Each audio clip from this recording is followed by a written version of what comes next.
Necesito el orden del día. Sí, toma.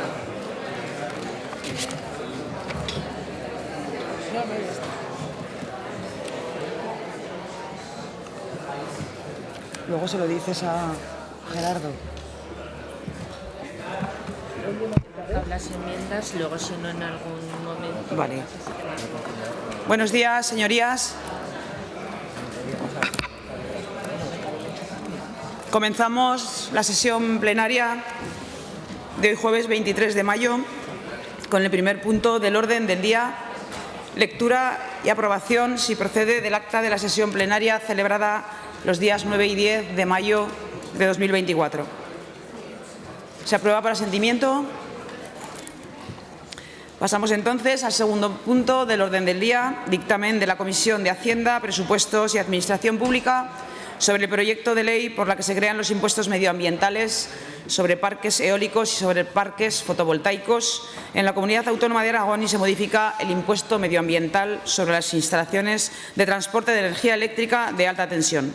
Para la presentación del dictamen de la Comisión de Hacienda tiene la palabra la señora Cobos Puyuelo.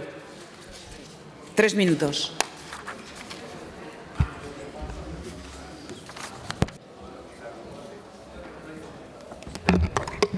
Gracias, presidenta. Me corresponde realizar la presentación del dictamen de la Comisión de Hacienda como coordinadora de la ponencia del proyecto de ley que, como tiene un título tan largo y lo acaban de escuchar, no repetiré. Todos lo conocemos como impuestos a las renovables. En primer lugar, debo agradecer la labor de los servicios de esta Cámara, a sus trabajadores y especialmente al letrado encargado de la ponencia, don Luis Latorre Vila, que nos ha asesorado y facilitado el trabajo con diligencia, amabilidad, paciencia, mucha paciencia. Y también quiero agradecer a mis compañeros de ponencia el trabajo, el compromiso con los plazos y el tono constructivo de sus intervenciones y propuestas en la ponencia. Señor Galeano, del Grupo Parlamentario Socialista, señor Cibiac, del Grupo Vox de Aragón, señor Soro, en representación de Chunta Aragonesista, gracias, señora Buch, representante de Teruel Existe, gracias a los parlamentarios del Grupo Mixto, señor Corrales de Podemos, no está, señor Sanz de Izquierda Unida y al señor Izquierdo del Partido Aragonés. Respecto a este proyecto, recordarles que tuvo entrada en esta Cámara a principios del mes de febrero. Concretamente, fue calificado y admitido en la mesa el 7 de ese mes. Su debate a la totalidad se produjo el 14 de marzo. Informarles que se ha tramitado con urgencia en la Comisión de Hacienda y que fueron 15 los representantes de colectivos afectados los que comparecieron en el trámite de audiencias legislativas celebrados el 8 de abril. Se constituyó la ponencia el 6 de mayo, celebrándose sesiones los días 13 y 14 y concluyendo el trabajo de la ponencia el pasado viernes 17 de mayo. Como muchos de ustedes habrán leído, se presentaron un total de 211 enmiendas. Izquierda Unida presentó 31, Chunta Aragonesista 78, Teruel Existe 29, Partido Aragonés 10, el Grupo Socialista 34, el Grupo Popular 1 y el Grupo Popular Vox en Aragón 15. 5 se retiraron por sus proponentes, quedando vivas 206, de las cuales se aprobaron 31, 30 en sus propios términos y una fue objeto de transacción. Hoy nos corresponde debatir sobre el dictamen de la Comisión de Hacienda, sobre el proyecto de ley. Hoy defenderán sus posiciones políticas con la habilidad parlamentaria que sin duda poseen y con la vehemencia y contundencia que sus señorías consideren necesaria para trasladar a la opinión pública aragonesa su visión sobre este proyecto de ley. Y aunque las posiciones hayan sido y son diferentes y opuestas en algunas cuestiones, creo con sinceridad que el resultado de nuestro trabajo, que esta ley, si hoy se aprueba, será bueno para el conjunto de los territorios afectados, para los aragoneses, los territorios afectados por la instalación de parques eólicos y fotovoltaicos. Ese ha sido el objetivo de este Gobierno al presentar este proyecto y estoy segura que el objetivo de todos al presentar sus enmiendas, aunque no podemos olvidar, ustedes saben mejor que nadie, que al final el resultado del trabajo parlamentario es un juego de mayorías. Y termino, señorías, diciéndoles que ha sido un honor haber coordinado esta ponencia y presentado el dictamen de la Comisión de Hacienda, aunque no voy a obviar que al final, el final ha sido más complicado de lo previsto, de lo que me responsabilizo como coordinadora de la ponencia que he sido. Muchas gracias. Gracias, señora Puyuelo. Turno ahora para la defensa conjunta de las enmiendas y votos particulares que se mantienen y fijación de posiciones en relación con el resto durante un tiempo de 7 minutos por cada grupo parlamentario. En primer lugar, tiene la palabra el señor Sanz por la agrupación parlamentaria Izquierda Unida. 3 y medio.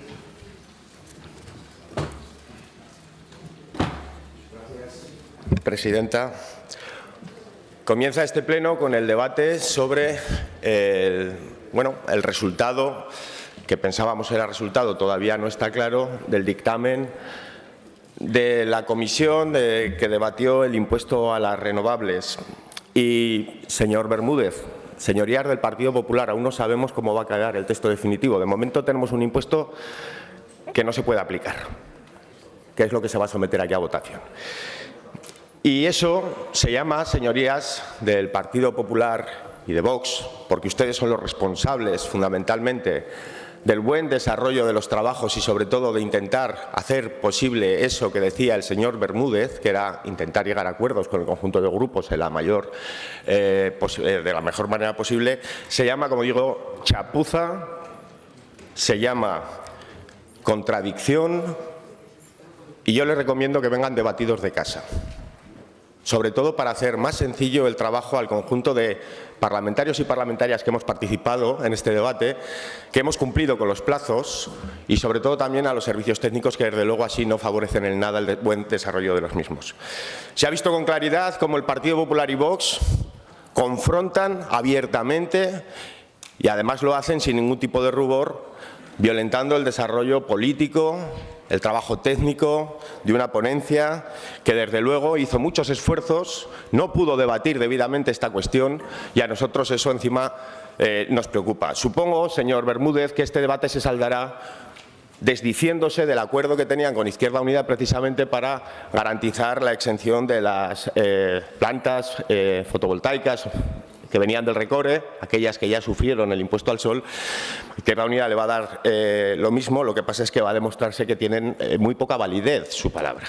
Nosotros proponíamos en nuestras enmiendas un impuesto que realmente fuese útil para agravar el daño, progresivo, disuasorio, haciendo pagar más a aquellas instalaciones renovables que se aproximan a zonas de especial protección, que además su recaudación sirviese no solo para restituir el daño a los municipios afectados, sino también a los indirectamente afectados y sobre todo para fomentar y garantizar que aquellos que albergan zonas de protección ambiental también se viesen beneficiados para primar también lo que son las políticas de mantenimiento de la biodiversidad, pero todo eso no ha podido ser y el impuesto sale mermado, sale minorado y sale además avanzando en la discrecionalidad, que era una de las cuestiones en lo que respecta a exenciones que Izquierda Unida quería limitar.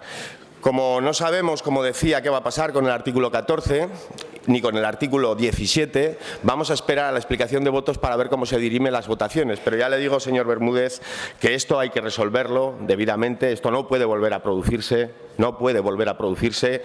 Si se hace el esfuerzo por parte de los grupos para llevar el trabajo hecho a la ponencia, yo espero que hagan lo propio, habida cuenta además de la mayoría más que suficiente que tienen para ese menester. Gracias, señor Sanz. Xunta Aragonesista, señor Soro.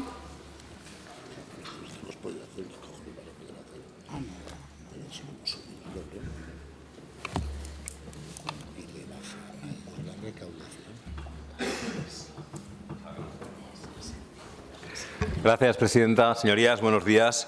El proyecto de ley que hoy se va a aprobar llega a este pleno gravemente mutilado, llega con el artículo 17 amputado, nada menos que sin tipo de gravamen en el impuesto sobre fotovoltaicas. Si se aprobara tal cual, sería un disparate total. El único impuesto del mundo en el que se pagan 0 euros porque no se fija ningún tipo de gravamen. Sin duda, es el broche de oro que merecía este proyecto de ley y, sobre todo, la actitud del Gobierno a lo largo de su tramitación parlamentaria.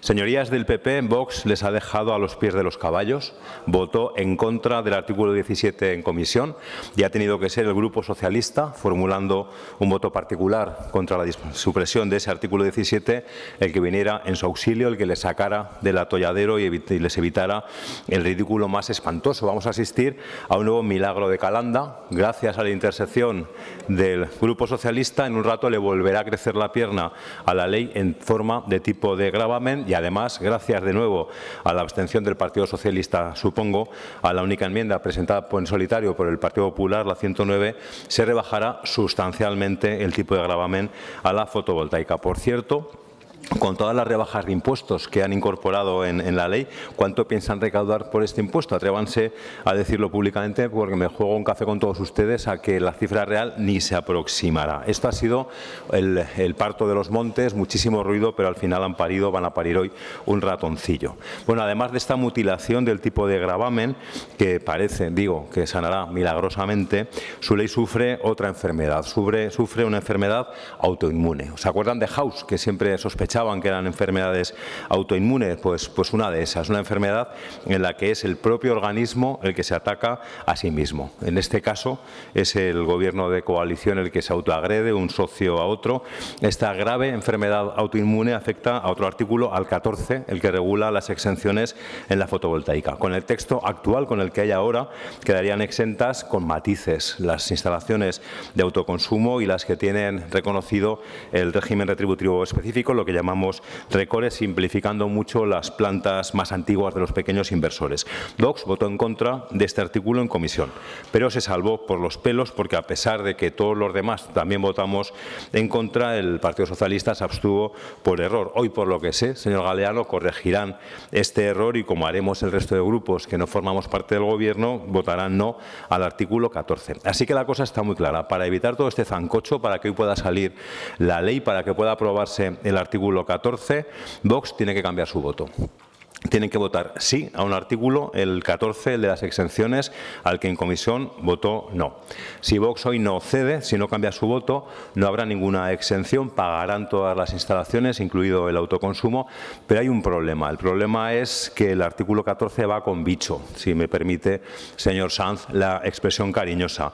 El artículo 14 incorpora una enmienda de Izquierda Unida al 91 para eximir el RECORE, y la rechunta aragonesista en ese sentido se rechazaron, y ya saben que esto es muy indigesto para la extrema derecha, se les hace bola, a la izquierda ni agua, caiga quien caiga.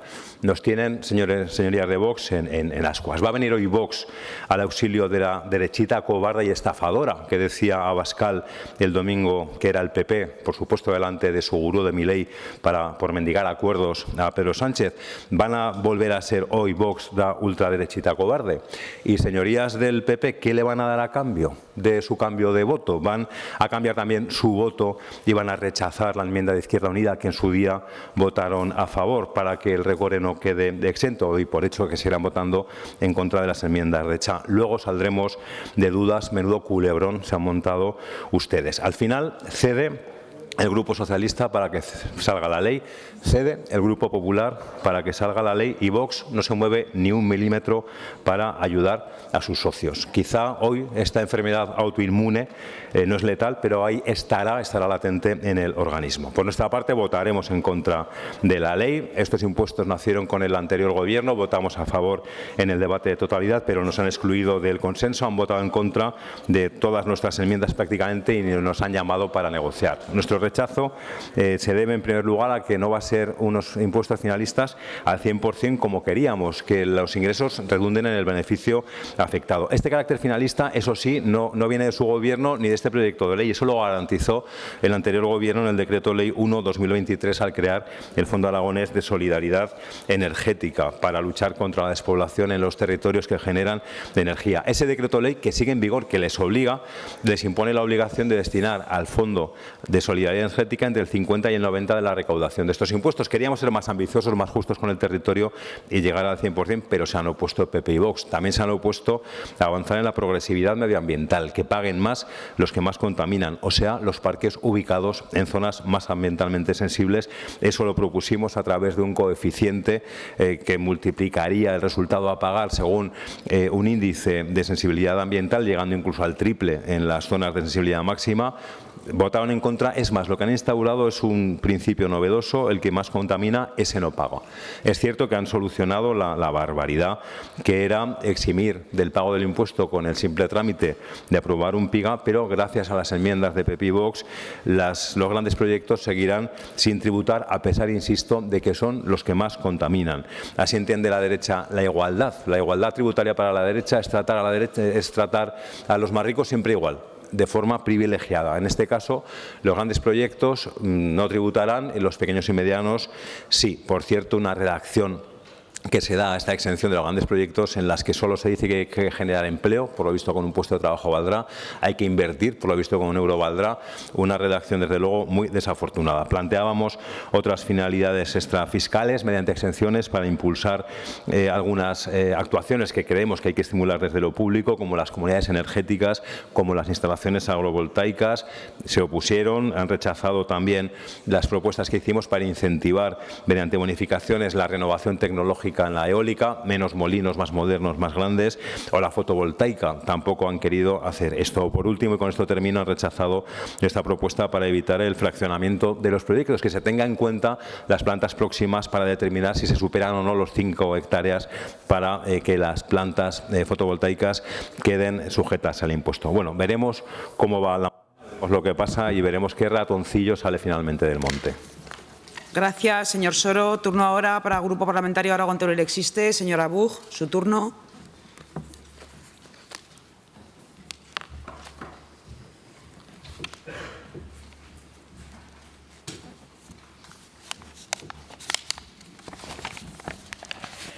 Gracias, señora presidenta. Señorías, una primera observación.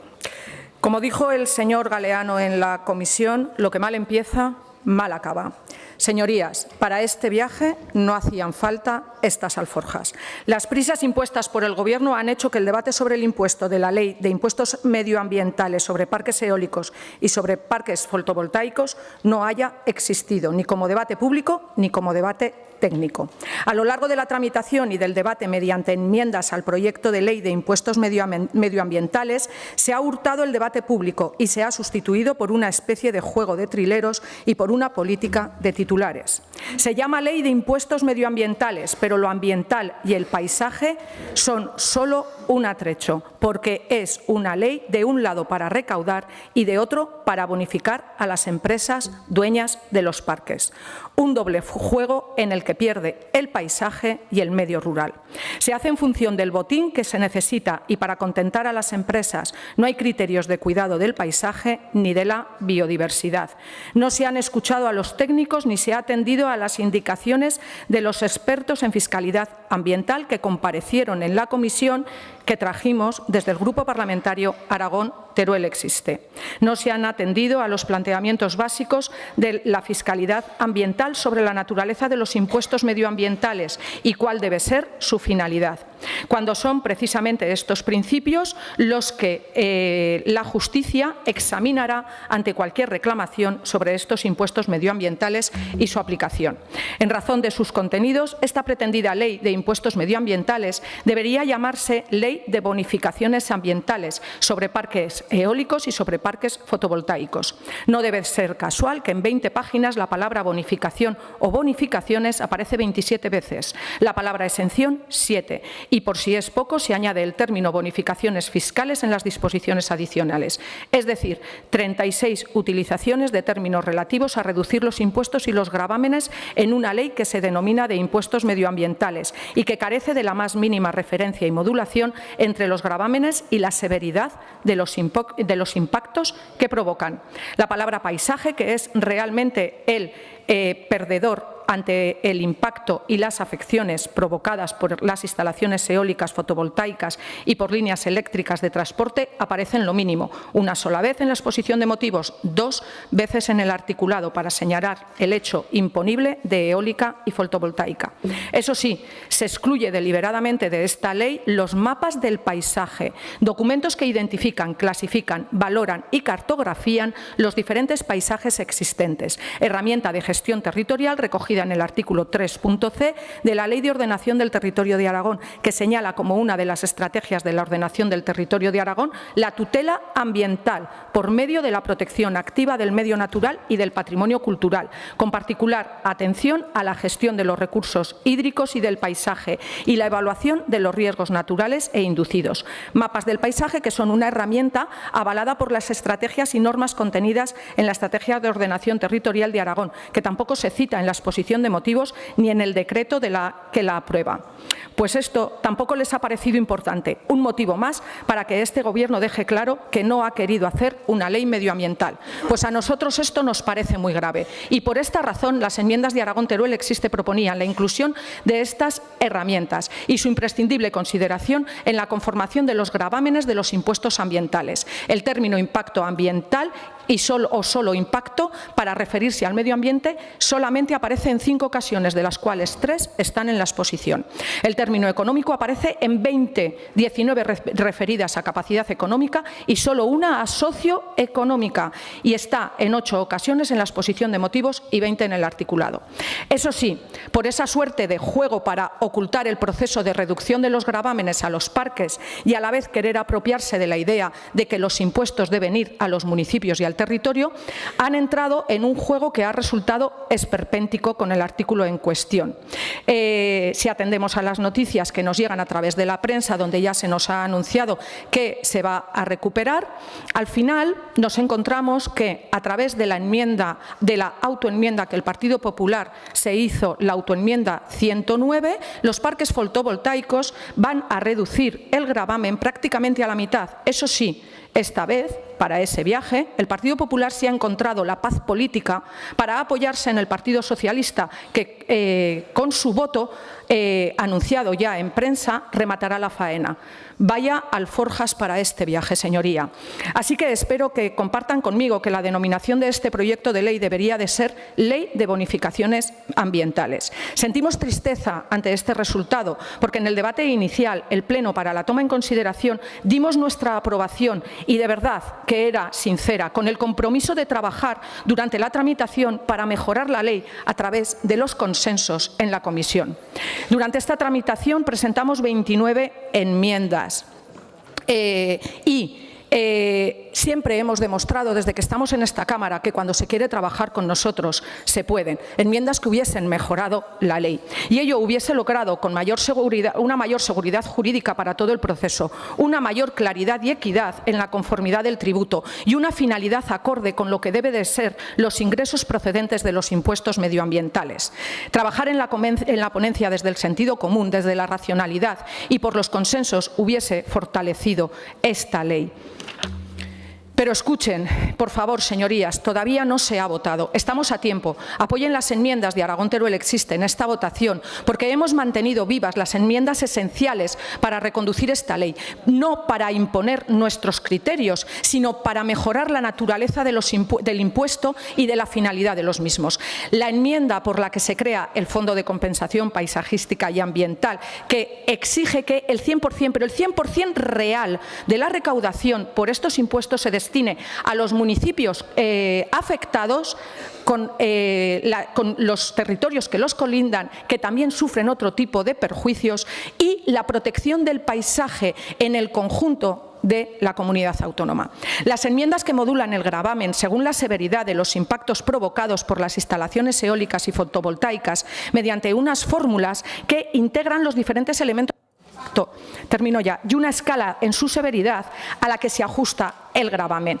Es decir, no pueden pagar lo mismo. Allá donde se instalen las fotovoltaicas tiene que pagar más quien más contamine. No es lo mismo la instalación de un molino o de unas placas solares en las zonas donde se causa un grave daño a donde ese terreno ya está transformado y ese daño ya no es tal. Desde Aragón Teruel Existe seguiremos estando a la disposición para poder trabajar. Esperamos que esta ley se vuelva a poner encima de la mesa para que sea reconducida y realmente sea una ley que cumpla con su cometido. Muchas gracias. Gracias, señora Buch. Turno ahora para la agrupación parlamentaria Partido Aragonés. Señor Izquierdo, su tiempo, 3 minutos y medio.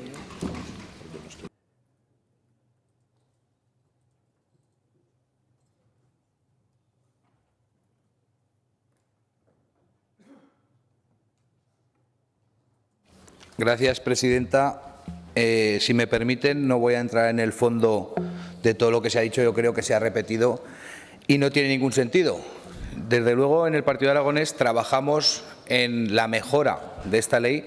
No se trabaja más por hacer más enmiendas, pero creemos que hicimos 10 enmiendas concretas que venían a cambiar el sentido de algunas cuestiones. Tampoco vamos a entrar en el tipo de gravamen, si tiene que ser más alto, si tiene que ser más bajo. Seguramente a algunos les gustaría que las empresas que generan empleo y riqueza diesen todo su beneficio para dárselo a otros que quizá trabajan menos. Nosotros no somos de esos. Las empresas tienen que ganar dinero porque precisamente eso es la cultura del esfuerzo. Pero sí que es cierto que este impuesto nace con una idea, o al menos para nosotros nacía con una idea, que era revertir en el territorio el impacto ambiental que generan los parques eólicos y fotovoltaicos.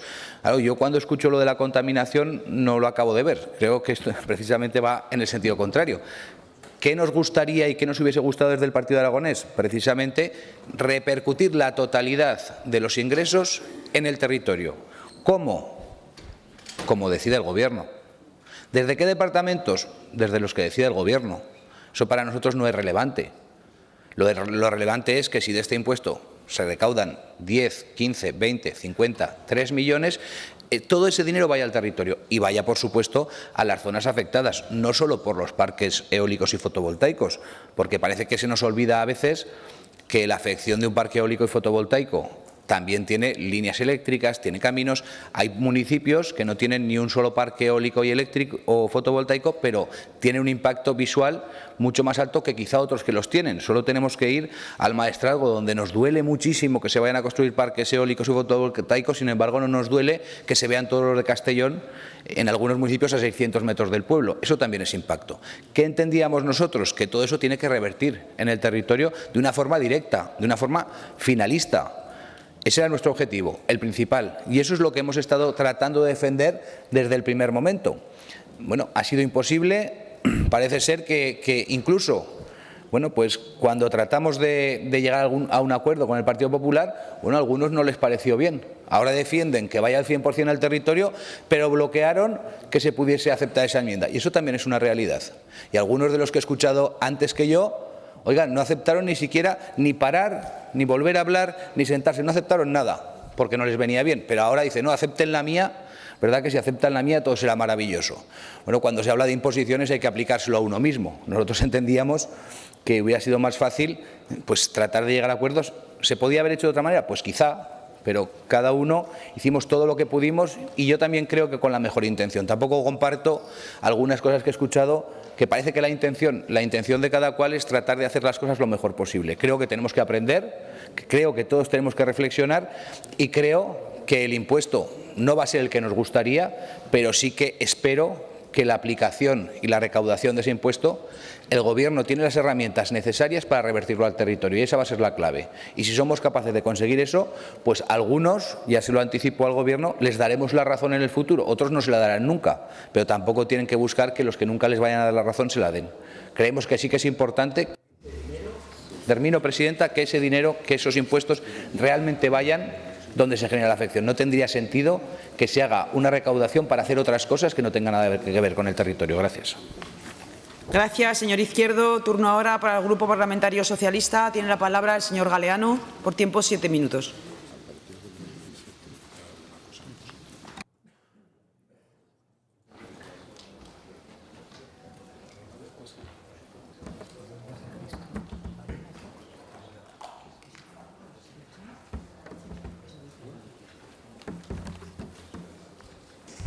Gracias, señora presidenta. Señorías del Partido Popular de Gobierno, todavía me pregunto qué querían hacer con este proyecto de ley, qué objetivos buscaban con esta tramitación, porque no quedó claro ni antes, ni durante, ni después de la ponencia hacia dónde iba el proyecto del señor Azcón. Lo único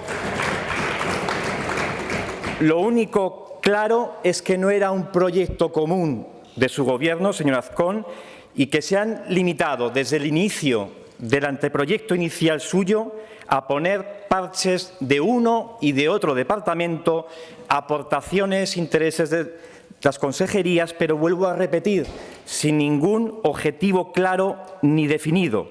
Lo más perceptible a la apariencia desde el exterior ha sido que venía bien su recaudación, la recaudación futura y cuanto antes para compensar otras rebajas fiscales, esas que todos sabemos benefician a los más ricos de nuestra comunidad.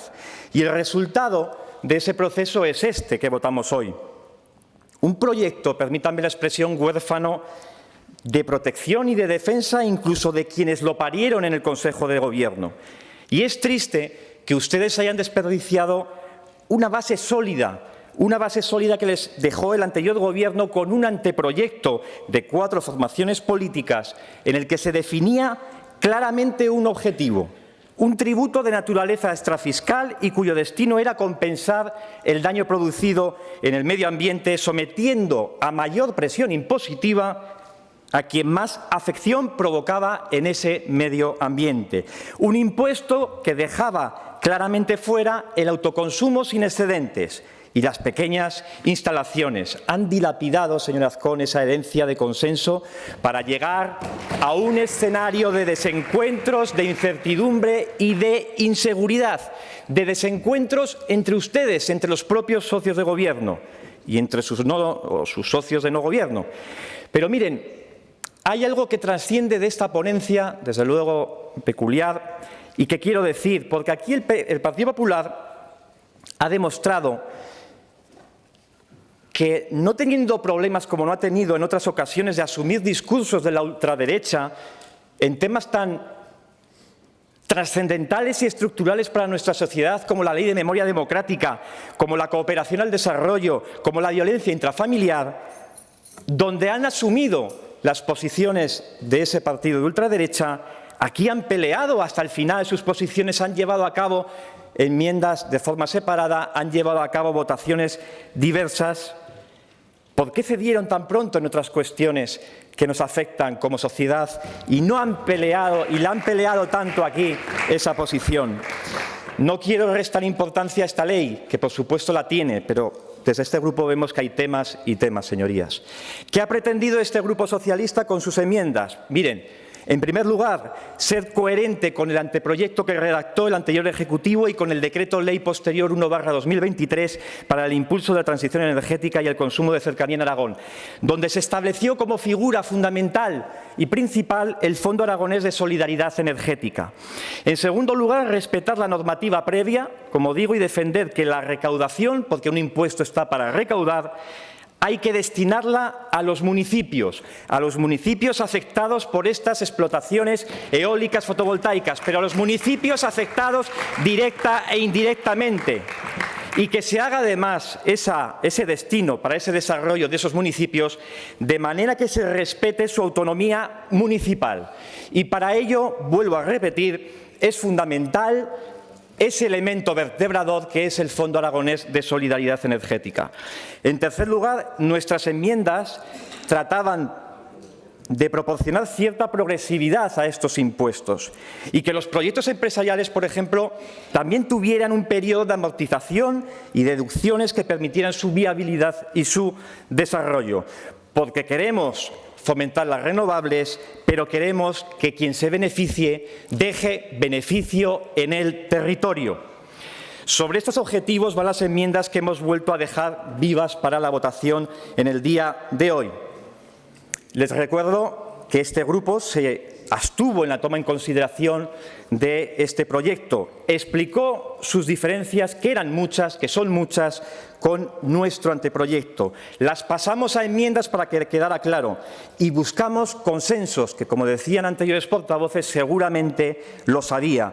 Pero chocó una y otra vez con una falta de debate, con una falta de empatía, de querer recoger cuestiones comunes a todos los grupos. Y como decía al principio, no sabemos muy bien el motivo, nos obligan ahora a votar en contra de este proyecto. Señor Azcón, su Gobierno ha sido incapaz de sumar apoyos. Si era difícil, con la base de un proyecto de 2 socios y consenso en la toma en consideración, si era difícil dejar a todo el mundo descontento, lo han conseguido. Todos le estamos diciendo lo mismo: impuestos sí, pero no así. Porque este impuesto ha de servir para lo que han dicho ya también, ha de servir para lo que ha de servir. No puede ser un mero instrumento de recaudación que compense esos descuadres que vemos en las cuentas de las rebajas fiscales. Objetivo compensatorio abiertamente admitido desde el primer día por el consejero de Hacienda de este Gobierno. De esta manera se pervierte el carácter medioambiental de cualquier tributo, de este y de cualquier tributo, y se envía un mensaje equivocado a la sociedad, a las empresas y a nuestros municipios, que, vuelvo a repetir, vuelven a ver pasar un tren de oportunidades que les puede dejar de lado. No era fácil, señor Azcón, pero lo ha vuelto a conseguir, generar desencuentros donde había base para construir consensos y mayorías. Han demostrado falta de ambición y están provocando mucha incertidumbre en un sector clave para el presente y también, por supuesto, para el futuro de esta comunidad, que ha dado un salto cualitativo en los últimos años en pro de esa electrificación y de esa descarbonización de nuestra economía, y lo cual ha tenido un efecto claro de arrastre de importantes inversiones empresariales que ahora se están anunciando. No dilapiden más herencias de este tipo, señorías del PP, señorías de Vox. Nos han obligado, como decía anteriormente, a votar en contra de este proyecto de ley. Gracias, señor presidente. Gracias, señor Galeano. Turno ahora de intervención y fijación de posiciones para el resto de grupos parlamentarios, comenzando por el Grupo Parlamentario Vox en Aragón. Tiene la palabra el señor Cibiac por tiempo de 7 minutos.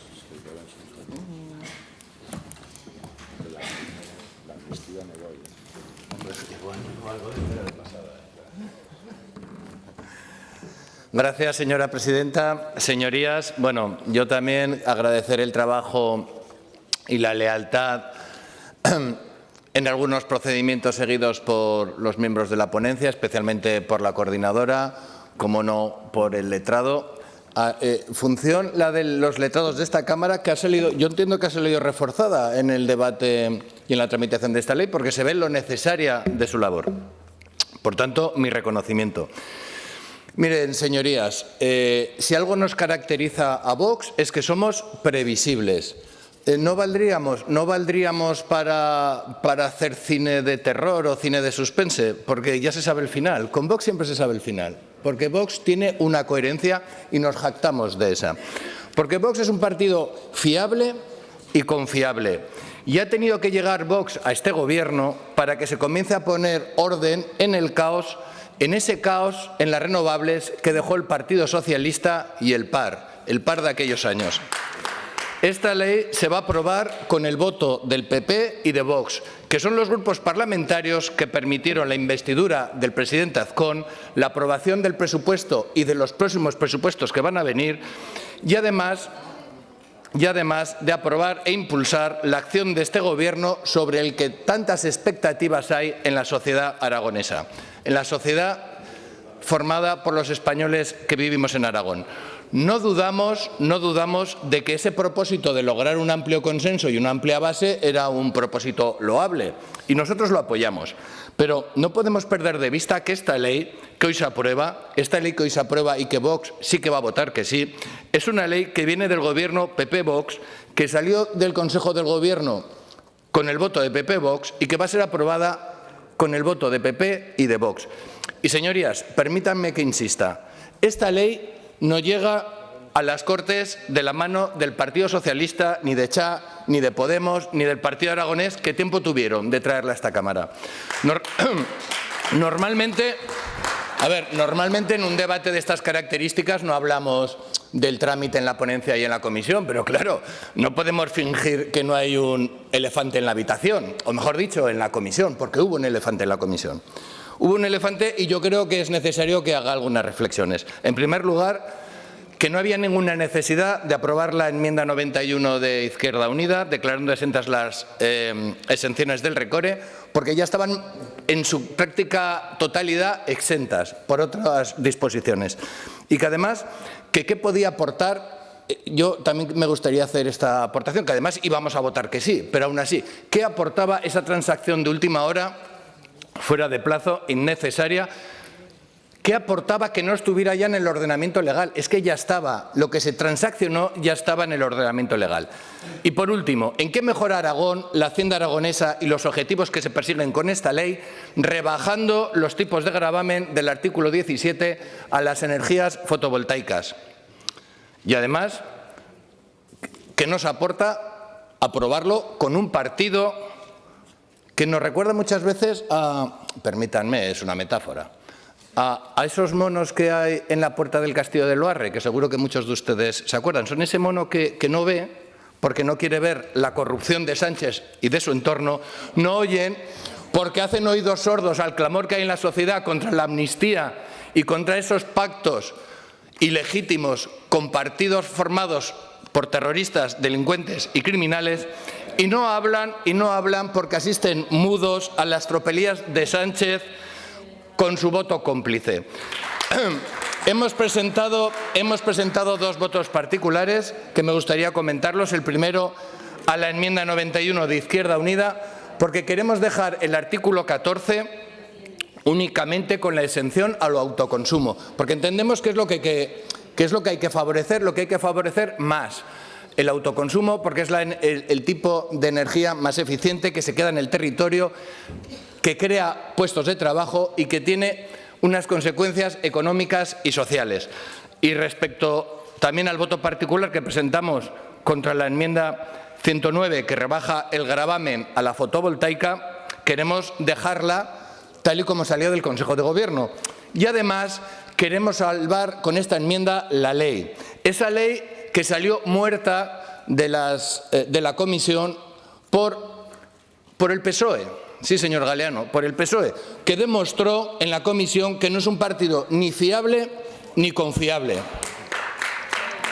Proponemos, por tanto, dejar el artículo 17 como estaba, con unos tipos de gravamen mayores, porque entendemos que es más acorde al espíritu de la ley, a ese espíritu de la ley que viene manifestado en la exposición de motivos, en la que se dice que estos tributos exteriorizan y manifiestan los elementos disuasorios, reforzando los fines ecológicos, extrafiscales, promoviendo el cese y disminución de la actividad y provocando una recaudación para la adopción de medidas preventivas, correctoras y restauradoras del medio natural. Con la aprobación del artículo 17, con el gravamen rebajado, ese efecto disuasorio queda reducido sustancialmente.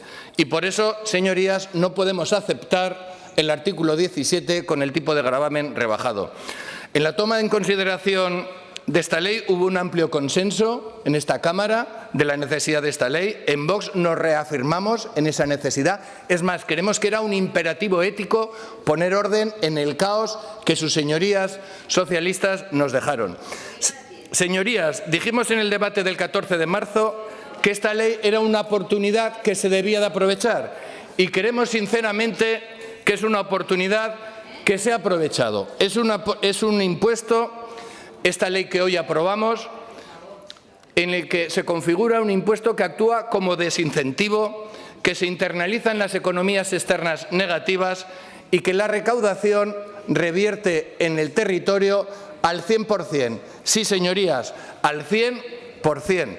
En primer lugar, porque aprobamos una disposición adicional con una enmienda conjunta de PP y Vox para afectar el 15% de la recaudación contra la despoblación.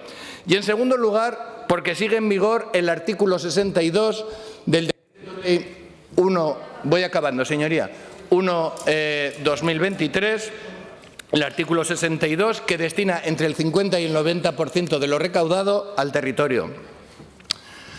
Indudablemente hemos alcanzado los objetivos, pero no es menos cierto que es una norma mejorable y en ella empeñaremos nuestros mejores esfuerzos.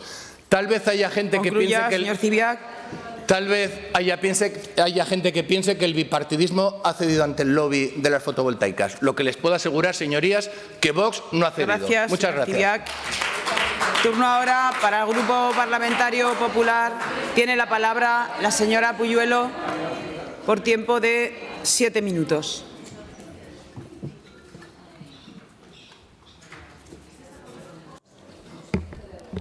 Gracias, presidenta. Señor Soro, no sé cómo calificará usted al Gobierno de España. No sé si lo calificará de chapuza o de qué. No sé si se ha tenido ya conocimiento por la prensa que ha tenido que retirar el proyecto de ley del suelo porque Sumar no se avenía a pactar con ellos.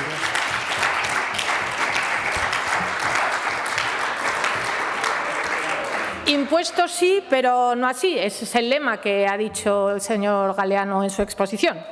Yo entiendo que este proyecto de ley no es su proyecto y que ustedes han propuesto otros tipos, otras exenciones y bonificaciones y otras definiciones. Pero, como les he dicho en mi intervención inicial, al final el resultado de nuestro trabajo depende de las mayorías y aunque creo que ha habido empeño y ganas por parte de todos de mejorar el proyecto, hay cuestiones importantes en las que nos diferenciamos y que nos impiden alcanzar grandes consensos. Aunque si hoy comparamos las grandes líneas de su anteproyecto, señor Galeano, con el nuestro, no parecían tan distintos. El anteproyecto de ley que ustedes anunciaron tenía una previsión de ingresos entre 27 y 31 millones, eximía de estos impuestos a las instalaciones destinadas al autoconsumo sin excedentes y a las de potencia inferior a 500 kilovoltios. Y preveía la creación del Fondo de Solidaridad Energética, fondo que existe, como ya ha recordado el señor Ziviak, desde la aprobación del Decreto Ley 1/2023 y que no ha perdido su vigencia. Nuestro proyecto de ley, con las enmiendas que hemos presentado, tiene una previsión de ingresos de aproximadamente 26-28 millones, exime del impuesto a las instalaciones destinadas al autoconsumo no sometidas a evaluación, incluidas a las que generan excedentes con un límite y también a las que están en cubiertas o tejados o no superan las 5 hectáreas en el caso de las fotovoltaicas. Bonifica las instalaciones en función de la fecha de autorización hasta 2 años y en un 50 las de autoconsumo sin excedentes o excedentarias con un límite sometidas a evaluación. Y en el 99 a las que serán proyectos estratégicos para la recuperación y transformación económica, los PERTES industrial, y también a los proyectos tractores de especial relevancia para el territorio. Hemos propuesto unos tipos impositivos, tanto a la eólica como a la fotovoltaica, por debajo de la media española, rebajándolos casi a la mitad del planteamiento inicial. En cuanto a la afectación de la recaudación, que tanto les preocupa, al menos el 65% será para promover el desarrollo económico y luchar contra la despoblación. Para ello contamos con el 15% que establece la disposición adicional segunda y con el Fondo de Solidaridad Energética de Aragón, del decreto ley antes mencionado, que recibirá entre el 50 y el 90% de la recaudación neta de estos impuestos y que, ya les adelanto, se incrementará con el dinero recaudado por todos los impuestos medioambientales, agua embalsada, tendidos eléctricos, no solo con el dinero de las renovables. Hablamos, señorías, por tanto, de más dinero del que ustedes preveían destinar a los municipios. 17 millones se recaudaban anualmente y se recaudan con el agua embalsada y los pueblos en estos años no han visto ni un euro. Ustedes en esto de compensar a los territorios por afecciones medioambientales, ejemplo tengo que decirles que no han sido. El PSOE lo que propone con sus enmiendas es incluir en esta ley el Fondo de Solidaridad Energética, con el que ya contamos y he dicho que ampliaremos para que lo nutran todos los impuestos medioambientales.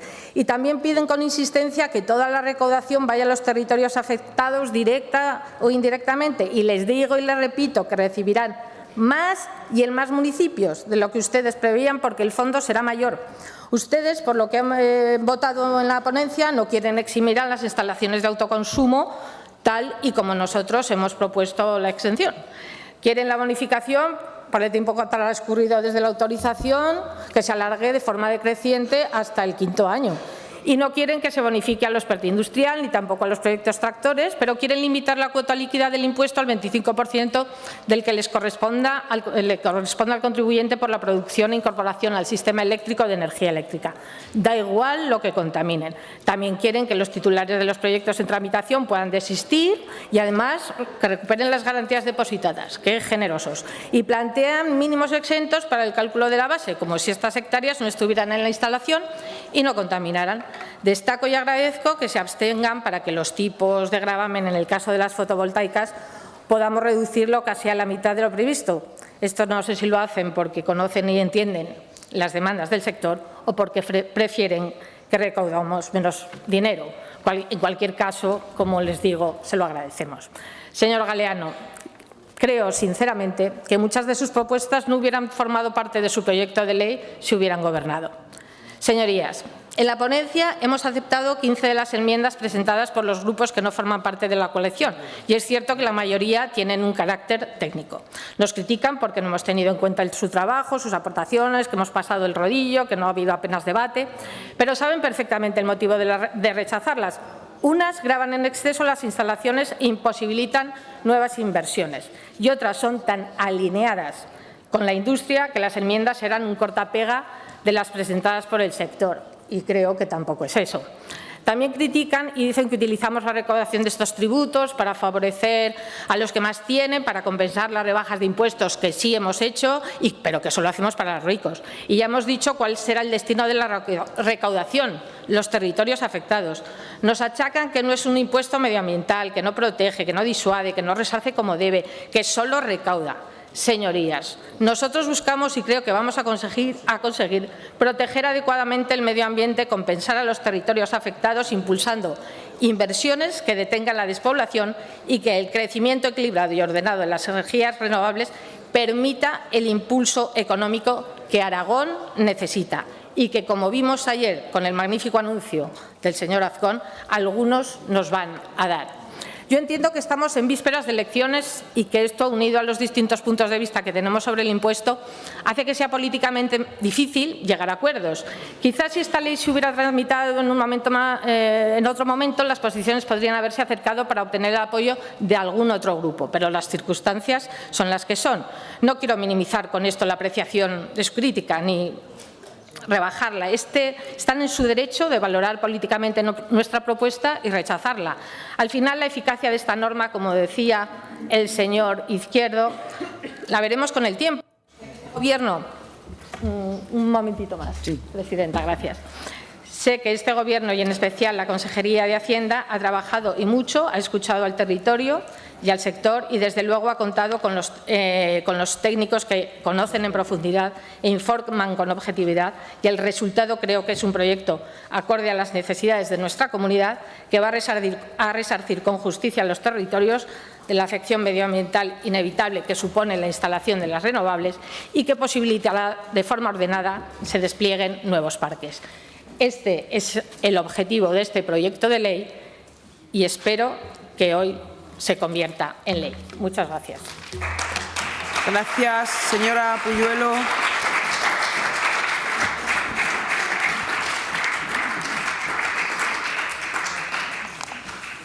Comenzamos las votaciones. En primer lugar, votación conjunta de los siguientes artículos y disposiciones a los que no se mantienen votos particulares ni enmiendas.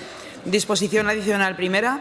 Disposiciones finales primera, excepto los apartados 3, 4, 5, 6, 7, 10, 21 y 22, segunda y tercera. Rúbricas de los capítulos en que se estructura el proyecto de ley. Título del proyecto de ley. Comienza la votación.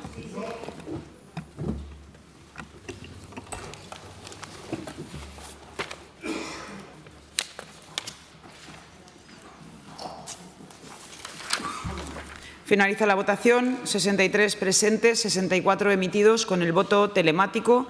Votos a favor 34, votos en contra 29, abstenciones 1.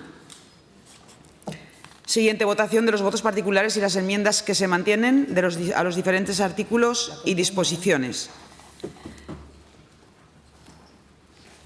En primer lugar, votación de los votos particulares, votación del voto particular del Grupo Parlamentario Socialista frente a la supresión por la Comisión de Hacienda del artículo 17 del proyecto de ley. Comienza la votación.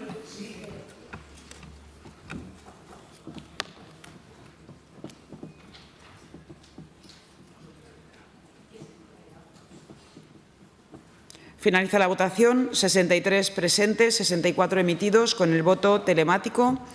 55 a favor, 4 en contra, 5 abstenciones.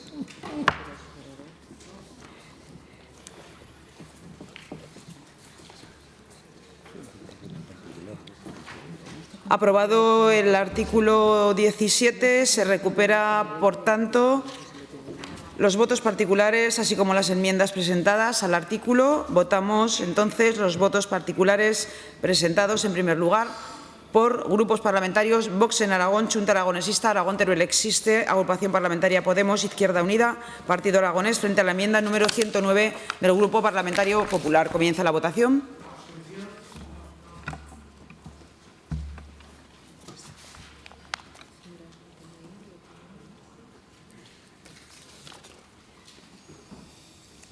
Finaliza la votación. 63 presentes, 64 emitidos con el voto telemático.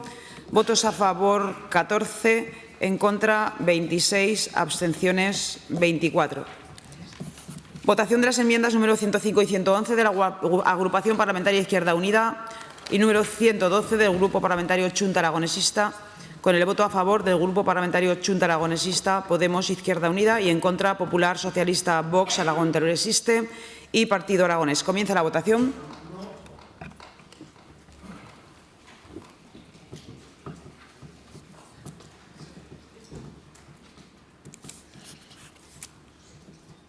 Finaliza la votación. 63 presentes, 64 emitidos, votos a favor 4, en contra 60.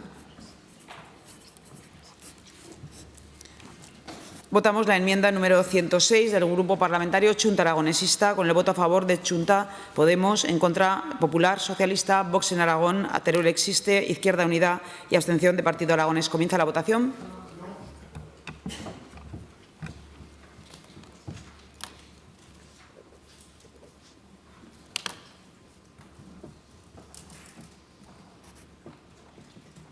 Finaliza la votación. 63 presentes, 64 emitidos, votos a favor 3, en contra 60, abstenciones 1. Votación de las enmiendas número 107 de Chunta Aragonesista y 110 de Izquierda Unida, con el voto a favor de Chunta, Aragón Teruel Existe, Podemos, Izquierda Unida y en contra Popular, Socialista, Vox en Aragón, Partido Aragonés. Comienza la votación.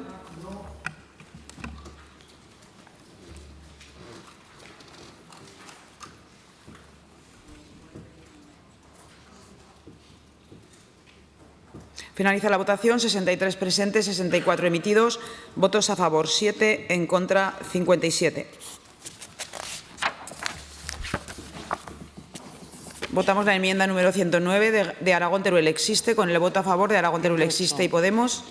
108, perdón. En contra Popular, Socialista, Vox en Aragón, Partido Aragonés, Chunta, Izquierda Unida. Comienza la votación.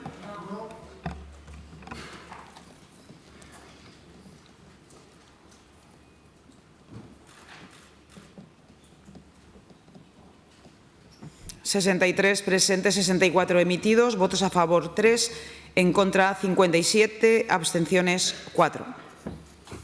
Votamos ahora la enmienda número 113 de Partido Aragonés, con el voto a favor de Partido Aragonés, en contra de Popular, Socialista, Vox, Aragón Teruel Existe, Podemos y la abstención de Chunta e Izquierda Unida. Comienza la votación.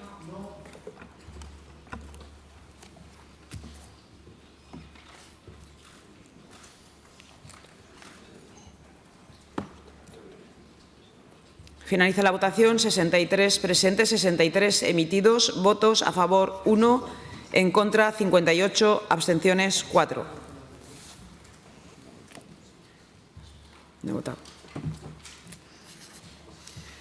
Pasamos a la votación conjunta del voto particular del Grupo Parlamentario Chunta Aragonesista e Izquierda Unida de Aragón frente a la enmienda número 50 presentada conjuntamente por los grupos parlamentarios Popular y Vox al artículo 9. Del voto particular de Chunta Aragonesista frente a la enmienda 137 presentada conjuntamente por los grupos parlamentarios Popular y Vox a la disposición adicional segunda.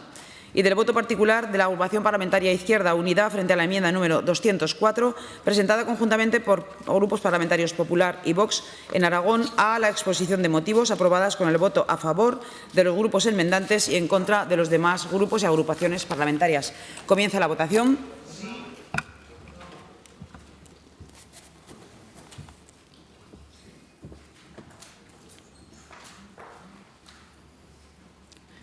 Finaliza la votación. 63 presentes, 64 emitidos, votos a favor 31, en contra 33, abstenciones 0.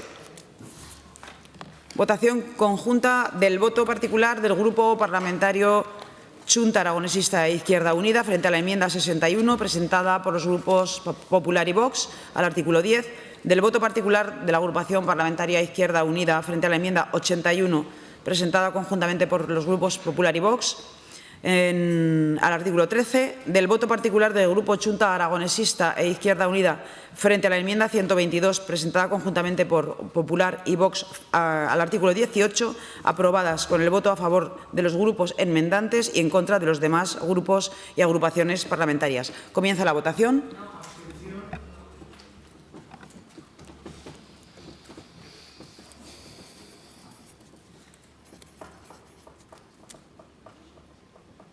Finaliza la votación.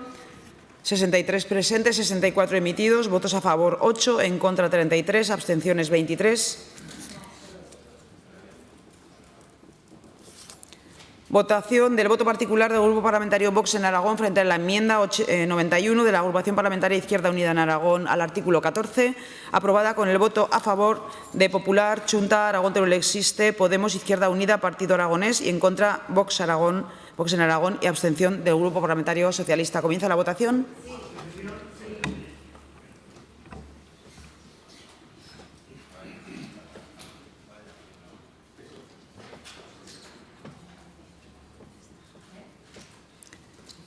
Finaliza la votación. 63 presentes, 64 emitidos, votos a favor 33, en contra 8, abstenciones 23.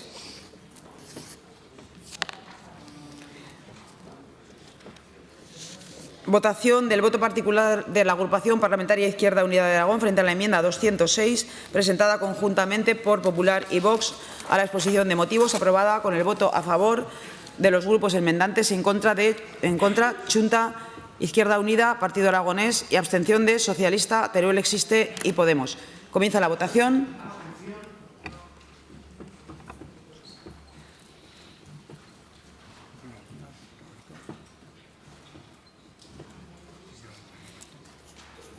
Finaliza la votación. 63 presentes, 64 emitidos. A favor 5, en contra 33, abstenciones 26. Pasamos a la votación de las enmiendas.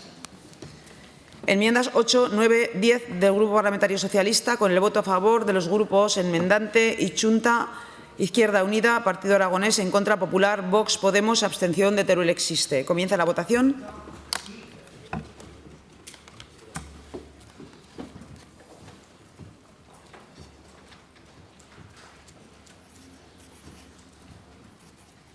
Finaliza la votación. 63 presentes, 64 emitidos, votos a favor 28, en contra 33, abstenciones 3. Votamos ahora las enmiendas 30, 82 y 93 de Chunta Aragonesista, con el voto a favor del Grupo Enmendante y Aragón Teruel Existe, Podemos, Izquierda Unida, Aragonés y en contra Popular, Vox y abstención del Grupo Parlamentario Socialista. Comienza la votación.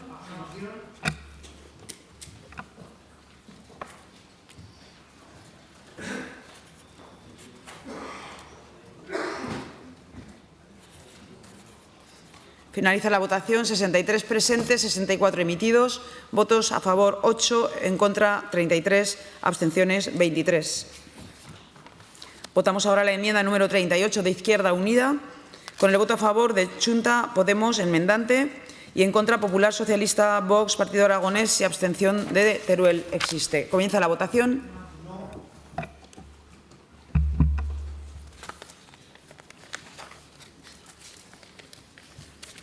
Faltan votos.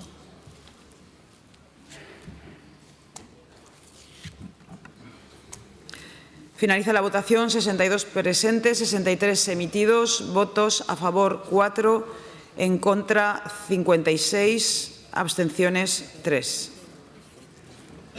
Votamos ahora la enmienda número 40 del Grupo Parlamentario Socialista, con el voto a favor del Grupo Enmendante y Partido Aragonés y en contra Popular, Vox, Izquierda Unida, abstención de Chunta, Teruel Existe y Podemos. Comienza la votación.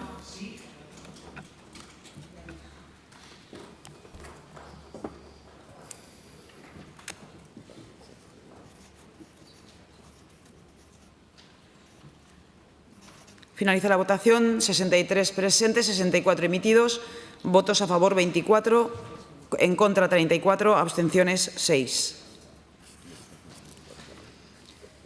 Votamos las enmiendas 42, 43, 52, 110 y 114 de Izquierda Unida y las números 64 y 125 de Chunta, con el voto a favor de Chunta y enmendante y agrupaciones parlamentarias enmendantes y en contra Popular, Socialista, Vox y Partido Aragonés. Comienza la votación.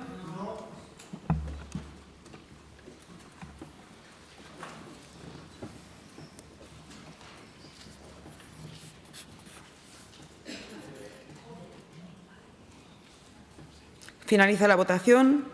62 presentes, 63 emitidos, votos a favor 8, en contra 55.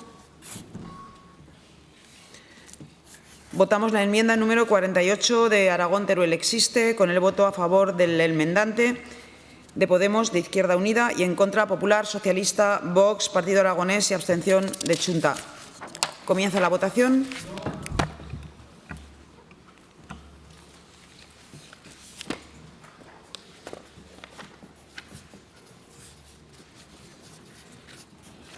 Finaliza la votación. 63 presentes, 64 emitidos. Votos a favor 4, en contra 57, abstenciones 3. Votamos ahora las enmiendas 56 y 118 de Chunta Aragonesista, con el voto a favor del enmendante y Aragón Teruel Existe, Podemos y enmendante, y en contra Popular, Vox y Partido Aragonés. Comienza la votación.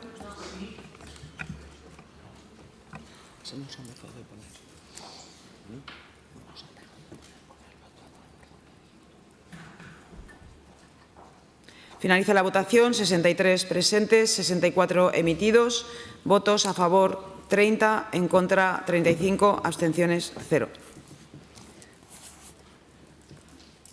Pasamos a votar las enmiendas 62 y 124 de Chunta Aragonesista, con el voto a favor del Grupo enmendante y las agrupaciones Podemos, Partido Aragonés y en contra Popular, Vox, Aragón Teruel Existe, Izquierda Unida y abstención del Grupo Parlamentario Socialista. Comienza la votación.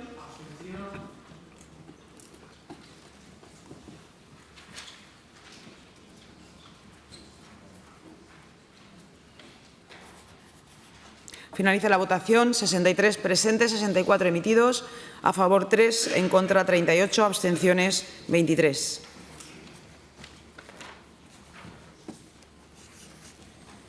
Pasamos a votar la enmienda número 63 del Grupo Parlamentario Chunta Aragonesista, con el voto a favor del Grupo enmendante y en contra Popular, Vox, Teruel Existe, Izquierda Unida y abstención del Grupo Parlamentario Socialista, Podemos y Aragonés. Comienza la votación.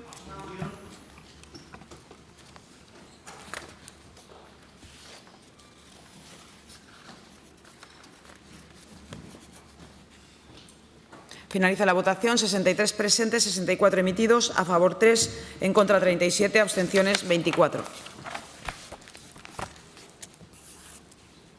Votamos ahora la enmienda número 89 del Partido Socialista, con el voto a favor del enmendante, Aragón Teruel Existe y Podemos, y en contra del resto de grupos y agrupaciones parlamentarias. Comienza la votación. Que me he equivocado. ¿Podemos repetir? Por favor. Creo que hasta que no acabe el tiempo puedes. Corre, dale.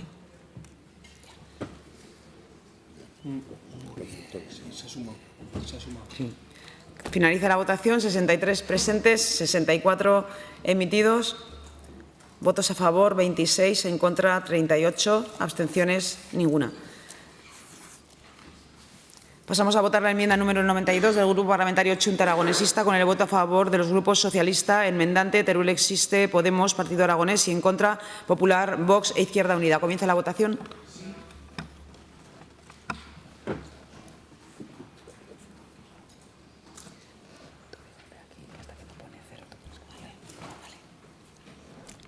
Finaliza la votación. 63 presentes, 64 emitidos, votos a favor 30, en contra 34, abstenciones 0.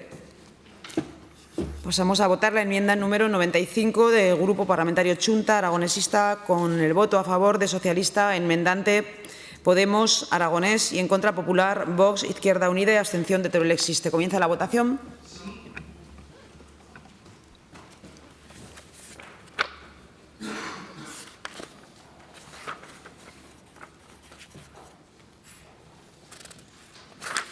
Finaliza la votación. 63 presentes, 64 emitidos, votos a favor 27, en contra 34, abstenciones 3. Votamos ahora las enmiendas números 100 y 105 de Izquierda Unida y la 101 de Chunta, con el voto a favor del Grupo Enmendante, Podemos, el Grupo Enmendante de la segunda y en contra del resto de grupos parlamentarios y Partido Aragonés. Comienza la votación.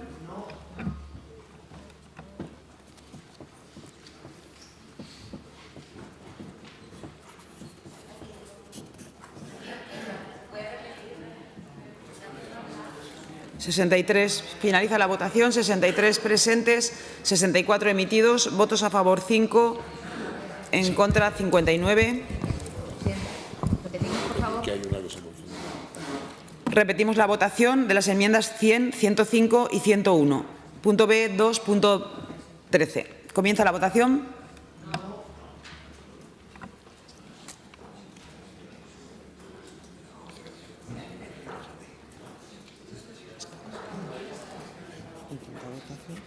Finaliza la votación. 63 presentes, 64 emitidos.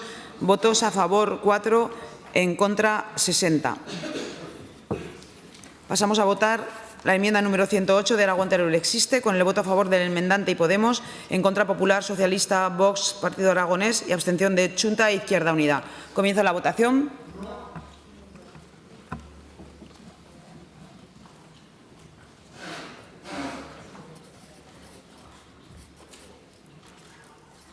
Finaliza la votación. 63 presentes, 64 emitidos, a favor 3, en contra 57, abstenciones 4. Votamos la enmienda número 129 de Aragón Teruel Existe, con el voto a favor del enmendante y en contra del resto de grupos y agrupaciones parlamentarias, salvo Chunta e Izquierda Unida, que se abstienen. Comienza la votación.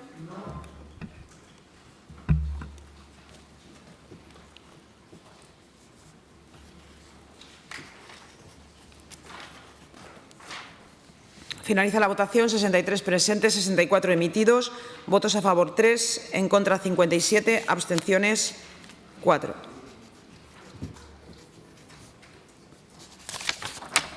Votamos la enmienda número 131 de Izquierda Unida, con el voto a favor de Teruel Existe, Podemos y enmendante, en contra Popular, Vox, Aragonés y abstención de Socialista y Chunta. Comienza la votación.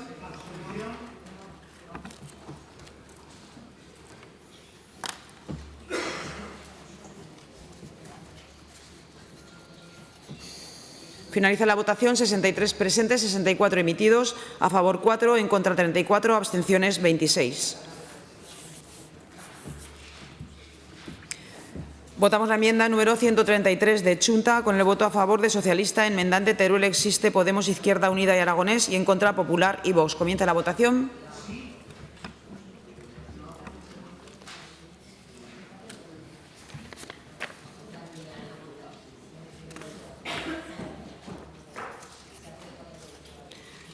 Finaliza la votación. 63 presentes, 64 emitidos, a favor 31, en contra 33, abstenciones 0.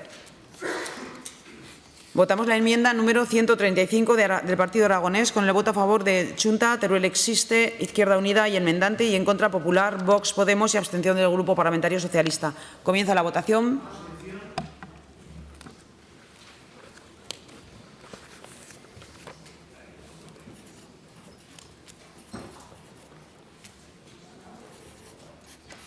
Finaliza la votación. 63 presentes, 64 emitidos, votos a favor 8, en contra 33, abstenciones 23. Votamos la enmienda número 136 del Grupo Parlamentario Socialista, con el voto a favor del enmendante, Chunta, Teruel Existe y en contra el resto de grupos o agrupaciones parlamentarias. Comienza la votación.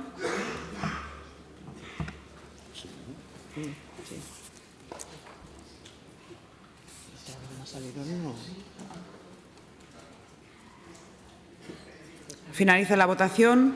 63 presentes, 64 emitidos, a favor 29, en contra 35, abstenciones 0.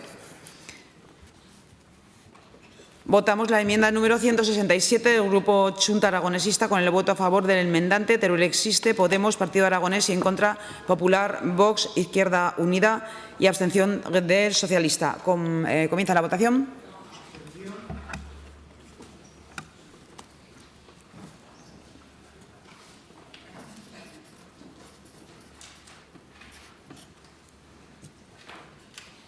Finaliza la votación. 63 presentes, 64 emitidos, a favor 7, en contra 34, abstenciones 23. Votamos ahora la enmienda número 171 de Chunta, con el voto a favor del Partido Socialista, Grupo Enmendante, Teruel Existe, Podemos y en contra Popular, Vox, Aragonés y abstención de Izquierda Unida. Comienza la votación.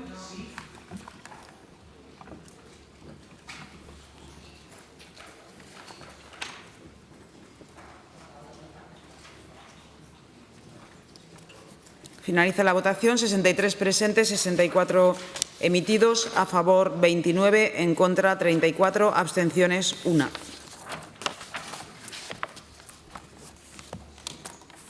Votamos la enmienda número 188 del Grupo Parlamentario Socialista con el voto a favor del Grupo enmendante, Chunta, Teruel Existe, Podemos, Izquierda Unida y en contra Popular y Vox, abstención de Partido Aragonés. Comienza la votación.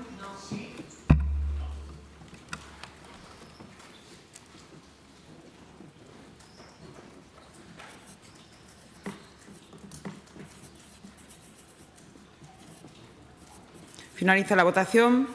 63 presentes, 64 emitidos, a favor 30, en contra 33, abstenciones 1. Votamos ahora la enmienda número 189 de Izquierda Unida con el voto a favor de Chunta, Teruel Existe, Podemos y enmendante, en contra Popular, Vox, Partido Aragonés y abstención socialista. Comienza la votación.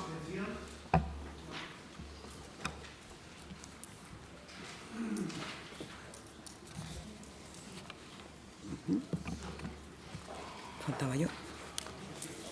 Finaliza la votación. 63 presentes, 64 emitidos.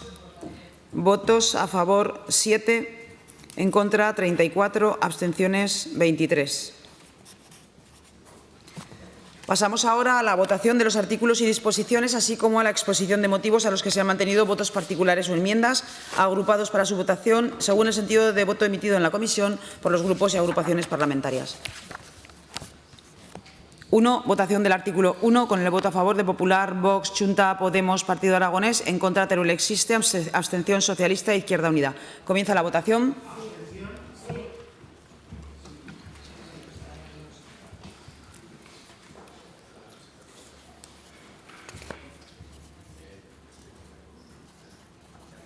Finaliza la votación. 63 presentes, 63 emitidos. Votos a favor 36. No he votado, señoría, no he votado. Repetimos la votación. Comienza la votación del punto 1, artículo 1.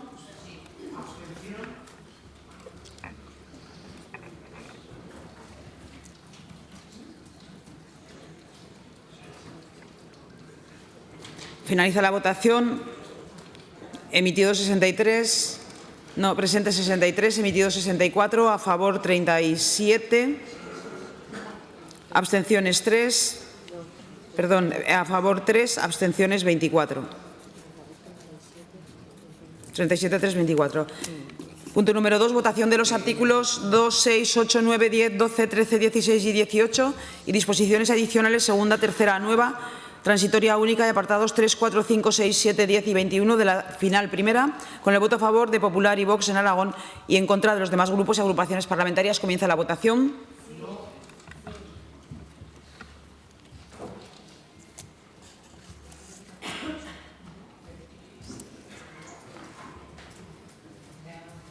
Finaliza la votación. 63 presentes, 64 emitidos.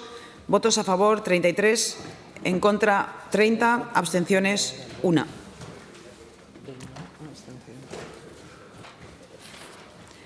Votamos los artículos 3, 4, 5, 7, 11, 15, 19, disposición adicional cuarta nueva, apartado 22 de la disposición final primera con el voto a favor de Popular y Vox, en contra Socialista, Chunta, Teruel Existe, Podemos, Partido Aragonés y abstención de Izquierda Unida. Comienza la votación.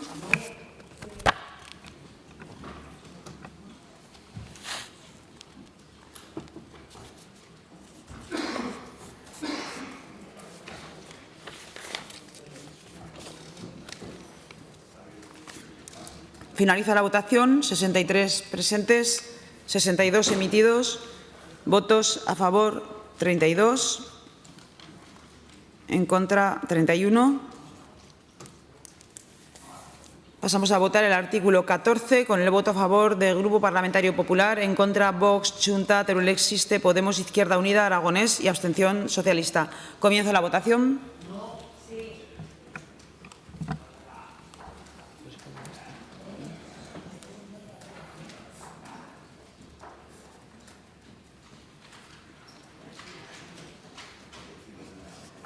Finaliza la votación. 63 presentes, 64 emitidos, votos a favor 33, en contra 31, abstenciones ninguna.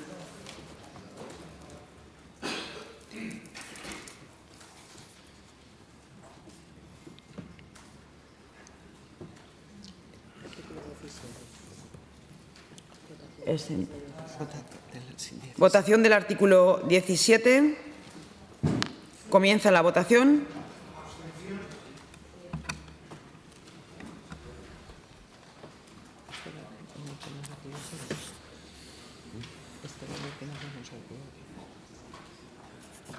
Finaliza la votación. 63 presentes, 64 emitidos, a favor 26, en contra 14, abstenciones 24.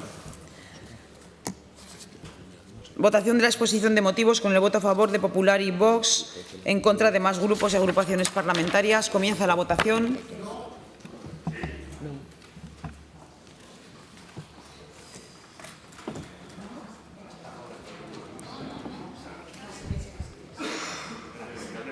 Finaliza la votación. 63 presentes, 64 emitidos. Votos a favor 33, en contra 30, abstenciones 1. Explicación de voto, máximo 2 minutos, comenzando por agrupación parlamentaria Partido Aragonés. Señor Izquierdo. Gracias, señora presidenta. Bueno, en primer lugar, desde el Partido Aragonés somos conscientes y respetamos las mayorías, por lo tanto, esperemos que este impuesto sea positivo, como decía en la explicación en el primer momento, y desde luego, lo más importante, que sepamos o que sepa el Gobierno poder aplicarlo con la capacidad de que revierta en el territorio. Yo creo que eso es muy importante. Sí que le voy a dedicar, señor Zibiac, unos minutos, un pequeño minuto, porque creo que debe usted centrarse. Decía el antiguo par. Yo creo que se refería al paleopar, el de la época del Pleistoceno, porque en el Partido Aragonés hemos evolucionado, hemos cambiado y le recomiendo que hagan lo mismo, que evolucionen, que cambien, que escuchen y que recorran el territorio, porque seguro que eso les abrirá la mirada. Y abrir la mirada siempre es bueno. Cuando uno abre la mirada, mira a los dos lados y se da cuenta, esa frase que yo le digo muchas veces, que ni unos son tan buenos ni otros somos tan malos. Céntrese usted en las políticas de Aragón, céntrese usted en la tarea de gobierno, que además es algo que le compete, y no se ocupe usted de lo que hizo el PAR en su momento, porque lo que hizo bien o mal, los aragoneses lo han ido juzgando. Muchas gracias. Gracias, señor Izquierdo. Señor Sanz.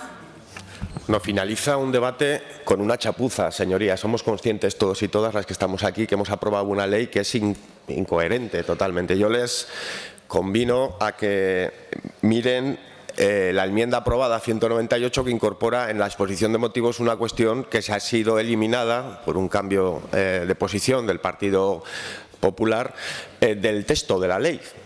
Es decir, si lo que quieren es, en cualquier caso, acabar con la mínima huella que Izquierda Unida pueda dejar en un texto legislativo, por lo menos háganlo bien, aprendan a hacerlo. Es que lo han hecho mal. Señor Zibiac, lo han hecho mal. Yo les recomiendo que estudien también un poco en este sentido, porque ahora hay un problema. Hemos votado una enmienda que está recogida en el texto que no se corresponde a lo que luego desarrolla el mismo. Por lo tanto, esa es la primera cuestión. La segunda cuestión, señora Puyuelo, ustedes han votado en contra de lo que votaron en ponencia, han votado en contra de lo que votaron en comisión. Yo les quiero preguntar de qué vale, ya no su palabra, su voto. ¿De qué vale? Yo entiendo que tengan que dar satisfacción a sus socios, pero han ganado ellos el debate, no ustedes. Lo que han demostrado ustedes es incapacidad y falta de tutela y de timón. Y por último, yo he escuchado aquí que alguien ha venido aquí a poner orden en las renovables. Pues en apenas un año, en menos de un año, lo único que ha pasado con las renovables son 3 cuestiones. La primera, que se ha intensificado el ritmo para su autorización, señor Zibiac. La segunda, que nos han embarrado en una comisión de investigación con la que llegaron precisamente al Gobierno para que al final se sustancie en nada, porque es lo que ustedes quieren hacer, porque ustedes no han venido a poner orden ninguno, ustedes han venido a lo de siempre, que es lo que hoy hemos aprobado aquí, que es que al final sale un impuesto en el que el daño ambiental importa entre poco y nada.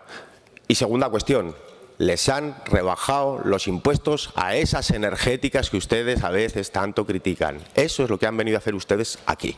Ese es su balance de gestión en materia renovable y, señora Puyuelo y señor Azcón, eso es lo que ustedes están consintiendo y permitiendo en el Gobierno de Aragón.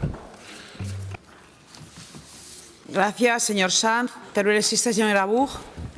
Gracias, señora presidenta. Pues desde el Grupo Parlamentario Aragón Teruel Existe queremos mostrar nuestra más absoluta decepción con la ley que hoy ha sido aprobada en este Parlamento. Desde luego no es lo que esperábamos, pero desde luego no es lo que se espera de una ley medioambiental. Al final, simplemente se ha quedado una ley recaudatoria y ese no es el fin de una ley medioambiental. Vuelvo a decir que nosotros en comisión trajimos a expertos en fiscalidad medioambiental que pusieron encima de la mesa lo que es el espíritu de una ley medioambiental. Una ley medioambiental tiene que estar sacada para paliar los daños y para que la contaminación medioambiental no sea tal y disuadir de ella. Esta ley también nace con un grave error y es que el dinero recaudado no va a ir a los territorios que están siendo expoliados.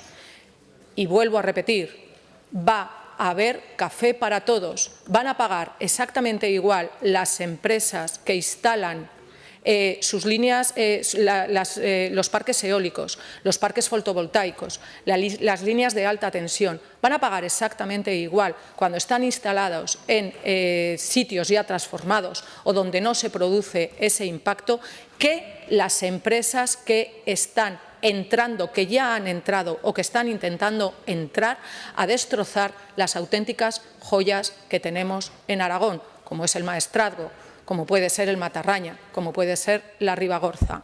Esto era importante en esta ley. No todo vale, café para todos no es lo que tenía que haber salido de aquí y, desde luego, una ley medioambiental está para paliar los daños y no solo para recaudar. Muchas gracias.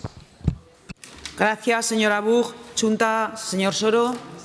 Sí, presidenta, gracias. Como había anunciado, hemos votado que sí solo a un artículo, al 1, era una forma simbólica de expresar que sí que queremos estos impuestos, pero hemos votado que no al resto de artículos y disposiciones para manifestar nuestro rechazo a este proyecto de ley. Señorías, yo entiendo las mayorías políticas, entiendo que puede haber un cambio de voto en ponencia, en comisión, en pleno, lo entiendo. Al final han sacado su ley, la han sacado gracias al Partido Socialista. Si el Partido Socialista hubiera retirado su voto particular, hoy no habrían aprobado la ley, habría tenido que volver a comisión, pero bueno, aquí cada uno sabe lo que hacen. Una muy breve reflexión sobre otra cuestión que hoy no hemos hablado. La señora Puyuelo me echaba en cara que presentamos muchas enmiendas de las que nos habían propuesto la sociedad civil, señorías del Partido Popular y de Vox. Es que no han hecho ni caso a los instrumentos de participación ciudadana del reglamento. Hubo unas interesantísimas audiencias legislativas, interesantísimas. Hubo interesantísimas aportaciones en vía de enmiendas de propuesta ciudadana. En Junta Aragonesista hicimos un esfuerzo por presentar todas aquellas que no eran radicalmente contrarios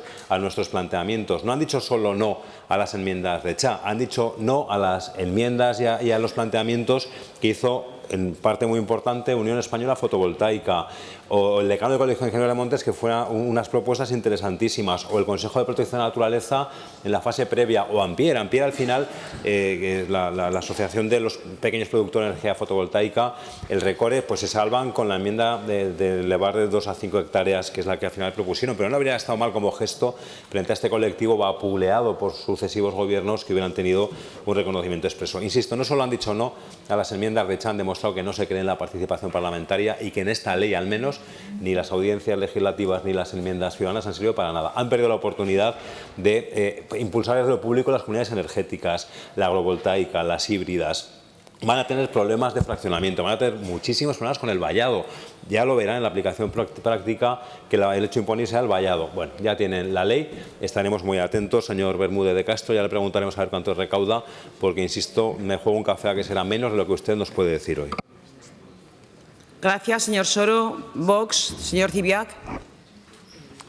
Sí, gracias, señora presidenta. Bueno, yo creo que hemos aprovechado la oportunidad, lo he dicho antes, hay cosas mejorables en esta ley, trabajaremos en ese sentido.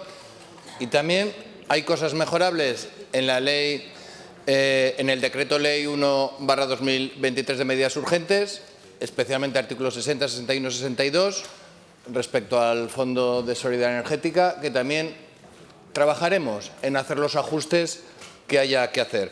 Mencionaba la señora Buch el mapa de paisajes. También,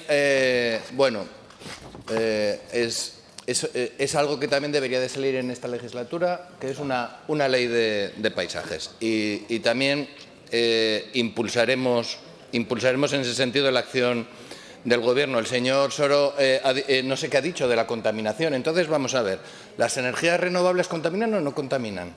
Porque parece ser que todo este despliegue era para reducir la contaminación. Vamos, yo lo tengo claro. Nuestra posición es muy clara, no me lo explique, que ha tenido su turno de palabra. Bueno, el cinismo del Partido Socialista después de esta tramitación de esta ley ya es legendario. Ya, vamos, que votamos que no, pero nos hemos arrepentido, luego nos abstenemos, luego votamos que sí, sacamos una nota de prensa diciendo que votaremos que no, al artículo 14 finalmente nos abstenemos.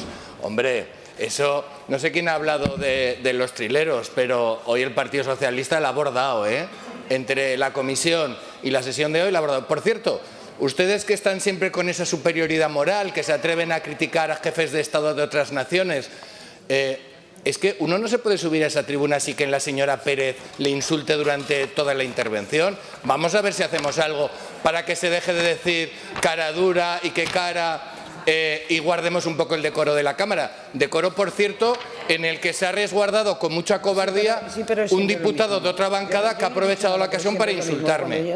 Que me ha insultado otro diputado resguardándose en la dignidad y en el decoro de esta Cámara, cosas que seguramente en otras circunstancias no sería capaz y que solo muestra impotencia moral e incapacidad política. Y esos insultos nos los ponemos en el pecho. Muchas gracias. Gracias, señor Ziviac. Señor Galeano.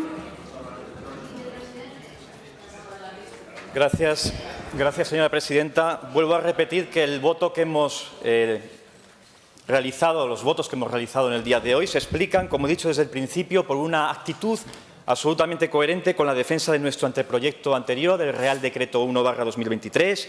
Se explican por la necesidad de tener un impuesto que tuviera carácter finalista, medioambiental, como hicimos ya en su momento con el IMAR, un tributo cuya recaudación alimentara el Fondo Aragonés de Solidaridad Energética para beneficio de los municipios de nuestro territorio.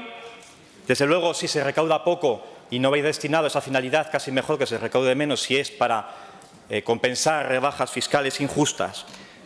Hemos sido responsables desde el principio hasta el final, incluso apoyando o añadiendo una coletilla a una transacción que presentó el señor Izquierdo en comisión, que veíamos oportuna, remarcando el carácter finalista para los municipios y nuestros ayuntamientos. Y, desde luego, esta generosidad, esta responsabilidad que ha tenido el Grupo Parlamentario Socialista le deviene por los antecedentes de un partido que tiene 150 años de historia y que ha demostrado la responsabilidad y la generosidad en todo momento en este país, en las cámaras nacionales y en las cámaras autonómicas, como en esta Cámara, en donde mis compañeros saben perfectamente que somos elefantes porque tenemos una capacidad de memoria que no tienen el resto. Eso nos lo da 150 años de historia. Ustedes, señorías de Vox, señor Ziviac, creo que se han quedado en ser, como decía antes el señor Izquierdo, en mamuts. En mamuts. Ustedes no han pasado de mamuts y se han quedado congelados en otra época y congelados de ver que si no hubiera sido por este grupo, ustedes y sus votos hoy no hubieran sido inútiles, hubieran sido lo siguiente. Dicho esto, quiero manifestar mi agradecimiento al resto a todos los ponentes de la ponencia, por la redundancia, por su respeto personal. Quiero agradecer enormemente la labor de los servicios jurídicos en la persona del señor Luis Latorre, letrado Luis Latorre, en ocasiones único faro entre tanta niebla en la que nos encontrábamos, y gracias a todos mis compañeros de mi grupo por su apoyo y cariño, y disculpen las molestias por los errores cometidos. Gracias. Gracias, señor Galeano. Señora Puyuelo.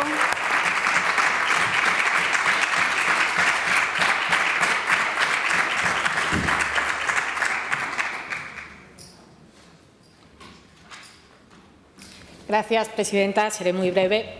El resultado del debate y la votación ha sido el esperado y anunciado por los grupos. La ley se ha aprobado con los votos de los parlamentarios que apoyan al Gobierno y en el tiempo previsto. No se puede decir lo mismo de los proyectos que ha presentado últimamente el señor Sánchez, que no los votan ni sus socios o los tienen que retirar, como ya he dicho en mi intervención anterior, para que no se los tumben. Nos hubiera gustado mucho, señor Izquierdo, contar con su apoyo. Sabe que lo intentamos, quizás tarde, como nos ha dicho, pero no siempre las cosas salen como uno quiere. No voy a hablar, señor Saez, no le voy a contestar, no porque no me merezca todo el respeto sus intervenciones, sino porque creo que sabe mejor que yo cómo le puedo responder a lo que usted ha dicho. Tampoco voy a hablar de rodillos, señor Soro, porque la verdad que antecedentes los hemos sufrido todos. Solo quiero reiterar, señorías, que el texto que al final hemos aprobado combina dos aspectos importantes. Por un lado, va a permitir a la gente del territorio beneficiarse de este tipo de industrias que hasta ahora dejaban pocos beneficios donde estaban implantadas, y en segundo lugar, es un impuesto que no va a expulsar ni a impedir nuevas inversiones en renovables, porque su impacto en las empresas estará por debajo de la media española.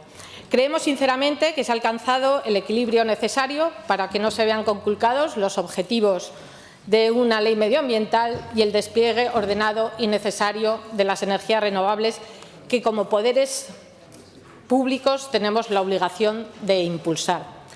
Renovables ordenadas sí, impuestos medioambientales equilibrados y justos también.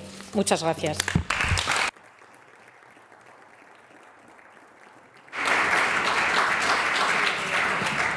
Gracias, señora Puyuelo. Continuamos con el siguiente punto del orden del día.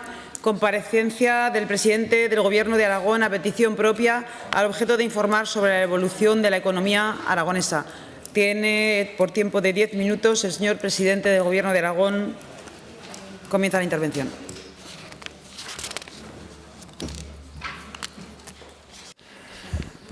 Muchas gracias, señora presidenta.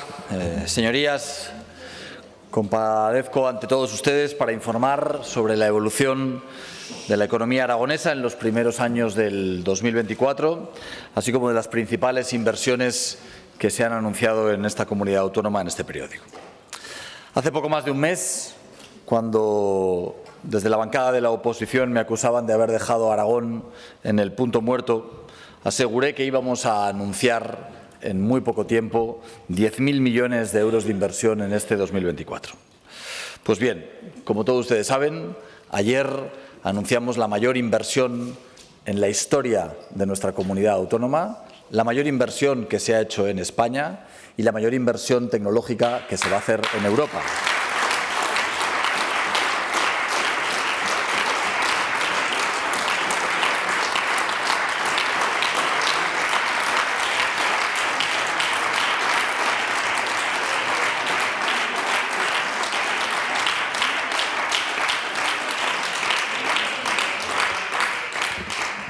Una inversión de 15.700 millones de euros que entiendo que pueda ser en ocasiones difícil asimilar a otras magnitudes.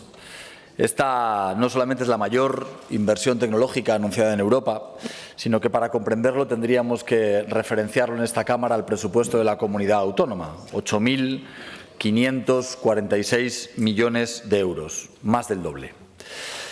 Más de la mitad de la inversión extranjera, de toda la inversión extranjera que el año pasado tuvo en nuestro país, 28.215 millones. O casi tanto dinero como una de las empresas más importantes que tiene este país en el ámbito de la energía, como es Repsol, 18.000 millones de euros. Esta inversión se va a realizar a lo largo de los próximos 10 años y va a traducirse en la ampliación de los 3 centros de datos que existen en Huesca, en Villanueva de Gállego y en el Burgo de Ebro.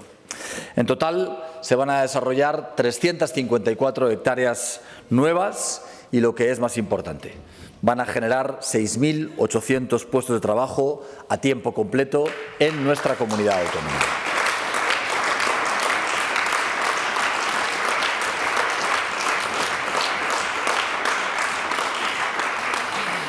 Empleos que tendrán un impacto directo en Aragón, en el sector de la tecnología, pero que también lo tendrán en otros ámbitos económicos en nuestra comunidad. Los centros de Amazon de datos Los centros de datos de Amazon, que ya tiene en Huesca, en Villanueva y en el Burgo de Ebro, llevan meses demostrando innovación y que las infraestructuras cloud son la punta de lanza de una revolución tecnológica en la que el mundo está inmerso y en la que pretendemos liderar desde Aragón. Ahora, con sus respectivas y multitudinarias inversiones, multiplicamos exponencialmente esta apuesta, que, como saben, va a tener un impacto colosal, un impacto extraordinario en el Producto Interior Bruto de nuestra comunidad. En concreto, el crecimiento económico que va a significar en nuestra comunidad es de 12.900 millones de euros, lo que equivale a un incremento del 30% del Producto Interior Bruto de Aragón. Permítanme que les diga que este es un dato estratosférico. Es un orgullo que Amazon Web Services una vez más elija a Aragón como su principal región de datos en el sur de Europa. Esta inversión refuerza nuestra apuesta por convertir a Aragón en el principal hub tecnológico en el sur de Europa. Queremos crear alrededor de los centros de datos ecosistemas tecnológicos del que puedan beneficiarse también las pequeñas y las medianas industrias digitales tecnológicas que tiene nuestra comunidad autónoma. Inversiones como las de Amazon van a confirmar que nuestra visión no solamente era un proyecto loable, sino que ya comienza a ser una realidad innegable. Esta va a ser la legislatura de la tecnología, estamos trabajando en ello y vamos a seguir trabajando en tecnología. Como anunciamos el otro día en el Congreso de The Wave, y aprovecho la ocasión para felicitar al Departamento de Economía y a su vicepresidenta Mar Herrero por la excelente organización.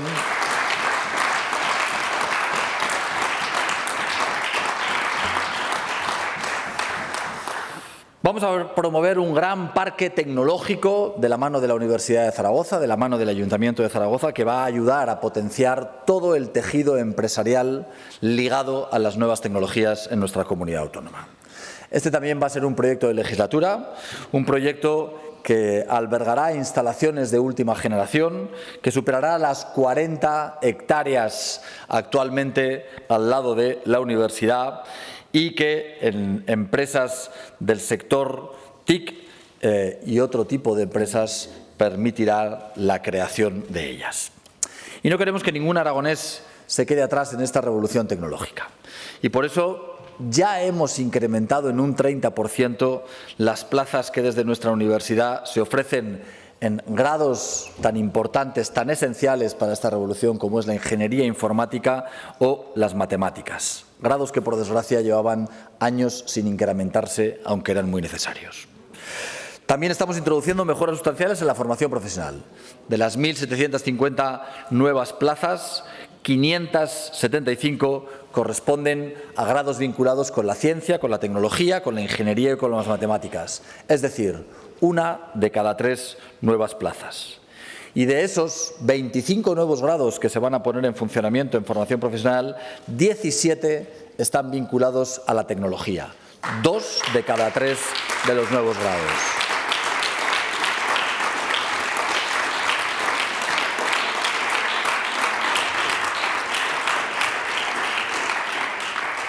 Además, el INAEM acaba de lanzar un programa de subvenciones para acciones formativas dirigidas a la cualificación y recualificación de la población activa, con un presupuesto de 9,7 millones de euros, en el que el 40% de sus cursos estarán destinados a empleo verde y el otro 40% a competencias digitales. Todo ello con el objetivo de estar preparados para lo que va a venir, el principal hub tecnológico de todo el sur de Europa. Y así lo estamos transmitiendo en eventos multitudinarios que la semana pasada se realizaron tanto en The Wave como en Tribu o como ese encuentro de cooperación económica y comercial entre China y España que celebramos la semana pasada. Queremos que todo el mundo sepa que Aragón es una tierra de oportunidades y de talento tecnológico. Es verdad que desde la oposición el mes de febrero nos decían en estas mismas Cortes que tendríamos que demostrar si éramos capaces de atraer empresas y que esa sería nuestra prueba de fuego. Yo creo que hoy van a tener ustedes la posibilidad de reconocer que esa prueba de fuego la supera la comunidad autónoma y la supera este Gobierno con creces.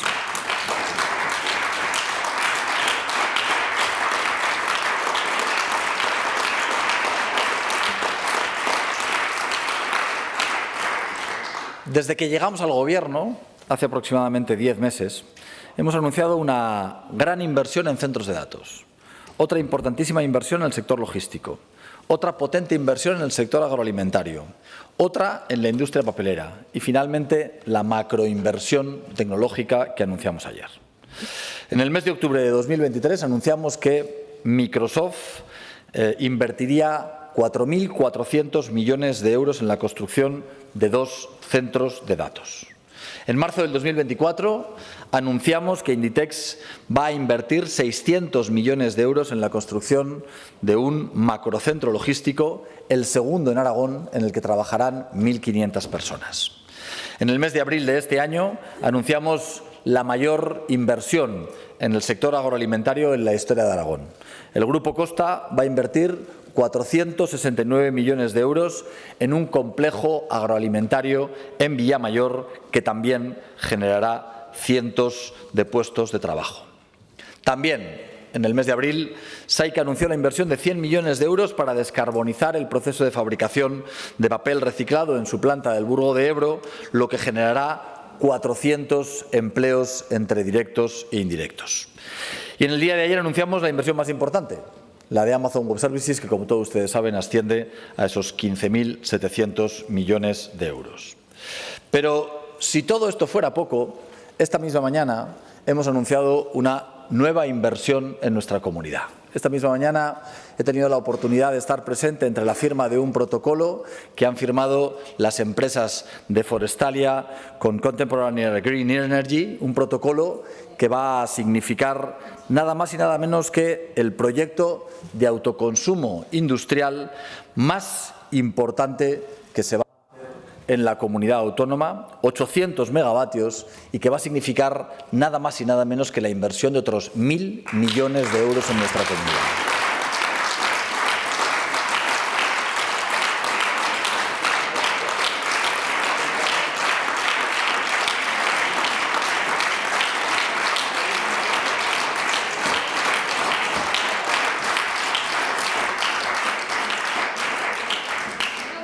Este va a ser un proyecto absolutamente novedoso en nuestra comunidad autónoma. Estará basado en la hibridación de distintas fuentes de energía.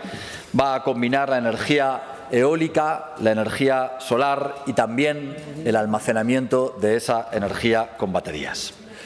Sin ningún género de dudas, ayer anunciamos la mayor inversión tecnológica en nuestra comunidad. Pero al final hay algo que me parece que es especialmente importante y con esto acabo, señora presidenta.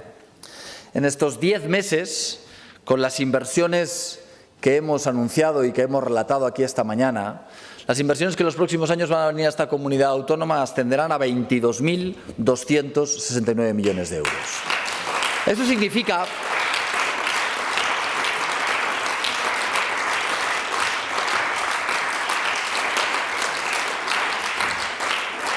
significa que no solamente estamos ante la mayor inversión en la historia de la comunidad, sino que también estamos, bajo este Gobierno, en el momento de mayor inversión empresarial en su conjunto en la historia de la comunidad. Eso va a significar creación de empleo y, en definitiva, calidad de vida para los zaragozanos. Aragoneses. Espero que todos ustedes es lo que tiene una vez que ha sido alcalde de tu ciudad. Es lo que tiene una vez que ha sido alcalde de tu ciudad.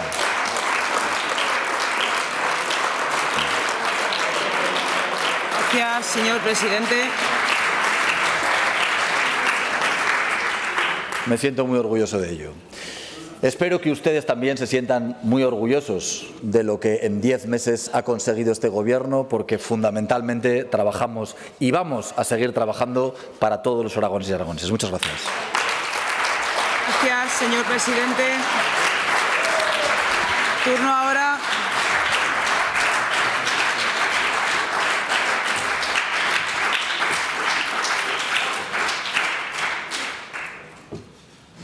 Turno ahora para el resto de grupos parlamentarios para intervenir durante un tiempo de 5 minutos, comenzando por Agrupación Parlamentaria Partido Aragonés. Señor Izquierdo, su tiempo, 2 minutos y medio.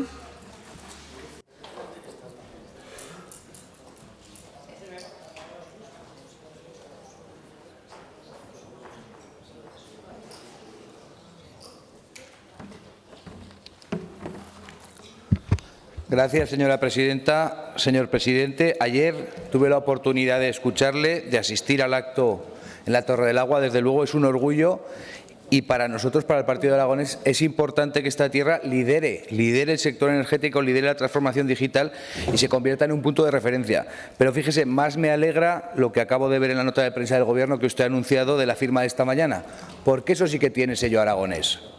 Y aquí parece que a los aragoneses hay que perseguirlos, sobre todo a algunas empresas. Y este portavoz quiere poner hoy en valor lo que está haciendo precisamente esa empresa por esta tierra, que parece que algunos no se enteran. Parece que algunos no saben que Forestalia, de la empresa que usted ha hablado, está liderando el sector energético nacional, haciendo cosas muy importantes que desde luego van a beneficiar a esta tierra.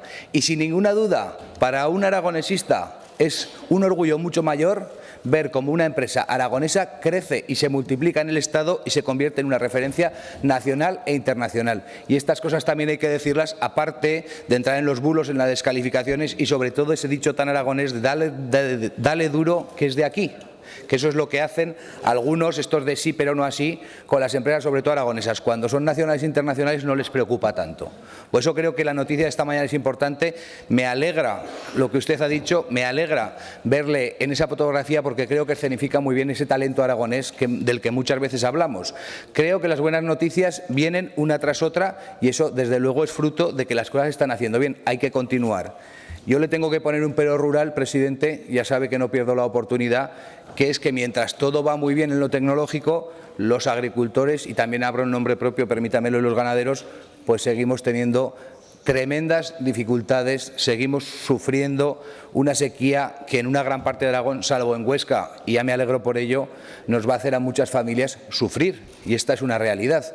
Por eso, ojalá, señor presidente, y seguro que usted va a trabajar en ello, pero se lo tengo que pedir y se lo tengo que decir, ojalá dentro de unos meses podamos ver cómo también el sector agrícola recibe un impulso que también le convierta en un sector que esté contento, que esté trabajando y que esté sobre todo no peleando por sobrevivir, sino por hacer rentable su negocio. Me alegro del camino, me alegro del trabajo. Yo creo que las buenas noticias nos tienen que enorgullecer a todos. Creo que usted está sabiendo liderar esta comunidad sobre todo en cuanto a las inversiones, convertirnos en un referente, y ahí le pongo ese pequeño pero que siempre hay alguno. Vamos a ver si somos capaces entre todos de que nuestro sector primario no se muera. Muchas gracias. Gracias, señor Izquierdo. Señor Sanz, de Izquierda Unida, tiene la palabra.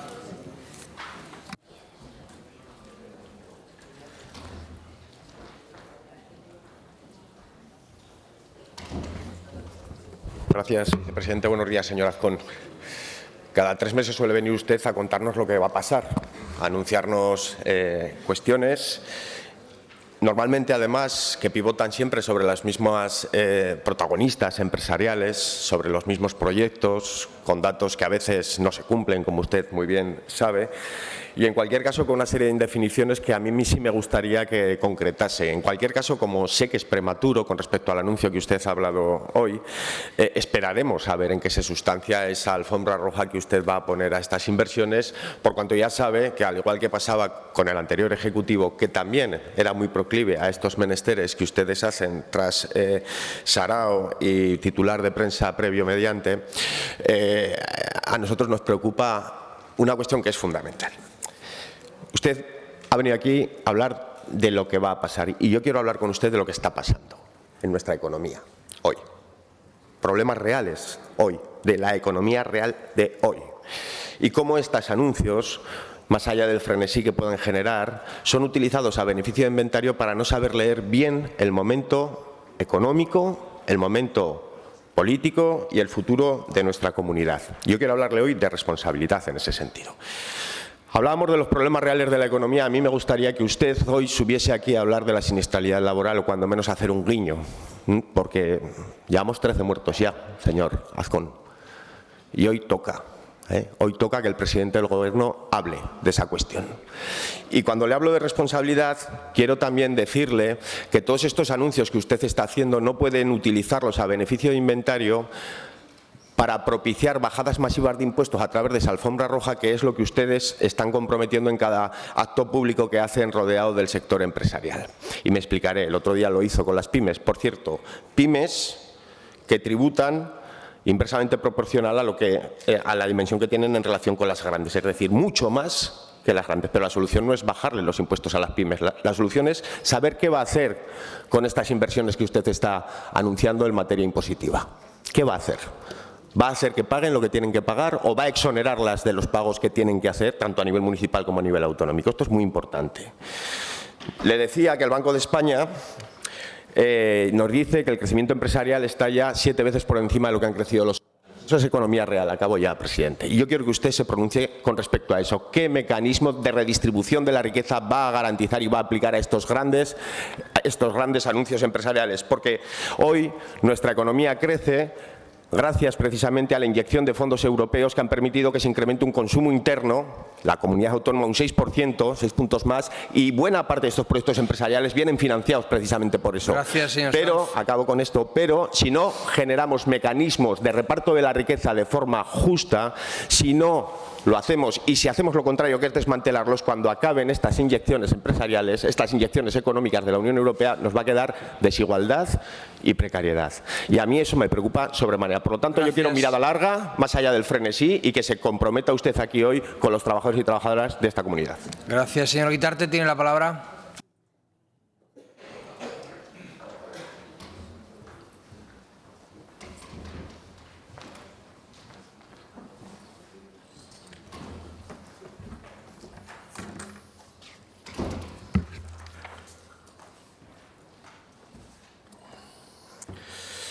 Pues iba a decir unas cosas, pero voy a decir otras.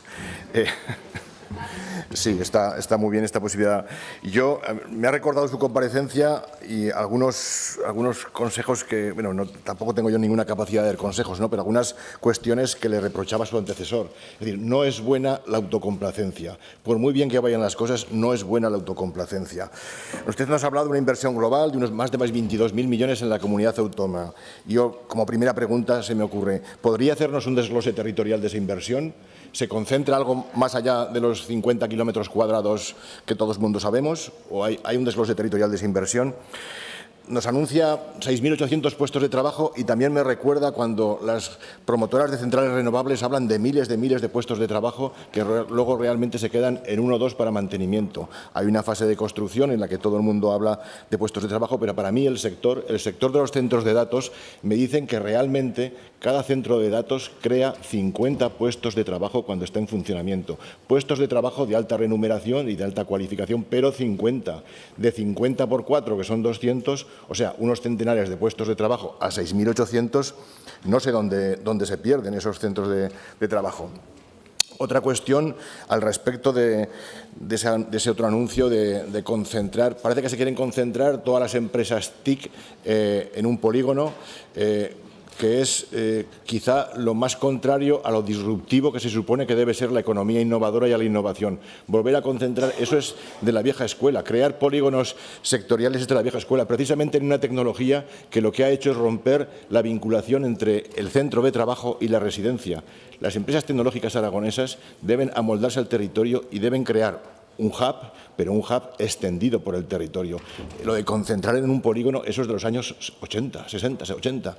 Parece un poco disonante con esa misión de ruptura tecnológica que anunciaban estas empresas. Y efectivamente todas estas anuncios que ha hecho son muy buenas noticias, son excelentes noticias para Aragón, de lo cual nos alegramos y nos alegramos mucho, pero creemos que su labor no ha concluido. O sea, hay que hacer que este desarrollo no se limite a una única zona de Aragón y sabe que eso es posible. Y lo saben también las empresas, que algunas lo reconocen. Entonces, lo que ha anunciado Amazon no consiste sino en la ampliación, que es muchísimo, no, la ampliación de sus instalaciones que ya tenía anunciadas en Huesca, Villanueva y Gállego y una nueva en Zaragoza, que como vemos está todo en la misma área, con la posible excepción de Huesca, ¿no? Yo espero que todos estos anuncios no lleguen a contradecir sus promesas de reequilibrio territorial y de velar por el desarrollo del conjunto de Aragón. Que Zaragoza llegue a ser un modo tecnológico de primer nivel es una magnífica noticia, pero es una magnífica noticia para Zaragoza y su área de influencia si no somos capaces de trasladar esa influencia al conjunto de Aragón. Y debe haber una política concienciada y ambiciosa que busque que ese nodo zaragozano sea también una locomotora para las comarcas rurales del resto de Aragón. Necesitamos este empuje a un nuevo modelo económico que revierta en el desarrollo para todos. Seguimos insistiendo en eso, no nos cansaremos de repetirlos, parece que sea nuestro mantra, pero no existe desarrollo sostenible aceptable si no es equilibrado y justo con el territorio. Más aún, si estas nuevas industrias electrointensivas van a empezar a utilizarse como justificación para sacrificar el mundo rural, para proporcionar energía renovable a las zonas de crecimiento, será un problema. Si estas empresas energéticas necesitan ser electrointensivas, que se ubiquen allá donde se ubica la producción de la electricidad, es decir, en el mundo rural aragonés. Bueno, yo creo que estamos siguiendo, y lo que queríamos denunciar, estamos siguiendo la misma dinámica que en este sentido mantuvo su predecesor. No vemos dónde está ese cambio de modelo que se anunciaba. Nos alegramos muchísimo de este anuncio, pero hay que prestar atención también a cuestiones de la macroeconomía, de la microeconomía, no solo de la macroeconomía. Usted parece compartir también en su intervención lo que decía el señor Sánchez el otro día, que decía que la economía española no solo iba como un tiro, sino que iba como un cohete, eso a efectos de datos macroeconómicos. Y es cierto, efectos de macroeconómicos son buenos, son relativamente muy buenos, pero la realidad de la calle es que hay una disonancia concreta con la realidad. Los sueldos no mejoran, no crecen en la misma capacidad. Se ha encarecido la vida un 40% desde el año 2006 y antes un sueldo de mileurista se refería uno a él como un aspecto casi de síntoma de renta baja. Hoy en día, para muchos jóvenes, un sueldo mileurista sigue siendo casi un sueldo habitual y para muchos de ellos una aspiración. Creemos que hay que prestar también mucha atención a la microeconomía, a la economía que afecta a la vida cotidiana de los ciudadanos y, efectivamente, alegrarnos de estas noticias, pero no perder de vista ni la justicia territorial a la hora de que tengan oportunidades quienes no la han tenido mucho tiempo, ni la justicia social, porque no podemos dejar que una nueva generación no pueda tener acceso a vivienda o a otras cuestiones de su justicia social. Gracias. Gracias. Señor Soro tiene la palabra.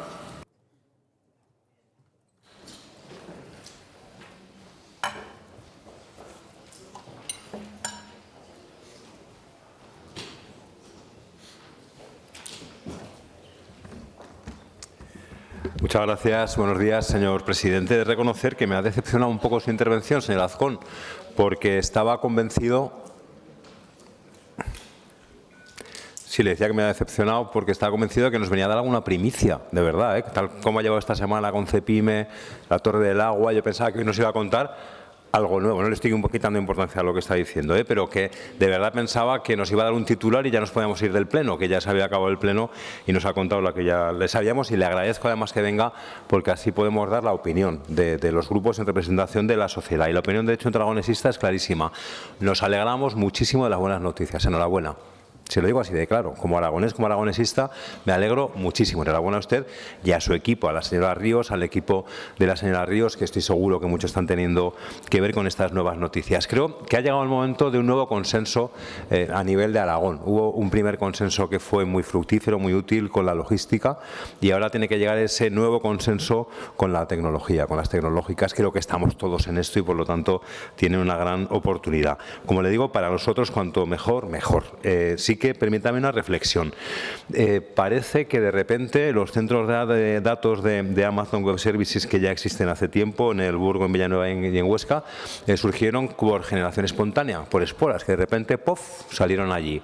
Yo creo que no le costaría nada, ya no digo ser generoso, digo ser al menos ni humildes, sino un poco justo reconocer, como usted ha dicho, que una vez más Amazon Web Services y el IGE Aragón se amplían porque existen y se existen gracias al gobierno anterior. Yo creo que no estaría mal reconocer algún mérito al gobierno anterior. Y mire, yo no puedo hablar de Huesca o del Burgo, de Villanueva algo puedo hablar porque soy el presidente de la empresa pública Suelo y Vivienda de Aragón hasta hace unos meses, hasta esos 10 meses que hablaba usted, y yo sé cuándo se empezaron las conversaciones con AVS para la ampliación.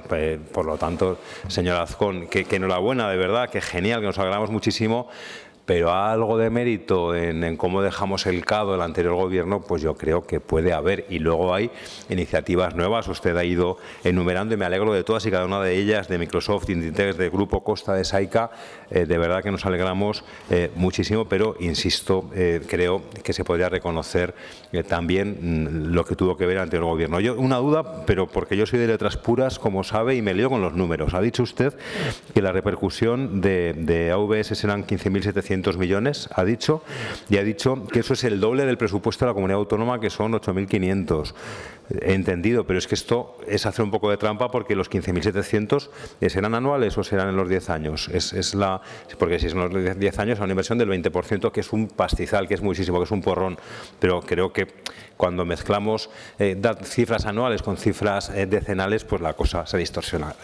Insisto que es muchísimo, pero no es la mitad, el doble, perdón, del presupuesto de la comunidad. Mire, una reflexión, que es la que hacemos siempre. Esto yo creo que no es de izquierdas. Se trata de que estos datos macroeconómicos, esta friolera de cifras que efectivamente es imposible, en mi cabeza no cabe la magnitud, se lo reconozco, lleguen a las familias, lleguen a la gente. Yo creo que esa es la clave y lo compartimos, porque los datos del desempleo femenino, los datos del desempleo de los jóvenes, es que los datos han ido a peor, del 23 al 24 en el primer trimestre, del 16,7 al 26,4 de desempleo de los jóvenes. Ojalá esos 6.800 nuevos puestos sirvan de forma muy especial para los jóvenes, pero este es un reto.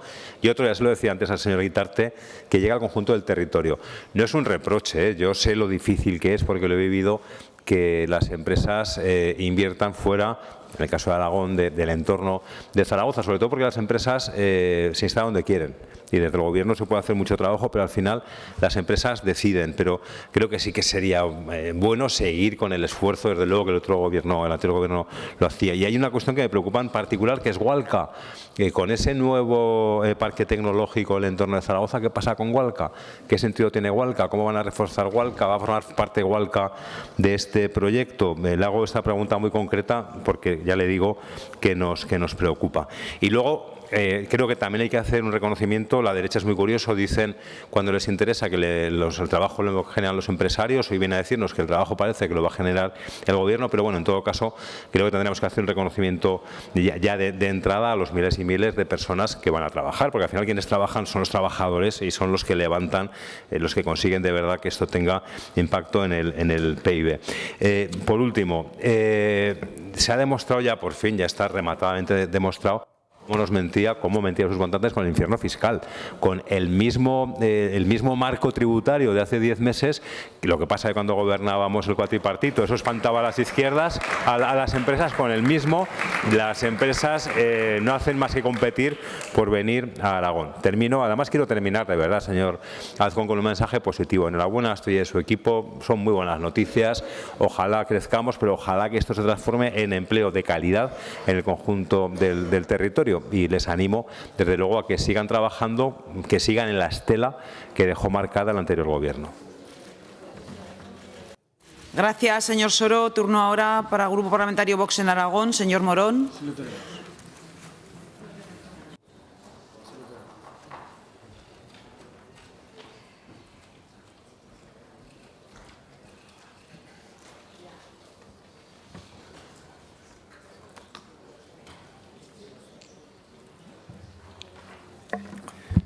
Gracias, señora presidenta.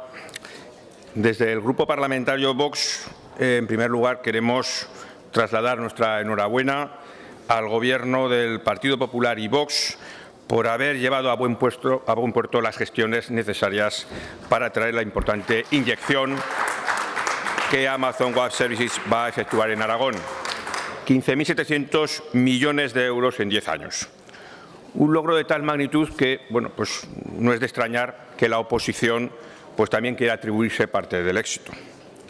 Una importante inversión que, evidentemente, no debe de disminuir la atención que el Gobierno de Aragón debe de seguir prestando a los autónomos, a las pequeñas empresas y también especialmente a las empresas 100% aragonesas, sobre todo aquellas que, además de ser 100% aragonesas, pagan sus impuestos en Aragón. Una inversión que llega de la mano de la paz social, como ayer hizo referencia en su intervención, pero también y sobre todo llega de la mano de la estabilidad política que garantiza el acuerdo de gobierno entre el Partido Popular y Vox y que estamos convencidos que a lo largo de esta legislatura va a conseguir y va a lograr que el desarrollo económico y la prosperidad que alcancen los aragoneses sea mayor de la que hasta ahora hemos llegado a conocer. Sinceramente, agradecemos que no haya hecho propias algunas expresiones como que la economía va como una moto, como un cohete. Y se lo agradecimos, y ya también ha hecho referencia el señor Guitarte al respecto, porque más allá de estas cifras macroeconómicas y de esta pujanza empresarial y de las buenas perspectivas de empleo, todavía existen familias que tienen problemas para llegar a fin de mes y para poder acceder a alimentos de calidad. Y no se trata de una crítica, al contrario. Desde Vox entendemos que el camino para poder fortalecer los servicios públicos y para poder ofrecer futuro a nuestros jóvenes pasa por la creación de empleo y en eso este Gobierno está sacando buena nota. Donde querríamos poner el foco hoy, en esta intervención, es en un asunto que ha destacado y que consideramos que es muy relevante. Es la necesidad de formación, tanto de reciclaje como de especialización técnica para poder nutrir al sector de todos los perfiles que sean necesarios para convertir a Aragón en el principal hub tecnológico del sur de Europa. Pero para ello debemos aprender de los errores del pasado, debemos planificar esa formación y debemos trabajar para mejorar las condiciones de trabajo que se le ofrecen a nuestros jóvenes. Que no ocurra como con los médicos, que por falta de incentivos, de precariedad laboral o escasez de vivienda se han ido al extranjero. Señor Azcón, ¿usted sabe cuántos ingenieros aragoneses hay hoy en día en Europa? ¿Cuánto talento hemos perdido?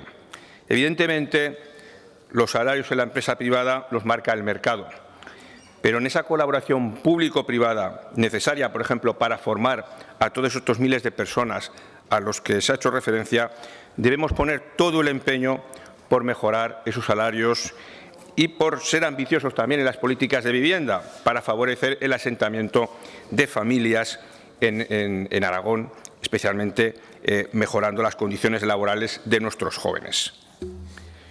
No espere que lo reclamen los sindicatos. No espere que reclamen los sindicatos las mejoras laborales de los jóvenes. Pese al empobrecimiento de las clases medias y trabajadoras en España, llevan 6 años dormitando y esperando que llegue la derecha al Gobierno para salir a la calle con sus pancartas. Anticipémonos y cuidemos el bien más preciado que tiene una sociedad, su futuro, sus jóvenes. Muchas gracias. Gracias, señor Morón. Turno ahora al Grupo Parlamentario Socialista. Señora Pérez, su turno. Gracias, presidente. Señorías, señor Azcón, hubiera estado bien, hubiese sido deseable que nos hubiera agradecido en el inicio de su comparecencia la posición que ha mantenido el Grupo Parlamentario Socialista con el debate de la anterior ley y especialmente con el artículo 17. El Partido Socialista al rescate del Partido Popular nuevamente, señor Azcón, de un desgobierno, como hemos visto en la tramitación de esa ley tan relevante y tan importante. Mire, si nos moviéramos por sus impulsos, por sus motivaciones, habríamos cambiado seguramente el sentido de voto que habíamos previsto ante los insultos inaceptables de su socio de gobierno y además para plantearles una situación contradictoria y compleja en el seno del Gobierno, pero eso supondría penalizar a Aragón y eso no lo haremos nunca. No somos como ustedes Hubiese sido lo justo y necesario que lo hubiese hecho, señor Azcón, el Partido Socialista al rescate de los aragoneses, sea en el Gobierno de España, al rescate de los agricultores con más de 300 millones de euros en ayudas directas y préstamos, al rescate de los aragoneses a través de una inyección de casi 2.000 millones de euros que llegarán a través de los ayudas de fondos europeos de MRR. ¿Recuerda esa foto de la vergüenza de usted y muchos dirigentes del Partido Popular en Aragón diciendo que no vinieran esos fondos europeos a España? Pues gracias también a eso, muchos de los anuncios que hoy está dando cuenta son de ahí. Y al rescate también del Partido Popular, el Partido Socialista en la oposición. Porque, señorías, lo que decimos, lo que defendemos en el Gobierno, lo defendemos y lo decimos también en la oposición. No somos como ustedes, señor Guitarte. ¿Ha oído? Lo que hacemos y defendemos en el Gobierno lo hacemos también en la oposición. Creo que se siente algo engañado. Y van dos en el día de hoy. Eso es coherencia y eso es credibilidad. ¿Quién la ha visto y quién le ve? Señor Azcón, lo que hasta hace tan solo un año era un despropósito, una ruina, un infierno fiscal, hoy es un paraíso. Oiga, y con las mismas condiciones. Señor Azcón, no ha variado absolutamente nada. Bueno, sí, ha variado que usted hoy es el presidente de Aragón y antes lideraba la oposición, por cierto, una oposición irresponsable y destructiva. Bienvenido, bienvenido al Aragón real, al Aragón, a ese Aragón tecnológico que hemos construido de manera colectiva en los últimos 8 años, 10 meses. 10 meses le ha costado darse cuenta de este Aragón. Ahora, espero, señor Azcón, estoy segurísima que no se haga trampas al solitario, porque no pensará que en 10 meses se consigue una inversión de más de 7.000 millones de euros con creación de 17.000 millones de euros y con una creación de empleo de más de 6.000. ¿Sabe usted cuánto llega a captar una inversión de ese calibre, señor Azcón? La verdad es que le faltan ideas, le falta generosidad con el Gobierno saliente y le sobra soberbia, sobreactuación y algo de excitación que le lleva en demasiadas ocasiones a improvisar. Y recuerdo la última comparecencia que hizo en febrero, hace 2 meses y medio prácticamente, para hablar de lo mismo, en la que anunció una ley de atracción, apoyo y arraigo en Aragón. No creo que estas nuevas inversiones devengan de esta ley, porque de esta ley no sabemos absolutamente nada, señor Azcón. Nuevamente no sabemos absolutamente nada. Pero fíjese, empieza a tener sombras en su balance, sombras donde había luz cuando llegó al Gobierno. Algún ejemplo, con la energía. Usted mantiene me va a permitir una bipolaridad difícil de mantener en su discurso. Dice que es una ventaja competitiva, pero con sus acciones lo que hace es impedir, criminalizar o señalar precisamente un sector absolutamente competitivo, insisto, que hemos defendido en el Gobierno y seguimos defendiendo en la oposición. Pero sobre todo, ojo, una oposición frontal de su socio de Gobierno, del señor Nolasco y del grupo parlamentario que lo apoya. Hoy ha anunciado otra inversión, nos sorprende, no, nos alegra que reconozcan la iniciativa de empresarios aragoneses. Pero ¿dónde está esa sospecha de hay que llevar a la Fiscalía? De llevar a la Fiscalía le ha pasado usted a ponerles alfombra roja. E insisto, a Vox no le gusta nada este proyecto porque no ha aplaudido. Pero insisto en algún otro sector que está en alerta roja. El sector primario supone un 7% del PIB aragonés frente a un 2,6% en el conjunto de España. Mire, más de 180.000 hectáreas están afectadas, por no decir arruinadas, por la sequía. Según los datos estadísticos, cuando llegaron ustedes, los afiliados en la Seguridad Social en el sector han bajado un 8% y si nos referimos a los jóvenes agricultores, más de un 18%, señor Azcón. El paro registrado nos preocupa mucho, que el leve ya solo sea en Zaragoza, en su querida Zaragoza, que incluso le traiciona el subconsciente cuando se refiere exclusivamente a Zaragoza. En Teruel y en Huesca suben 685 autónomos menos, 306 empresas registradas menos. Y cuando vemos encuestas donde los empresarios analizan las expectativas de cómo ven el clima político e institucional de nuestra comunidad autónoma, hay algo que es preocupante, señor Azcón, como es, bueno, cómo ven el funcionamiento de las instituciones. Fíjese, los optimistas en agosto del año 2023 decían que era un 43% veían bien las instituciones de esta comunidad autónoma. Hoy, a fecha de enero de 2024, ha bajado un 30%, señor Azcón. Es muy preocupante y eso es únicamente su responsabilidad. Genere un clima de confianza, de moderación, evite el conflicto permanente dentro y fuera, que es lo único que sabe hacer, porque eso es fundamental en un dirigente responsable, pero sobre todo para traer empleo, ese empleo que usted presume hoy y que antes criticaba. Empiece a tomar conciencia de su papel institucional y entienda que a veces ser el alumno más aventajado de su partido es incompatible con defender los intereses de su tierra. Insisto, estamos muy satisfechos porque es un proyecto colectivo del que usted se apunta 10 meses más tarde. Gracias, señora Pérez. Turno ahora del Grupo Parlamentario Popular. Señor Ledesma, su turno.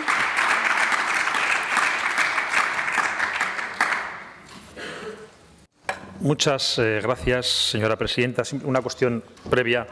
Yo agradecería que las referencias a las enfermedades mentales las dejáramos de lado, porque son las de más dificultad tenemos para empatizar con ellas. Así que las saquemos del debate, porque la bipolaridad es una enfermedad mental que lo mejor es apartarla del debate político si queremos elevar el nivel del debate en esta casa. Y entrando ya en el fondo de la materia, tengo que reconocer que era bastante previsible que la oposición y la portavoz del Partido Socialista hicieran referencia a la herencia recibida. ¿Y hasta cuándo va a durar esa herencia recibida, señora Pérez? ¿Hasta cuándo? Porque, mire, señora Gastón, qué poco partido le sacó a su gestión cuando era consejera de Economía y lo alargada que pretenden que sea su sombra. En el traspaso de poderes, que yo tuve la suerte y el honor de poder participar, no recuerdo ni una sola referencia al proyecto que se anunció ayer.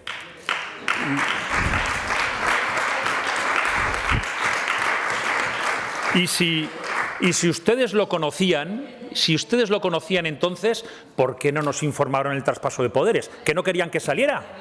¿De verdad que no querían que saliera? No informaron de este proyecto en el traspaso de poderes, señora Gastón. Si lo ocultaron, no querían que saliera, o igual estaba en aquel disco duro distraído, señora Gastón. Igual estaba la información en aquel disco duro distraído. Porque yo me pregunto que si también lo hicieron, ¿por qué están ustedes en el banco de la oposición?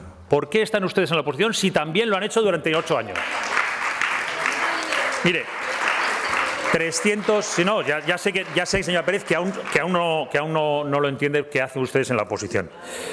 Bueno, 360 días después de las elecciones, igual debería empezar a asumir la nueva realidad que le ha situado los aragoneses. Porque cuando le escucho en la tribuna hablar de la herencia recibida, parece que estamos hablando de la herencia del sultán de Brunei, que piensan que dura generaciones y generaciones. Mire, hay que reconocer que igual piensan ustedes que los aragoneses son profundamente crueles, porque con lo bien que lo han hecho, mandarles a la oposición es una terrible crueldad de los aragoneses, señora Pérez. Pero yo, mire, voy a intentar explicar por qué los aragoneses han decidido situarles donde les han situado. Esto es una simple cuestión de confianza y los aragoneses dejaron de confiar en ustedes el 28 de mayo pasado, señora Pérez. Es un principio básico para el desarrollo económico, la confianza. Y lo que se ha recuperado en Aragón y lo que tienen los aragoneses es la confianza en el Gobierno de Aragón, la confianza en el Gobierno liderado por Jorge Azcón, señora Pérez.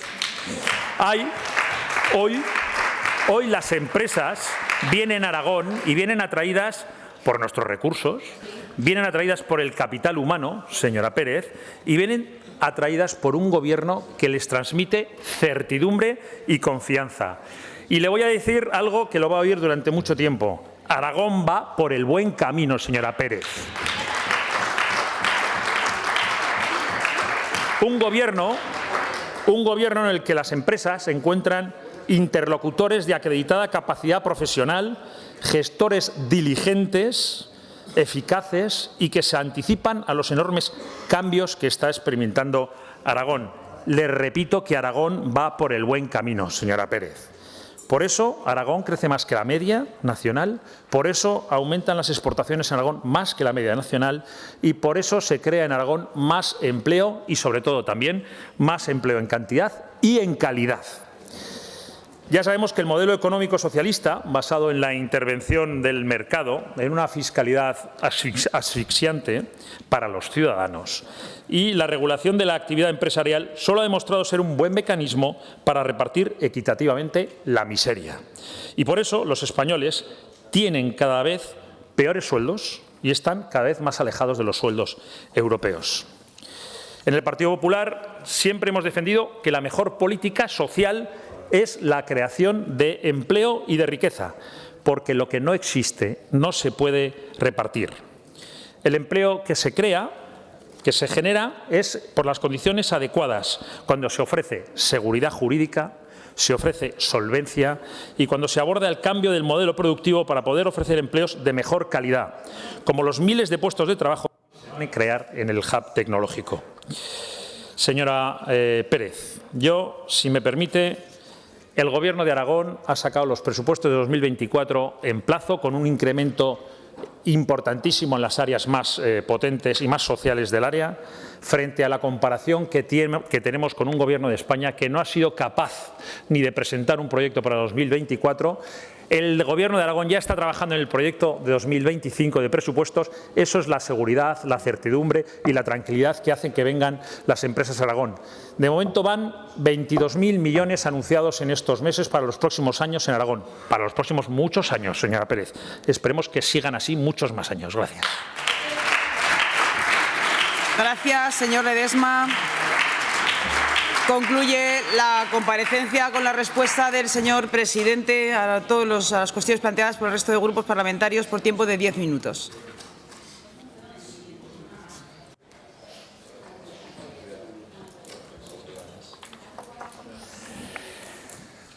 Muchas gracias.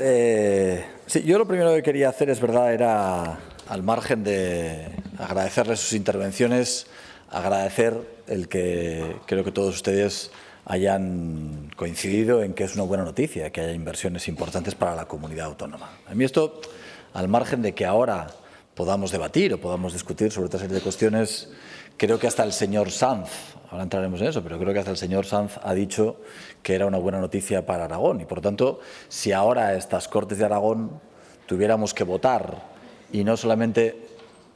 Pero eso también lo ha dicho el señor Sanz, creo. Ahora entraremos en algunas de las cuestiones que ha dicho. Si a estas Cortes de Aragón tuviera que votar sobre las afirmaciones que yo he realizado, en las que entiendo que a ustedes, desde el punto de vista político, les puede doler un poco más, pero creo que habría unanimidad. Creo que habría unanimidad si ahora tuviéramos que votar dos cuestiones fundamentales. La primera de ellas es que esta inversión que anunciamos ayer es la mayor inversión en la historia de nuestra comunidad autónoma, que es la mayor inversión tecnológica que en este momento se está haciendo en Europa, y además votaríamos a favor de que estos 10 meses son los 10 meses en los que se han anunciado más inversiones empresariales en la historia de la comunidad autónoma. A mí eso me parece importante, porque es verdad que, me refería al señor Sanz, es verdad, es que yo soy de los que creo que el protagonismo fundamental en las democracias los tienen los ciudadanos, pero los ciudadanos tienen otra serie de actores, y fundamentalmente cuando hablamos de economía, en la que el protagonismo lo tienen las empresas. Porque sin que haya empresas no hay dinamismo económico, no hay creación de puestos de trabajo y, por lo tanto, es esa riqueza y esa prosperidad con la que se consigue que se paguen los impuestos y con la que conseguimos prestar servicios públicos de calidad. Por eso es fundamental que ahora se estén anunciando inversiones millonarias, como nunca en la historia, señor Sanz. Evidentemente, lo que tiene que ver con la siniestralidad laboral creo que merecería un capítulo aparte, aunque ahora estemos trabajando de forma estrecha con los agentes sociales, como tampoco se ha venido haciendo en los últimos años. El señor Izquierdo me decía sobre lo que es una empresa concreta. Es que hay otra filosofía que este Gobierno también va a respetar absolutamente y que yo he vivido, pero en sentido contrario, y que la vivimos en sentido contrario en muchas ocasiones en los partidos de izquierdas. No puede ser que haya sectarismo también con las empresas. No puede ser que la inversión de las empresas sean buenas o malas en función de que esa empresa nos caiga bien o que nos caiga mal. No puede ser que trasladar el domicilio social de una empresa a otro país o a otra comunidad autónoma cambie la forma en que la Administración trabaja con una empresa. Es evidente. Nosotros creemos que la mejor de las noticias es la inversión empresarial, porque siempre viene acompañada de la creación de empleo, pero también entendemos que el sectarismo empresarial o el amiguismo empresarial que en ocasiones hemos visto en esta comunidad autónoma es evidente que a nosotros no nos va a guiar. Yo, señor Guitarte, déjeme que le diga, comparto con usted, es que yo creo sinceramente que la autocomplacencia nunca es buena, menos cuando se habla de economía. Y es verdad que yo no he utilizado ni los cohetes ni la velocidad de la luz, pero sí que he dicho qué es lo que está ocurriendo con uno de los motores fundamentales de la economía que tiene una comunidad autónoma, que es la inversión. No es el único. El consumo, la deuda, la inversión también extranjera son otros motores fundamentales de la economía, pero lo que tampoco podemos hacer es negar la realidad.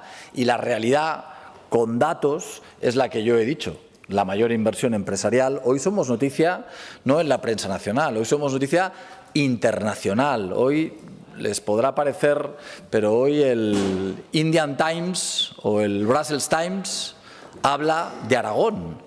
Y habla de las inversiones en Aragón. No es que hable Reuters o Bloomberg. Hablan medios de comunicación en los principales países del mundo de lo que ayer ocurrió en nuestra comunidad autónoma. Y, por supuesto, yo creo que vamos a hacer que esa inversión se expanda a toda la comunidad autónoma. Yo confío en que inversiones de estas características vayan a todas las provincias. Por supuesto, que vayan como están yendo y como van a llegar también a la provincia de Huesca. Porque mi querido Teruel, mi querida Huesca, no va a hacer que nunca me avergüence de mi querida Zaragoza como algunos les querrían. Pero es evidente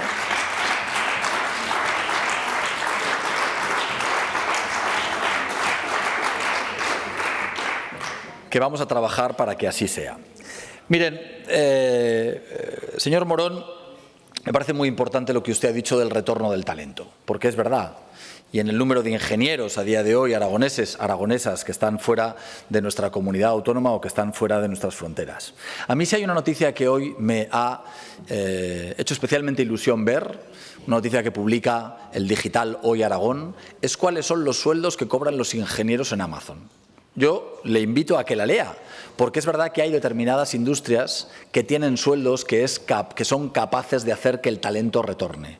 La inversión que ayer anunciamos es de esas industrias que tienen sueldos que permiten que haya ingenieros que hoy estén en otros lugares del mundo que puedan volver a su ciudad, que puedan volver a su comunidad autónoma, y para mí esa es una magnífica noticia. El portavoz de Chunta, coincidiendo con la portavoz del Partido Socialista, empiezan en un debate que yo creo que la verdad es que es bastante pobre. El debate sobre la autoría, el debate sobre qué tiene que ver uno o qué tiene que ver otro con la autoría de estas inversiones, creo que es un debate que lo que hace fundamentalmente es reflejar su melancolía, reflejar su nostalgia, y que visualicen evidentemente que ustedes creen que todo lo bueno que pasa en esta comunidad autónoma se debe a su gestión y todo lo malo que pasa en esta comunidad autónoma se debe a nuestra gestión. Y eso tienen que explicarlo, porque es muy difícil soplar y sorber al mismo tiempo, señora Pérez. Es muy difícil que usted salga a esta tribuna a decir que en Aragón hay sombras.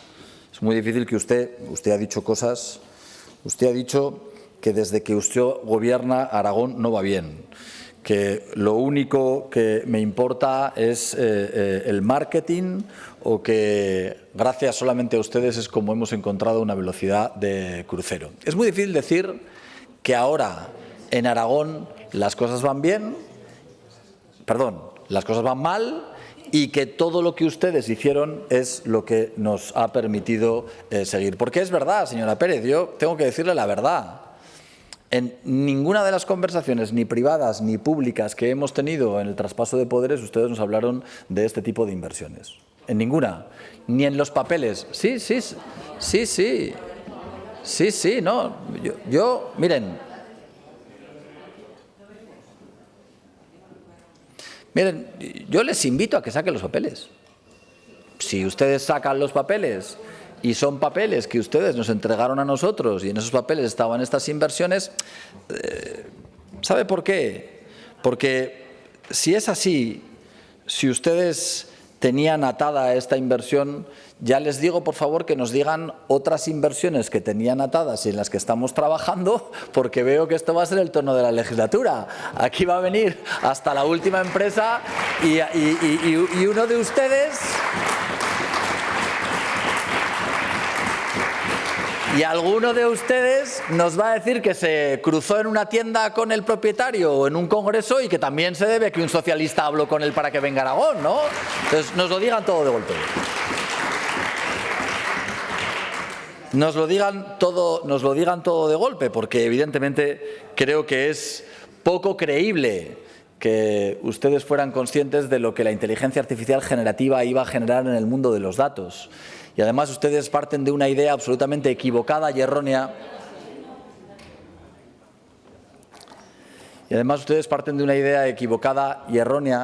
Y es que solamente donde hay un centro de datos se puede ampliar el centro de datos. Las inversiones que ayer se anunciaron se podían haber trasladado no a cualquier otra comunidad autónoma, a cualquier otro país de la Unión Europea.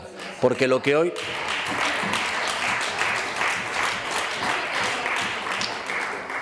Pero en cualquiera de los casos, miren, de verdad, supérenlo. Supérenlo.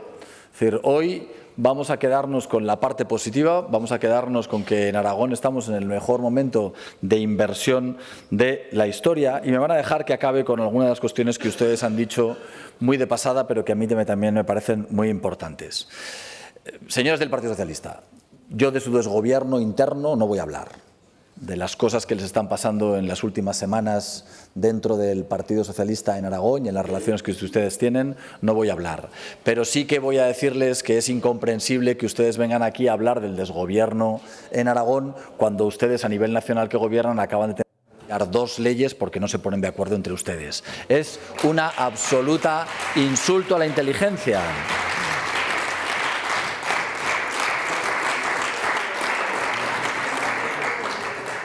Y déjeme que le diga una cosa, señora Pérez. Yo creo que el debate en esta Cámara y que el tono en esta Cámara es muy distinto del que se ven en otros sitios.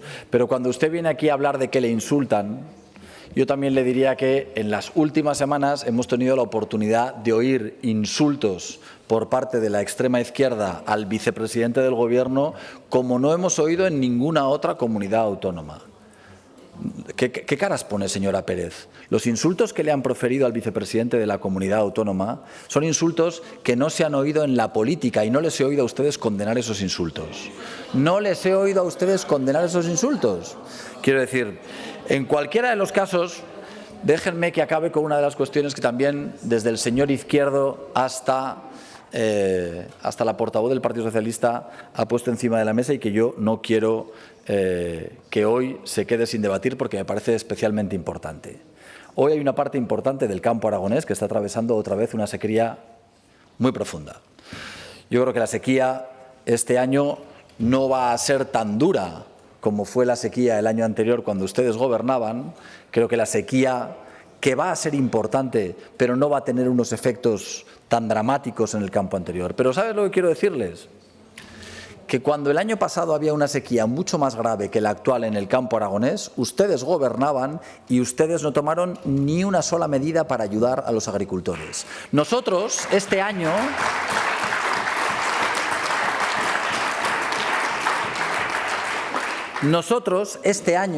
aunque el presupuesto en las ayudas a la agricultura haya incrementado exponencialmente, cuando vamos a ver una sequía como la que está sufriendo, menos grave que la sequía cuando ustedes gobernaban, lo que vamos a poner es 6 millones de euros encima de la mesa para ayudar al campo aragonés. Así que cuando hablan de sequía, si ustedes hubieran hecho algo por el campo aragonés cuando gobernaban y cuando había una sequía mucho más grave de la que hay ahora, estarían legitimados para hablar. Pero no solamente no hicieron nada, sino que encima, cuando este gobierno pone 6 millones de euros contantes y sonantes para los agricultores, que por desgracia van a subir una sequía muy importante, creo que ustedes estarían mejor en silencio. Muchísimas gracias. Gracias, señor presidente. La presidenta.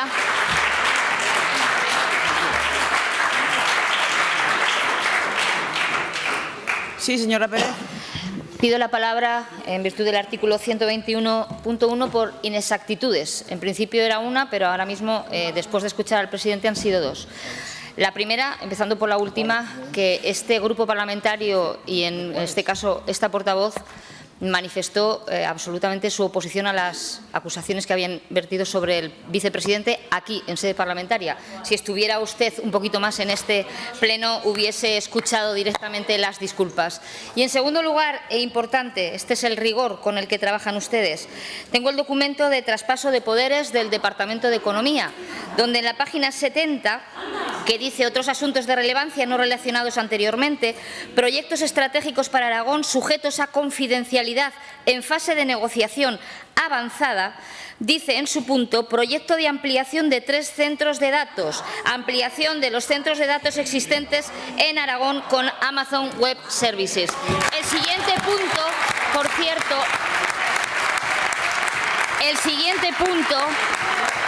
habla también del proyecto de Microsoft, que fue absolutamente incapaz de reconocer también el liderazgo del Gobierno anterior. Señora presidenta, yo creo que como propuesta positiva a estas Cortes deberíamos de comprar un verificador para que nos pusiera los colores a cada uno cuando dijéramos mentiras. Gracias, señora Pérez.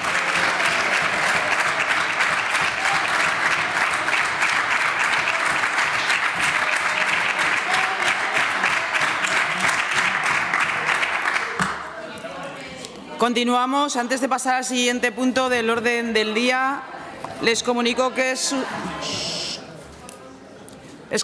sustanciaremos la siguiente comparecencia y 3 iniciativas antes de la pausa para el almuerzo. Punto número 4. Comparecencia del consejero de Medio Ambiente y Turismo a petición del Grupo Parlamentario Socialista para informar sobre la planificación de la campaña.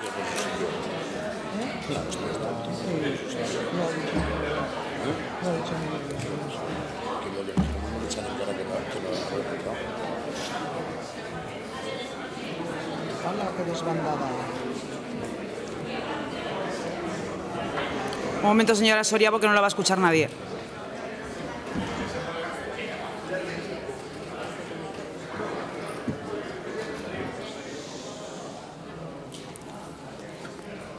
Punto número 4. Comparecencia del consejero de Medio Ambiente y Turismo a petición del Grupo Parlamentario Socialista para informar sobre la planificación de la campaña de prevención de incendios, recursos y medios y previsiones en los próximos meses, para cuya intervención, por tiempo de 10 minutos, tiene la palabra la señora Soria. Muchas gracias, presidenta. No pensaba haber salido tan rápido. Pensaba que iba a pedir la réplica al señor Azcón, pero como no tiene nada que decir, se ha marchado por la puerta. Y, señor consejero, muy buenos días. Vamos a pasar de la política de ficción a la política real. Y vamos a hablar de los problemas reales de los ciudadanos y de los aragoneses. Y le propongo pasar de la política de las falacias y la política de la ciencia ficción a la política de hoy. Y fíjese que esas sombras que decía el señor Azcón que no existían, que ese desgobierno que decía el señor que no existía y que esos incumplimientos de compromisos decía que no existía, hoy se los voy a desmentir y le voy a decir cuáles están pasando en su departamento. Y además lo voy a hacer con 2 premisas, con datos y desde el respeto, que creo que es como se tiene que trabajar en este Parlamento. Y dicho lo cual, el pasado jueves en comisión usted sabe que compareció su directora general de Gestión Forestal para que respondiera a algunos temas en materia del sector forestal que por A o por B esta portavoz pues no tuvo suerte de que fueran respondidas. Y yo creo que el titular que podemos extraer en estos momentos en esta materia del Gobierno de Aragón es que estamos casi en pleno mes de junio y el Gobierno de Aragón sigue sin explicar cuál va a ser su política en gestión forestal para este año. Y además no lo voy a hacer como ahora está de moda. Se lanza un titular y no se dice nada. No, yo le voy a dar 3 razones objetivas y un dato. Esas razones objetivas para decir que en estos momentos carecen de política de gestión forestal es que la orden de transferencia de Sarga en mes de junio está sin firmar, que además el Plan Anual de Prevención, Vigilancia y Extinción del año 24, que deberían haber mandado al Ministerio y que debería haber estar firmado y aprobado antes del 31 de octubre del año 23, no está, y que además ese nuevo plan forestal que decían que iba a estar, ahora parece que no es un nuevo plan y que ese plan forestal tan decepcionante ahora van a ser meras revisiones. 3 objetivas y un dato, le he dicho. ¿Qué dato es? El 14% de ejecución de sus objetivos estratégicos.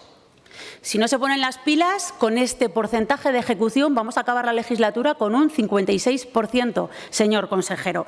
Así que hoy le damos el Partido Socialista una oportunidad de lujo para que usted venga aquí y nos explique qué planificación tienen en este tema.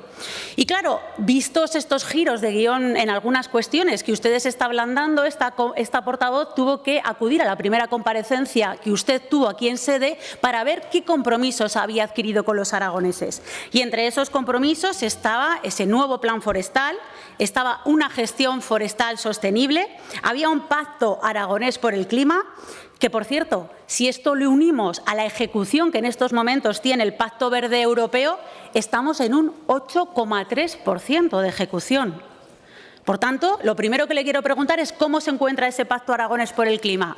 Yo ya le dije que precisamente donde debería de buscar ese pacto y ese acuerdo era en el seno de su Gobierno, porque realmente ustedes se encontraban rehenes de Vox, rehenes de un partido negacionista del libro y en el que, y textualmente voy a citar, dijeron en sede parlamentaria que solamente se iban a sumar a ese pacto siempre que se descargara del adoctrinamiento climático posible. Por tanto, segunda pregunta, señor consejero, ¿ya lo han descargado de ese adoctrinamiento climático necesario?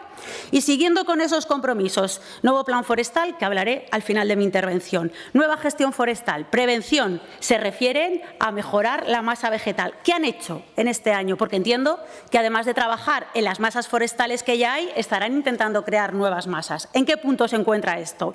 Lo cual lo uno con el plan de reforestación, porque claro, a mí me bailan las cifras. Ustedes están hablando de 10 millones, pero sin embargo en el portal de transparencia, en el plan de reforestación pone 8 millones. Por tanto, yo he perdido 2 millones por el camino. Le invito a que me ayude a encontrarlos y me diga por qué esa diferencia. También hablaban de una campaña de reforestación en colaboración con los ayuntamientos, iban a proceder a pedirles suelo público. ¿Cómo se encuentra? Pero fíjese que yo creo que hay 2 elementos clave para hablar de la planificación en este sector.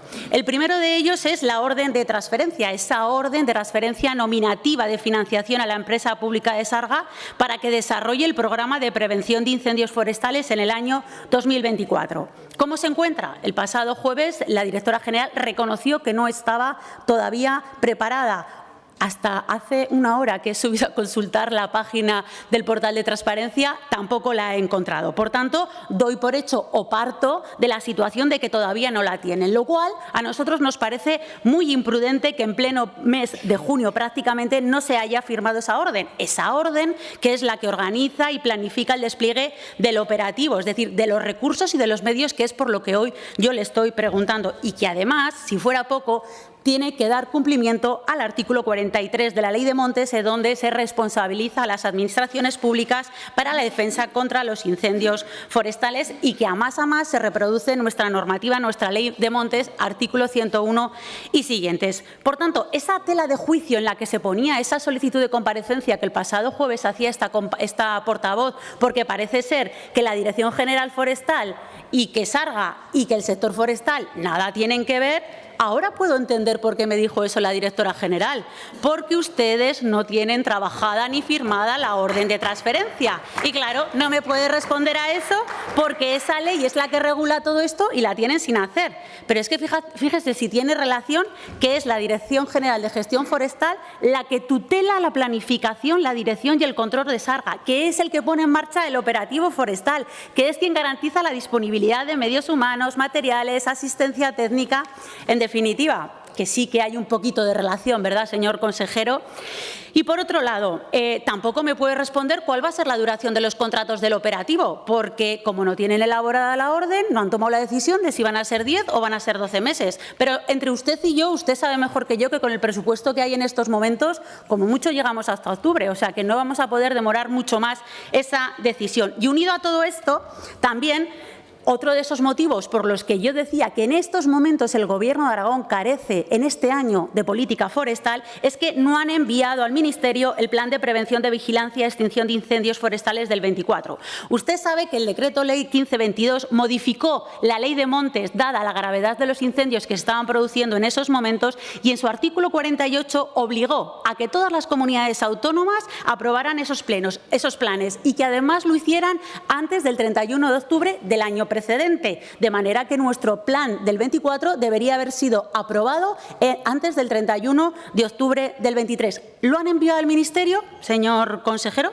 Porque, claro, es ahí donde se recogen de manera detallada los medios económicos, materiales. Y fíjese, si hubieran hecho su trabajo y hubieran elaborado la orden de transferencia y hubieran mandado al Ministerio ese plan, usted hoy aquí tendría súper fácil esta comparecencia porque me respondería con lo que han estado trabajando. El problema es que no me va a poder responder porque no lo han hecho. Por tanto, el problema nos consta que no lo han aprobado, que no han aprobado ese plan anual, que además ya va con un retraso de 6 meses, pero es que tampoco tenemos la orden de transferencia para la financiación del operativo forestal. De manera que no solamente están incumpliendo la ley, sino que también y difícilmente van a poder desplegar los medios necesarios de Sarga. Y la tercera de las razones objetivas por las que yo decía que en estos momentos, en pleno junio para este año, el Gobierno de Aragón no tiene política de gestión forestal, es el tema del plan forestal. He de reconocerle que me quedé altamente sorprendida en la pasada comisión cuando, después de haber escuchado entre sus compromisos y haberles escuchado en campaña electoral que iban a traer un nuevo plan forestal, que el recién aprobado plan forestal en el año 23, un documento súper participativo con un presupuesto histórico de 65 millones, que por cierto les resultaba decepcionante y poco ambicioso y que dejaba a un lado al mundo rural, a pesar de contar con proyectos de éxito como el de Cedrillas, pues ¿cuál es mi sorpresa cuando nos avanza la directora general que lo que están haciendo son revisiones del que ya existía en estos momentos? O sea, que no va a existir un nuevo plan, sino que va a haber una revisión del plan forestal decepcionante y poco ambicioso. En fin, espero que esto me lo de alguna manera explique, porque además entre sus compromisos en esa primera comparecencia, uno de ellos que aparecía era que se iba a hacer un nuevo plan forestal.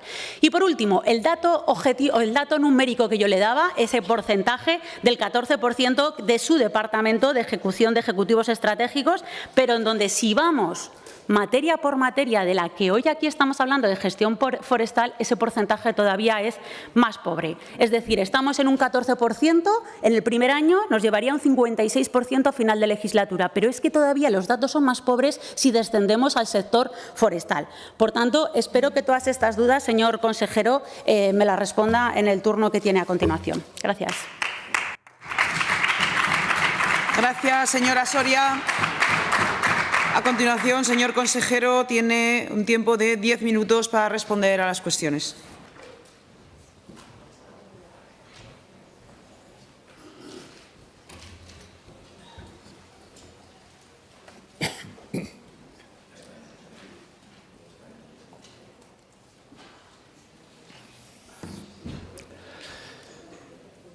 Buenos días, señorías, señora presidenta. Señora Soria, yo tenía mi encabezamiento previsto el decir que comparezco a petición del Grupo Socialista para informar sobre la planificación de la campaña de incendios 2024 y usted me ha hecho una intervención que es como una enmienda a la totalidad del año que llevamos de gestión, aunque solo llevamos 10 meses. Así que yo voy a mi libro, voy a centrarme en lo que era su inquietud, que es que le cuente cómo está el operativo de incendios para este año. Y lo voy a hacer en 3 grandes bloques. El primero, en mi intervención le contestaré a, no sé si a todas, pero a una gran parte de sus inquietudes. El primer punto es el despliegue previsto del operativo de prevención y extinción de incendios. El segundo, las mejoras que en nuestra opinión introducimos para la campaña del 24. Y en tercer lugar, le hablaré de los recientes incendios que hubo en Lledó y en Batea, que pasaron a Nonaspe y Favara. El punto 1 le he dicho, comenzando por el operativo de prevención y extinción de incendios, saben que cuenta con un despliegue del operativo desde el día 1 de enero, planificado de acuerdo con criterios técnicos para responder de manera efectiva. Como usted bien decía, y sus señorías conocen, la Ley de Montes establece que las comunidades autónomas, ante el riesgo general de incendios forestales, elaborarán, aprobarán planes anuales de prevención, vigilancia y extinción de incendios forestales. También dice, y esto se le ha olvidado a usted, que el Ministerio de Transición Ecológica fijará las directrices, criterios comunes precisos para la elaboración de estos referidos planes y que se aprobarán por Real Decreto. Y el Gobierno de España aún no lo ha hecho. Esto se le ha olvidado. Como le digo, estas directrices, usted dice estamos casi en junio, el Gobierno de España no las ha fijado todavía. Pero en cualquier caso, sí que establece el decreto al que usted hacía mención, el contenido mínimo de esos planes que las comunidades autónomas tenemos que presentar. Y le contesto a la primera pregunta. ¿El Plan Anual de Prevención, Vigilancia y Extinción de Incendios Forestales de Aragón se ha enviado al Ministerio? Sí. Usted me ha dicho que no, yo le digo que sí. Y se ha hecho en la reciente reunión que hubo con el Ministerio en Logroño los días 8 y 9 de mayo, en el plazo indicado por el Ministerio, que como no había presentado las directrices, tampoco podía exigir que se presentara en octubre pasado. Conclusión, se ha presentado de común acuerdo con el Ministerio. En el plan se analiza la estadística, el riesgo de incendios y se establecen las épocas de peligro que permiten determinar las fases de activación de los medios de la campaña del 24, siendo estas las siguientes. La fase de máxima activación se produce del 15 de junio al 15 de septiembre, ambos incluidos. La activación intermedia del 15 de marzo al 14 de junio, ambos incluidos, y del 16 de septiembre al 15 de octubre, también incluidos. Y la de baja activación, el resto de periodos del año. El operativo Infoar cuenta de forma permanente y diaria con 625 personas durante la época de máxima activación.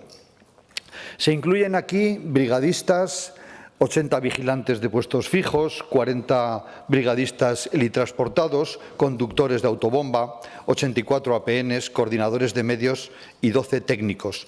El despliegue de puestos fijos de vigilancia se desarrolla de forma paulatina, concentrado en los meses centrales de la campaña. Quiero decirles que no es cierto que se haya reducido el periodo de contratación de los puestos fijos de vigilancia. Al contrario, en 2024 se han aumentado las jornadas de contratación respecto a las campañas del 21 y del 22. Solo se puede hablar de reducción si lo comparamos con el 23, pero esta campaña, según dijo el anterior Gobierno, era un aumento puntual y extraordinario debido a las malas condiciones meteorológicas que había el año pasado y que además solo servirían para el año 23. Se adelantó la contratación un mes por las condiciones climáticas. Las propias brigadas forestales contratadas para la extinción de incendios son las que llevan a cabo los trabajos de prevención, dándole prioridad a estas actuaciones en los planes de defensa contra incendios. El despliegue comprende 62 cuadrillas terrestres, 8 helitransportadas. Las cuadrillas realizan trabajos de prevención y se van incorporando paulatinamente al formato de extinción hasta llegar al 1 de junio, que todas las cuadrillas se dedican al modo extinción. Le contesto a otra segunda pregunta. Ustedes saben que la empresa Sarga está inmersa en este momento en un proceso de negociación del convenio colectivo para sus trabajadores. Dentro de esa negociación he dado instrucciones a la gerencia de Sarga para que estudie en las próximas reuniones la contratación de las cuadrillas del operativo de prevención y extinción de incendios durante 12 meses, pero dentro del proceso de negociación colectiva en el que ahora estamos. Voy a detallarle la situación en la que está en este momento, porque creo que esto es de interés para usted y para todos los grupos, cómo está en este momento la negociación colectiva con Sarga. Tenemos un convenio firmado en 2017 en ultraactividad, o sea, el Gobierno anterior no hizo nada por renovarlo ni firmarlo, pero en enero del 24 quedó constituida la comisión negociadora del segundo convenio colectivo de Sarga. La negociación y firma del nuevo convenio colectivo son pasos fundamentales para mejorar las condiciones laborales de la plantilla de Sarga. Este convenio establecerá los derechos y obligaciones tanto de la empresa como de la plantilla, garantizando un marco laboral justo, equitativo, eficaz y seguro para los trabajadores. Al actualizar el convenio colectivo de Sarga, se demostrará el compromiso de Sarga y del Gobierno con el bienestar de la plantilla y que promueve las buenas relaciones laborales. Ha habido 13 reuniones ya realizadas. Continúan las negociaciones y ya se ha celebrado la 5ª reunión de la comisión negociadora según lo previsto. Seguimos avanzando en los compromisos y en la redacción del articulado. Le recuerdo que el Gobierno anterior ni abrió la negociación con Sarga. Esta era una vieja demanda de los trabajadores del operativo que los ejecutivos anteriores no atendieron y este Gobierno está atendiendo. Teniendo en cuenta también que supone un esfuerzo presupuestario para este año y para el siguiente, en caso de que así se acuerde en la negociación colectiva. Además, recordarles que para la financiación de años anteriores se utilizaron fondos europeos que ahora ya no están y que hay que confinanciar la cantidad disponible para 2024, que es mucho menor que en años anteriores. Concretamente, este año hay 2,3 millones menos de fondos europeos y aportación del Ministerio.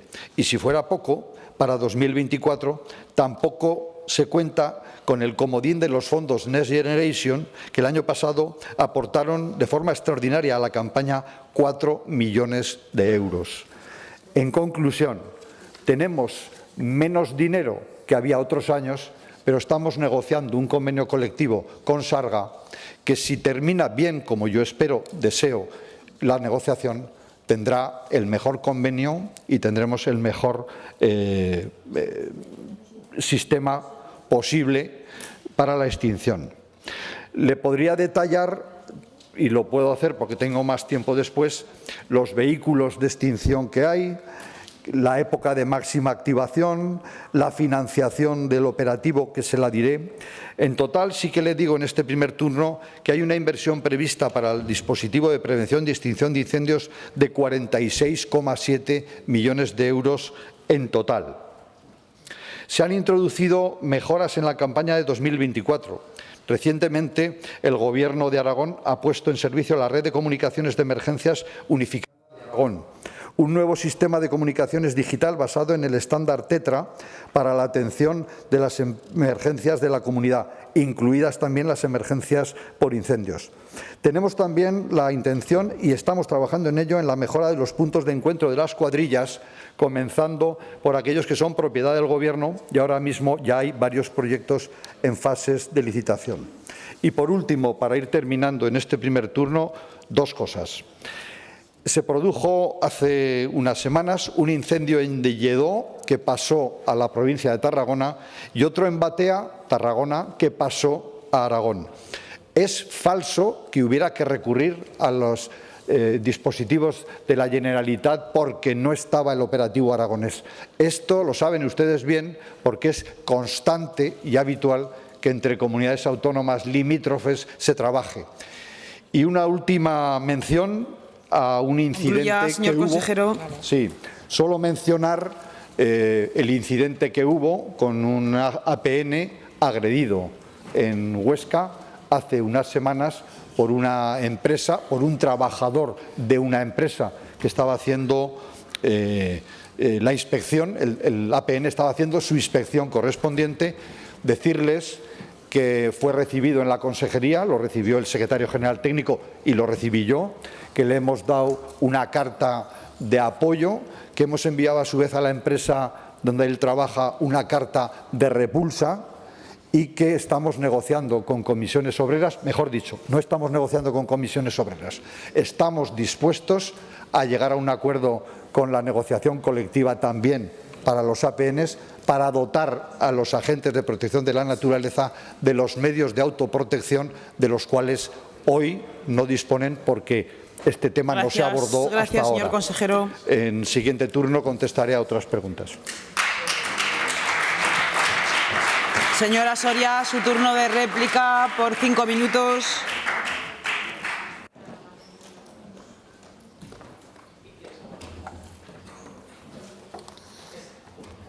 Gracias, presidenta. Bueno, señor consejero, hay que tener cuajo para decir que yo le he pedido un objeto de comparecencia y he venido a decir lo que me apetezca cuando usted ha venido aquí y no me ha contestado más que a 1,5 de las 8 preguntas que tengo aquí. ¿Cómo se encuentra el Pacto Aragonés por el Clima? No me ha dicho nada. ¿Cómo están poniendo en marcha la prevención, mejorando la masa vegetal? ¿Están creando nuevas? No me ha dicho nada. Plan de reforestación, que de 10 estamos en 8, que de 8 son 10, no me ha dicho nada. La orden de transferencia que está sin firmar y que usted, vamos, es que ni la ha nombrado. ¿De verdad me quiere decir que no tiene usted en pleno mes de junio que nombrar nada de la orden de transferencia?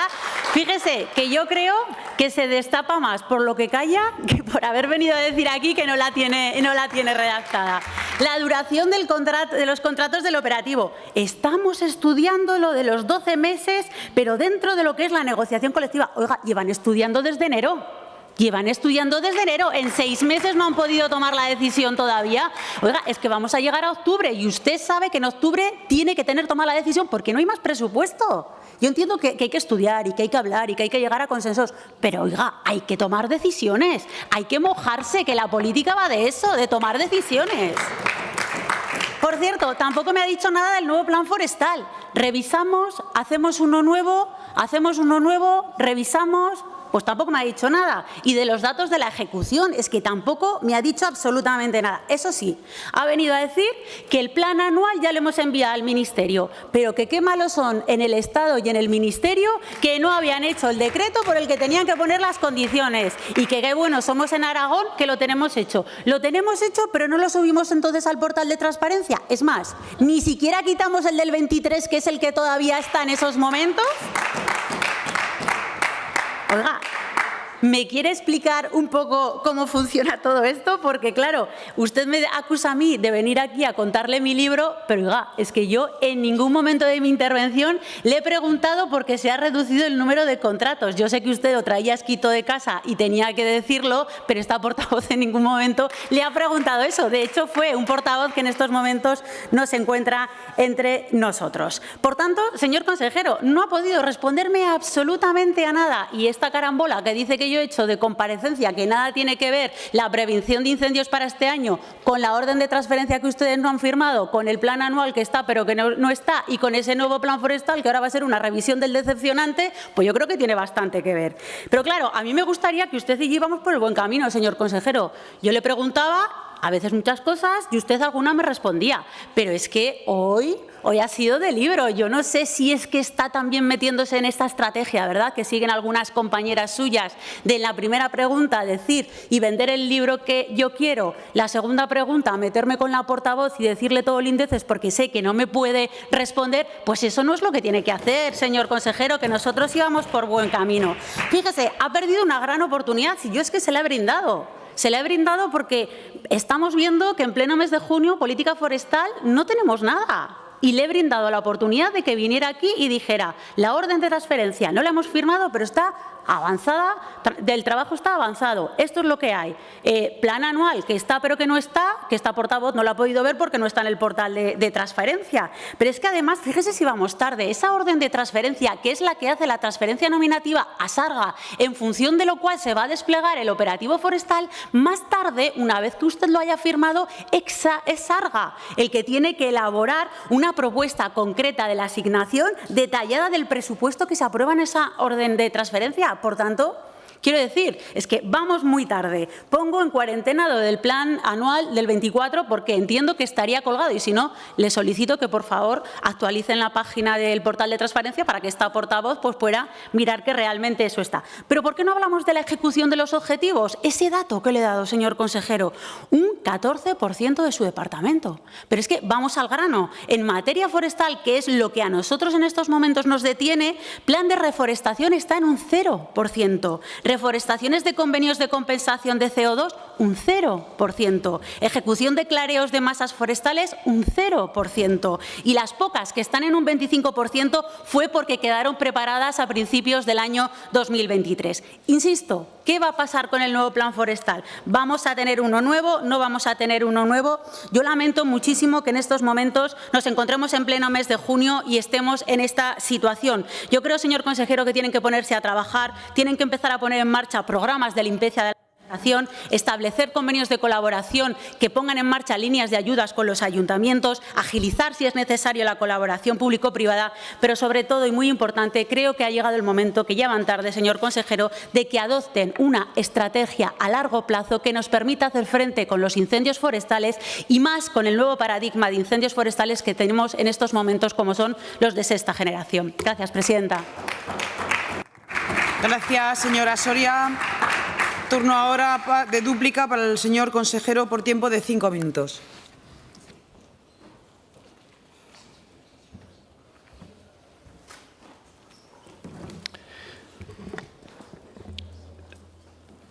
Señora Soria, vuelvo a empezar en esta segunda intervención, en estos 5 minutos, como le he dicho al principio. Usted me hace una comparecencia para preguntarme por el operativo de incendios para 2024. Medios, dinero y estrategia. Y yo vengo a contestarle a su pregunta. Y usted me pregunta por el plan de forestación o reforestación. Me pregunta por el Pacto Anual del Clima. Me pregunta por cosas que pueden ser motivo de otra comparecencia. De hecho, he solicitado, y con esto dejo el plan de reforestación, he solicitado ya en esta Cámara una comparecencia para hablar del plan de reforestación. La he solicitado yo y espero que la mesa y la Junta de Portavoces me la incluya en el mes de junio. Si se va a quedar más contenta con que le diga que es un plan de reforestación porque mantengo lo que hizo bien el anterior Gobierno, no tengo ningún inconveniente en ponerlo. Y si le gusta, ponemos abajo que está entre PP y PSOE. A mí me da igual. A mí lo que me interesa es que salga. ¿Que me ha llevado 10 meses elaborarlo? Pues le reconozco que sí. Igual que he pedido también la comparecencia en la Cámara para hablar del plan de agilización del INAGA, y ya la he pedido, pero no la voy a hablar hoy aquí porque no es el objeto de esta comparecencia. O sea que en junio, si la mesa tiene a bien, hablaremos del plan de reforestación y del plan de agilización de trámites del INAGA. Pero como lo que usted me ha preguntado es de lo que yo le voy a hablar, pues le digo, primero, que no ponga en duda que el plan anual se envió al Ministerio el día 8 y 9 de mayo. Pero me decía mi portavoz ahora, apuntándome con buen criterio, que Olona lo presentó todavía más tarde el año pasado. Lo presentó el 26 de mayo. Nosotros el 9, Olona el 26 de mayo. Bien. En cualquier caso, hemos cumplido con lo pactado con el Ministerio. Así que no nos rasguemos las vestiduras, que estamos de buen rollo con el Ministerio en esta materia. La orden de transferencia a Sarga, le voy a contestar. Antes de que termine el periodo de sesiones estará probablemente en 2 semanas, porque está preparada y falta un último trámite para firmarla. Y usted ha pasado de puntillas por el tema de la negociación colectiva con Sarga, que creo que es lo que realmente le debería de preocupar a todo el mundo en esta Cámara. Porque el anterior Gobierno, iba a decir alguna cosa pero se interpretará mal, el anterior Gobierno no se preocupó para nada de sus trabajadores en la negociación colectiva, que es el marco jurídico en el cual se rigen las relaciones laborales entre la empresa y los trabajadores, y ahora que este Gobierno lleva ya 5 meses desde enero reuniéndose con los sindicatos y con 13 reuniones acercando posturas donde lo que nos preocupa es conseguir el mejor operativo posible, con la mayor seguridad para los trabajadores posible y en coordinación con otras comunidades autónomas y con otras administraciones, porque también hay algunos convenios con comarcas y con la Diputación Provincial de Teruel. Y usted de esto solo me ha preguntado cuándo estará firmada la orden, pero del convenio colectivo con Sarga poco me ha preguntado. Le repito, espero que se llegue a un acuerdo cuanto antes y que es nuestra voluntad dejar que la dirección de Sarga, el equipo directivo de Sarga y el equipo negociador por parte de la representación sindical lleguen a un buen acuerdo. Lo que le repito y lo reitero, porque sé que esto les preocupa mucho a los trabajadores, es que estamos dispuestos a hablar con los trabajadores de algo que otros gobiernos anteriores no habían aceptado, que era que no se hablaba nunca, excepto el año pasado, del operativo a 12 meses y el año pasado por circunstancias especiales. Nosotros sí, no tenemos ningún problema en hablarlo a sabiendas de que no tenemos esos fondos europeos que antes daban cobertura y a sabiendas de que si llegamos a ese acuerdo habrá que suplementar con alguna modificación presupuestaria la cantidad destinada al pago de las obligaciones laborales que asumamos con Sarga. Pero estamos haciéndolo como hay que hacerlo, sentados en la mesa con Sarga, no como se hacía hasta hace poco. Yo creo que le he contestado básicamente a todas las cuestiones que tienen que ver con el operativo de incendios, no al plan, el Pacto Aragonés por el Clima, que ya tendremos ocasión, o no al plan de deforestación, que si la mesa, repito, lo tiene a bien, hablaremos antes de que termine este periodo de sesiones. Así que esté tranquila, se está trabajando bien, se está trabajando de la mano con los trabajadores, de la mano con los APNs, de la mano de otras administraciones, y cuando se produzcan incendios, que es inevitable que se produzcan, lo haremos de la mejor forma posible, con nuestros medios y con la colaboración de otras administraciones y, sin duda, con otras comunidades autónomas con las que firmaremos acuerdos. Gracias, señor consejero. A continuación, turno de intervención de los demás grupos parlamentarios, comenzando por Partido Aragonés, señor Izquierdo. Perdón. Señor Sanz. Todo para usted el tiempo. Sí. Buenos días, señor Blasco. Estamos siempre muy pendientes cuando usted habla de gestión forestal, por cuanto es una de las, yo creo que la principal de las funciones que usted tiene encomendadas. Y la verdad es que Izquierda Unida tiembla cuando les oye hablar de una gestión forestal sostenible y activa, porque eso al final se traduce en lo de siempre, hacer más con menos y, por lo tanto, un operativo con menos recursos. Usted hablaba de cosas que yo sí le voy a preguntar. Medios, dinero y estrategia.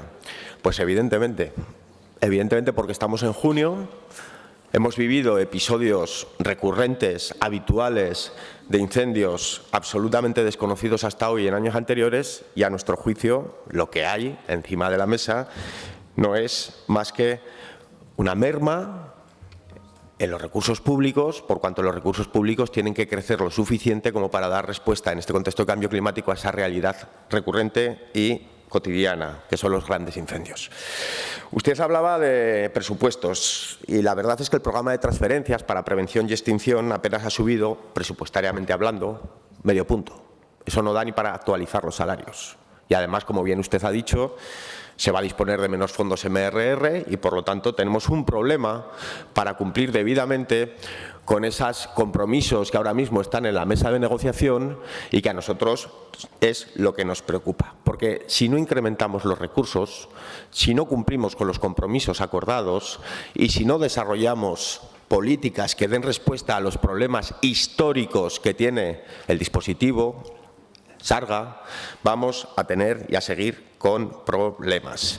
Los presupuestos, como digo, descienden en inversiones directas y en transferencias de capital, y su directora general dijo que ya estaba prácticamente todo bien dotado. A nosotros eso nos preocupa. ¿Quiere decir esto, señor Blasco, que no vamos a invertir en los puntos fijos de vigilancia? Usted ha paseado por allí y ha visto cómo están, en qué condiciones están los puntos fijos de vigilancia, en qué condiciones están los trabajadores y las trabajadoras que cuidan el monte. Yo sí. Y a mí me gustaría saber qué le parece esas condiciones, si las considera decentes o no. Me preocupa también que ustedes digan que los puntos de encuentro reúnen las condiciones óptimas que deberían de reunir. Le pregunto también por esa cuestión. ¿Qué están dispuestos a asumir en el ámbito de las negociaciones para garantizar las condiciones mínimas que requieren estas cuestiones? ¿Qué decir de las bases operativas? Usted sabe, todas sus señorías lo saben, que no tienen luz, no tienen agua. Así no se puede trabajar, con unas mínimas condiciones de salubridad y de dignidad. O vamos a hablar de las autobombas, señor Blasco. 15, 20 años de antigüedad. Las inversiones ya están hechas, no se van a renovar. Es innecesaria, son muy necesarias en el dispositivo. En fin, me hablaba usted de que se van a hacer ya las transferencias y yo le pregunto por el compromiso presupuestario, porque claro, todas estas cuestiones no están contempladas presupuestariamente. ¿Cómo lo va a hacer? ¿Cómo van a asumir precisamente las dotaciones necesarias y oportunas para dar respuesta a estas cuestiones y a otras? Hablaba usted de la negociación colectiva. Dice que ha dado la orden de que se estudie la posibilidad, siempre en el ámbito de la negociación colectiva, del trabajo de 12 meses. Eso es un acuerdo absolutamente necesario y yo quiero que usted nos diga hoy si eso implica un compromiso presupuestario más allá de lo que aparece en los presupuestos, porque, como le decía, no llega ni para subir los salarios, ni para actualizarlos al IPC, lo que hay consignado. Por lo tanto, necesitaremos más recursos. Señor Blasco, ¿los va a disponer? Más preguntas. ¿Qué pasa con los puntos fijos de vigilancia? ¿Qué pasa con las personas que cuidan el monte? Bueno, pues que han visto reducida su jornada entre un 8 y un 10%. ¿Así quiere mejorar el dispositivo? ¿Así quiere mejorar la prevención? Pues nosotros creemos que no. Más cuestiones que quedan pendientes en el ámbito de esa negociación y yo quiero que usted se comprometa para dar salida a cuestiones tan básicas, señor Blasco, tan básicas como asumir el lavado y la descontaminación de los monos de trabajo en incendios. Fíjese qué cosas. Eso es lo que piden los trabajadores. Piden que se desarrolle, medidas de protección frente a la exposición de agentes cancerígenos. Piden que se adecúen las instalaciones para que haya vestuarios, duchas, donde no las hay, como le decía, que usted no ha dicho nada al respecto. Piden también que avancen en los protocolos de logísticas en los grandes incendios y piden también que se creen esas brigadas de investigación de incendios. La pregunta que yo le hago, y con esto concluyo, ¿va a abordar estas cuestiones? ¿Las va a dotar presupuestariamente? Porque si no, aquí hoy no habrá contado nada y lo que habrá dicho es que no está haciendo a la altura de las circunstancias cumplimiento de las funciones que tiene encomendadas, que esta es una de las principales, y acabo como empecé. Gracias, señor Sanz. Turno ahora para el Grupo Parlamentario Aragón-Teruel. Existe, señor Guitarte, su turno por tiempo de 5 minutos.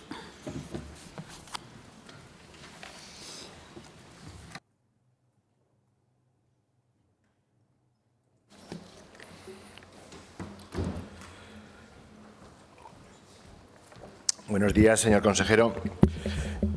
nosotros creemos que en este debate no debemos tener como referencia el comportamiento de los incendios durante el verano del 23, del verano pasado, sino el comportamiento de los incendios en Aragón y en otras zonas de España durante el verano del 22. Incendios que eran muy difíciles para los bomberos forestales, que desbordaban los métodos tradicionales y que requieren, en todo caso, una alerta temprana para poder tener éxito. Y aquella advertencia del verano del 22 es la que debemos tener en mente para actuar. La plantilla, los recursos, los métodos y la planificación deben responder a aquella situación, porque es la realmente estratégica y debe estar basada en el trabajo de los técnicos que conocen bien el problema. Desde nuestro punto de vista, debemos de tener un continuum de medidas en el cuidado del bosque, que no pueden ser contradictorias entre sí, sino complementarias.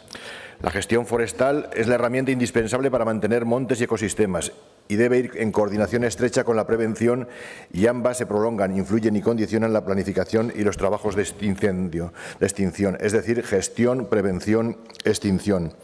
Por eso, ya en el pleno del 15 de marzo le planteamos a usted una interpelación sobre la política de prevención de incendios. Hoy la comparecencia a petición del Grupo Socialista va sobre la planificación más concreta de esa campaña de incendios.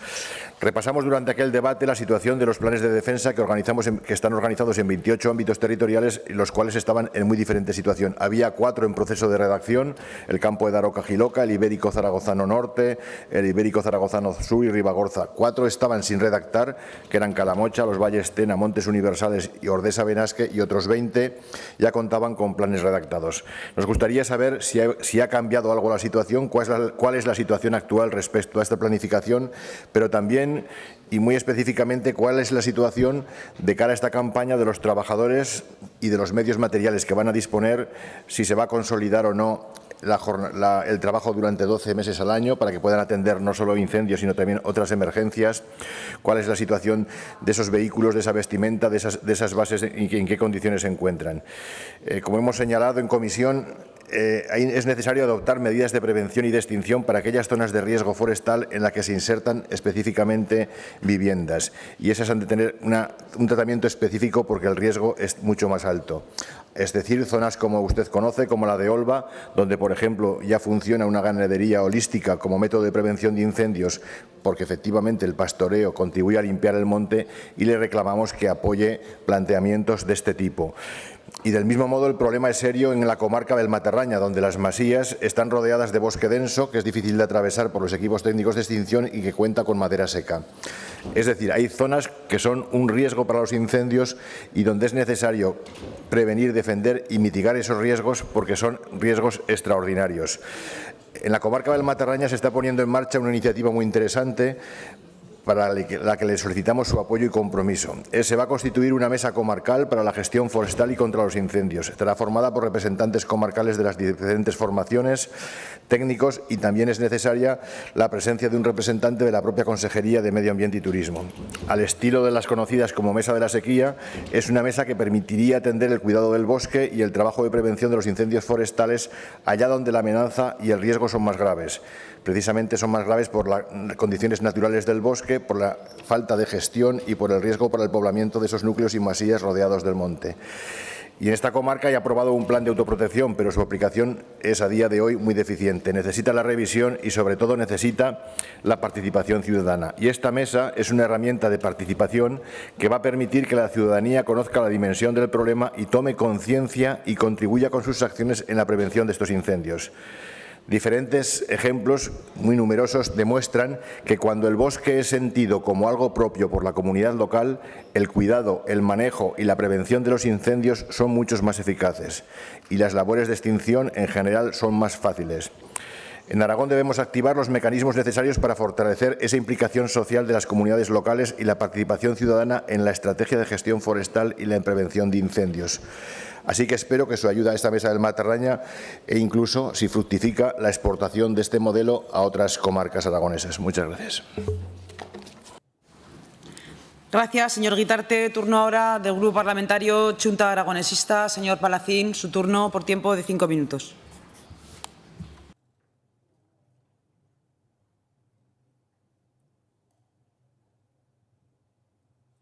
Gracias, señora presidenta. Buenos días, señor consejero. Los grandes incendios forestales son uno de los problemas más graves de los últimos años y tienen que ver con la gestión de los montes, la despoblación, el abandono de las diferentes actividades que se desarrollaban en ese territorio, en definitiva por un cambio de vida en el medio rural. Ahora el riesgo de estos incendios, antes se centraba en el verano, pero ahora por el cambio climático hablamos de todo el año, por esa falta de precipitaciones, por la elevación de las temperaturas. Por lo tanto, hay que tomar medidas durante todo el año y con mucha previsión y estando preparados para las situaciones que pueden venir.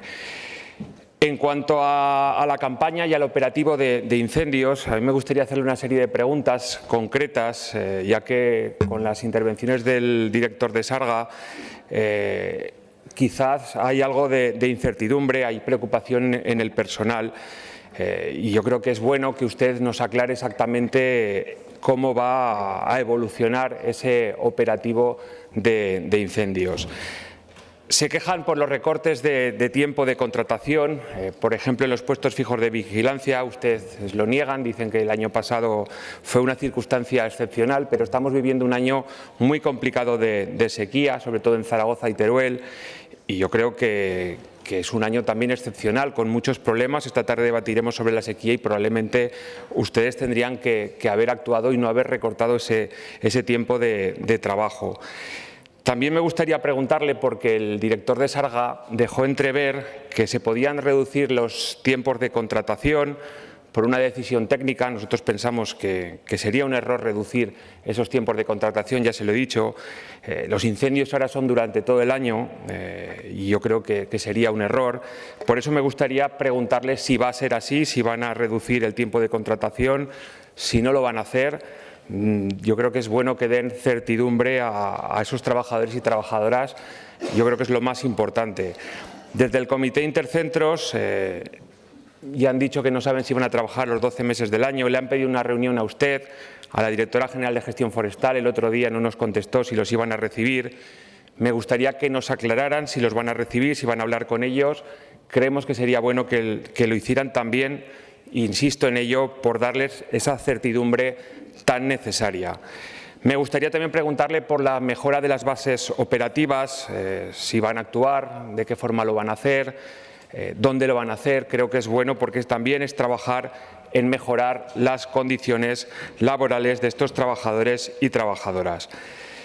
Me gustaría preguntarle también por la gestión forestal. Al final estamos hablando de la gestión forestal y los operativos de incendios que están muy relacionados y ambos son muy necesarias, que se trabaje de una forma coordinada. Me gustaría saber más cosas sobre el plan forestal. Usted nos habló en principio que iban a modificarlo, ahora parece que lo van a revisar. Me gustaría que nos aclararan exactamente si lo van a revisar, lo van a modificar, qué es lo que quieren hacer, en qué línea lo van a modificar o lo van a revisar. Nos gustaría saber si han valorado cómo ha funcionado el anterior plan forestal, que se aprobó hace poco y que además surgió después de un largo proceso de participación en el que muchos agentes se vieron involucrados, se vio involucrado el territorio y salió un plan que ya llevaba excesivo retraso, que se consiguió que se aprobara y que sin duda pensamos que es un buen documento y que tenía una buena cantidad económica dedicada. Por lo tanto, es necesario que nos aclare qué es lo que quieren hacer con ese plan forestal. Como decía, lo van a derogar, lo van a revisar y en qué línea lo van a hacer. Sin duda, el empleo verde, la gestión forestal es una oportunidad de desarrollo, es una oportunidad de generar empleo, de asentar población en el mundo rural. Como decía, van relacionadas esa gestión forestal y el operativo de incendios. Nos gustaría saber si van a trabajar para aumentar ese empleo verde, en qué línea lo van a hacer, si van a trabajar, por ejemplo, hacia certificados de calidad.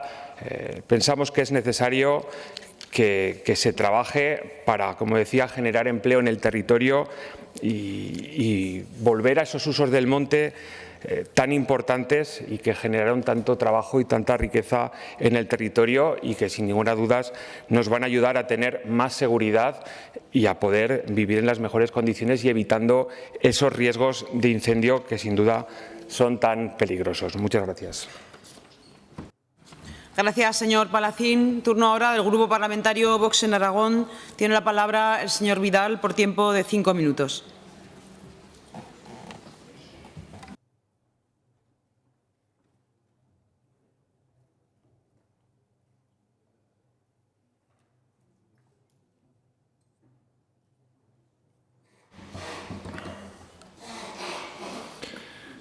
Gracias, señora presidenta. Señorías, quería agradecer en primer lugar al consejero señor Blasco su comparecencia en el pleno de hoy y su detallada explicación respecto a la planificación para la presente campaña contra los incendios. Si bien el tema que plantea el Grupo Parlamentario Socialista está siendo tratado de manera frecuente en las anteriores sesiones de los plenos y la Comisión de Medio Ambiente, desde el Grupo Parlamentario Vox creemos que, efectivamente, por tratarse de un tema de máxima importancia, conviene, cuantas veces sea necesario, que todos estemos contribuyendo para asegurar de forma proactiva que las medidas que se están desarrollando desde el Departamento de Medio Ambiente resulten ser lo más efectivas posibles, con el fin último de minimizar los riesgos de incendios en nuestros bosques y de sofocar los probables fuegos que se pueden producir a lo largo del resto del año. Sin embargo, también resulta anecdótico que todavía la ultraizquierda utilice el recurso de la emergencia del cambio climático para justificar los incendios, mientras promueven iniciativas en el Parlamento Europeo como la de la restauración de la naturaleza y el Pacto Verde, directivas que favorecen la acumulación de combustible en los bosques y que además perjudican la economía de la población en el medio rural, que son un medio fundamental con el que contamos en Aragón para la prevención y la lucha contra los incendios. Nos acusan de negacionistas cuando apenas hace unos meses el cofundador de Greenpeace, Patrick Moore, ha reconocido que la causa de los incendios no es el cambio climático, sino la acumulación de combustible en los bosques. Por cierto, aprovecho para invitarles a las jornadas que tenemos mañana por la tarde sobre el cambio climático aquí mismo en las Cortes, donde van a venir prestigiosos científicos que les podrán explicar en qué consiste esto del cambio climático. Como nos ha explicado usted, señor Blasco, la labor de planificación de la campaña de incendios se divide en una doble vertiente. Por un lado, el desarrollo de labores de prevención a través de las cuadrillas existentes que tienen como objetivo disminuir el riesgo de producción de incendios y, en su caso, de minimizar las consecuencias de estos en los territorios afectados. Por otro lado, la previsión de recursos y medios personales y materiales para la lucha contra el fuego en caso de producirse los temibles incendios. Como también acaba de explicar el consejero, por parte de su departamento se han llevado a cabo las actividades de provisión de recursos y medios suficientes en planificación de la campaña de incendios que se aproxima, considerando que los mismos se encuentran disponibles para responder de forma adecuada ante la aparición de catástrofes en Aragón. En resumen, medios consistentes basados en 62 cuadrillas terrestres y 8 helitransportadas que, paulatinamente cambiando los trabajos de prevención, se van a dedicar exclusivamente a la extinción a partir del 1 de junio. El plan está clarísimo. No lo entiende la ultraizquierda, pero porque no quieren entenderlo. Todo esto basado en la estabilización del convenio con Sarga para los trabajadores. El Departamento de Medio Ambiente ha aumentado el periodo de contratación de los puestos fijos respecto a la media de los 5 años anteriores, también en materia de equipamientos y medios, tanto terrestres como aéreos. La situación está mejorando respecto a anteriores ejercicios. Otro aspecto importante es el esfuerzo que se está realizando en materia formativa de mandos. Finalmente, desde Vox también apoyamos la extensión del apoyo de la Guardia de la Unidad Técnica a todo el año, como se ha implantado desde su departamento. Todo perfectamente explicado por usted hoy en la comisión y también por la comisión por la directora general de Gestión Forestal. Las actuaciones realizadas en los recientes incendios de Lledó y Batea confirman que el plan de prevención y extinción de incendios del Departamento de Medio Ambiente es consistente y efectivo.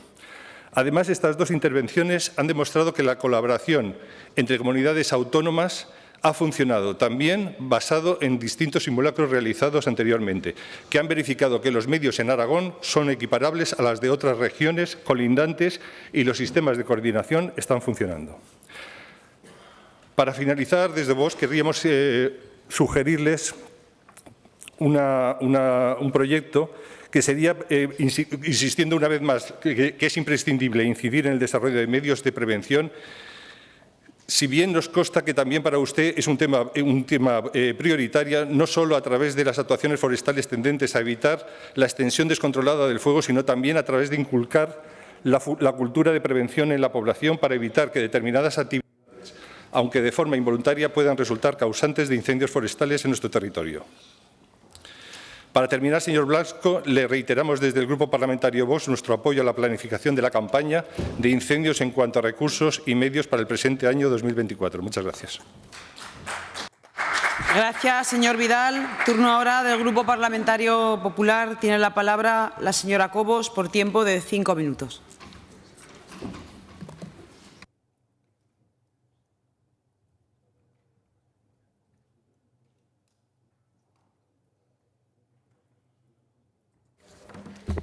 Gracias, señora presidenta. Gracias, señor consejero, por todos los datos que usted nos ha expuesto en la comparecencia a petición del Grupo Socialista. Debo decirle, señora Soria, que yo creo que le ha salido mal la comparecencia, se lo digo en serio. Usted ha hecho una afirmación tal como la política va de decisiones. Esa afirmación creo que usted ha dicho.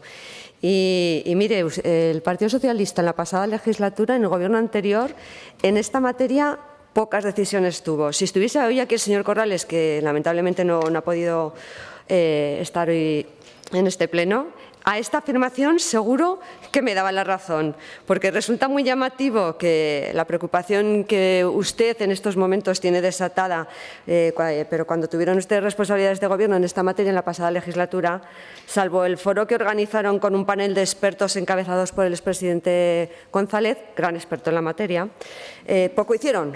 Probablemente por las grandes desavenencias que existieron entre el señor Olona y el señor Bayona. Por cierto, ya se lo ha dicho mi consejero, el señor Blasco, la orden del plan la pasada legislatura se firmó el 26 de mayo de 2023 y los criterios esos ya estaban en el Real Decreto de 2022, con lo cual no sé usted a qué viene hoy a decir nada al señor consejero. Sea como fuere, estamos en otros tiempos, es otro momento y en la actualidad sí que se está apostando por este tema por parte de este Ejecutivo. Hoy nos planteaba usted hablar únicamente de extinción y eso es a la que ha respondido el señor consejero. Luego no se queje que no le contestan a las preguntas. Usted plantea una comparecencia, el señor consejero le responde al tema que usted ha planteado, pero luego ha venido con otras adicionales. Pero bueno, ya le ha dicho el consejero que las comparecencias que le ha solicitado le va a dar cuenta de todos esos temas y demás, que seguro que le van a gustar.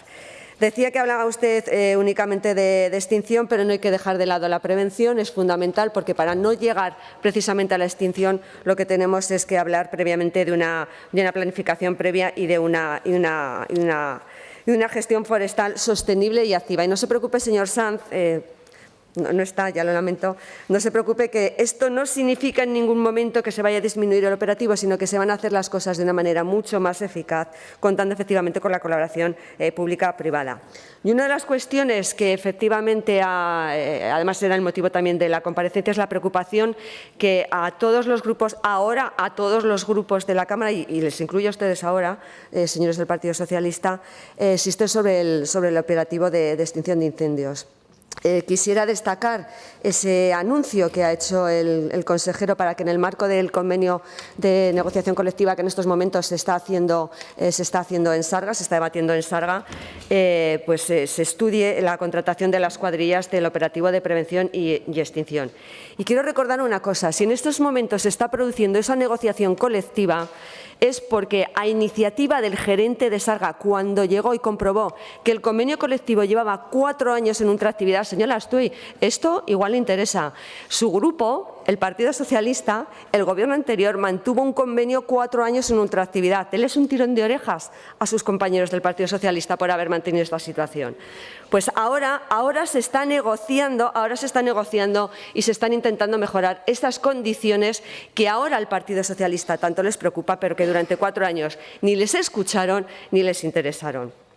Así que, señor consejero, le agradezco profundamente esa preocupación que usted está demostrando y esa sensibilidad y ese traslado y ese mandato que ha hecho de que se estudien esas condiciones laborales y que efectivamente esas condiciones de inestabilidad que nosotros, que sí que hemos recibido al Comité de Intercentros y hemos hablado con ellos, nos lo han puesto encima de la mesa, esas condiciones de inestabilidad y precariedad en las que les ha mantenido el Partido Socialista cuando ha estado en el Gobierno, de alguna manera que se pueden haber recompensadas efectivamente en el marco de esa negociación colectiva. Creo que hoy el operativo estará más contento, desde luego, que como estaba con ustedes.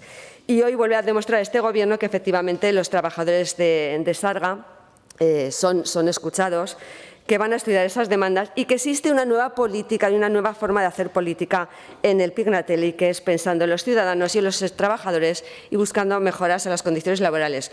Como también una de las demandas que era que la mejora de los puntos de encuentro de las cuadrillas, que efectivamente se está ya realizando por parte del Ejecutivo, encabezado por el señor Azcón, junto con Vox. Así que concluyo animando al Grupo Socialista a que ponga como ejemplo al presidente del Gobierno, al señor Sánchez, la manera de gestionar y hacer política del presidente Azcón y del Gobierno PP-Vox, que en vez de acusar falsamente de empangar a los demás, se dedica a gestionar y a buscar a los problemas soluciones. Este Gobierno PP-Vox lo tiene muy claro, como ya ha expresado el señor consejero, sin necesidad de irse a reflexionar 5 días. Gracias, señor presidente. Gracias, señora Cobos. Señor consejero, tiene la palabra.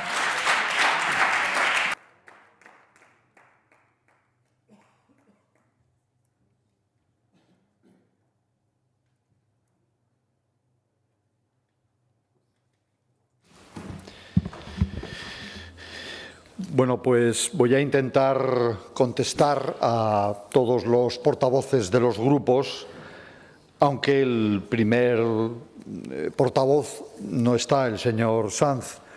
Pero me han hablado, puedo agrupar gran parte de la explicación o de la contestación, porque, como decía la portavoz del Grupo Popular, todas las dudas, todas las preocupaciones que ustedes me han transmitido, me las transmiten fundamentalmente partidos que gobernaron la anterior legislatura, durante las anteriores 2 legislaturas, durante 8 años. Y hoy les oigo y me dicen que están tremendamente preocupados por la gestión forestal. Luego no hicieron gestión forestal, en verdad no la hicieron o hicieron muy escasa gestión forestal.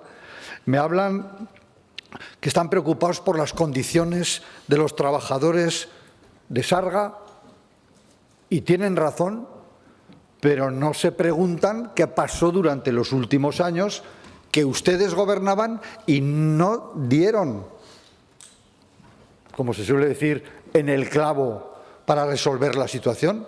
Me preguntan por los puntos de encuentro. Alguien me ha dicho que hay puntos de encuentro sin agua y sin luz. ¿Y quién ha gobernado 8 años? Claro.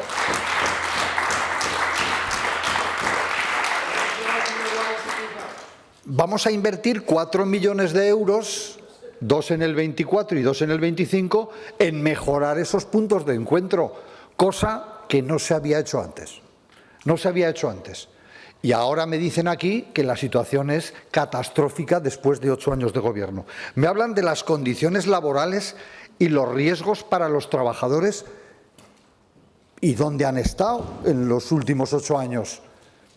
Pero es que, como decía Susana Cobos, no se sentaron ni a negociar la revisión de un convenio que estaba ya caducado. Ese era el respeto que el anterior Gobierno le tenía a la representación sindical, a la negociación colectiva, a los trabajadores de Sarga y a la salud de los trabajadores de Sarga. No me pueden decir que estaban preocupados cuando ni siquiera se sentaron a negociar. Gestión forestal. Me lo han recordado el portavoz de Izquierda Unida, el portavoz de Aragón Teruel existe, también el portavoz de Chunta. Pero si el anterior Gobierno rehuyó de hacer gestión forestal, si lo que primaba con los anteriores Gobiernos era dotar de más medios para cuando se produjeran los incendios tener medios para apagarlos, en lugar de hacer gestión forestal. Ahora suben aquí que gobierna el Partido Popular para decirnos que hay que hacer gestión de los montes. Claro que hay que hacer gestión de los montes. Y para eso nos ponemos en manos o estamos en negociación con las empresas forestales que había en Aragón y que tuvieron que marcharse de Aragón porque los anteriores gobiernos del Partido Socialista con otros partidos no les dieron trabajo porque la gestión forestal era dejar hacer, dejar pasar. A eso sí, había que contratar más medios una vez se habían producido los incendios. Craso error, lo dice la gente de los pueblos. Los incendios se apagan en invierno, es lo que coloquialmente dice todo el mundo. Para eso hay que hacer gestión forestal y nosotros la estamos haciendo. Y nos hemos reunido con alcaldes y con vecinos y con asociaciones en varias zonas de Aragón para explicarles lo que entendemos nosotros que es gestión forestal. Yo he visto montes en Aragón que en 2 metros cuadrados había 5 o 6 pinos, uno grande y 3 o 4 pequeños pegados que no van a ver la luz y que van a morir, pero que sirven como combustible cuando se producen los incendios. Y no han hecho nada durante 8 años en esta materia y ahora me manifiestan aquí en sede parlamentaria que están preocupados por la gestión forestal. Pues cuando menos, después de 8 años, nos dejarán. Antes he dicho que llevamos gobernando 10 meses, yo prácticamente 9, porque tomé posesión el 12 de agosto. Y estamos trabajando con las empresas y con los ayuntamientos para hacer gestión forestal. Igual que estamos trabajando con los trabajadores para mejorar sus condiciones. Si hay una cosa que me preocupa por encima de todas, es la seguridad de los trabajadores que están en el monte poniendo en riesgo sus vidas para salvar el monte y salvar a las poblaciones que están alrededor. Y para eso llevamos 13 reuniones con ellos. Y lo que parece una frivolidad es que vienen aquí y me dicen, dígame si va a poner 12 meses o no. Y yo les digo a ustedes y a los trabajadores de Sarga, vamos a seguir negociando, vamos a hablar de ese tema que tanto les preocupa. Y en la negociación colectiva vamos a hablar de su seguridad. Vamos a hablar de si hay que dotarle de medios también a los APNs, no solo a los trabajadores de Sarga. Como he dicho antes, hubo un incidente donde un trabajador, un APN, se vio que esa autoridad, que se vio violentado por un particular por 2 veces y estamos dispuestos a sentarnos a hablar también con los sindicatos para dotar de medios, y ya sabemos que eso tendrá alguna repercusión presupuestaria, para dotarles de medios, de equipaciones contra posibles ataques. En el papel que nos ha pasado Comisiones Obreras pone chalecos antibalas, no sé si tenemos que llegar a eso, pero a lo mejor sí chalecos reforzados para que si alguien va con algo punzante estén protegidos.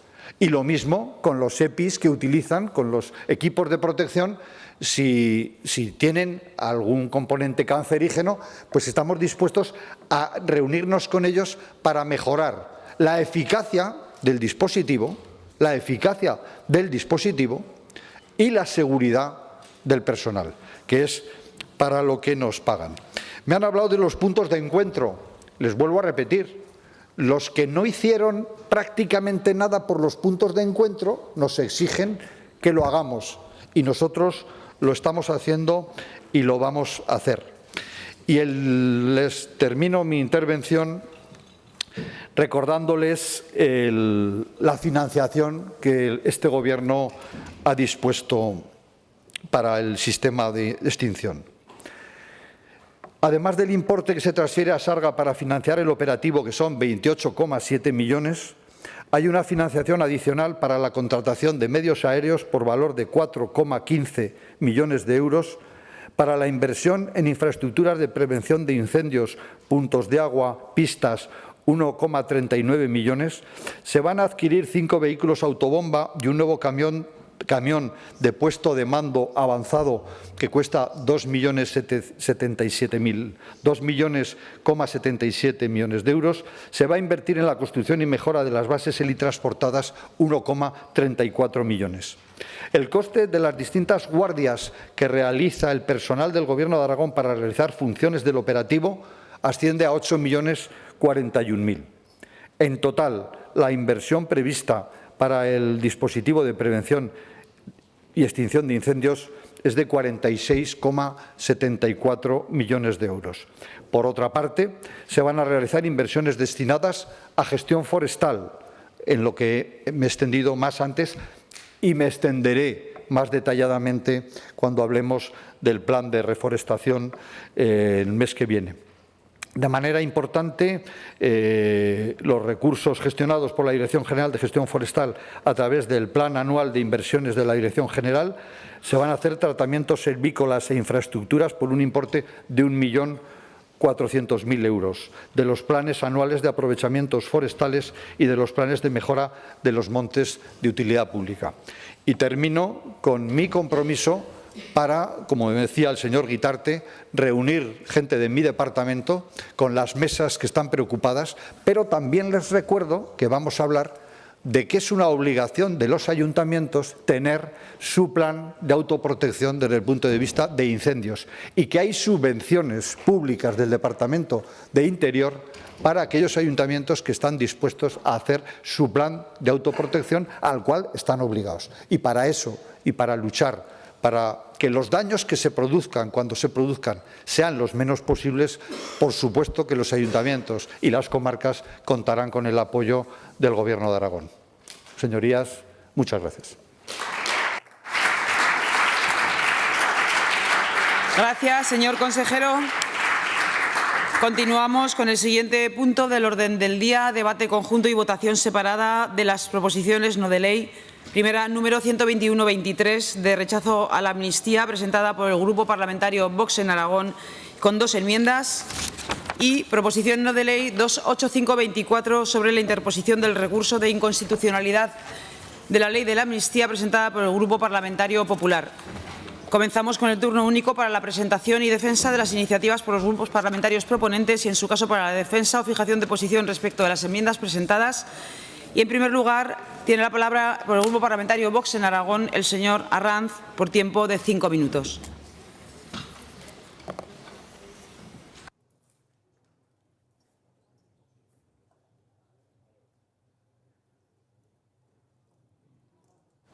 Muchas gracias, señora presidenta.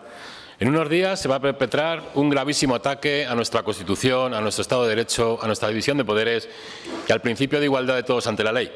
Se va a aprobar definitivamente en el Congreso de los Diputados la ley de amnistía. Tras los indultos concedidos a los cabecillas del golpe de Estado perpetrado en Cataluña en 2017, que cometieron los más graves delitos que puede cometer un político, que es la sedición, la rebelión, la malversación de fondos públicos, entre otros, ahora se proponen aprobar una ley infame que beneficiará a casi 400 delincuentes. Y sí, digo delincuentes, porque los que cometen delitos son delincuentes. Al objeto de tener por no cometidos y despenalizados todos esos actos delictivos, además de los gravísimos episodios de violencia, terrorismo, atentados a la autoridad con lesiones, desórdenes públicos ocurridos. Es vergonzoso que el Gobierno socialista de Pedro Sánchez, por mantenerse en la poltrona del poder, haya sido capaz de aceptar los más sucios chantajes llevados a cabo por prófugos de la justicia y por el golpismo separatista catalán. Se ha permitido que los propios golpistas hayan modificado a su antojo nuestro Código Penal, hayan retorcido nuestro derecho y nos dicten la propia ley que les tiene que amnistiar. La dignidad, el imperio de la ley, los pilares de la democracia y del Estado de Derecho se prostituyen por unos votos necesarios para una investidura. El Gobierno de España está cada vez más en manos de los que pretenden destruirla.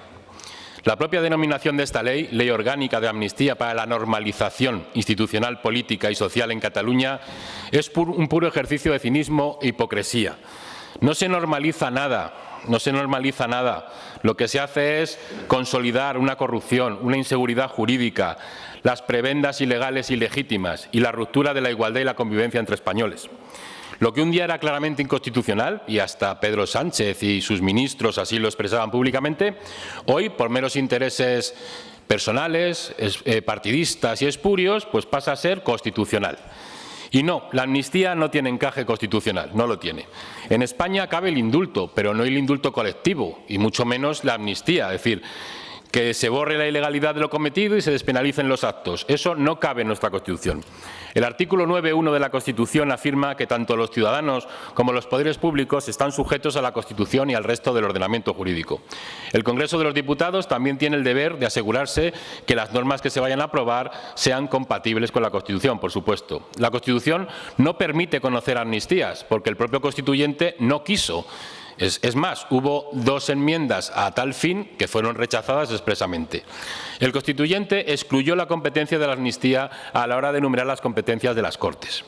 La ley de amnistía atenta contra el principio de no discriminación por razones políticas, quiebra el principio de seguridad jurídica e incumple los compromisos internacionales. Sí, la enmienda de Junts con PSOE relativa a amnistiar de los delitos de terrorismo incumple nuestros compromisos internacionales. Y ante todo es un claro ataque a la igualdad de los españoles, de todos los españoles ante la ley. Vox está luchando activamente contra el atropello frente a la conjura golpista separatista auspiciada por el Gobierno de Sánchez, personándose en el caso Tsunami Democratic ante el Tribunal Supremo, con la petición de que declare como investigado Carlos Puigdemont y con la próxima interposición del recurso de inconstitucionalidad ante el Tribunal Constitucional. El Gobierno de Aragón, del que forma parte Vox, también interpondrá un recurso de inconstitucionalidad contra la ley de amnistía. Por supuesto, que sepan que a Vox nos van a tener muy enfrente, nos tendrán enfrente ante esta ley de la vergüenza, esta ley de amnistía que no debería haber nunca salido de nuestras Cortes y que en pocos días la vamos a tener. Respecto a las enmiendas presentadas, como conocen, ha sido una serie de autoenmiendas que nos hemos visto obligados a presentar para actualizar nuestro texto, ya que se presentó creo que en el mes de noviembre, suprimiéndose los puntos 1, 2 y 4 de nuestra iniciativa y quedando el compromiso firme, eso sí, expreso, a recurrir al Constitucional esta ley de amnistía, una vez aprobado y declarados responsables, y declarar, por supuesto, responsables de esta traición sin precedentes a todos los diputados que voten a favor de la misma, conforme consta en la nueva redacción del punto 3. Muchas gracias. Gracias, señora Arranz. Turno ahora para el Grupo Parlamentario Popular. Tiene la palabra el señor Ledesma por tiempo de 5 minutos.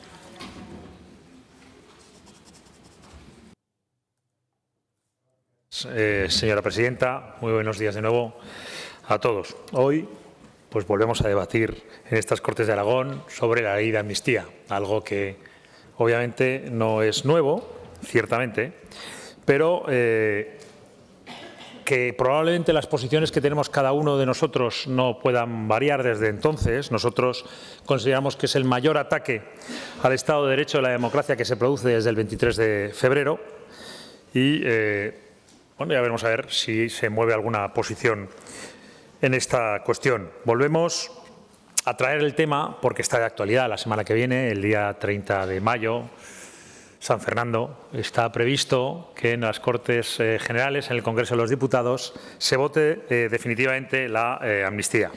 Y durante estos 10 meses, el Partido Socialista de Aragón y el Grupo Parlamentario Socialista en estas Cortes han tenido una posición poco clara al respecto. La señora portavoz, señora Pérez, ya ha llegado incluso a manifestar que no tenía una opinión al respecto. ¿Ya ha tenido tiempo de formarse la opinión, señora Pérez, desde entonces? Veo que se ríe, pues imagino que sí. Porque yo le reconozco, señora Pérez, que no tener opinión tiene una ventaja, que no se puede ser desleal consigo misma. Si no tiene opinión, tampoco puede entrar en contradicción flagrante con sus posiciones.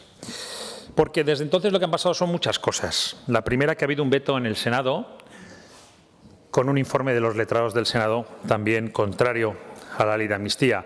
La segunda, el resultado electoral en Cataluña. He de felicitar al Partido Socialista y al señor Illa por su resultado. Lo que pasa es que creo que tienen unos posibles socios en Madrid que van a generar tensiones también en Cataluña con ese gobierno y esa posibilidad de que el señor Illa pueda gobernar. La tercera, un demoledor informe del Consejo Consultivo de Aragón contra la ley, que asegura que múltiples artículos de nuestro Estatuto de la Constitución se vean vulnerados por esta ley de amnistía. La amnistía, afirma el Consejo Consultivo, pone en peligro la convivencia de todos los españoles, la igualdad, la separación de poderes y, en definitiva, la democracia. Y eso, la amnistía, sí que pone en peligro la democracia. Y no el hecho de que un juez investigue a la esposa del presidente del Gobierno. Eso quizás lo que pone en peligro es la armonía del hogar presidencial, pero desde luego en ningún caso la democracia. Y luego, la cuarta cuestión es que por fin hemos visto a un socialista aragonés anteponer su dignidad personal y su conciencia al sometimiento de la voluntad del líder supremo que ocupa la Moncloa. Aunque ustedes seguro que lo saben, les voy a recordar las palabras del señor Lambán al argumentar su planificada ausencia en el Senado, alegando que votar a favor de la ley de amnistía sería una insoportable deslealtad consigo mismo, porque, y vuelvo a abrir comillas, quiebra la separación de poderes, socava la autoridad moral y política del Estado para hacer frente al independentismo. Nunca hemos estado tan de acuerdo con el señor Lambán, señora Pérez. En este tema coincidimos. Y hoy tengo con verdadera curiosidad para saber de qué lado están ustedes en estas Cortes de Aragón, señora Pérez. ¿A quién van a apoyar? ¿Van a dejar tirado a su secretario general del PSOE en Aragón? ¿Van a repudiar al expresidente Lambán, como ha hecho la vicepresidenta del Gobierno de España? ¿O por fin van a demostrar que los intereses de Aragón están por delante de los del Partido Socialista en Madrid? ¿Van a tener la valentía de rebelarse de una vez ante el mayor ataque que ha sufrido esta tierra? Hoy ustedes tienen un dilema, ya lo entiendo, señora Pérez. O están con Sánchez o están con el señor Lambán. No se puede sorber y soplar a la vez, señora Pérez. O la amnistía es lo mejor que le ha pasado a España o es una insoportable deslealtad. Defínanse. Escucharemos su intervención. Es muy fácil. Porque le recuerdo una cosa. La vicepresidenta del Gobierno, la señora Montero, insinuó que quizás el señor Lambán deba irse a su casa.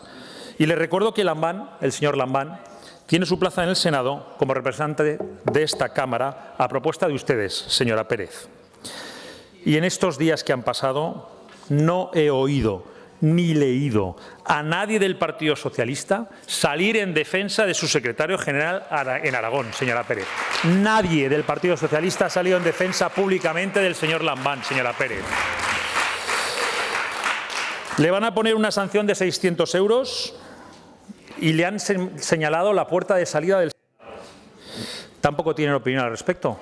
Nadie del Grupo Socialista en Aragón tiene opinión al respecto de lo que están haciendo con el señor Lambán. ¿Van a seguir las sugerencias de la señora Montero y le van a pedir el acta al senador señor Lambán por designación de estas Cortes? ¿Lo van a apoyar? El señor Lambán está en Madrid, en el Senado, representado en esta Cámara, más concretamente a propuesta de su grupo. ¿Es el señor Lambán un lisco que hay que multar, señora Pérez, o ha actuado en coordinación con ustedes? Espero con ansia su intervención, señora Pérez, para que a ver si dejamos clara su posición. Hoy, su discurso, señora Pérez, lo esperamos con ansia para ver si defiende al señor Lambán públicamente o deciden enterrarlo definitivamente. Gracias, señor Ledesma. Turno ahora para los grupos parlamentarios no enmendantes por tiempo de 3 minutos, comenzando por el señor Sanz de Izquierda Unida. Tiene los 3 minutos. Gracias, presidenta. Decía el señor Arranz que la amnistía es ilegal, todas menos las del 77, ¿verdad? Que son esas que amnistiaron a los franquistas, esas no sirven, ¿verdad? Decía también que es inconstitucional. Bueno, dejen que sea el Tribunal Constitucional la que determine la constitucionalidad o no de la norma. Y decía que incumplíamos los compromisos internacionales adquiridos por el Estado español. Hombre, pues como han hecho ustedes derogando la Ley de Memoria Democrática, de la que luego debatiremos, señorías. Miren, señorías del Partido Popular, señor Ledesma, decía antes el señor Azcón, nos decía que superásemos, que habíamos perdido las elecciones. Decían, supérenlo. Y yo le digo a usted, supérenlo. Supérenlo. No se puede estar permanente y absolutamente utilizando a beneficio de inventario. Les encanta estar en la oposición. Las instituciones, que además gobiernan con mayorías amplias, a pesar del ridículo que han hecho hace un ratito, para venir aquí como arietes a cargar contra un resultado legítimo, que es el resultado que al final dio a luz un gobierno plural, como es España, aunque a ustedes les moleste la pluralidad, les moleste la diversidad política y les gustaría precisamente acabar con ella. Y eso es lo que están haciendo ustedes con esta institución, con el Consejo Consultivo de Aragón, con el Gobierno de Aragón, incluso con el Senado, llegando, señorías del Partido Popular, al esperpento más absoluto como el que tuvimos ocasión de presenciar el otro día en la sesión. En fin, miren, es de guasa oírles hablar de constitucionalismo a ustedes y a sus socios, a los amigos de Milei. Que, por cierto, a mí me gustaría, señor Ledesma, que usted cuando se suba a la tribuna le saque la cara al Estado español, porque lo que se ha insultado es al Estado español. Que se ha insultado es al Estado español. A ustedes lo que les molesta, lo que no pueden tolerar, porque así entienden la democracia solo si ganan. Esto es como cuando jugábamos al fútbol de pequeños, que el partido acababa cuando ganábamos, ¿no? Y después nos llevábamos el balón, ¿no? Los propietarios del mismo. Pues ustedes son iguales. Para ustedes solo sirven las cosas, solo sirven los resultados electorales y los pactos cuando ganan. Hombre, ¿cómo puede usted acusar de los posibles pactos en Cataluña estando con quienes están, señor Ledesma? Pero por favor, un poquito de por favor, que viene bien. Miren, la voluntad del pueblo español se demostró en las urnas. Las urnas arrojaron un resultado que responde a la pluralidad, a la diversidad y a la realidad política democrática de la voluntad ciudadana de todos los territorios que componen el Estado. Y hubo que conformar gobiernos. Y ustedes son incapaces de construir mayorías solventes, suficientes para dar respuesta a los retos desde esa realidad política que es plural y diversa. Asúmanlo, entiendan que han perdido las elecciones y dejen de hacer el ridículo, porque la gente quiere política, acuerdo, convivencia, respeto y normalización política.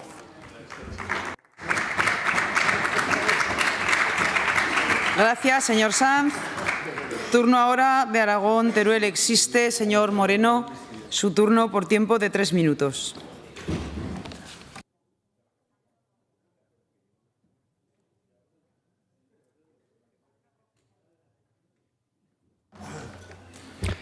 Gracias, presidenta.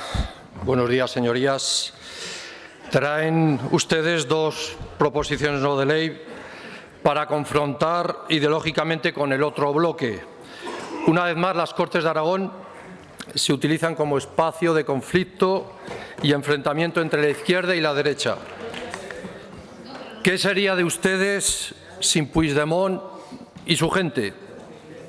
Otra vez ponemos el foco en cuestiones que no aportan nada a los aragoneses, con un lenguaje exagerado, agresivo y que solo busca darle aire a un conflicto que les viene bien políticamente. Más aún si tenemos en cuenta que se usan los recursos de la comunidad autónoma para buscar un tema más de confrontación con el Gobierno central. Y con eso me refiero, señorías, al recurso de inconstitucionalidad que ha preparado el Gobierno de Aragón. Un debate sobre la amnistía que no va al verdadero problema, y es que esconde acuerdos que incrementan la desigualdad territorial entre las regiones de España y donde siempre salimos perdiendo los mismos. Pero también les voy a decir que ninguno de los grandes partidos enmienda este modelo. No solo la amnistía o el peso de los partidos catalanes son los responsables de la desigualdad de los territorios. A lo largo de la historia de la democracia se han sacrificado territorios a cambio de poder, a cambio de gestionar el Gobierno de España y de intereses económicos. La desigualdad territorial viene desde el franquismo y la arrastramos en democracia durante más de 40 años. Comparto la aseveración del presidente Azcón a partir del informe del Consejo Consultivo. La amnistía genera desigualdad entre españoles. Pero no es nuestra guerra esa obstinación por aprovechar el problema de Cataluña para la confrontación partidista en las etapas electorales. Superar ese problema exige trabajar por la convivencia, por el acuerdo en la propia sociedad catalana y trabajar con los partidos mayoritarios, Partido Popular y Partido Socialista, con una visión compartida sobre el modelo territorial de España. Una visión que está en el Estado autonómico y no está en la España una grande y libre de 1940. Nuestro trabajo en las Cortes es que los aragoneses disfruten de calidad, de servicios y de oportunidades en igualdad con el resto de territorios. Para lo demás, no cuenten con los diputados de Aragón Teruel Existe. Por lo tanto, nos abstendremos. Muchas gracias. Gracias, señor Moreno. Turno ahora del Grupo Parlamentario Chunta Aragonesista. Tiene la palabra el señor Soro por tiempo de 5 minutos.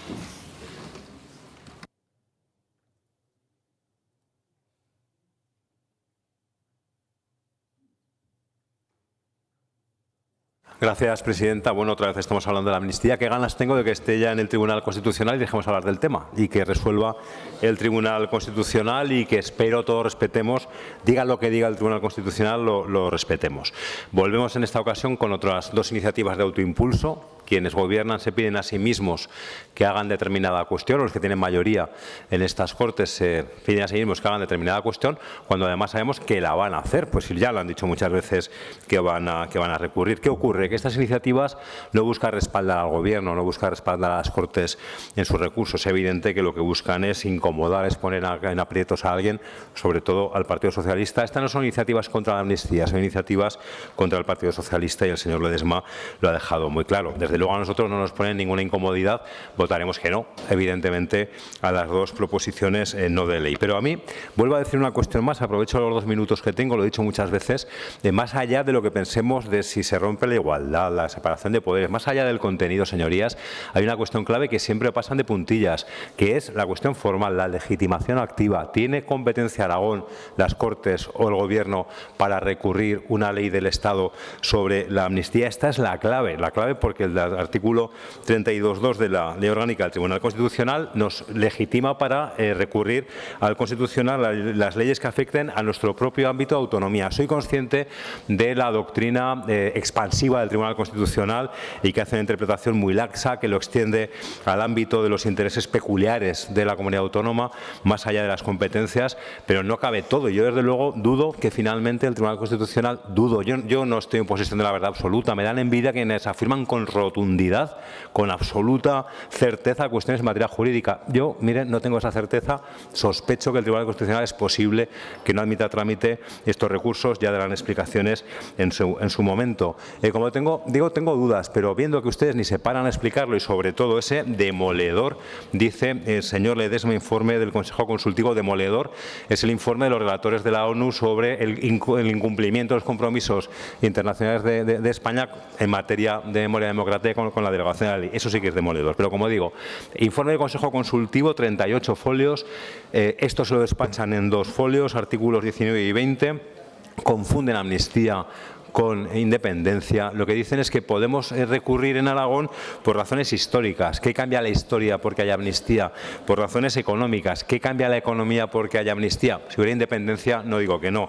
Por razones sociales, por la inmigración. Igual, fíjese, recibe la amnistía algún descendiente de hijo, algún hijo nieto de algún aragonés. Por razones culturales. ¿Qué cambian esas razones culturales por la amnistía? Yo, de verdad, creo que no tenemos legitimación activa independientemente del fondo. Y termino con una cita que me encanta. No sé si se han leído ustedes el informe consultivo, el artículo 20, cuando habla de relaciones culturales, destaca la protección dispensada a las lenguas y modalidades lingüísticas propias de Aragón y dice su Consejo Consultivo que se relacionan con el catalán en algunas zonas del Aragón Oriental. Gracias, señor Soro. Turno ahora para el Grupo Parlamentario Socialista. Señora Pérez, su turno, 3 minutos. Gracias, presidenta. Señor Ledesma, señor Nolasco, el señor Azcón ha entrado cuando ya habían hablado los portavoces de Vox y del Partido Popular. Debe de estar enfadado, no le debía interesar mucho lo que decían. Pero vamos, advierte Ignatieff, premio Princesa de Asturias 2004, está muy de moda, del riesgo en la política al no distinguir de enemigo y adversario. Dice, si no se respeta al adversario, al final se asiste a un circo romano. Por eso la gente está asqueada de la política. Eso es lo que ustedes persiguen, señorías del Partido Popular y señorías del Vox, el desprestigio de la política. Ustedes no respetan a su adversario político, lo criminalizan hasta arrasar con él en todo lo que representa. Eso es lo que intentan hacer con el Partido Socialista, esté en el Gobierno o esté en la oposición. Mire, para ustedes la política es un fin en sí mismo, para medrar, para hacer partidismo y para utilizarla en beneficio propio. Y lo están demostrando en el Gobierno y en estas Cortes. Mire, esta iniciativa es un ejemplo claro de lo que acabo de decir. La utilización, el mal uso de la utilización de estas Cortes, pero sobre todo el uso parlamentario. El señor Arranz decía que era un atentado. ¿Ustedes saben lo que han hecho con esta iniciativa? Filibusterismo parlamentario de primer nivel. Fecha de caducidad. Se debate esta iniciativa a estas horas porque quieren que salgan en los medios de comunicación, pero la cambian entera. Señorías de Vox, eso es respeto al Parlamento. Mire, una novedad introducen, que es hablar del funcionamiento interno de los partidos políticos. Oiga, nada dijimos nosotros de la presencia del señor Beamonte como estatua de sal durante casi 3 años. Nada, porque creo que no es objeto de debate en este Parlamento. Pero ustedes quieren, hablemos. Partido Socialista, 145 años de historia. Sí, con discrepancias y con contradicciones, claro que sí. Por eso tenemos tanta historia, por eso somos herederos de muchas de las conquistas que ha tenido este país. ¿Y saben cómo las resolvemos? Pues con debate dialéctico, con respeto precisamente a las discrepancias. Les aseguro que lo que no asumimos es el taconazo y el sí señor de la que ustedes están acostumbrados. Fíjense si defendemos la Constitución, señorías, que si no hubiese sido por el Partido Socialista no estaríamos aquí. Lecciones en la defensa de valores democráticos y la Constitución, ninguna. ¿Dónde estaban, señorías de Vox, sus antecesores? ¿Qué régimen defendían? ¿De dónde vienen? ¿De qué son herederos? ¿Dónde quieren devolvernos? Se lo digo yo. Mire lo que dice el coordinador de Vox en Murcia. Afirma que los ricos contaminan menos que los pobres porque compran electrodomésticos más caros. ¿Están de acuerdo con esta declaración de sus compañeros? ¿Dónde estaban los constitucionalistas del Partido Popular? Esos que ahora se dan golpes en el pecho defendiendo la Constitución. Ya se lo digo yo, o absteniéndose o votando en contra de la Constitución. Siempre, siempre anunciando el apocalipsis. Son los profetas del caos. Y siempre, siempre se equivocan y sobre todo siempre llegan tarde. Mire, si van a ser ustedes profetas de lo que dice el Tribunal Constitucional con la ley del divorcio, señorías, ustedes lo tienen perdido. Mire, Ignatieff también dice que la política es el arte de lo posible, pero ahora, ni más tarde ni mañana. Ustedes son incapaces de transformar la sociedad. Ustedes son incapaces de promover las reformas necesarias en el país en cada momento cuando se necesita, señorías del Partido Popular y de Vox. Y acabo ya porque termino. Señor Ledesma, termino. Si los 33 parlamentarios que tiene Vox en el Congreso de los Diputados fueran del Partido Popular, hoy serían ustedes quienes estarían haciendo una defensa clara de la amnistía. Sí, hoy el Partido Popular lo defendería. Lo defendería en silencio, como lo hizo Aznar, hablando catalán, o como lo ha hecho el señor Pons, con correos electrónicos diciendo que hay que hablar de la amnistía, o como hemos visto en esta campaña con el señor Fernández, que durante 15 días, que descansados hemos vivido, el Partido Popular no le ha interesado hablar de la amnistía. En definitiva, señores del Partido Popular, lo que nunca jamás haremos, porque creo que estamos en la dirección correcta, es caer en su estrategia partidista.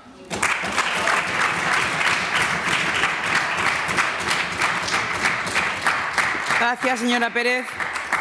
Pasamos a la votación de la iniciativa número... Señora presidenta. Sí, señor Soro. Sí, el Grupo Xunta Aragonista se opone a que Vox modifique los términos de su proposición y lo explico. No es una cuestión del contenido, ya saben lo que opinamos al respecto. Nos parece que el precedente es muy peligroso, que alguien, un grupo, incluya una iniciativa, que otro aproveche una hace 7 o 8 meses para que sea arrastrada y de esa manera, en vez de debatirla a las tantas de la tarde, la estemos debatiendo la primera de las proposiciones no de ley. Por lo tanto, como digo, nos oponemos a la modificación entera de la iniciativa.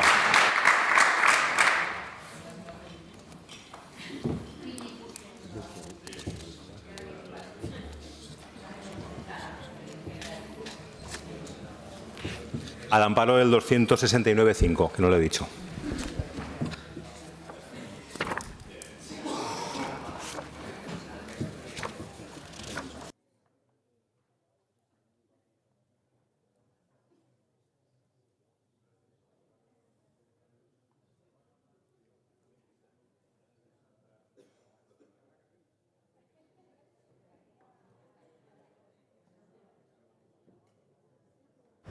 Gracias, señor Soro. Comenzamos la votación en los términos originales de la número 121/23. Comienza la votación. Sí, perdón. Creo que primero tenemos que... Sí, señor Arranz. Sí, perdón. Primero creo que tenemos que fijar si se admite o no se admite. Nosotros hemos suprimido unos puntos de nuestra iniciativa. Entiendo que bueno, es una cuestión para que la dirima el letrado, si acaso, si está correcto o no. Señor Arranz, suspendemos 2 minutos. Gracias, presidenta.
Reanudamos para continuar la votación Señor Soro, el artículo 269.5 no aplica. Estamos en el 269, en el desarrollo del debate. Hablaríamos de unas enmiendas in voce. Aquí hay dos autoenmiendas presentadas en tiempo y forma y todo el mundo, previo al comienzo de la sesión plenaria, sabía que íbamos a votar. Sí, señora presidenta, únicamente una cuestión, porque sabíamos lo que íbamos a votar con una ordenación del debate que no se está cumpliendo. La ordenación del debate, que para algo nos la mandan, dice expresamente que se votarán si ningún grupo parlamentario se opone a ello. Lo que pediría en el futuro es o que no nos manden la ordenación del debate o que la ordenación del debate que nos manden previamente se cumpla, porque ahora están incumpliendo no lo que diga yo el reglamento, sino la ordenación del debate. Gracias, señor Soro, pero esta presidenta va a aplicar el reglamento escrupulosamente y si tengo que hablar con los servicios jurídicos por una errata, lo haré. Comienza la votación.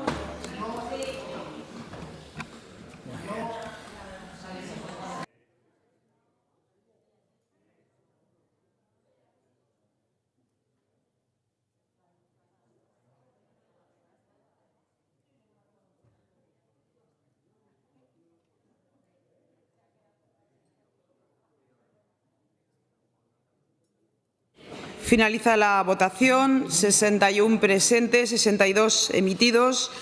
Votos a favor, 33, en contra, 27, abstenciones, 2. Sale adelante la primera iniciativa. Votamos la segunda iniciativa del Partido Popular. Comienza la votación.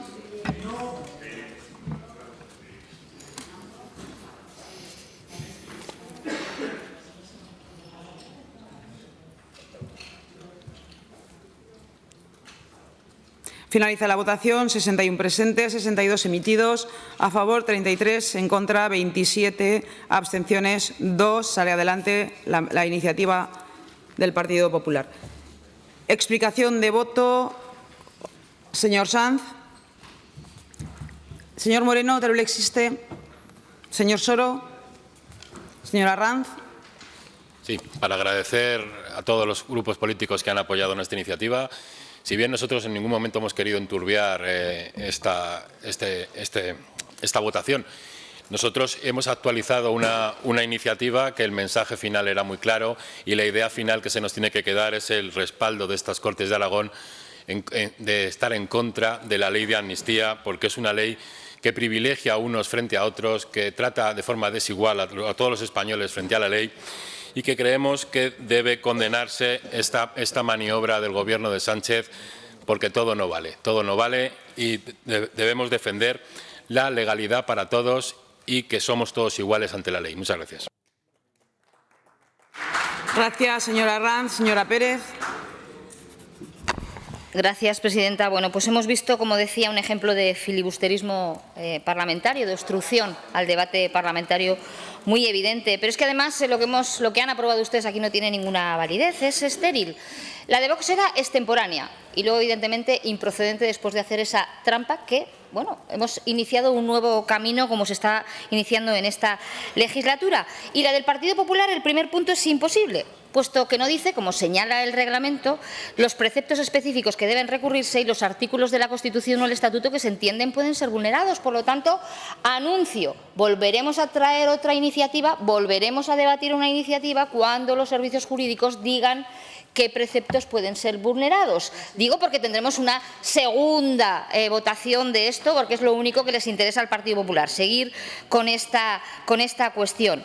Y el segundo punto llega tarde, señor Ledesma, si el Gobierno ya ha dicho que va a recurrir. Entonces, ¿qué estamos haciendo aquí? Una iniciativa inútil e improductiva, solo provechosa, como siempre, para los intereses partidistas, para los intereses del Partido Popular, que es su única estrategia. Por cierto, el señor Azcón es el alumno más aventajado. Ningún parlamento ni ningún Gobierno ni va a presentar un recurso de inconstitucionalidad ni utiliza las instituciones para beneficio partidista. Y habla el señor Arranz de igualdad, pero si ustedes no creen en las comunidades autónomas. O sea, partiendo de esa base, señor Arranz, ¿usted cree en la igualdad entre pobres y ricos, como dice su compañero de Murcia, que no se ha pronunciado, hablando de contradicciones y de discrepancias? Oiga, yo creo que los pensionistas aragoneses que han mejorado su pensión en 350 euros, estoy convencida que no se sienten discriminados en absoluto. Y para concluir, señor Ledesma, mire, para hablar del Partido Socialista y especialmente para hablar del señor Lambán hay que estar a la altura. hay que estar a la altura.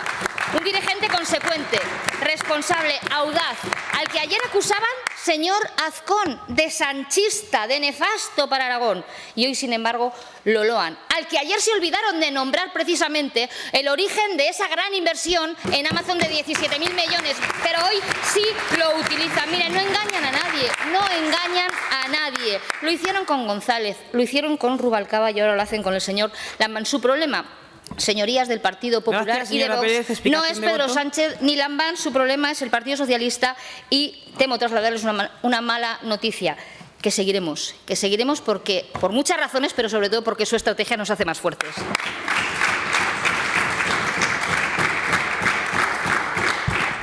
Antes de darle paso al señor Ledesma, señora Pérez, esta presidenta no va a permitir que se hable de hacer trampas a la cuestión de aplicar estrictamente el reglamento o de filibusterismo a autoenmiendas para saber lo que se vota, porque se ha hecho siempre en esta Cámara.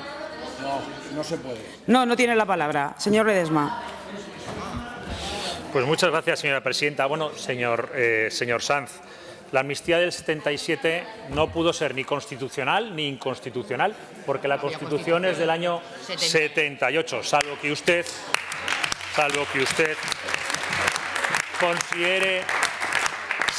considere las 7 leyes fundamentales del reino que hizo el régimen franquista como la base de la Constitución que había en vigor entonces, pero me imagino que no, señor Sanz. De Teruel existe, sigo sin saber si les parece bien o no la amnistía, si están de acuerdo o no. Sería importante que se posicionaran, porque hay que afecta a los aragoneses y de manera muy importante. Señor Soro, hay grandes constitucionalistas que discrepan sobre si unos dicen que es inconstitucional, otros que es constitucional. Hay un debate profundo en la materia. ¿Le parece mal que el Tribunal Constitucional se pueda llegar a pronunciar al respecto? Es decir, ¿le parece correcto, le parece bien que vayamos al Tribunal Constitucional y que el Tribunal Constitucional pueda fijar posición? Porque me parece un tema lo suficientemente importante y grave como para que el Tribunal Constitucional fije su posición. Y yo, señora Pérez, después del ataque que ha sufrido el señor Lambán por esa coherencia con su postura, es cierto que, como le decía antes, si no tiene una opinión sobre la amnistía es distinta que pueda traicionar sus principios, señora Pérez, al respecto. Pero sobre el ataque que ha sufrido el señor Lambán por parte del Partido Socialista de España, por el Gobierno de España, la vicepresidenta y vicesecretaria general del PSOE, señora Montero, de defender al señor Lambán no le he oído a usted ni una sola palabra al respecto, ni a usted ni a nadie de su grupo, señora Pérez.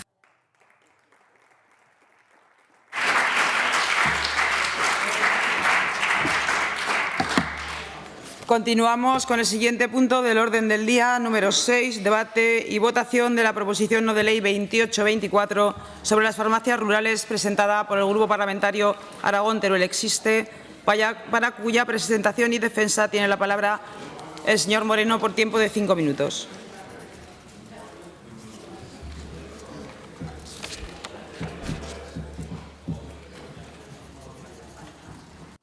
Gracias, presidenta. Vamos con un tema más amable. La proposición no de ley que defendemos, que plantea un convenio entre el Gobierno de Aragón y el Colegio de Farmacéuticos para ampliar los servicios que ofrecen y garantizar la viabilidad económica de las oficinas de farmacia rural. La farmacia es una prestación sanitaria pública a la que tienen derecho los habitantes del medio rural, aunque sean pocos y vivan en municipios pequeños.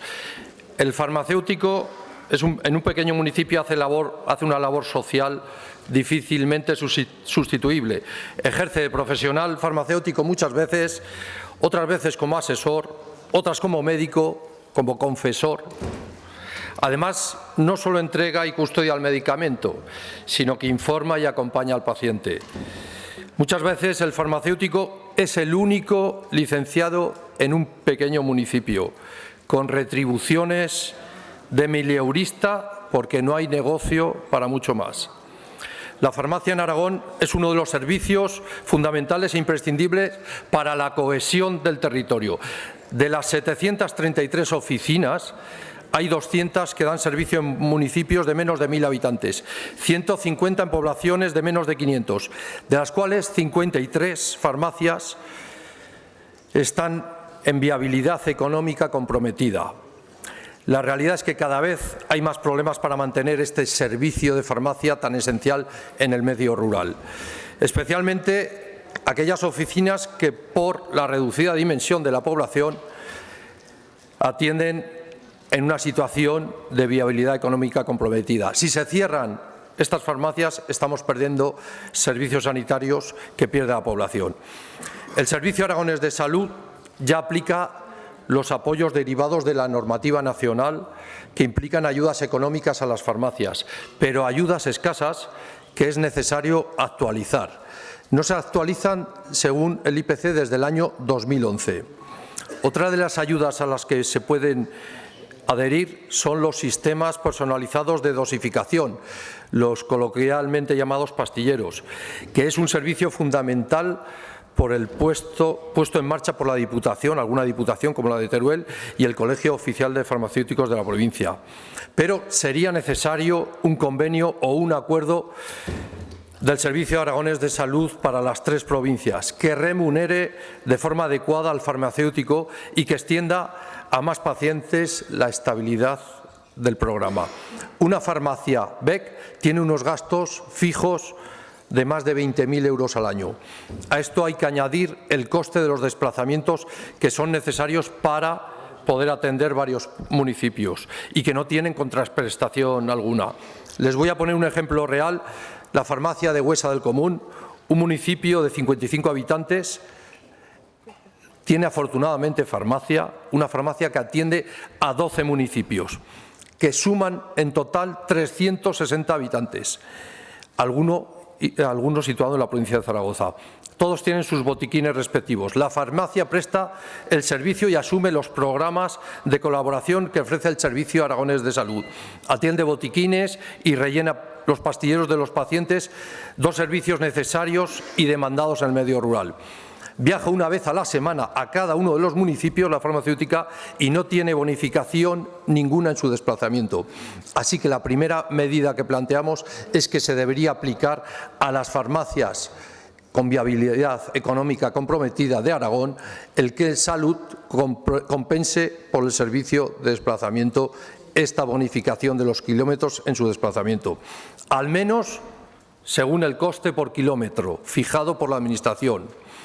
En conclusión, es conveniente que incluya estas medidas: actualización de las ayudas por baja facturación a las farmacias BEC congeladas desde el año 2011, ampliación y compensación por los sistemas de dosificación personalizada para enfermos crónicos y una compensación económica por los kilómetros recorridos hasta pueblos atendidos. Estas medidas harán viables muchas de las 53 farmacias que existen en el territorio si el Gobierno de Aragón establece un convenio con el Colegio de Farmacéuticos. Por ello, les pido un apoyo para esta proposición no de ley. Muchas gracias. Gracias, señor Moreno. Se ha presentado una enmienda por parte de la agrupación parlamentaria Izquierda Unida, para cuya defensa tiene la palabra el señor Sanz por tiempo de 3 minutos.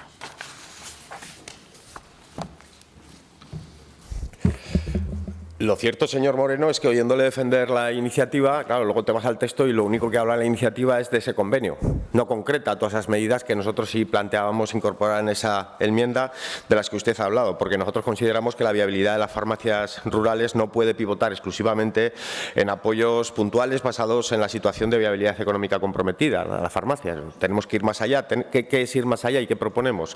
Generar servicios nuevos que beneficien a la población y que supongan carga de trabajo, que supongan trabajo para las oficinas de farmacia, porque las profesionales no quieren estar pendientes siempre permanentemente de esas migajas, sino lo que quieren es poder realizar el trabajo y desarrollar todo el potencial del mismo, y sobre todo pues para atender debidamente y mejorar la vida de los pacientes que existen, en este caso concreto, en el ámbito rural aragonés. Un ámbito, el aragonés, en el que hay 729 farmacias, si mal no recuerdo, y si no me fallan los datos, 191 dan servicio en municipios de menos de 1.000 habitantes y 119 están ubicadas en municipios de menos de 500. Han cerrado en estos últimos años 13 farmacias rurales, 10 en Zaragoza, 2 en Huesca y 1 en Teruel, y evidentemente esta es la situación que hay que abordar. No podemos quedarnos languideciendo con medidas que no van a garantizar un cambio de ciclo en ese sentido y, por lo tanto, un impulso decidido. ¿Qué proponemos?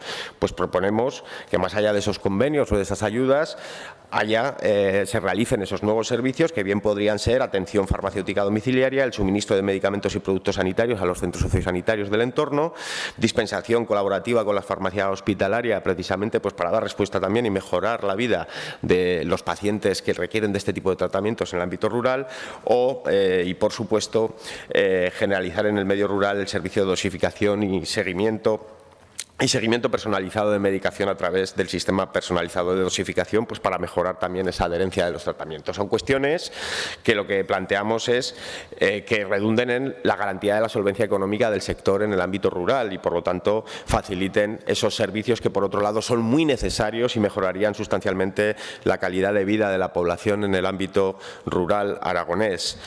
Obviamente, son medidas que suponen un coste, pero los servicios públicos no hay que valorarlos desde esa óptica, sino desde otra perspectiva, y por cuanto permiten también reducir el dinero en el gasto farmacéutico y reenfocarlo hacia cuestiones que redunden en la sostenibilidad, como digo. Mejorar la calidad de vida yo creo que es un elemento fundamental en cualquier medida que tenga que ver con esta cuestión, y esta medida también permite esta cuestión. Por lo tanto, lo que hacemos es concretar lo que ustedes proponen, dirigir lo que ustedes proponen y ampliarlo. En ese sentido, espero que podamos llegar a un acuerdo. Si no, como ya le he adelantado, pues será difícil que votemos favorablemente, nos abstendremos, no vamos a votar en contra porque creemos que no está objetivamente a las necesidades reales que tiene ese sector y también ese servicio que, como digo, tiene un cariz público que hay que atender. Gracias, señor Sanz. Turno ahora de intervención para los grupos parlamentarios no enmendantes, comenzando por Chunta Aragonesista. Señora Las Obras, su turno por 3 minutos.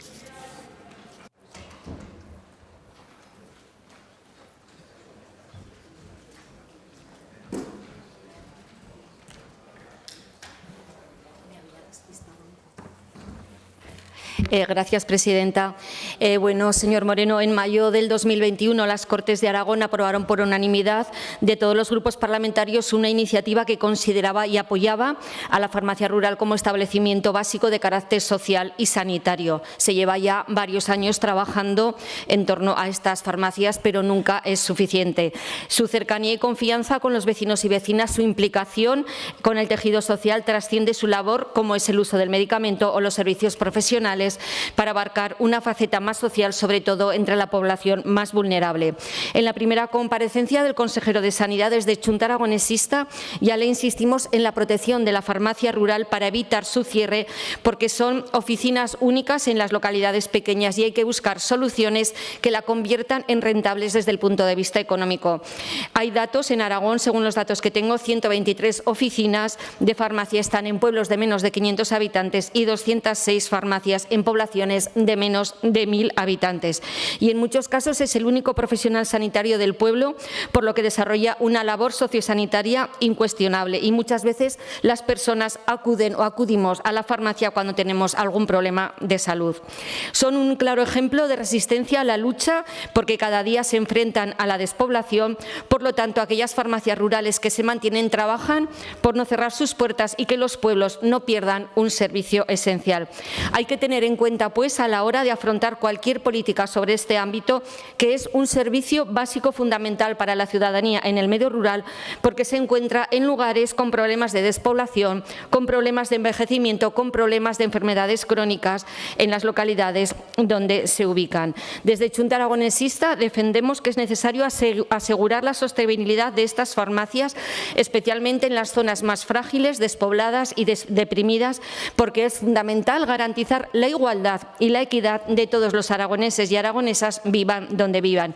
Hay que establecer medidas de apoyo para las farmacias, pero es necesario la implicación y colaboración de todas las administraciones públicas, de las estatales, de las autonómicas, para esa atención domiciliaria que usted ha dicho, para el tratamiento personalizado o para mejorar la calidad de vida de las personas.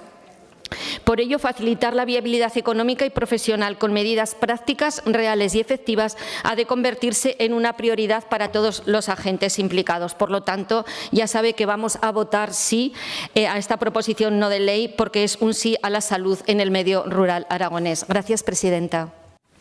Gracias, señora Las Obras. Turno ahora del Grupo Parlamentario Vox en Aragón. Tiene la palabra el señor Vidal por tiempo de 3 minutos.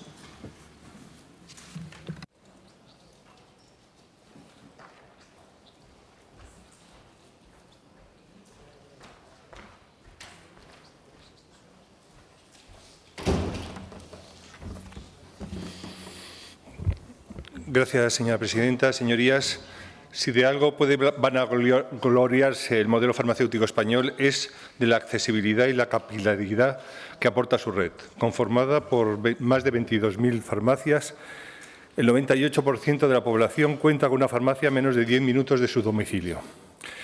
En el mantenimiento de esta capilaridad y accesibilidad en Aragón, de las aproximadamente 730 farmacias existentes, hay unas 61, el 8,3%, con una consideración oficial de farmacias en situación de viabilidad económica comprometida, BEC.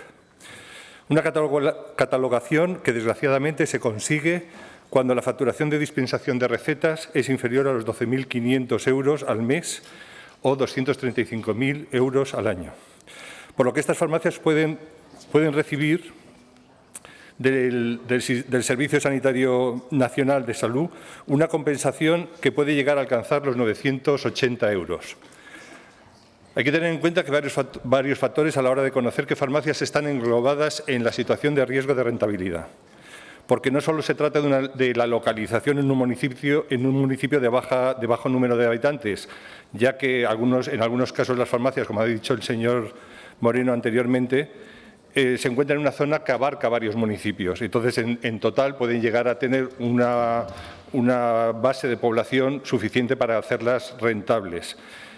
También hay que ver que pueden ser farmacias que estén en una zona que haya temporalidad en temas de turismo, por ejemplo. Entonces, la población crece en unas determinadas temporadas y a lo largo del año hace que la rentabilidad sea suficiente para hacerlas viables. Efectivamente, existen funciones que pueden realizar las farmacias como complemento al sistema de salud, como podría ser el análisis de aguas, tomas de muestras para análisis clínicos, mantenimiento de botiquines, sistemas personales de dosificación para pacientes crónicos, polimedicados, atención farmacéutica, domiciliaria a personas con discapacidades, entre otros. En estos últimos años, solo en la provincia de Zaragoza han llegado a ver el cierre de algunas farmacias como la de Castejón de Sos, hasta incluso la de Vera de Moncayo en Zaragoza, pero también está ocurriendo lo mismo en las provincias de Huesca y Teruel. Sin embargo, el Departamento de Sanidad del Gobierno de Aragón, de PP y de Vox, tras la publicación del decreto 246/2023, por el que se regula el modelo de gestión farmacéutica para asegurar la mejor prestación para los usuarios a este derecho en todo el territorio y de forma sostenible, tanto para las farmacias como para el sistema sanitario en general, ya tiene en marcha un borrador de convenio con los distintos colegios farmacéuticos para el desarrollo de programas que fomenten el papel como agente sanitario con apoyo a las farmacias rurales en base a un plan de implantación establecido. Ya termino. Desde el Grupo Parlamentario Vox entendemos la importancia y complejidad de este problema y apoyaremos esta medida, aunque llega tarde y se queda corto, simplemente como un apoyo adicional a la labor que actualmente ya está realizando el Departamento de Sanidad. Muchas gracias. Gracias, señor Vidal. Turno ahora del Grupo Parlamentario Socialista. Tiene la palabra el señor Carpi por tiempo de 3 minutos.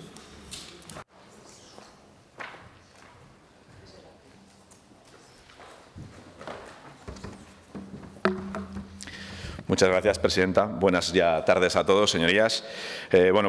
Primero, indudablemente, agradecer a Teruel Existe la presentación de esta iniciativa, que nos parece muy importante y muy adecuada y adaptada también a la realidad de nuestro entorno, que es como deberían ser todas las proposiciones que se presentan en esta Cámara y, por desgracia, hoy estamos viendo que no es así. Se entiende por farmacia rural a esa farmacia que se ubica en poblaciones que disponen de uno o dos de esos establecimientos y que cuentan con menos de 5.000 habitantes. Eso lo define la Sociedad Española de Farmacia Rural, que es la SEFAR. 1 de cada 4 farmacias en España cumple con esos requisitos, para que entendamos un poquito la dimensión de la cuestión. Como bien ustedes decían, y todos los que han intervenido antes que yo, pues es un bien básico de interés público.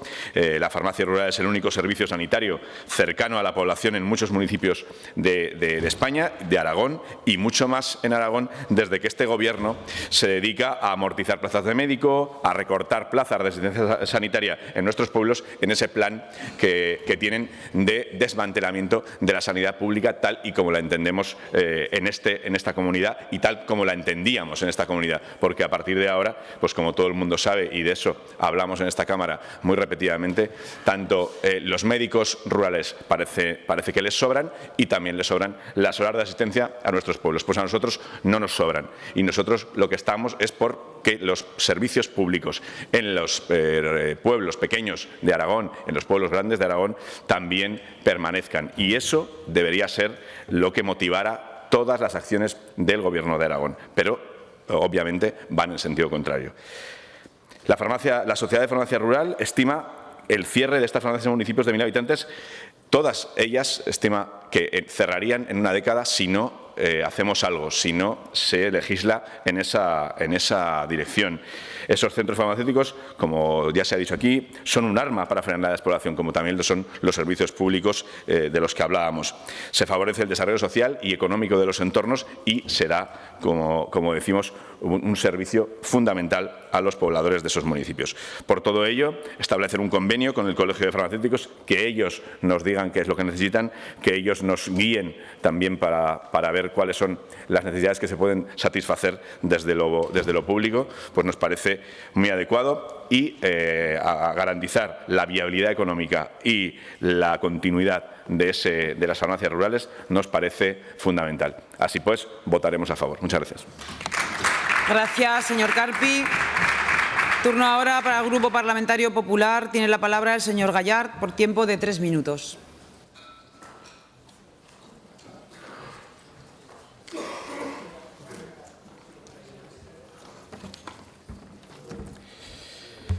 Gracias, presidenta. Buenos días, señorías. Debatimos hoy una proposición no de ley relativa a la situación de las farmacias en el medio rural. Ni que decir tiene que este asunto es de gran importancia y es motivo de preocupación para muchos ciudadanos y para las instituciones. Ante esta preocupante situación de las farmacias rurales, el Gobierno de Aragón ha tomado ya cartas en el asunto y ha sido una de las primeras comunidades autónomas en adoptar medidas, en concreto 3 medidas. La primera, se va a implantar un nuevo modelo de gestión con la adjudicación de depósitos de medicamentos a los centros sociales. Las farmacias rurales podrán tener ese depósito que ayudará a la sostenibilidad de las farmacias. Segunda medida, se quiere también potenciar el papel de la farmacia como agente sanitario. Y, en tercer lugar, la Consejería de Sanidad ha remitido un borrador de convenio a los colegios farmacéuticos, espera su ok y se va a proceder en breve a su firma. Señor Moreno, lo que usted nos solicita en su PNL, pues lo está ya desarrollando el Gobierno de Aragón. Por otra parte, en su PNL me falta que se mencione a otros actores importantes que den solución a este problema. Usted habla del Gobierno de Aragón, totalmente necesario, pero veo que no menciona al Gobierno de España, diputaciones provinciales y, por supuesto, también a los ayuntamientos. Los ayuntamientos también son una parte esencial. Quiero recordarle que el Gobierno de España, en marzo del 2023, el 1 de marzo, firmó el programa de farmacia rural. Lo firmaron 3 ministros y a día de hoy todavía no se ha puesto en marcha. El Gobierno de España también, por supuesto, puede llevar a cabo incentivos fiscales, ayudas fiscales a las farmacias rurales. Respecto a los ayuntamientos, usted es alcalde y yo estoy convencido que no habrá ningún alcalde que quiera que la farmacia de su pueblo cierre las puertas. Recientemente, la Red Española de Farmacias Rurales han publicado un informe donde yo destacaría varios puntos. Primero, los ciudadanos definen a la farmacia rural como el hospital más cercano, un establecimiento básico que se podría considerar de interés público. Las farmacias ayudan a fijar población, favorecen el empleo y potencian la cohesión social en la llamada España vaciada. En los pueblos pequeños, los médicos pasan consulta 1 vez a la semana, 2 veces, depende de los pueblos, pero el personal, el farmacéutico está fijo en el pueblo, vive en el pueblo y además de vender medicamentos también hace otras cosas y también incluso puede atender urgencias. En España hay 5.000 farmacias rurales, de las cuales se consideran que 800 están en grave crisis económica. Las razones por las cuales están pasando esa crisis económica, la despoblación, indudablemente también la bajada de precios de los medicamentos. En Aragón hay 733 farmacias rurales, de las cuales 206 están en municipios de menos de 1.000 habitantes. Si no se toman medidas urgentes, en los próximos años llegarán a desaparecer todas las farmacias rurales. Entonces nos encontramos con un problema. Farmacia rural que cierra en un municipio, está claro que el municipio poco a poco tiende a la desaparición y a su muerte. Por lo tanto, hemos entre todos Concluya, señor Gallard. que se cierre, termino, presidenta, que se cierren las farmacias rurales. Votaremos a favor de su PNL, como no puede ser de otra manera, pero ya le digo que todo lo que usted demanda en esa PNL, el Gobierno de Aragón ya lo está haciendo y va a firmar en las próximas fechas el convenio con el Colegio Oficial de Farmacéuticos. Muchas gracias. Gracias, señor Gallard.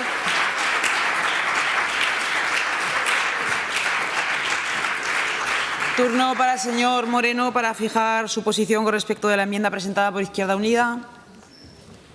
Pues no aceptaré la enmienda porque le invito al señor Sanz a que presente una iniciativa. Está muy argumentada, son 6 puntos, yo creo que es muy concreta y votaremos la propuesta que hemos trasladado. Gracias, señor Moreno. Se vota en los mismos términos en que fue presentada. Comienza la votación.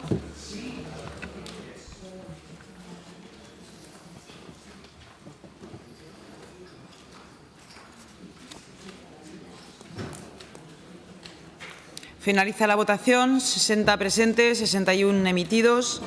Votos a favor 60, abstenciones 1. Explicación de voto. En primer lugar, señor Sanz. Gracias, presidenta. Pues evidentemente así se hará. Señor Moreno, presentaremos esa iniciativa en el ámbito de la comisión. Espero, señor Bancalero, que tengan a bien aceptarla, porque en cualquier caso contemplan cosas que su portavoz ya ha anunciado, alguna de ellas que parece se va a llevar a cabo. Yo lo que considero es que estos debates tienen que servir para poner hoja de ruta concreta, señor Moreno, y lo que pretendía Izquierda Unida era medidas concretas que lo que buscasen fuese precisamente garantizar la viabilidad económica del sector en el ámbito rural de forma efectiva, porque usted y yo sabemos que con un mero convenio no vamos a suplir, no vamos a superar la situación de declive permanente que existe si no otorgamos y generamos esos nuevos servicios. En definitiva, Izquierda Unida tampoco ha votado en contra, evidentemente, por cuanto considera que no está en contra de ese convenio, pero ese convenio no va a responder a los fines que se esperan del mismo a tenor de la redacción de su propuesta aprobada hoy. Gracias, señor Sanz. Señor Moreno. Sí, nada más agradecer a todos los grupos por el apoyo, decirle al portavoz del Partido Popular que sí que he citado, hay ayuntamientos y diputaciones como la de Teruel que aportan convenios de 50.000 euros para el plan de dosificación de medicamentos. Así que nada, gracias por los apoyos. Gracias, señor Moreno. Chunta, señora Las Obras. Señor Vidal, Vox. Señor Carpi. Señor Gallard. Pasamos entonces al siguiente punto del orden del día, debate y votación de la proposición no de ley número 193/24 sobre el corredor ferroviario Cantábrico-Mediterráneo, presentada por el Grupo Parlamentario Aragón-Teruel Existe, para cuya presentación y defensa tiene la palabra el señor Guitarte por tiempo de 5 minutos.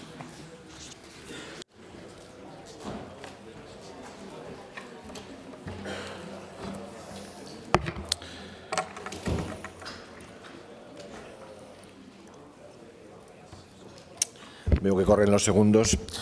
Bueno, buenos días. Quería hacer, antes de hablar sobre la propia PNL que hemos traído aquí, quería hacer una reflexión y una crítica a lo que está sucediendo con los transportes en esta línea ferroviaria actualmente, con el transporte en autobús, porque no hay suficientes maquinistas. Es una falta total de previsión de una plantilla que tiene el servicio de 24 maquinistas. En la actualidad solo hay 19. Esto ha ocasionado que entre la relación entre Teruel y Valencia desde el día 11 de mayo 8 servicios hayan sido suspendidos por esta falta de maquinistas y los viajeros han tenido que ser transportados en autobús.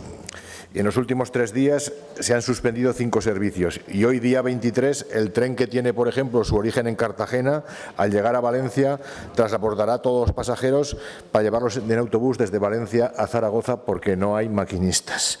Es un despropósito, es una situación totalmente previsible que se podría haber evitado y lo que evidencia es lo poco que significa el transporte de viajeros para Renfe entre Valencia y Zaragoza. La PNL que traemos aquí se refiere al corredor Cantábrico-Mediterráneo. Es importante hacer esta disquisición porque no es el plan director de la línea ferroviaria actual, son dos cuestiones distintas. El plan director, que lleva un retraso acumulado de su ejecución de unos 5 años, son las mejoras que se están acometiendo ahora en la línea, son las mejoras de electrificación, el aumento de gálibos en túneles y en puentes. Ya se hicieron los apartaderos de 750 metros y se mejoró el trazado geométrico. Pero, en cualquier caso, la mejora del trazado geométrico fue muy puntual y sigue siendo una vía con trazado del siglo XIX, donde los puntos negros más difíciles de solventar, que son el puerto de Cuencabuena y las rampas de la zona de Cariñena, pues van a seguir siendo las mismas. La PNL traslada precisamente la otra proposición, es el apoyo al corredor Cantábrico-Mediterráneo, que sería la vía de alta capacidad que ha de sustituir a esa vía. Digamos, por hacernos un símil, la vía actual sería la carretera nacional y nosotros estamos hablando de que hay que ir planificando y acometiendo ya la autovía que sustituiría a esa línea convencional. Y es necesario que insistamos porque dado los retrasos, dada la falta de atención y la falta de necesidad de un compromiso real en los presupuestos del Estado. Solo mediante un acuerdo político estable y con perspectiva de futuro en estas Cortes de Aragón podremos impulsar la imprescindible cooperación institucional para la construcción de este corredor. Es un fundamento político que es lo que ha logrado que el AVE llegue en otras circunstancias, como por ejemplo en Galicia y en Asturias. A finales del 23 ya el AVE llegó a Asturias y ayer mismo creo que empezó a funcionar ya a 300 km/h el corredor gallego. Pero, por ejemplo, la infraestructura que hablábamos de Asturias, que ha sido necesaria para ello, la conocida como variante de Pajares, que ha sustituido una rampa ferroviaria del siglo XIX, una rampa que dificultaba históricamente la conexión entre Asturias y la meseta. Y eso nos suena a algo muy parecido a lo que sucede, por ejemplo, en el tramo Zaragoza-Teruel-Valencia, específicamente en el Teruel-Valencia con las rampas del Ragudo. La obra asturiana, que estaba prevista para 5 años, ha costado 20 y estaba prevista en 1.000 millones, ha costado 4.000. Nosotros no queremos que eso suceda con esto, no queremos que suceda la necesidad de tardar 20 años en hacerla ni una desviación presupuestaria de ese tipo. Lo que sí que queremos es que seamos conscientes de que en otros sitios, cuando hace falta, se gastan 4.000 millones y esta línea, si hace falta, ha de poner el presupuesto que sea necesario, porque es una línea trascendental con visión estratégica para el conjunto del Estado.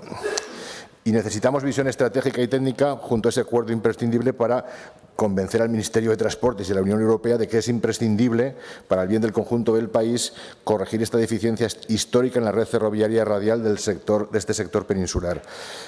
Hay que ir a caminar hacia una estructura mallada y hay que eliminar trazados que tenemos del año 1900. La actual vía única tiene rampas de hasta 24 milésimas en el puerto de Ragudo y eso es imprescindible, incompatible con una línea moderna, completa y con las mismas características técnicas que exigimos para la construcción de este mismo corredor en el tramo Zaragoza-Tudela-Bilbao. Por lo cual, ¿qué queremos? Pues queremos que se apoye de manera conjunta, de nuevo, una reivindicación de este corredor, que esta reivindicación sea constante, que llegase a poderse trasladar como un acuerdo institucional, como una declaración institucional al propio Ministerio de Transportes y que seamos conscientes de que la exigencia de doble vía electrificada en ancho UIC, altas prestaciones, es decir, 250 km/h, alta capacidad irrenunciable que mantendremos en cada momento que haya que hacer uso de nuestra palabra o de nuestra posición ante el Ministerio. Gracias, señor Guitarte. Y esperemos que haya un acuerdo mayoritario. Muchas gracias. Gracias, señor Sanz. Izquierda Unida tiene la palabra.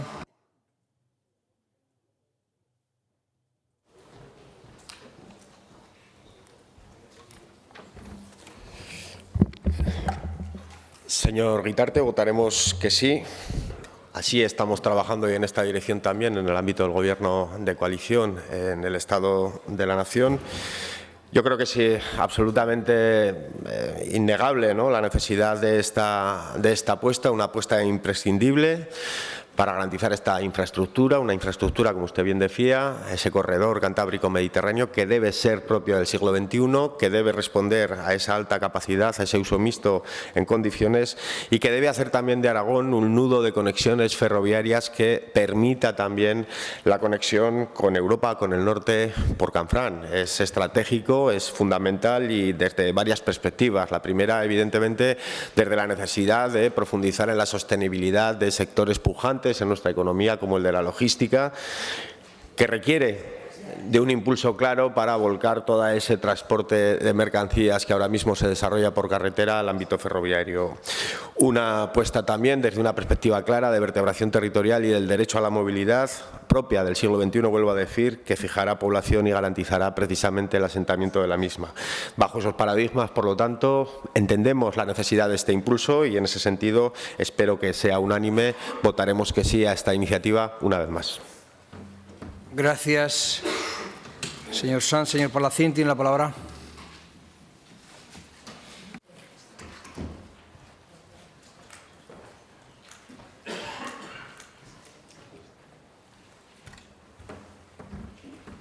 Gracias, presidente. El corredor cantábrico-mediterráneo tiene que ser una infraestructura esencial para el futuro de Aragón, para el futuro de Teruel, pero se tienen que hacer bien las cosas. Es el momento que este eje ferroviario sea una infraestructura del siglo XXI, dado que supone un avance clave para superar el modelo radial de comunicaciones. Se debe optar prácticamente por una red más adaptada a las necesidades territoriales de Aragón. Conectar el Cantábrico con el Mediterráneo supondrá, sin duda, un cambio sustancial en las dinámicas de las comunicaciones de pasajeros y mercancías en el noreste peninsular. Tenemos que ser protagonistas de este cambio clave para el futuro logístico. En esta legislatura se ha conseguido que aparezca en el acuerdo de Gobierno, no en un acuerdo de investidura, donde aparezca claramente y estamos seguros que en los próximos presupuestos habrá un reflejo importante que permita avanzar. Como he dicho, se tienen que hacer las cosas bien, no sirve cualquier vía, no sirve hacerlo de cualquier forma. Hasta ahora las conexiones con Teruel y por Teruel tienen un déficit histórico muy importante, por lo que es necesario que exista ese compromiso claro de las instituciones aragonesas para avanzar, para comprometerse con este eje, para que sea una vía moderna y adecuada, dejando claro que no nos vale cualquier cosa. Es una vía que debe ser impulsada, ampliada, creando una línea de alta capacidad y convirtiendo al Estado español en una línea directa con el corazón de Europa, conectando el Levante hasta París. Así potenciaremos Aragón como potencia logística y todo ello, además, respetando medioambientalmente las infraestructuras y el paisaje y potenciando el ferrocarril como ese medio de transporte sostenible y esencial para luchar contra el cambio climático. Como decía, votaremos a favor de la iniciativa. Muchas gracias. Muchas gracias, señor Palacín. Señora Rouco.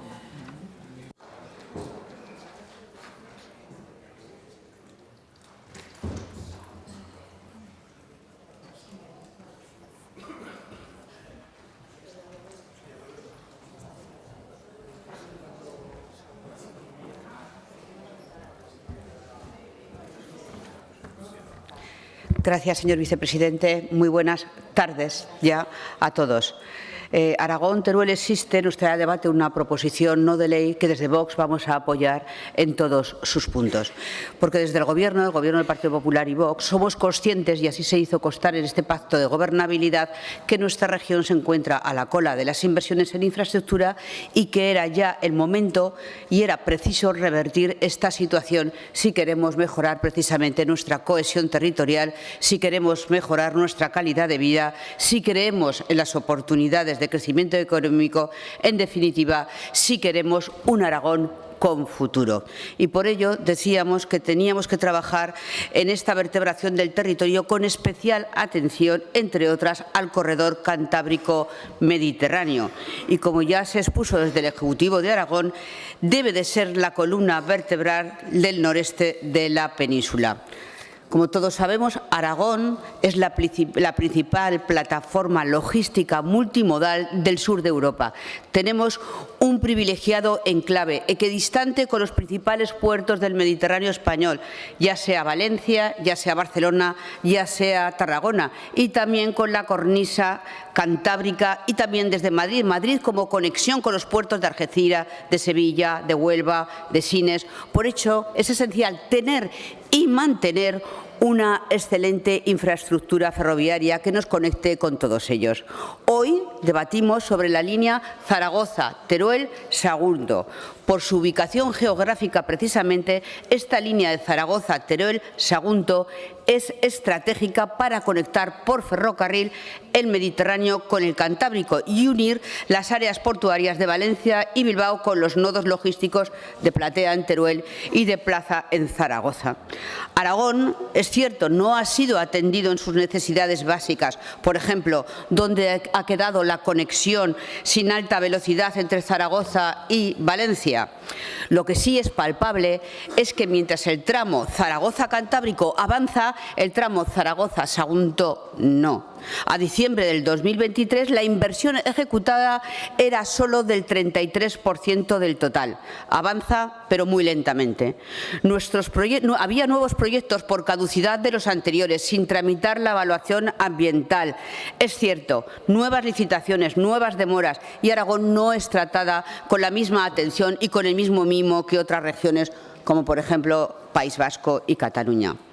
El tramo que nos trae Teruel existe en esta proposición sigue el plan director de Adif, que no actúa sobre el trazado de la línea. Las velocidades de circulación no se incrementarán significativamente, que si bien el transporte de mercancías será beneficiado, pero el transporte de viajeros. Gracias, además, señora Rocco. sí, enseguida acabo. Tampoco considera el desdoblamiento de la vía, que seguirá como vía única. Por lo tanto, a pesar de las actuaciones previstas por Adif, el tramo quedará lejos de ser una línea adecuada entre Zaragoza y Valencia. Hay que reducir las pendientes, hay que desdoblar las vías y, desde luego, hay que invertir más. Deseamos, además, una cooperación institucional en un proyecto tan importante para Aragón y para los aragoneses.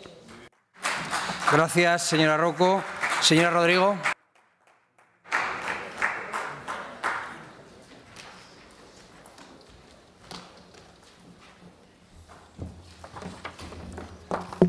Gracias, presidente. Bien, muchas gracias, señor Guitarte, por la presentación de esta iniciativa. El Grupo Socialista va a apoyarla porque, como bien sabe usted, no hay un gobierno a nivel nacional que haya hecho más por las comunicaciones ferroviarias y carreteras en esta comunidad autónoma que los gobiernos socialistas. Así que, por supuesto, vamos a estar allí. Y hay que seguir insistiendo, hay que seguir trabajando, porque las infraestructuras, en particular las ferroviarias, son imprescindibles para el desarrollo económico de esta comunidad, y en esto estaremos todos de acuerdo. Una vertebración absolutamente fundamental entre los territorios de la España noreste de la península. Y comentaba usted de la diferencia entre el corredor Cantábrico-Mediterráneo y el plan director, y es cierto, no es exactamente lo mismo, pero estaremos de acuerdo también que muchos de los proyectos coinciden o son compatibles tanto en un caso como en el otro. Y por eso creo que es importante poner encima de la mesa los más de 400 millones de euros invertidos en la línea Zaragoza-Teruel-Sagunto, de los cuales 118,5 millones servirán para seguir impulsando la electrificación de la línea de ferrocarril convencional Zaragoza-Teruel-Sagunto, un eje estratégico y nexo de conexión entre el corredor mediterráneo y el Atlántico.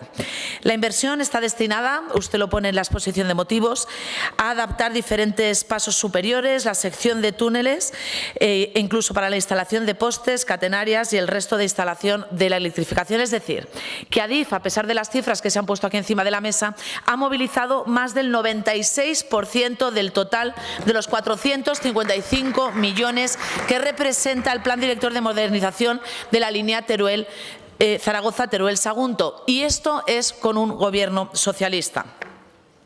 Además, va a hacer posible la circulación de trenes eléctricos, reforzando la eficiencia y sostenibilidad de este modo de transporte. Pero centrándonos en el detalle de esta propuesta, creo que de nuevo estaremos de acuerdo que si algo ha hecho este Gobierno con los corredores es poner orden y poner concierto. A día de hoy la planificación está bien secuenciada y es conocida.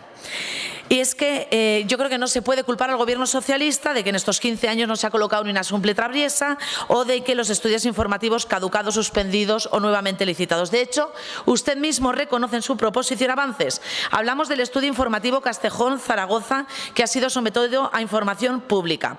Hablamos del tramo Sagunto-Teruel para el que el MITMA adjudicó la redacción del estudio informativo tras dejarse caducar por el anterior Gobierno. Hablamos del tramo Zaragoza-Teruel, en el cual, a partir de las alegaciones recibidas, se ha redactado un documento de propuestas complementarias. Gracias a esta actuación, hoy existen entre Zaragoza y Teruel 83 kilómetros aptos para circular a 180 kilómetros por hora, de los que 66 son aptos para circular incluso hasta 200 kilómetros. Es decir, una línea convencional, pero de muy buenas prestaciones, finalizo ya, segura y fiable, que vertebra el territorio en sí. Es importante esta cuestión, estas cuestiones técnicas, porque es importante, yo creo que también, que si bien tenemos que impulsar las infraestructuras, también hablemos bien de las que tenemos en buen estado. Gracias. Gracias. Señor Romero.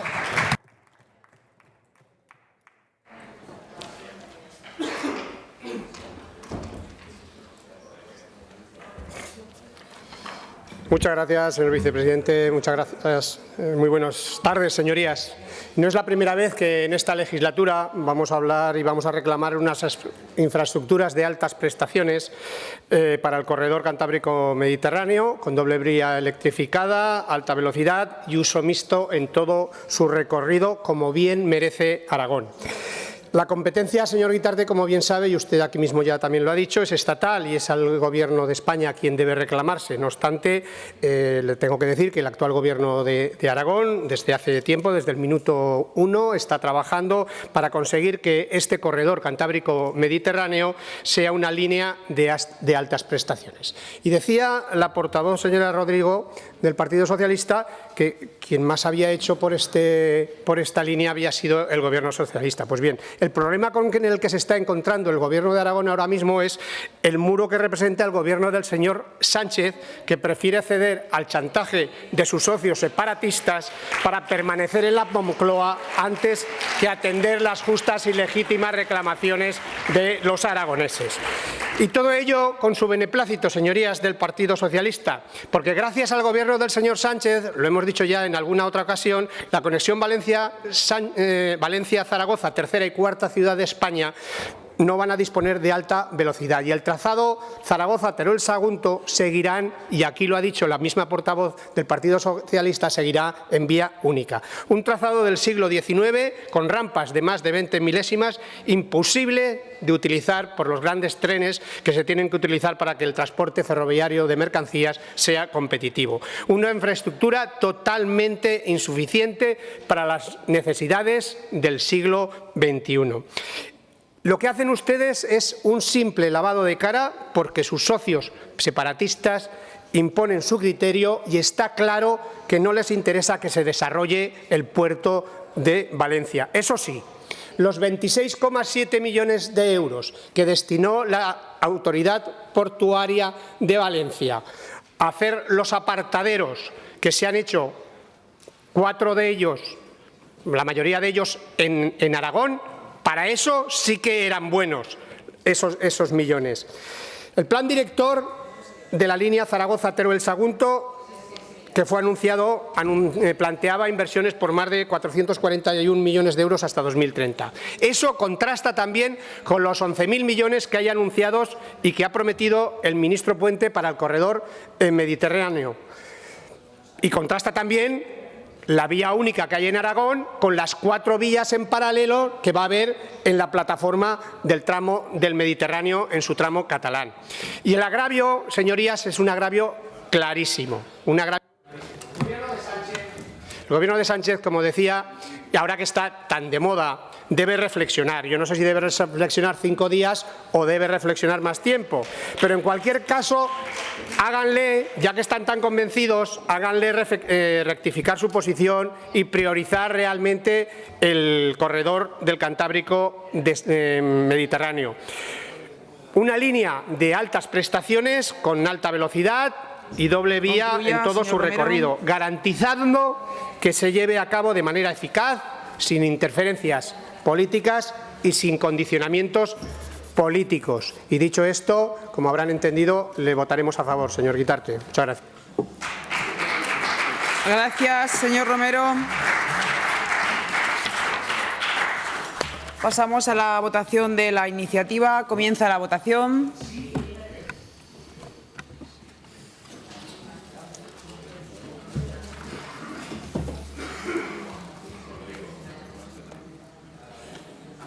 Finaliza la votación. 58 presentes, 59 emitidos.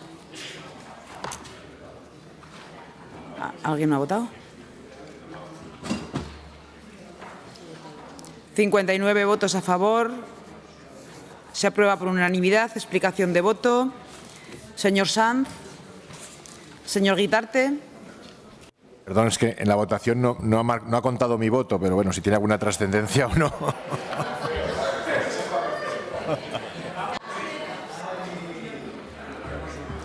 Podemos sumar, sí. No creo que haga falta. Bueno, que tengo que dejar constancia que quería votar que sí y no ha marcado el voto. A ver, bueno, no querría iniciar otro debate, pero realmente este corredor es el más estudiado, el que más número de estudios informativos tiene, pendientes, caducados, suspendidos. Todo ello desde el año 2004, es decir, hace 20 años, en su historia reciente, hace 20 años, cuando se anunció este corredor como compensación a que Teruel quedase fuera del AVE Madrid-Cuenca-Valencia. 20 años en los que no hemos sido capaces, y digo todos, no hemos sido capaces de que el Estado se tome en serio este corredor. Hubo que recuperar los estudios informativos después de haberlos dejado caducar precisamente en el acuerdo de investidura de 2019 de Teruel Existe con el Gobierno. Gracias a ellos se han hecho los 2 estudios informativos. El de Zaragoza-Teruel lleva esperando que se inicie la declaración de impacto ambiental, que se inicie la tramitación, es decir, a la espera de registro de entrada 1 año y medio, y el Teruel-Sagunto debería estar ya acabado y en exposición pública hace 10 meses. Es decir, reclamo que esta unanimidad que hemos mostrado aquí los grupos se traslade y se transmita de forma fehaciente como una apuesta decidida y una exigencia decidida para que este corredor sea realidad. El corredor entre Zaragoza y el País Vasco tiene previstos 12.000 millones, según los presupuestos del Ministerio. El corredor entre Zaragoza y Valencia, pasando por Teruel, de momento lleva 4 en estudios informativos caducados y no finalizados nunca.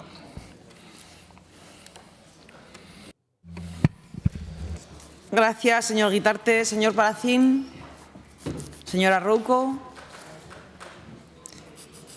Señora Rodrigo.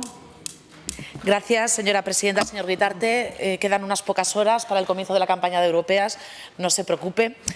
En todo caso, señor Romero, hay que tener un poco de cara, para decir que el Gobierno de Aragón está trabajando en una cuestión que acto seguido usted dice que no tiene competencia el Gobierno de Aragón y que es del Gobierno de España.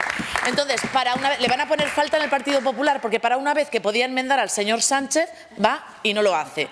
Y además en esta enmienda incluso la habríamos apoyado, porque así claramente demuestra que el único partido que se preocupa por las infraestructuras de esta comunidad autónoma ha sido el Partido Socialista y el Partido de Sánchez. Y, señor Romero, vamos a remar a favor de obra. De ahí es nuestro voto positivo, señor Guitarte, no como hace el Partido Popular votando en contra de los reglamentos de las redes transeuropeas de transporte en el Parlamento Europeo. El PP votando en contra de España, en contra del Cantábrico Mediterráneo y en contra de Aragón, incluso en contra también del criterio del PP europeo. Muchas gracias. Gracias, señora Rodrigo. Señor Romero. Mira, señora Rodrigo, no me va a decir usted lo que tenemos que enmendar o dejar de enmendar. En cualquier caso, me alegra que se hayan subido al tren del desarrollo de Aragón, porque les quiero recordar, y que hayan votado a favor y que además haya salido por unanimidad, porque decía el señor Guitarte que este corredor tiene muchos estudios. Este corredor, junto con la TCP, probablemente sea los más listos de clase, porque solamente tienen estudios. Fíjese, le quiero recordar, y le decía que me alegraba que se hubieran subido al tren del desarrollo de Aragón, porque le quiero recordar que no hace mucho tiempo, en un pleno en que ustedes sufrieron una especie de afonía y perdieron algo la voz, nosotros presentamos una iniciativa muy similar a esta. En aquel momento ustedes se abstuvieron. Hoy me alegra que hayan votado a favor. Y les voy a recordar, tanto que quieren defender su posición, y lo que hacen con respecto a este tema del corredor cantábrico mediterráneo, voy a hacer mías unas palabras que utilizó aquí en una pregunta oral el portavoz de Teruel Existe al señor Azcón, al presidente del Gobierno. Hablaba de que en 2017, y gobernaban ustedes, Aragón Plataforma Logística firmó una carta de compromiso en la que expresaba una apuesta irrenunciable por el corredor mediterráneo, es decir, Zaragoza, Barcelona, Tarragona. Y cuando hablaban del corredor cantábrico mediterráneo, es decir, la línea hacia Teruel, Valencia, decían, si acaso ya veremos, aspiraremos a tenerla al menos en condiciones homogéneas con la línea única a Barcelona. Entonces, no vengan a vender humo, que es lo que suelen hacer habitualmente. Muchas gracias. Gracias, señor Romero. Suspendemos la sesión, reanudaremos a las 16:15.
Buenas tardes, señorías.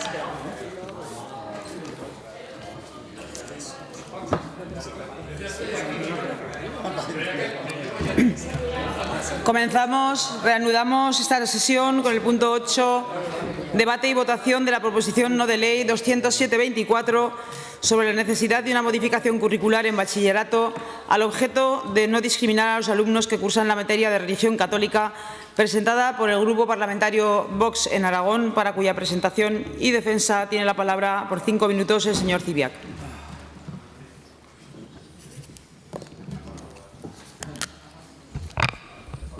Muy buenas tardes, señorías. Gracias, señora presidenta.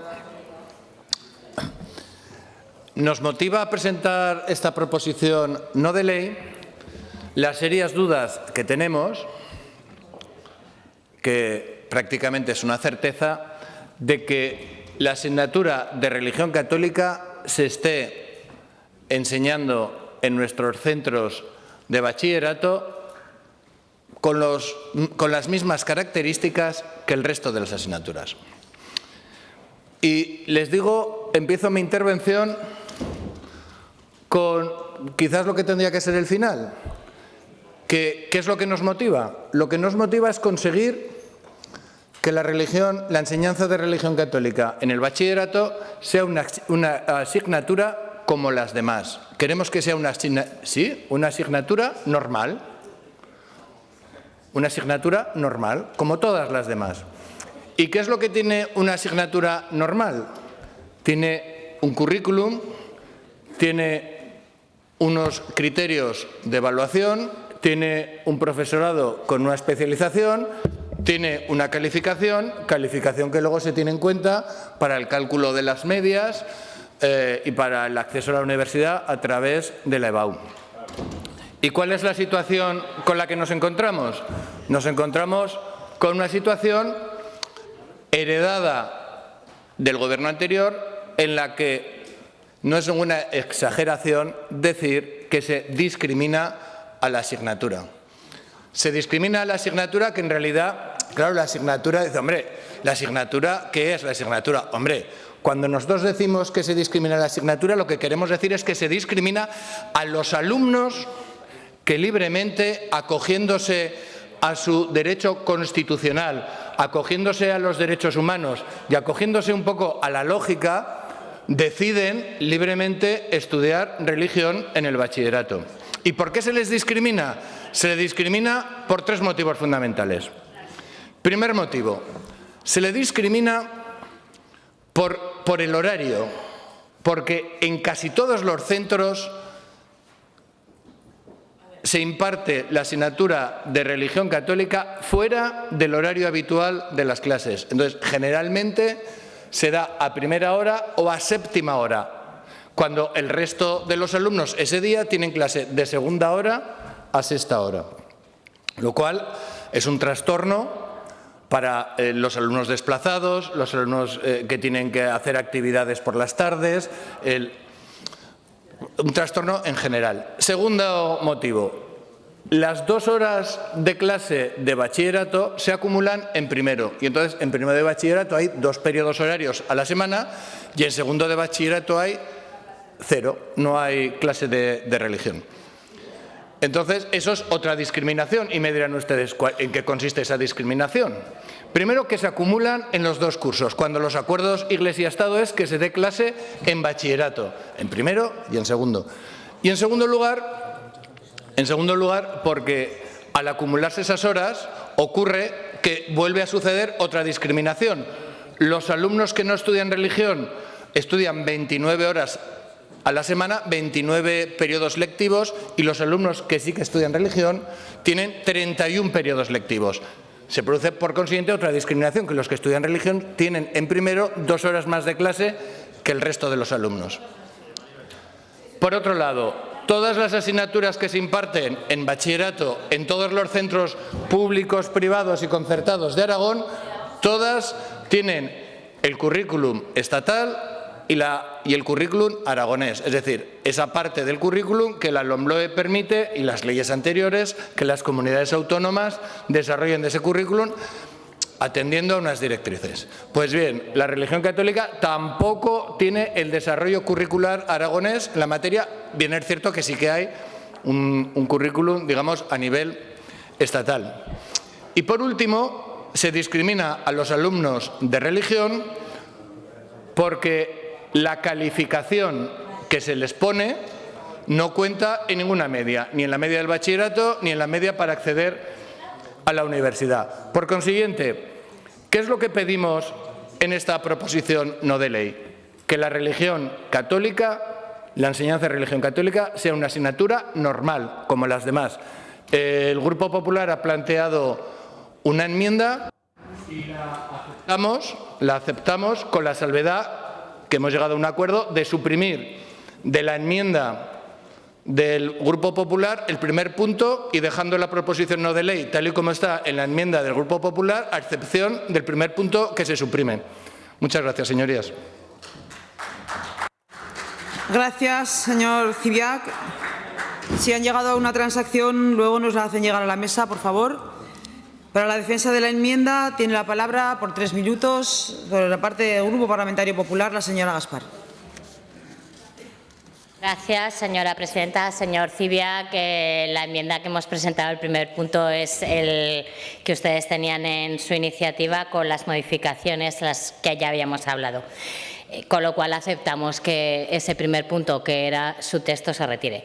Gracias por traer esta iniciativa a debate, porque nos permite ver por qué hemos llegado a esta situación y explicar cuáles son los pasos que el actual Gobierno de Aragón está dando para restituir la dignidad de la materia de religión en todos los niveles educativos. Porque no le quepa la menor duda, señor Cibiac, ese es el objetivo del Departamento de Educación liderado por la señora Claudia Pérez, restituir la dignidad de la materia de religión. Como usted ha dicho, las modificaciones curriculares llevadas a cabo por la conocida como Ley CELA y ejecutada por la actual ministra de Educación, la señora Alegría, son lo que han hecho que la materia de religión haya sido menospreciada y que además el anterior Ejecutivo aragonés no pusiera ningún impedimento para que este menosprecio también llegara a Aragón. La actual LOMLOE convierte la asignatura de religión, de cualquier religión, en asignatura optativa. Y además con el añadido de que no se puede obligar a unos alumnos a cursar una asignatura por el hecho de que otros alumnos elijan voluntariamente el cursar, en este caso la asignatura de religión, porque están en su derecho. Esto ha hecho que en bachillerato los alumnos que voluntariamente deciden cursar la asignatura de religión lo tienen que hacer fuera de horario lectivo, viendo ampliado así su horario. Además, otra de las novedades que trajo la LOMLOE es la eliminación de la materia espejo, es decir, la materia alternativa a religión, estableciendo que debía ser cada comunidad autónoma quien regulara esta materia. Y hasta la fecha esta regulación no se había llevado a cabo y, por lo tanto, no había asignatura alternativa. Y ahora sí que me va a permitir que comience explicando lo que ya está haciendo el Departamento de Educación con el objetivo de restituir la dignidad de la materia de religión y garantizando la libertad de elección. Como primer paso, para el próximo curso 24-25, el Departamento de Educación ha impulsado el currículum de la asignatura alternativa a religión, tanto en primaria como en secundaria, dotando de contenidos y criterios de evaluación a esta asignatura, que tendrá una hora lectiva semanal y será evaluable. Es intención del Departamento que en los próximos cursos se haga lo mismo con esta materia en bachillerato. También es intención establecer que se imparta una hora de religión en primero de bachillerato y una en segundo, tal y como ustedes solicitan en su iniciativa, con un currículum consensuado con la comunidad educativa, tanto para la asignatura de religión como para la asignatura alternativa. Es decir, es intención del Departamento llevar a cabo lo que ustedes señalan en su iniciativa, tal y como el Departamento ha informado a los colectivos afectados y a ustedes también, pero es imposible llevarlo a cabo en el próximo curso escolar. Es necesario respetar los cauces legales y las vías administrativas que tienen sus propios tiempos, y si queremos hacerlo bien y evitar en la medida de lo posible que las decisiones adoptadas puedan ser recurridas y queden sin efecto, lo tenemos que hacer en más tiempo. Por eso hemos presentado la enmienda que ustedes ya conocen y, como ya ha anunciado que la aceptan, pues nosotros anunciamos nuestro voto a favor. Gracias. Gracias, señora Gaspar. Turno ahora de intervención de los grupos parlamentarios no enmendantes, comenzando por la Agrupación Parlamentaria Izquierda Unida. Señor Sanz, su turno.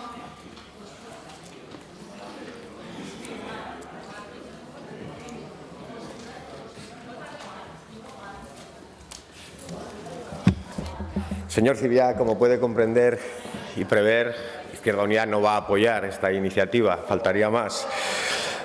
Es curioso porque ustedes que hablan del adoctrinamiento en las aulas cuando lo que queremos es estudiar la historia de España, ahora vienen aquí a decir que tenemos que aprender a rezar en las escuelas y que nuestros chavales tienen que aprender a rezar en las escuelas. Bueno, bien, dicho este chascarrillo, obviamente esta propuesta que tiene más que ver con el nacionalcatolicismo que con otra cosa, a nosotros nos preocupa.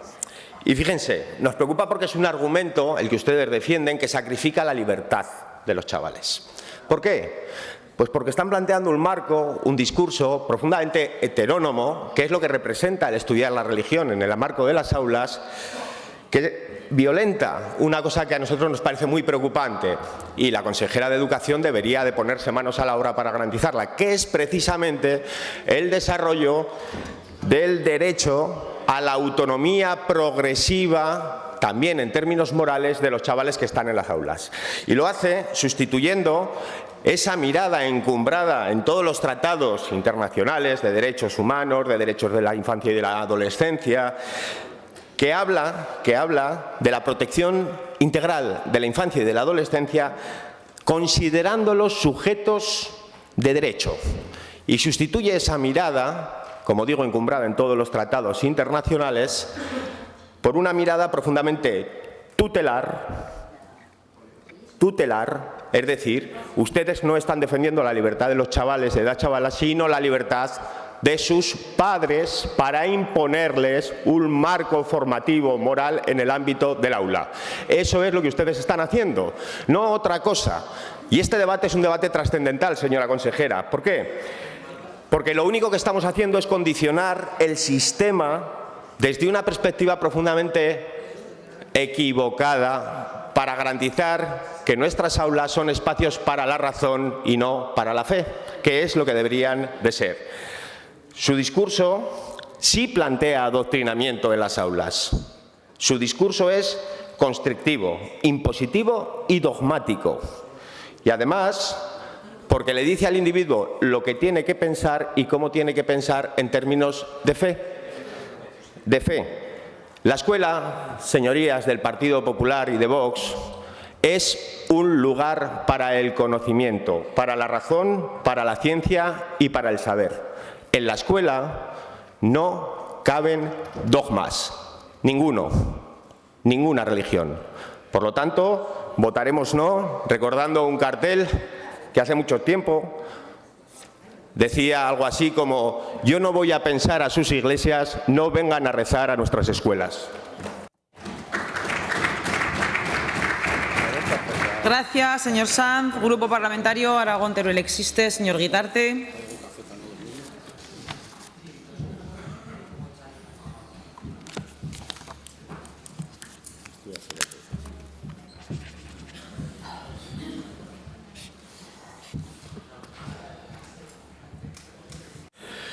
Buenas tardes. Hablan ustedes en su exposición de motivos, que la religión debe equipararse al resto de asignaturas fundamentales. No sé si con ello plantean que la religión debe ser igual a las matemáticas o exactamente a qué se refieren, pues en el propio texto de la iniciativa que votamos asumen que la asignatura de religión es optativa y como tal debe tener alternativas para cubrir esas horas lectivas. Hablan ustedes de impartir religión católica exclusivamente en un país aconfesional que, si bien es cierto que la Constitución reconoce un trato especial para con la Iglesia católica, no es desde luego un Estado confesional. Por ello creemos que en una sociedad con diversidad de creencias el Estado debe dejar la fe para el ámbito privado y con ello garantizar la libertad religiosa. A ustedes parece como si no les preocupa el conocimiento de la historia de religiones o de la sociología de la religión, que son áreas de conocimiento ya comunes y que pueden facilitar esta reflexión. El conocimiento, la capacidad crítica y el respeto que merece la religión. Ustedes parecen perseguir que las horas lectivas, tener horas lectivas en segundo de bachillerato y que estas horas sirvan para dar religión. Y esto es una cosa muy distinta. Impartir una asignatura con un marcado carácter, lo calificaríamos de ideológico religioso, en el sentido de la elección de la fe, así como personal o familiar, no es la forma en que se potencia en la sociedad, una sociedad en la que cada uno pueda elegir su religión. Y pueden estar seguros que esta afirmación la compartimos millones de católicos practicantes, millones de personas que no creyentes y millones de quienes profesan otras religiones. Nosotros les preguntamos, ¿no les parece suficiente la situación actual que describe en su propia exposición de motivos? Dice, la materia de religión tiene un currículum general para toda España aprobado por la Conferencia Episcopal y asumido por la LOMLOE. Sin entrar, por otra parte, en la dificultad logística de instaurar una hora de religión en segundo de bachillerato. La necesidad de este curso es ampliar el horario lectivo, ya que los alumnos tienen poco tiempo y se centran en sus pruebas de acceso a la universidad. Introducir una optativa más, además de ser un quebradero de cabeza para los jefes de estudio y los directores de los centros educativos, sería totalmente innecesario. Supongo que esta iniciativa nace de verdad de la buena fe, pero lo que es innegable es que está sacada de debates que creíamos superados ya en España. Está sacada de debates que se mantuvieron históricamente en la España de 1976 y que la Constitución cerró mediante un acuerdo en 1978 y los acuerdos con el Iglesia-Estado de 1979.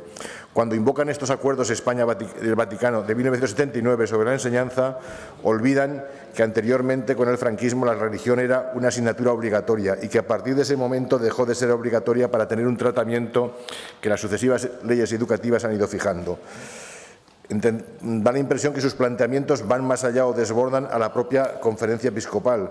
Deberían valorar que la Iglesia Católica es una institución muy reconocida en España, con millones de católicos en el mundo.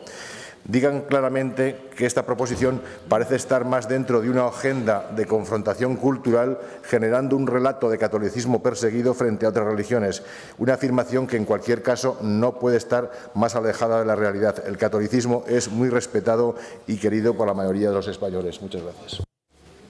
Gracias, señor Guitarte. Junta Aragonesista, señora Lasobra, su turno, 3 minutos.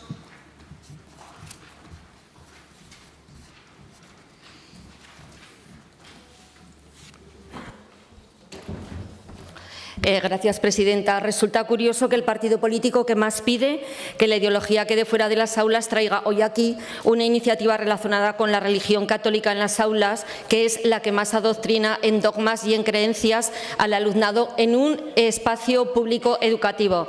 Porque ustedes, señor Civia, ¿qué ideología quieren sacar de las aulas o qué ideología quieren impulsar? ¿El nacionalcatolicismo? Porque yo creo que ha quedado hoy bastante claro.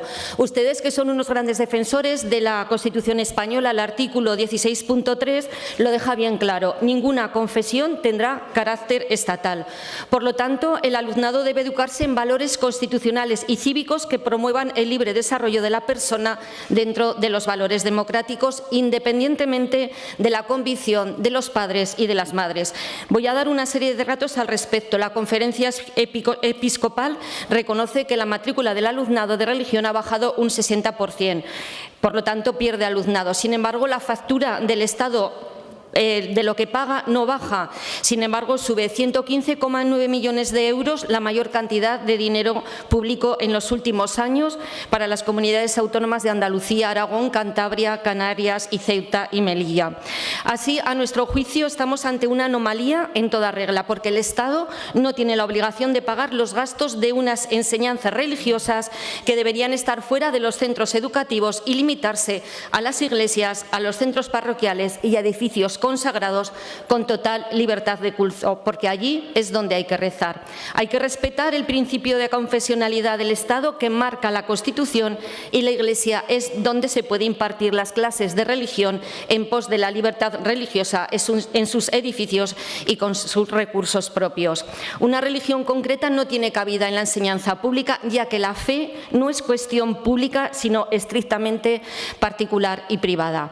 El alumnado que ha cursado religión católica en el bachillerato le suelen poner un 9 y un 10. ¿Y sabe lo que pasó cuando ponderaba con muchos, lo que le pasaba al alumnado cuando ponderaba?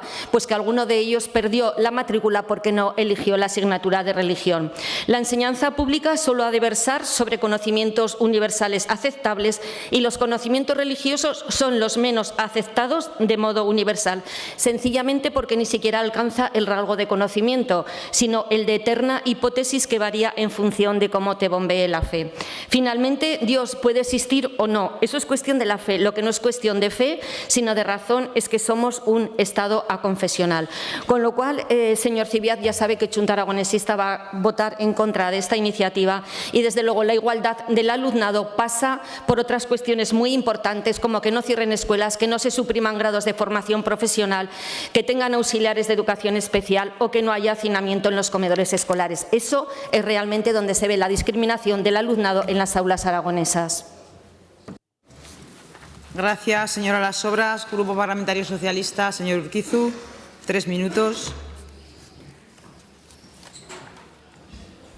Muchas gracias, señora presidenta. Mire, señor Cibiac, que usted esta mañana decía que Vox es previsible. Y es verdad, es muy previsible. Cada vez que presenta algo nos quiere devolver al pasado. Esa es básicamente lo que ustedes quieren hacer. Y escuchándole, realmente ya nos quiere devolver a esa España en blanco y negro, donde, por cierto, en el año 43, cuando se regulaba la universidad, se estableció que la religión fuera obligatoria y calificable en la universidad. No sé si esa es la siguiente iniciativa que nos van a traer a estas Cortes. Pero nos devuelve casi a 1812, a las Cortes de Cádiz. Entonces se debatía esto y se debatía que el nacionalcatolicismo, que era la reacción a la Ilustración, la reacción a los valores de la libertad y de igualdad, defendía lo que usted ha defendido hoy. Lo mismo. ¿A eso es lo que nos está devolviendo usted? A los que se oponían a la Ilustración. Fíjese, nos quieren hacer retroceder 200 años en nuestra historia. Entonces no había liberales progresistas en las Cortes, eran muy pocos. No se podían oponer a lo que defendía el nacionalcatolicismo y los más conservadores y reaccionarios de nuestro país, y así nos fue en el siglo XIX en materia educativa, especialmente con la presencia de la religión católica. Por lo tanto, señor Cibiac, como comprenderá, hoy no estamos en esa situación. Afortunadamente, hoy sí que hay liberal progresistas en las Cortes, sí que hay gente que se opone a este tipo de medidas y gente que defiende los valores de la Ilustración, a los cuales parece ser el Partido Popular está empezando a renunciar por estar en coalición con ustedes. Mire, este tema, que puede parecer simpático, es más serio de lo que parece. En democracia, en los últimos 40 años ha habido un consenso en torno al artículo 27 de la Constitución, que es el que regula el derecho a la educación. Y ese consenso basaba básicamente en el respeto a la libertad religiosa, y se ha respetado en nuestro país durante 40 años, un consenso que además también nos llevaba al cumplimiento de los acuerdos firmados con las distintas confesiones religiosas, como así se ha venido haciendo, y un consenso que tenía una tercera pata también importante, que era el respeto a los derechos individuales sin imponer obligaciones a otros. Es decir, la gente tiene derecho a estudiar religión, pero eso no implica que los demás tengan que hacer o tengan que cumplir las obligaciones que les imponemos. Y eso es lo que ustedes nos traen hoy aquí.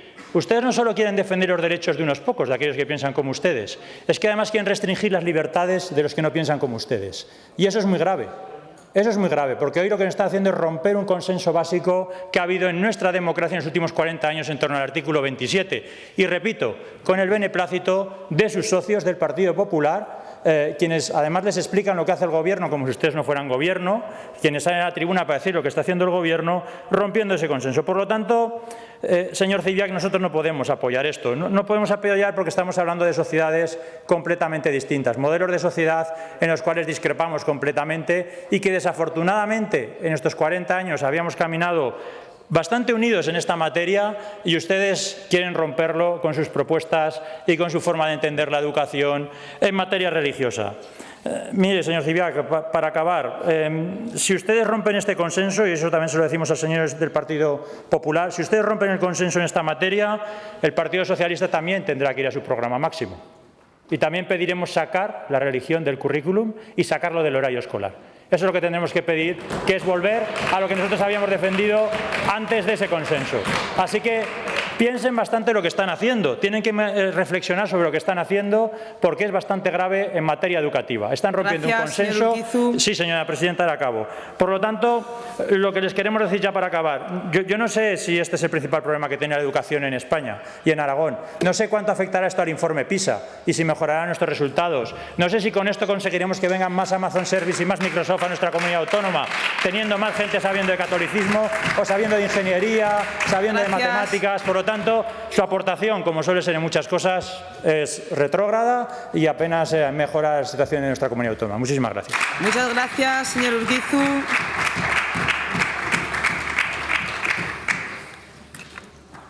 Señor Zibiac, turno para posicionarse respecto de la enmienda. Ha dicho que habían llegado a una transacción. Si pueden pasarnos el texto a la mesa. Si lo tienen el resto de los portavoces. Señora presidenta, con la venia, no sé si es necesario que lea cómo queda o es suficiente con que diga que se suprime el punto 1 de la enmienda presentada por el PP. Tengo aquí el documento, lo paso a la mesa, haré lo que me digan. Yo, si quieren, se la leo. A ver, señor. Sí, léesela, porque se ha quedado completa. Señor Zibiac. Entiendo entonces que el texto es el de la enmienda del Partido Popular, quitando el punto número 1. Así es como queda la PNL, correcto.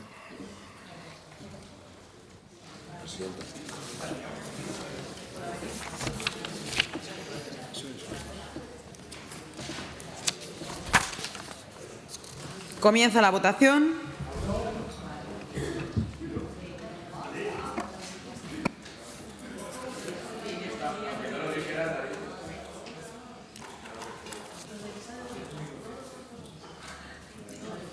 Finaliza la votación. 61 presentes, 62 emitidos.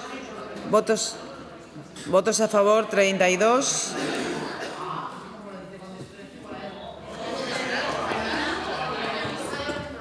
Si me permiten sus señorías, ¿puedo transmitir el resultado de la votación o nos vamos a casa y hablan entre ustedes? Pero bueno, ¿qué gasto?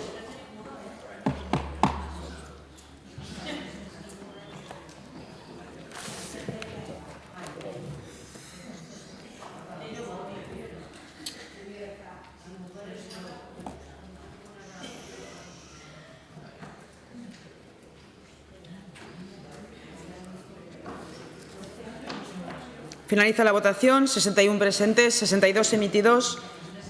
Votos a favor, 32.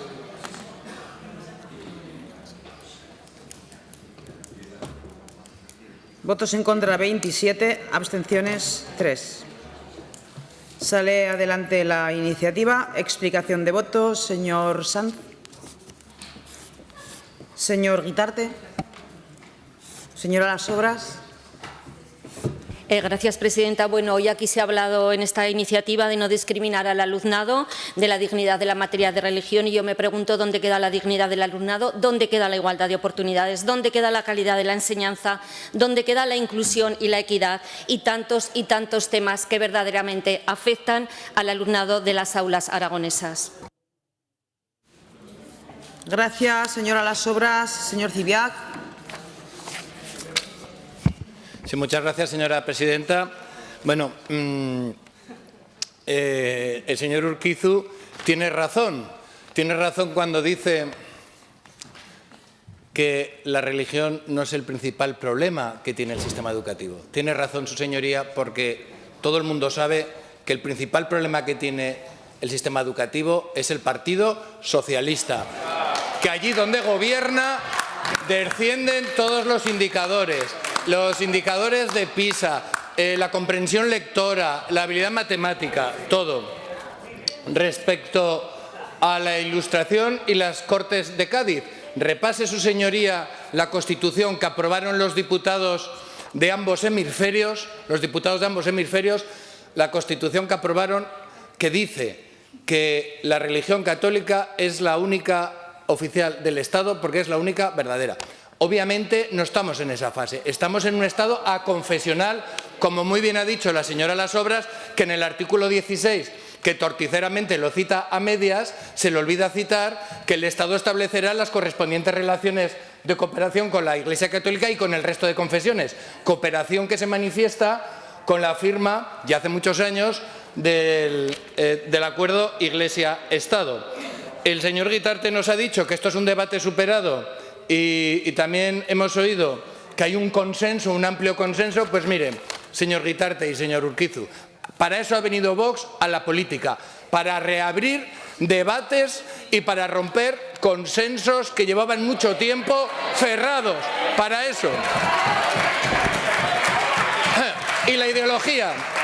Y respecto al adoctrinamiento. Por supuesto que es adoctrina, porque ustedes no quieren religión católica, pero lo que sí que quieren es Agenda 2030 hasta en la sopa. En todas las asignaturas, hasta en religión, perspectiva de género, hasta en las matemáticas. Eso es su adoctrinamiento y contra eso lucharemos hoy y todos los días. Para eso ha venido Vox a la política. Sí, señor. Gracias, señor. Y muchas gracias al Partido Popular por su buena predisposición. Muchas gracias, señora presidenta. La verdad es que después de esta intervención uno no tiene mucho que decir, más allá de que no sé si el espíritu de mi ley se ha apoderado del señor Zibiac y ha venido hoy a traer la política argentina a esta Cámara. Miren, estamos a las antípodas. Estamos a las antípodas, pero se lo digo así con sinceridad. El Partido Socialista es un partido serio, es un partido que ha gobernado en este país durante muchísimo tiempo, que gran parte de las leyes educativas llevan el sello socialista. No conozco ningún avance de Vox en materia educativa, no conozco ninguno, conozco mucho del Partido Socialista, pero lo que más me preocupa es que el Partido Popular esté yendo de la mano de Vox. Es muy preocupante, es muy preocupante. Ustedes hoy nos han hecho retroceder muchísimo en materia educativa y religiosa, han aceptado las tesis de Vox y creo que la comunidad autónoma hoy en materia educativa es un lugar bastante peor gracias a esta iniciativa. Por eso, señores del Partido Popular, reflexionen. Reflexionen. Estos no son los socios que necesita nuestra comunidad autónoma. Estos no son los socios que necesita nuestra comunidad autónoma y estoy seguro que mucha de la gente que vota al Partido Popular no comparte ni lo que han votado hoy en esta Cámara ni lo que le ha dicho el señor Zibiac. Muchísimas gracias. Gracias, señor Urquizu. Señora Gaspar.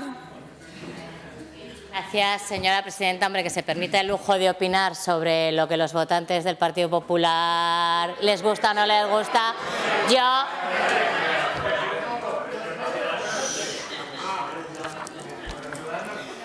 Yo, señor Urquizu, le invitaría a que se preocupe por lo que piensan los votantes del Partido Socialista que los mandaron a la oposición y que averigüen por qué fue.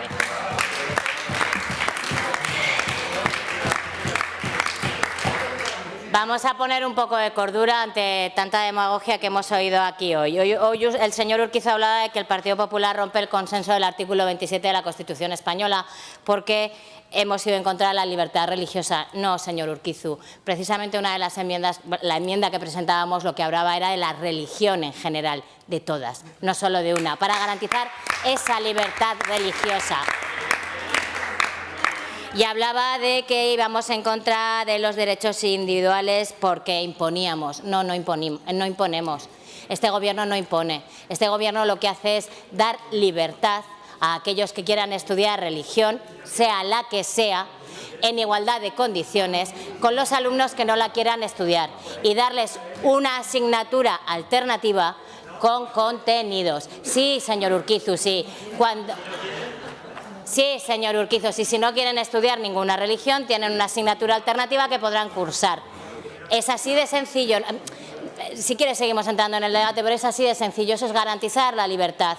Y, señor Sanz, no puedo evitarlo. Mire, los padres somos responsables de nuestros hijos y tenemos el derecho y el deber de tutela. Los hijos no son del Estado, no son de la tribu, son de los padres. Y somos los padres los que tenemos el derecho y el deber de tutelarlos hasta que ellos sean mayores de edad y puedan tomar las decisiones por su cuenta y riesgo. Gracias, señora Gaspar. Continuamos con el siguiente punto del orden del día, punto número 9, debate conjunto y votación separada de 3 proposiciones de ley, no de ley. Primera, número 246, sobre la respuesta a las necesidades detectadas en las personas con discapacidad y, en concreto, sobre la atención bucodental, presentada por el Grupo Parlamentario Socialista, con una enmienda conjunta de grupos parlamentarios Popular y Vox. Segunda proposición no de ley número 25124, atención bucodental de las personas con discapacidad, de la agrupación parlamentaria Izquierda Unida, con una enmienda conjunta de los grupos parlamentarios Popular y Vox. Y una tercera proposición no de ley número 253, sobre la respuesta a las necesidades detectadas en las personas con discapacidad, presentada por el Grupo Chunta Aragonesista, también con una enmienda conjunta de los grupos parlamentarios Popular y Vox. Comenzamos con el turno único para la presentación y defensa de las iniciativas de los grupos proponentes y, en su caso, para la defensa o fijación de su posición respecto de las enmiendas presentadas. 5 minutos por cada grupo parlamentario, comenzando por el Grupo Parlamentario Socialista, para lo que tiene la palabra la señora Zamora. Gracias, señora presidenta. Bueno, pues vamos con un 3 en 1, una iniciativa que no pretende confrontar, que pretende sumar. No es una iniciativa del Grupo Socialista, tampoco de Izquierda Unida ni de Chunta. Es una iniciativa que parte, como en otras muchas ocasiones, de la reivindicación de las familias. En este caso, hacemos nuestras las propuestas de la Asociación de Familiares de Discapacidad Intelectual del CAN de Zaragoza, una propuesta para mejorar la atención bucodental de las personas con discapacidad en Aragón. Un ejemplo más de la lucha incansable del movimiento asociativo y del tesón de las familias de la discapacidad para que la igualdad de oportunidades en el acceso a los servicios esenciales de sus hijos e hijas sea una realidad. En este caso viene motivada por las dificultades que atraviesan algunas personas con discapacidad que, tras alcanzar los 16 años, salen del programa de atención bucodental infantil juvenil del Gobierno de Aragón. Entre este colectivo encontramos personas que por su discapacidad tienen dificultades para el autocuidado necesario para mantener una salud bucodental adecuada, presentan problemas de comunicación, de comprensión o alteraciones de conducta que llegan a dificultar incluso una sencilla exploración o una limpieza de boca, por lo que para una correcta atención bucodental requieren de sedación o anestesia. Una situación que hace prácticamente inviable la prestación de una odontología conservadora, además de encarecer muchísimo esta atención, siendo, por tanto, las familias las que, además de asumir esa carga emocional que conlleva enfrentarse a las dificultades para dar respuesta adecuada o la respuesta adecuada que sus hijos necesitan, tienen que asumir, cuando pueden, también la carga económica. En estos últimos años se han dado avances, se amplió la atención bucodental especializada de los menores con discapacidad hasta los 16 años, se han evitado las derivaciones fuera de la comunidad autónoma, contando para ello con recursos propios y con el Hospital San Juan de Dios, pero probablemente no han sido suficientes. Se ha trabajado, y con éxito, por cierto, en el seno del Consejo Territorial para la ampliación de la cartera de servicios que atienda a esta demanda. Y digo con éxito porque, aunque en Aragón el Gobierno todavía no está dando esta atención, desde junio del 2023 ya es una realidad en otras comunidades autónomas. Todo ello gracias a que el Gobierno de España aprobó en 2022 un plan de salud bucodental para homogeneizar las prestaciones de atención bucodental en todo el territorio nacional. Un plan con el que se incrementa la cartera de servicios de salud bucodental en la sanidad pública, con un enfoque preventivo y priorizando la atención de menores, embarazadas, pacientes con cáncer de cabeza y cuello, y personas con enfermedades neuromusculares y los adultos con discapacidad intelectual que ocupan esta iniciativa. Prevé que los mayores de 14 años con discapacidad intelectual o con una discapacidad limitante de movilidad de los miembros superiores puedan acceder a tratamientos de odontología conservadora. Además, garantiza el tratamiento sedativo o anestesia general de acuerdo con los protocolos que se establezcan con los equipos de atención hospitalaria para las personas con alteraciones conductuales severas. Estas prestaciones deberían haber sido efectivas, como he dicho, desde el 30 de junio del 2023. Para ello, el Gobierno de España destinó en 2022 44 millones de euros y 68 más en 2023. A Aragón llegaron casi 2 millones de euros.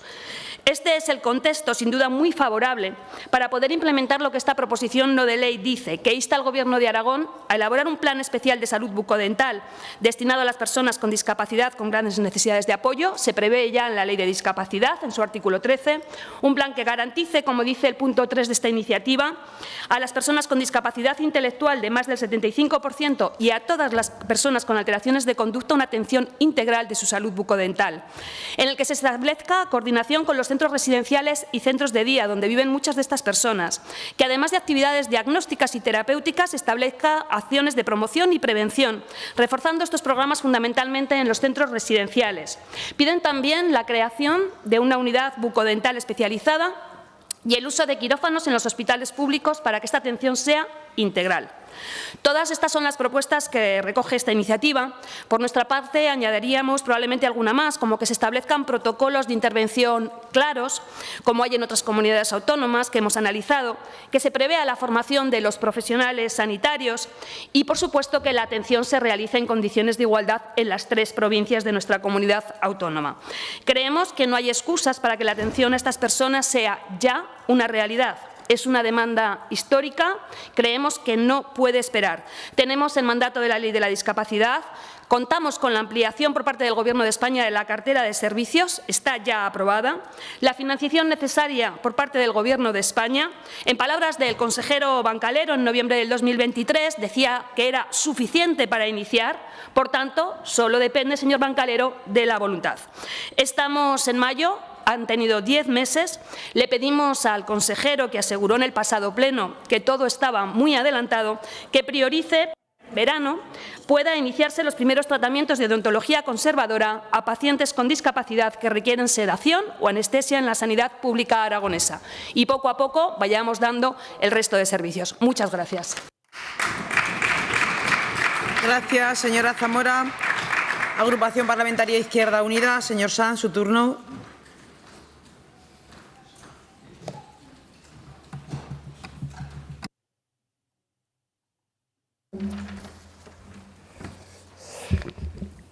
Señorías, en primer lugar, agradecer a la Asociación de Familiares de Personas con Discapacidad Intelectual pues traer aquí este debate, esta propuesta que visibiliza un enorme problema que es el que atraviesan precisamente esas personas, especialmente las personas adultas, en referencia a sus carencias en materia de salud bucodental, importantísimo. En Aragón, el plan de salud bucodental del Gobierno de España, que plantea unos plazos, se está incumpliendo. Es una realidad objetiva.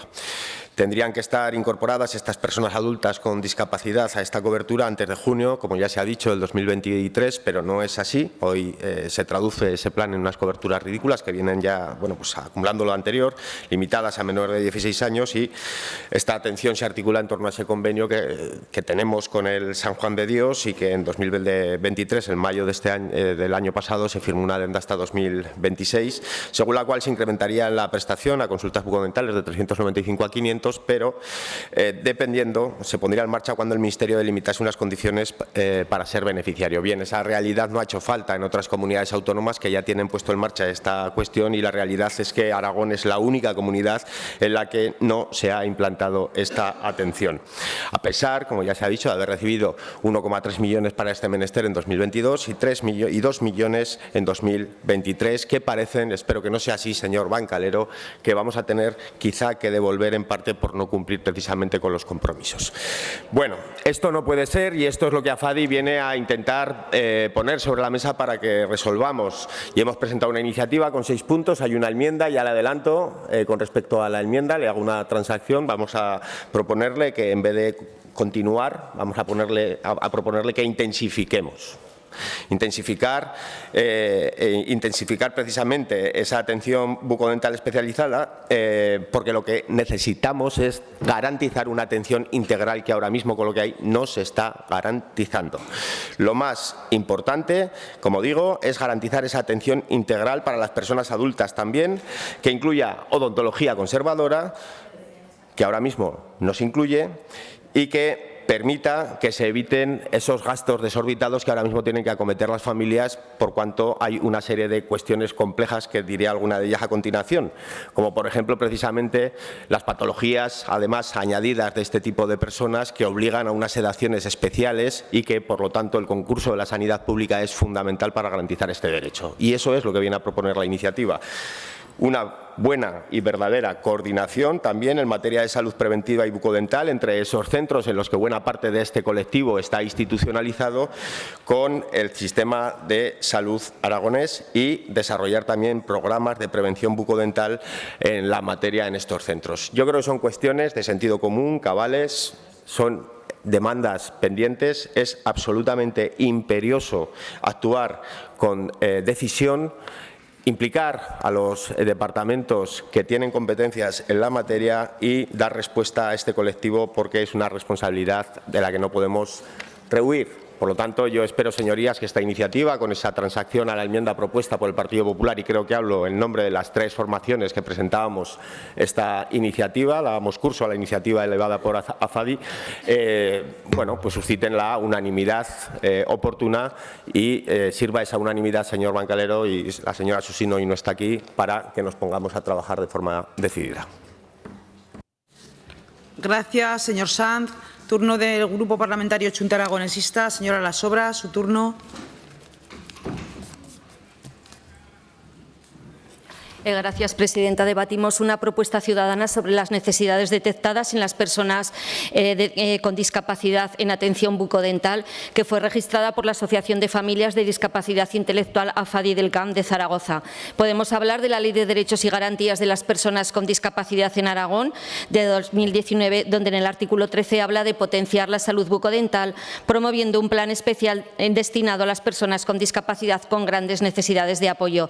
También podemos hablar, abril del 2019, el Gobierno estatal aprobó el Marco Estratégico de Atención Primaria y Comunitaria de Salud Bucodental, o en junio del 2022, cuando el Gobierno central amplió la cartera común de servicios de salud bucodental en el Sistema Nacional de Salud, prestando especial atención a la población infantil, personas con discapacidad intelectual y embarazadas. Según el calendario de implantación del Plan de Salud Mental para las personas con discapacidad, debería haberse puesto en marcha antes de junio del 2023. Esta propuesta ciudadana corresponde a los servicios adicionales para las personas mayores de 14 años con discapacidad intelectual o una discapacidad limitante de la movilidad de los miembros superiores que impiden el autocuidado necesario para alcanzar y mantener una adecuada salud bucodental en las personas con discapacidad intelectual en Aragón. Recientemente nos reunimos con la Asociación de Familiares de Discapacidad Intelectual AFADI, que tienen hijos e hijas con una discapacidad superior al 75%, y nos contaron toda la problemática que conlleva cada vez que tienen que llevar a sus hijos e hijas a un tratamiento bucodental.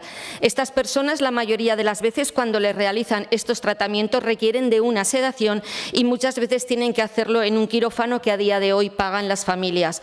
Hasta ahora se ha llevado a cabo en el Hospital San Juan de Dios, y los pacientes mayores de 16 años lo hacen en el servicio de cirugía masilofacial del SERVEZ, pero solo incluye infecciones, extracciones y cirugía masilofacial, pero no incluye las prestaciones para la odontología conservadora.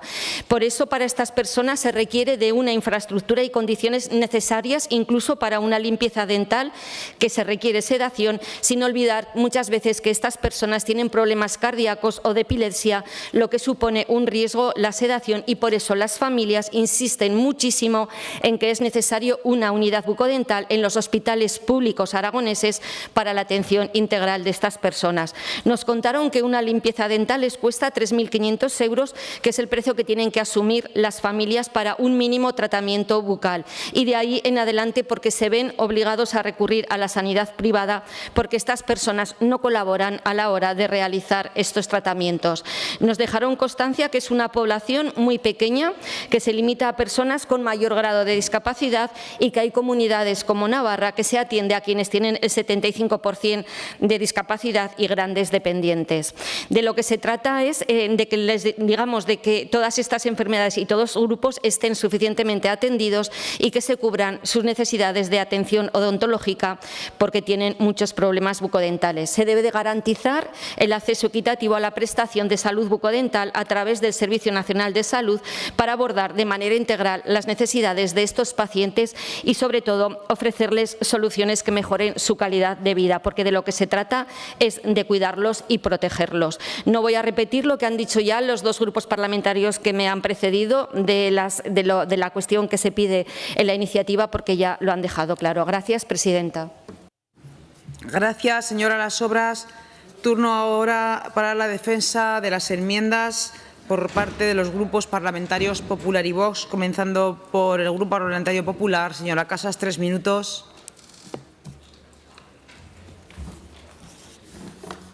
Muchas gracias, señora presidenta. Bueno, pues poco que añadir a lo que ya han expuesto los portavoces que me han precedido en el uso de la palabra. Desde el Grupo Parlamentario Popular, sumarnos a todas esas palabras de agradecimiento y apoyo a estas familias que hacen frente a una situación que es desconocida para la inmensa mayoría de los aragoneses, como es la atención y los cuidados bucodentales en las personas con discapacidad. Desde nuestro grupo parlamentario, apoyamos la práctica totalidad de las medidas e iniciativas que se incluyen en esta proposición no de ley, si bien es cierto que, como ha señalado el señor Sanz, Sanz, hemos presentado una enmienda con respecto al cuarto de los puntos. Y es que desde nuestro grupo parlamentario entendemos que no es necesario generar una unidad bucodental especializada en las personas con discapacidad, ya que las 3 unidades bucodentales que se van a crear, que anunció el señor Bancalero y que se van a ubicar previsiblemente en el Hospital General de Defensa de Zaragoza, estarán dotadas con el personal y el equipamiento necesario para poder atender a las necesidades de este colectivo con las máximas garantías. Es por ello que hemos presentado esta enmienda. Aceptamos la propuesta del señor Sanz de que sea, en lugar de continuar, intensificar, porque yo creo que todos estaremos de acuerdo con que la iniciativa que hoy se presenta y sobre la que hoy estamos debatiendo es un paso más en un trabajo que ya han iniciado desde hace tiempo las consejerías de Bienestar Social y Familia y la Consejería de Sanidad. Con ello demostramos algo que llevamos mucho tiempo diciendo, y es que en la anterior legislatura se reconocieron muchos derechos de papel y en esta legislatura estamos trabajando para convertir todos esos derechos en realidad. Por ello, ya que se ha anunciado que se nos va a aceptar la enmienda con esta modificación, votaremos a favor porque, como digo, yo creo que lo que importa es que este colectivo salga hoy con la idea de que todos los grupos parlamentarios estamos por la labor de mejorar la situación de la salud bucodental de las personas con discapacidad. Muchas gracias. Gracias, señora Casas. Turno ahora del Grupo Parlamentario Vox en Aragón. Señor Morón, su turno.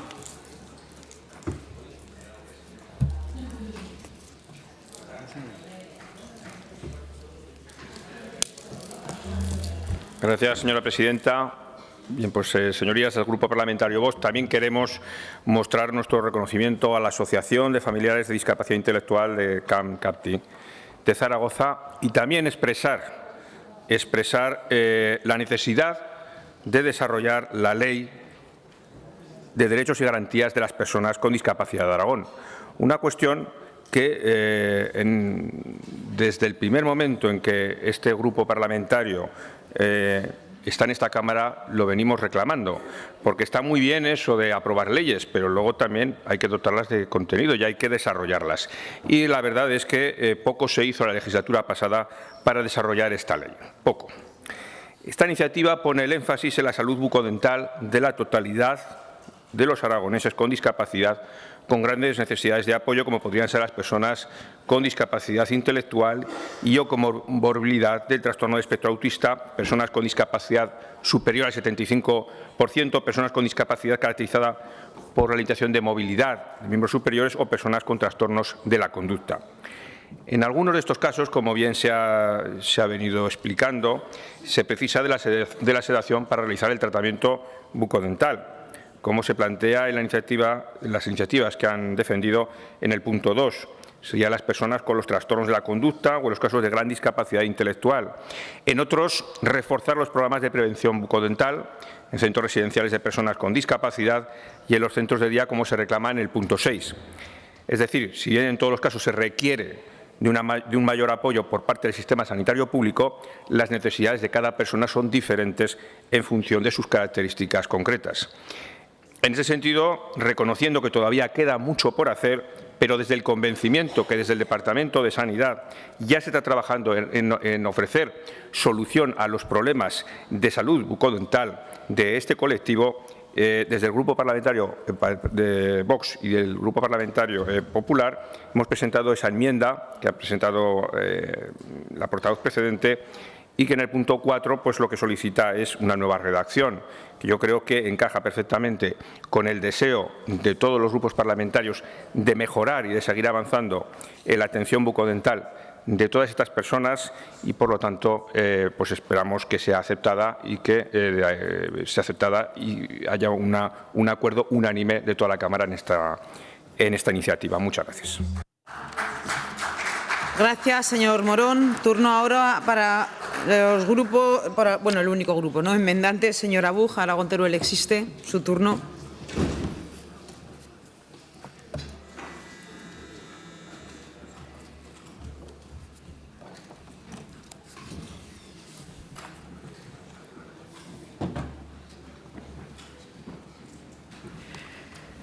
Gracias, señora presidenta. En primer lugar, mostrar nuestro más sincero apoyo y reconocimiento a la Asociación de Familiares de Discapacidad Intelectual. Y, por supuesto, que votaremos a favor de estas proposiciones no de ley. Las personas con discapacidad tienen un mayor riesgo de padecer problemas bucodentales y además mayores necesidades para la atención de este tipo de problemas médicos. Las familias nos advierten que no solo se trata de los tratamientos dentales en sí, sino que los gastos se elevan sobremanera porque muchos de estos pacientes necesitan sedación, no solo para realizar un empaste, una extracción, sino incluso para limpieza. Se trata, como es fácil imaginarse, de tratamientos costosos, pero que son absolutamente necesarios para la salud de estas personas. Por eso apoyamos estas iniciativas de integrar estos cuidados dentro de los servicios sanitarios públicos. El consejero de Sanidad afirmó en esta Cámara que se iba a dar esa asistencia bucodental a las personas con discapacidad intelectual que ahora solo están cubiertas hasta los 16 años. Pero el señor Bancalero no dio fecha de cuándo se va a empezar a prestar esa atención y por el momento estos servicios todavía no están disponibles. Por eso nos parecen oportunas y apoyaremos las 3 proposiciones no de ley que se traen hoy al Pleno. Y esperamos que las personas que necesitan estos servicios los tengan ya y el Gobierno de Aragón resuelva de manera inmediata esta carencia sanitaria en un colectivo tan vulnerable como el de las personas con discapacidad. Por supuesto, votaremos a todos esos puntos. Pero además queremos hacer una aportación, señor Bancalero, que creemos que puede recoger, porque nos parece importante también llamar la atención y pensamos sobre el tema y pensamos que se podría incluir de alguna manera el transporte sanitario para las personas discapacitadas que residen en las zonas rurales, a fin de que se faciliten los desplazamientos para estos trámites bucodentales y estos viajes que no supongan un coste añadido más. En algunos de estos casos son usuarios que viven en residencias o centros especializados y que ya tienen contemplados estos desplazamientos, es cierto, pero también se puede tratar de personas que viven con sus familias para quienes estos desplazamientos suponen un añadido a las obligaciones que ya tienen en su día a día. Con lo cual, le dejamos encima de la mesa que esto también lo tenga en cuenta. Muchas gracias. Gracias, señora Buch. Los señores representantes del Partido Socialista, señora Zamora, señor Sanz, señora Las Obras, para fijar su posición de voto con respecto a las enmiendas. He creído entender cuando ha intervenido la señora Casas que habían cambiado una palabra en el punto 4, pero ahora les han propuesto una in voce. Si quieren, suspendemos 2 minutos. Creo que sea necesario. Yo creo que simplemente sustituir la palabra continuar por intensificar de la enmienda planteada por la señora Casas y las proponentes de la iniciativa por llevar un nivel de coordinación lo ven bien y la señora Casas también y el portavoz de Vox. Ese sería el cambio, nada más. Sustituir el 4, entiendo, en la línea de intensificar y la enmienda tal y como continúa. Señora Zamora. Señora Zamora, ¿quería la palabra? Señora Las Obras. Comienza la votación de la primera proposición no de ley 24624 del Grupo Parlamentario Socialista.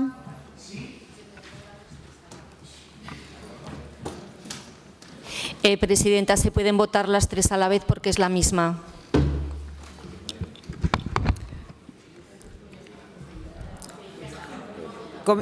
Comenzamos la votación de las 3 a la vez. Comienza la votación.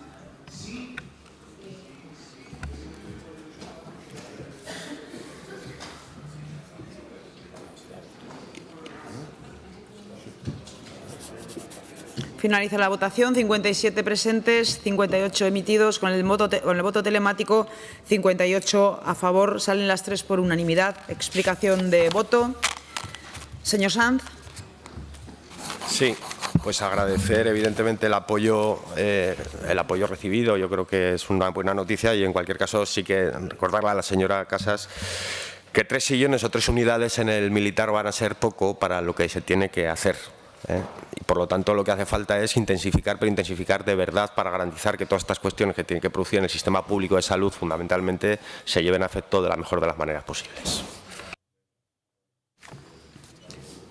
Gracias, señor Sanz. Señora Buch.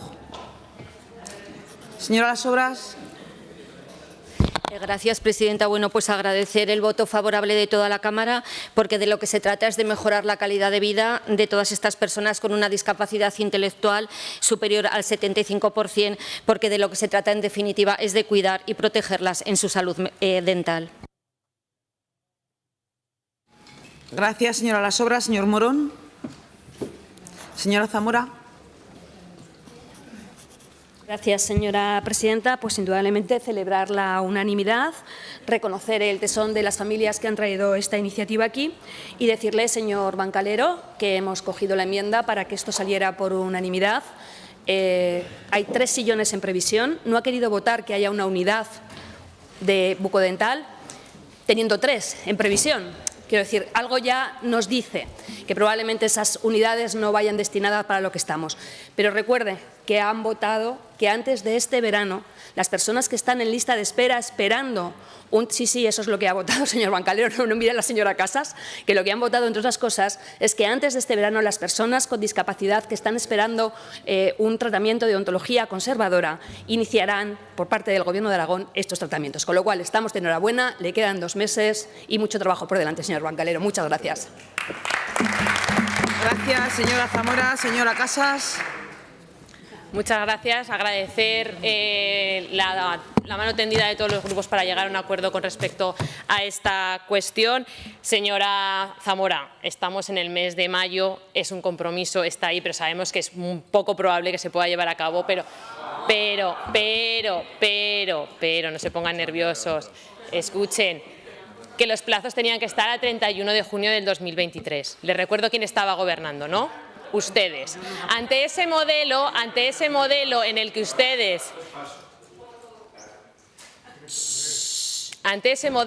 ustedes recibieron por parte del Gobierno de España 1,2 millones de euros, el Gobierno de Aragón devolvió 700.000 por no justificar el destino. Ante ese modelo, nosotros lo que hemos hecho con el 1,9 millones de euros que hemos recibido en este 2023 es destinar la mayor parte de ese porcentaje a contratar higienistas dentales, odontólogos y a la renovación de equipos. Frente a su modelo de gestión al que tanto le gusta hacer referencia al señor Carpi, nosotros esto es lo que ofrecemos. Ustedes en 8 años no hicieron absolutamente nada. Nosotros hoy aprobamos dar un paso más hacia la continuidad, a garantizar la salud bucodental de estas personas con discapacidad. Muchas gracias.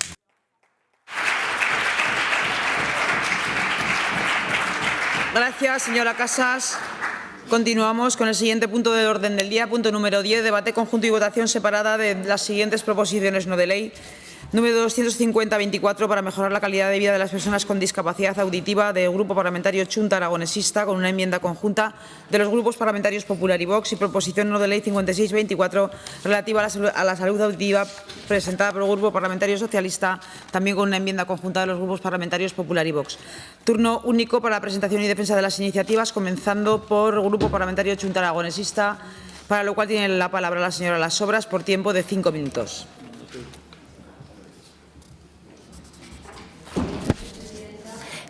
Gracias, presidenta. Bueno, hoy debatimos una iniciativa de Chunta Aragonesista para mejorar la calidad de vida de las personas sordas, de las personas con discapacidad auditiva y sus familias. Cualquier persona sorda, cualquier persona con discapacidad auditiva o cualquier otra discapacidad debe de tener los mismos derechos y oportunidades que el resto de la ciudadanía, pero desgraciadamente, aunque se ha avanzado mucho, siguen apareciendo barreras en múltiples situaciones en su vida cotidiana.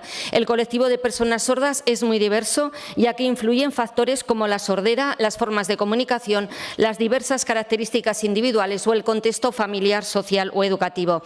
Es importante entender que, aun tratándose de un colectivo heterogéneo, todas las personas sordas, cualquiera que sea su tipo o grado o su situación individual, comparten la necesidad de acceder a la comunicación e información del entorno sin barreras de ningún tipo. La autonomía, la lucha por la igualdad de oportunidades, la equidad, la inclusión en la educación, el acceso temprano a la lengua de signos y a los servicios de este lenguaje es vital para el crecimiento y el desarrollo de las personas sordas. Muchas de estas personas creen que su situación es motivo de rechazo para acceder a determinados trabajos o les supone una barrera para poder insertarse laboralmente. Hemos recogido en esta iniciativa las peticiones y reivindicaciones de la Agrupación de Personas Sordas de Zaragoza y Aragón, ASZA, que a diario apuestan por el empoderamiento de las personas sordas y con discapacidad auditiva y por conseguir una sociedad sin barreras barreras de comunicación donde sean ciudadanos y ciudadanas de pleno derecho. Uno de sus principales servicios que ofrece son los intérpretes de lengua de signos, que son la voz de las personas cuando existen barreras comunicativas, desde una llamada telefónica para solicitar un servicio, una visita médica o asistir a clase en el instituto. Además, también ofrecen talleres de sensibilización en el ámbito educativo y sociosanitario para dar a conocer que es una persona sorda, las formas de comunicación o los recursos y adaptaciones de la vida diaria. Es una manera de concienciar a la sociedad. Para estas personas, la lengua de signos es necesaria para que se puedan comunicar con el resto de la sociedad, de las administraciones o con la empresa privada. Es su única forma de poder comunicarse. En Aragón hay 10.144 personas sordas. Para que estas personas, la lengua de signos supone una herramienta fundamental. Sus reivindicaciones están recogidas en la Asamblea de la Organización de las Naciones Unidas, que establece el acceso temprano a la lengua de signos y a los servicios en este lenguaje, incluida una educación de calidad en esa lengua, y para ellos es vital. Sus peticiones también se basan en la Ley de Derechos y Garantías de las Personas con Discapacidad, en el artículo 13, garantizar la accesibilidad de los sistemas de emergencia sanitarios a las personas con discapacidad auditiva. Y a esta asociación les preocupa mucho la situación de desamparo en la atención a la salud y consideran que las administraciones públicas debemos tomar todas las medidas necesarias con el fin de evitar daños mayores e irreparables en el derecho a la salud de las personas con discapacidad auditiva. Por ello, reivindican un programa de videointerpretación de apoyo a las personas sordas para llamar a un intérprete a través de una tablet y poder comunicarse con los profesionales sanitarios en caso de ingreso hospitalario o acudir a urgencias. También solicitan que se amplíe a los sábados y a los domingos el servicio de intérpretes en lengua de signos y guías para personas usuarias de los servicios sociales y sanitarios, porque es su única forma también de comunicación. Y también piden que se incorpore la figura del intérprete en lengua de signos desde el inicio del curso escolar en educación secundaria y en su progresiva incorporación a las etapas educativas de infantil y primaria. Porque uno de los principales problemas de las personas sordas es la educación, ya que los modelos de aprendizaje que se emplean con los niños y niñas sin discapacidad auditiva no se adaptan a sus necesidades, lo que supone una barrera para estas personas. Y también piden la adaptación del puesto de trabajo en la administración pública para garantizar que puedan ejercer su trabajo cuando lo adjudican una plaza tras aprobar una oposición. En definitiva, de lo que se trata es de mejorar la calidad de vida de estas personas sordas, de estas personas con discapacidad auditiva, para conseguir su total integración e inclusión social, porque tienen los mismos derechos que el resto de la ciudadanía y de momento siguen apareciendo muchas barreras en múltiples situaciones de su vida cotidiana. Como también ahora se va a debatir una iniciativa del Partido Socialista, señora Arellano, votaremos a favor de esos programas de protección y audición para el ámbito laboral y también para los jóvenes que se exponen a ruido, sobre todo en momentos de ocios, con lo cual contará también con el apoyo de Chunta Aragonesista. Gracias, presidenta. Gracias, señora Las Obras. Turno ahora del Grupo Parlamentario Socialista. Señora Arellano, su turno, 5 minutos.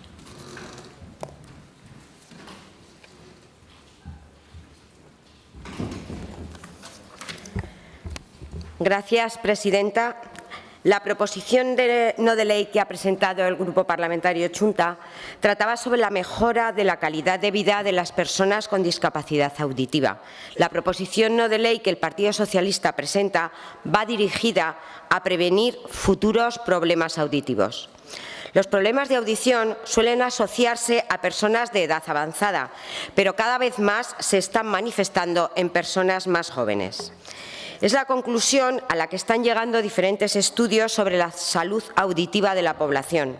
La Organización Mundial de la Salud alerta sobre el problema de la pérdida de audición a nivel mundial e impulsa a concienciar a la población sobre el modo de prevenir la sordera y la pérdida de audición y a promover la salud auditiva en todo el mundo.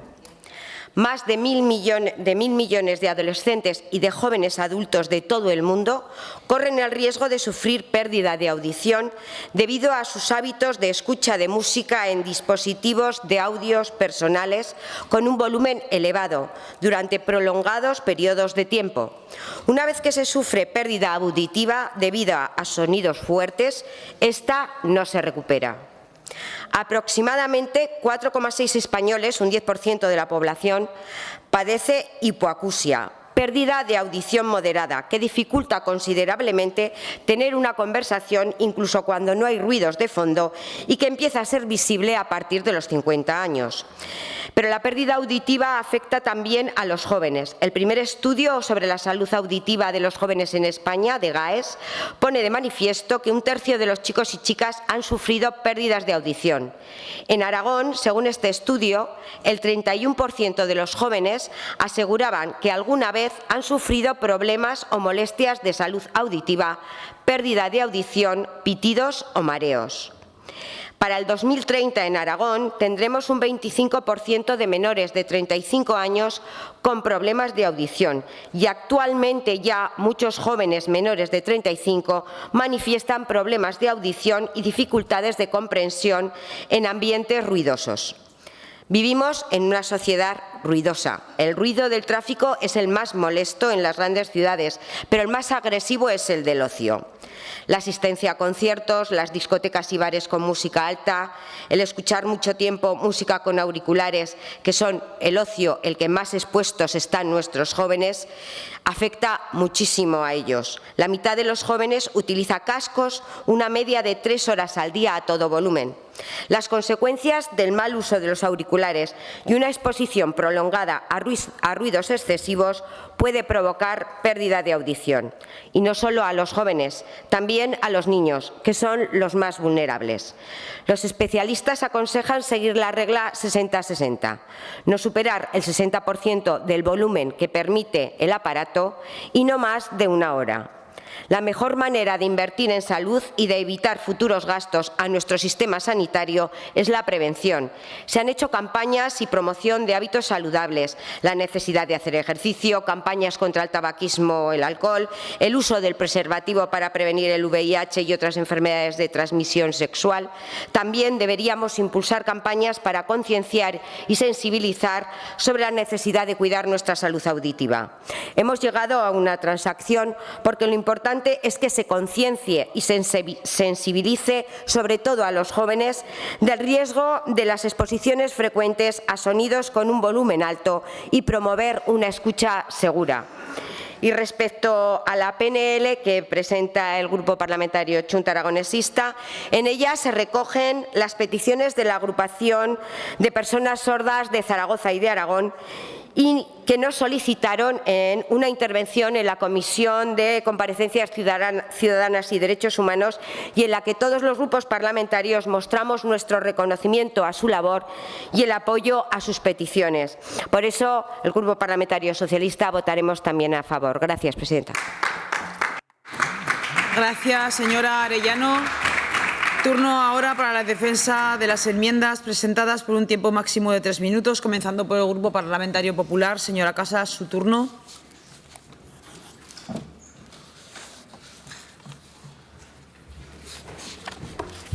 Muchas gracias, señora presidenta. Pues bien, a tenor de la exposición de motivos que han hecho tanto la señora Las Obras como la señora Arellano, es cierto que se trata de 2 proposiciones no de ley que lo único que tienen en común es el término auditiva en el enunciado de las mismas. Quizá hubiera sido más oportuno debatirlas por separado, pero bueno, vamos a intentar hacerlo en estos limitados 3 minutos que tenemos. Voy a empezar al revés, empezando por la proposición no de ley que ha presentado el Partido Socialista relativo a la salud auditiva. Desde el Grupo Parlamentario Popular y desde Vox se ha presentado una enmienda porque entendíamos que desarrollar una estrategia de salud pública no era necesario, ya que desde el Departamento de Sanidad pues está cumpliendo con todos los preceptos que establecen las normativas tanto de prevención de riesgos laborales como de contaminación acústica, pero compartimos la esencia del problema. Lo hemos estado comentando antes entre bambalinas, que yo podría ser claramente un ejemplo de esos jóvenes que utilizan durante más de 1 hora y durante más del 60% los cascos, los audífonos en mi día a día. Por lo tanto, está claro que es un problema que se puede convertir en un problema de salud pública en el futuro, que hay que intentar ponerle medios, y por ello agradecemos enormemente su disposición a llegar a un acuerdo y sustituir esa estrategia por el desarrollo de programas, actuaciones destinados a sensibilizar a los jóvenes, y yo creo que cada día también a los que no son tan jóvenes, que también hacen uso de esos audífonos. Y con respecto a la proposición no de ley presentada por Chunta Aragonesista, Desde el Grupo Parlamentario Popular hemos presentado también una enmienda. Se nos ha adelantado que también se va a aceptar. Proponíamos la supresión de uno de los puntos. Ya se le notificó por escrito desde el Departamento de Bienestar Social y Familia el relativo a impulsar los sábados y los domingos ese servicio de intérprete de lenguaje de signos. Desde el Departamento se entiende que no existe a día de hoy la demanda suficiente como para justificar esa ampliación del servicio y por ello agradecemos que se haya aceptado esa enmienda. Y haber llegado a ese acuerdo con respecto al tercero de los puntos relativo a los intérpretes de lenguaje de signos desde el inicio del curso escolar. Por tanto, agradecemos la vocación de llegar a entendimientos por parte de los dos grupos parlamentarios. Yo personalmente me voy contenta hoy de aquí porque creo que estas dos proposiciones no de ley sí que están dirigidas a mejorar la vida de los aragoneses, que hay muchas proposiciones no de ley sobre las que debatimos pues que no siempre eso está tan claro. El haber llegado a un entendimiento entre todos y, como ya he dicho, desde el Grupo Parlamentario Popular, al haberse aceptado nuestras enmiendas, votaremos a favor de ambas. Muchas gracias. Gracias, señora Casas. Turno ahora del Grupo Parlamentario Vox en Aragón. Señora Rouco, su turno. 3 minutos.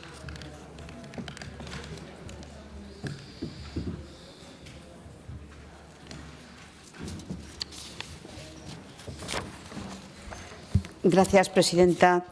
Bueno, queremos empezar desde Vox dando las gracias por su trabajo a la Agrupación de Personas Sordas de Zaragoza y de Aragón, por su trabajo incansable. La salud auditiva es y debe de ser un asunto de especial relevancia a la hora de prever su protección, no solo en el ámbito laboral, sino también orientado a la población general, pues los problemas auditivos no solo se derivan de los ruidos y los riesgos químicos a los que se someten algunos trabajadores de determinados sectores, puesto que los particulares y en especial los jóvenes en su día a día llevan auriculares de forma recurrente y sin atender a los riesgos con un uso indebido que los mismos conllevan. Resulta fundamental, por lo tanto, ocuparse de la salud auditiva de los ciudadanos, así como proveer una escucha segura en los más jóvenes para prevenir los riesgos del futuro. Y en ese sentido se encuadran las enmiendas registradas conjuntamente por el Partido Popular y Vox, tanto del PSOE como de la Xunta Aragonesista. Y del mismo modo, como se viene haciendo por parte del actual equipo de Gobierno, es un objetivo prioritario la mejora de la calidad de vida de las personas con discapacidad auditiva, y ello a través del impulso de las medidas que hemos propuesto en la proposición no de ley que ha registrado Xunta Aragonesista y que también votaremos favorablemente, y que prevén una adaptación de los instrumentos administrativos a las necesidades de las personas con discapacidad auditiva, garantizando no solo un nivel adecuado de calidad de vida a los mismos, sino también continuando con los procesos de adaptación de los puestos de trabajo de las personas con discapacidad auditiva en nuestra Administración pública, garantizando así la igualdad de condiciones a la hora de ejercer su actividad. Calidad de vida de una parte de los ciudadanos aragoneses que entendemos estas Cortes han de garantizar, así como de todo su conjunto, pues tal es nuestra función como representante de todos ellos. Y desde Vox vamos a ir un poco más allá de los textos de la iniciativa hoy debatidas, porque entendemos que además de ser necesario concienciar a los más jóvenes, esos programas deberían también estar, a lo mejor, y así nos gustaría, en los centros educativos, pues la escucha segura debería de empezar ya en los centros educativos, puesto que son los más jóvenes los que de una forma peligrosa están escuchando con los dispositivos electrónicos tantas y tantas horas. La verdad es que creemos que esta educación debería de empezar ya en los colegios, en esas cantidades de horas que tienen de actividades que se pueden encajar. Entendemos que estas enmiendas que hemos planteado el Grupo Parlamentario, el Partido Popular y Vox, encajan perfectamente con las iniciativas que han registrado los promotores y que las mismas serán aceptadas y votadas a favor, pues lejos de pretender lo que entendemos es que mejoramos y ampliamos sus efectos positivos para los ciudadanos aragoneses. Gracias. Gracias, señora Rouco. Turno ahora para el resto de grupos parlamentarios no enmendantes, comenzando por Izquierda Unida. Señor Sanz, su turno, 3 minutos. Votaremos sí a ambas iniciativas, una que tiene que ver con la accesibilidad de las personas con problemas de audición al ámbito de los servicios públicos y otra que habla de salud auditiva en general, concretándola en el ámbito laboral y en el ámbito de la juventud, pues nos parecen interesantes. Son tratamientos distintos los que requieren estas iniciativas. Comenzaré por la presentada por Chunta Aragonesista. Yo creo que acabar con las barreras comunicativas en el ámbito de la accesibilidad de las personas con problemas de audición al ámbito de los servicios públicos es fundamental si queremos hablar de garantía de equidad para todos y para todas en el acceso a los mismos. Dos ejemplos claros, ya se han citado aquí, la sanidad. Bueno, no puede ser que el servicio de interpretación de lengua de signos se limite única y exclusivamente a los horarios de 8 a 7:30, con cita previa, en el ámbito de primaria especializada. A nosotros nos preocupa mucho, señorías del Partido Popular, cuando hablamos de la demanda suficiente. Yo creo que si hay una persona que no puede relacionarse con su médico por problemas auditivos, la Administración tiene que garantizar que se supera esa barrera y es suficiente con que haya una persona, ¿no? Esto hay que corregirlo. A nosotros nos parece que el Gobierno, al no incorporar esos 55.000 euros que cuesta este servicio en el presupuesto, pues cometió un error. Son migajas, señor Bancalero, para el salud. Es un mundo para las personas con problemas auditivos. Esperemos que se solucione y se solucione cuanto antes.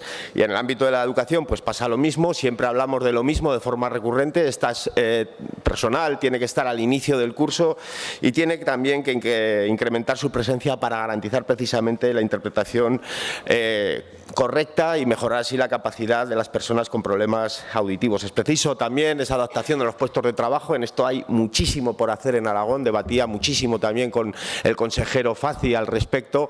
No puede ser esas diferencias entre funcionarios interinos con respecto a la revisión de las adaptaciones a los puestos de trabajo. En fin, hay mucho camino por recorrer. Y del mismo modo, pues apoyaremos la iniciativa que plantea el Partido Socialista, todo ello con enmiendas o sin enmiendas, porque consideramos que es verdad que es una cuestión que hay que abordar en el ámbito de la salud laboral, en el ámbito también de la juventud y en el ámbito, y en eso comparto con los proponentes que me han precedido en el uso de la palabra, de la sociedad en su conjunto. Yo creo que este es un problema que tenemos todos y todas y hay que abordarlo de forma integral y ponerle mucha cabeza y sobre todo mucha prevención, porque es muy importante. Por lo tanto, apoyaremos ambas iniciativas y es una cuestión de derechos y es una cuestión básica y fundamental que nos parece correcta. Gracias, señor Sanz. Grupo Parlamentario Aragón-Teruel existe. Señor Moreno, su turno, 3 minutos.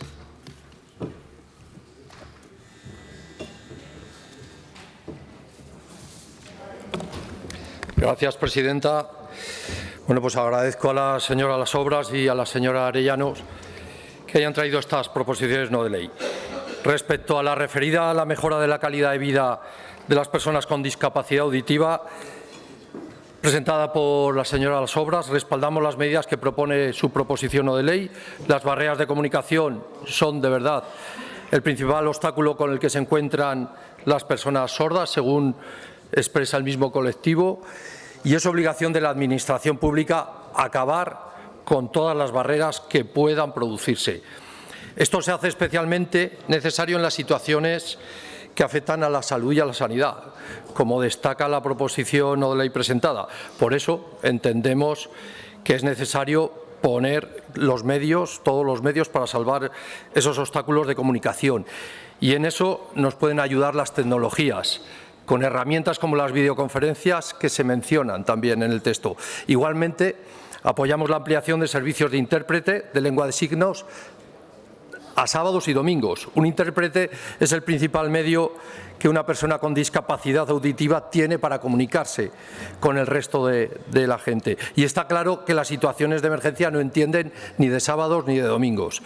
Es evidente que la figura del intérprete es necesaria también en la educación. No puede ser que un alumno pierda horas de aprendizaje por no contar con un intérprete que le ayude. Y asimismo, en el ámbito laboral, por lo que habrá que atender también las adaptaciones o las ayudas que sean necesarias para los puestos de trabajo. Entendemos que es básico para que puedan ser desempeñadas por personas con discapacidad auditiva. Nuestro voto también es sí para la proposición no de ley presentada por el Grupo Socialista, por la señora Arellanos, enmendada por el Grupo Popular y Vox. La pérdida de salud auditiva entre la población, como todos han dicho, y es correcto, es un problema creciente y ahí están las estadísticas de la Organización Mundial de la Salud. Sin embargo, la sociedad es poco consciente de estos riesgos de perder capacidad auditiva. Por eso apoyaremos que se desarrollen programas de salud pública, como han enmendado el Partido Popular y Vox, que permita atajar los crecientes problemas de salud auditiva en el conjunto de la población y, como ha dicho la señora portavoz de Vox, fomentando la escucha segura. Así que nuestro voto es afirmativo. Muchas gracias. Gracias, señor Moreno.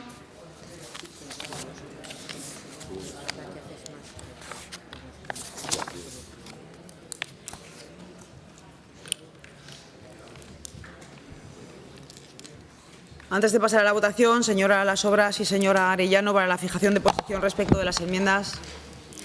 Gracias, presidenta. Todos los portavoces que han debatido esta iniciativa tienen el texto tal y como ha quedado. En el punto primero hemos añadido a la mayor brevedad posible para que se ponga cuanto antes ese sistema de videointerpretación. Y respecto al segundo punto también hemos añadido desde el inicio del curso escolar en la educación secundaria, porque muchas veces esos refuerzos llegan a finales de noviembre o diciembre. Ya he dejado tal y como queda la enmienda de modificación en la mesa. Si no la tiene la señora letrada, la tiene y la tienen todos los partidos políticos, o sea, todos saben lo que van a votar ahora. Gracias, presidenta. Señora Arellano. Respecto a la transacción, ya se ha entregado también a todos los portavoces y la tiene la mesa, con que todo el mundo está sabedor de lo que se va a votar. Gracias, presidenta. Comenzamos por la proposición no de ley número 250-24 del Grupo Parlamentario Chunta Aragonesista. Comienza la votación.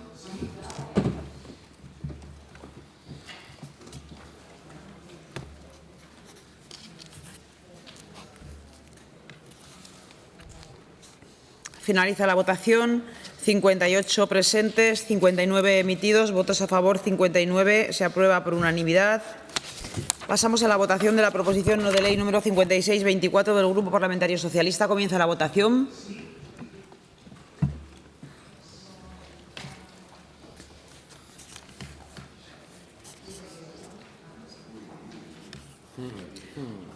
Finaliza la votación. 58 presentes, 59 emitidos, 59 votos a favor. Se aprueba también por unanimidad.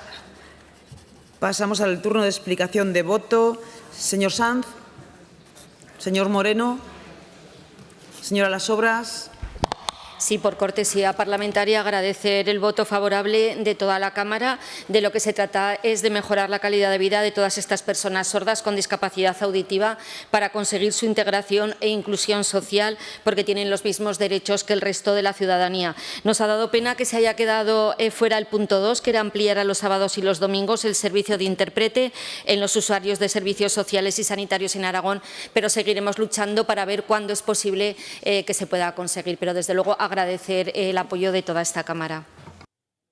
Gracias, señora Las Obras. Señora Rouco. Señora Arellano.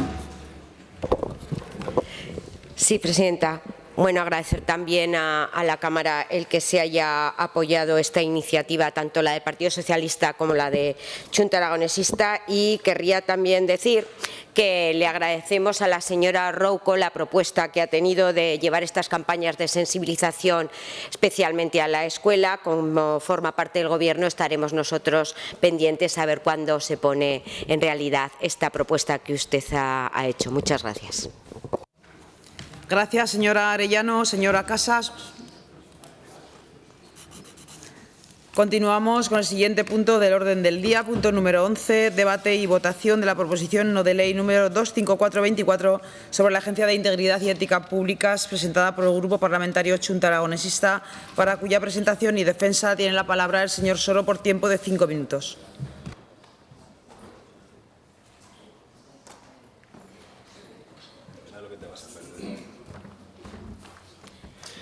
Gracias, presidenta. Señorías, la Ley 5/2017 creó la Agencia de Integridad y Ética Pública. Se trata de un ente público dependiente directamente de las Cortes de Aragón que debía asumir las competencias que establece esa ley para garantizar, coordinar e impulsar la integridad y la ética públicas. En lo que se refiere a este tipo de entes, la situación es muy dispar si comparamos lo que ocurre en las diferentes comunidades autónomas. En algunas de ellas sí que funcionan ya este tipo de entes, en otras está previsto en las leyes, pero no se han creado, como pasa en Aragón, y en otras existen, pero se han suprimido o está prevista, está próxima su supresión. En Andalucía funciona la Oficina Andaluza contra el Fraude y la Corrupción, en la Comunidad de Madrid la Comisión Antifraude, en Navarra la Oficina de Buenas Prácticas y Anticorrupción, en Extremadura el Comité Antifraude y en Castilla-La Mancha la Oficina de Transparencia, Integridad y Participación. En Galicia, y esto es importante, es el Consejo de Cuentas, la institución equivalente a nuestra Cámara, el que asume la competencia de prevención de la corrupción en el sector público autonómico. En la Comunidad Valenciana existe la Agencia Valenciana Antifraude, pero en enero Vox planteó su supresión. En Baleares ya se ha suprimido la Oficina de Prevención y Lucha contra la Corrupción. En Murcia existe el Consejo de Transparencia, pero se va a suprimir y a transformarlo en un comisionado de la transparencia. En Castilla y León se creó por ley la Oficina de Prevención y Lucha contra el Fraude y la Corrupción, pero aún no se ha creado, y pasa lo mismo en Asturias con la Oficina de Buen Gobierno y Lucha contra la Corrupción. Si volvemos a Aragón, la Agencia de Integridad y Ética Públicas tiene como funciones, entre otras, la de actuar contra el fraude, la corrupción y el clientelismo y contra cualquier actuación que en perjuicio de los intereses generales infrinja los códigos de conducta y buen gobierno. Y también tiene, entre otras, la función de investigar o inspeccionar posible caso de uso o destino irregulares de fondos públicos.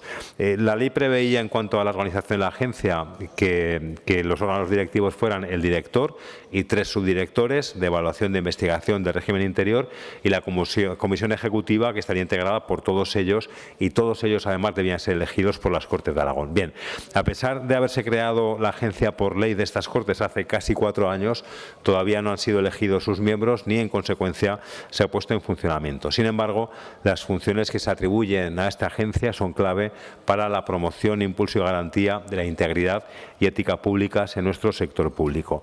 Señorías, con la Agencia de Integridad y Ética Públicas ha ocurrido algo similar a lo que aconteció con la Cámara de Cuentas. Como saben, se creó con carácter unipersonal por Ley 10/2001, con el auditor general al frente, pero no se constituyó hasta 2010. Y eso fue gracias a la reforma legal operada con la Ley 11/2009, que la configuró no como un órgano unipersonal, sino como órgano colegiado integrado por 3 miembros.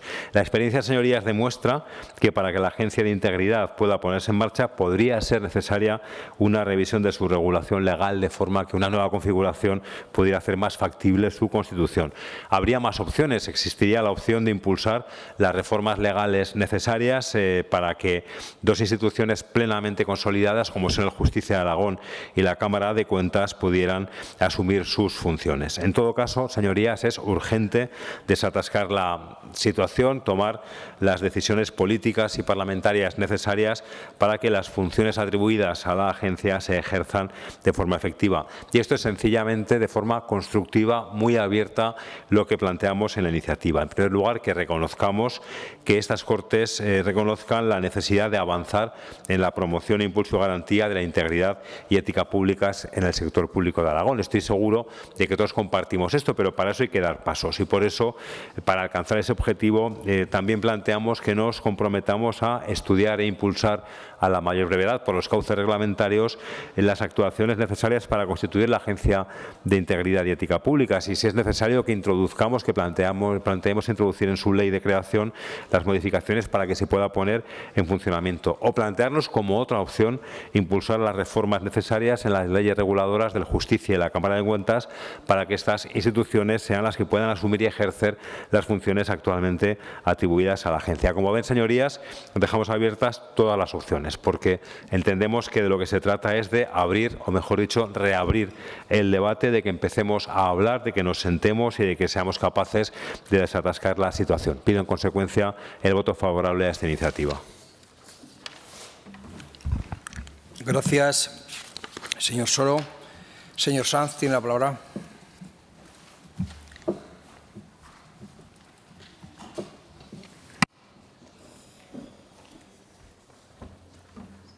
Gracias, presidente.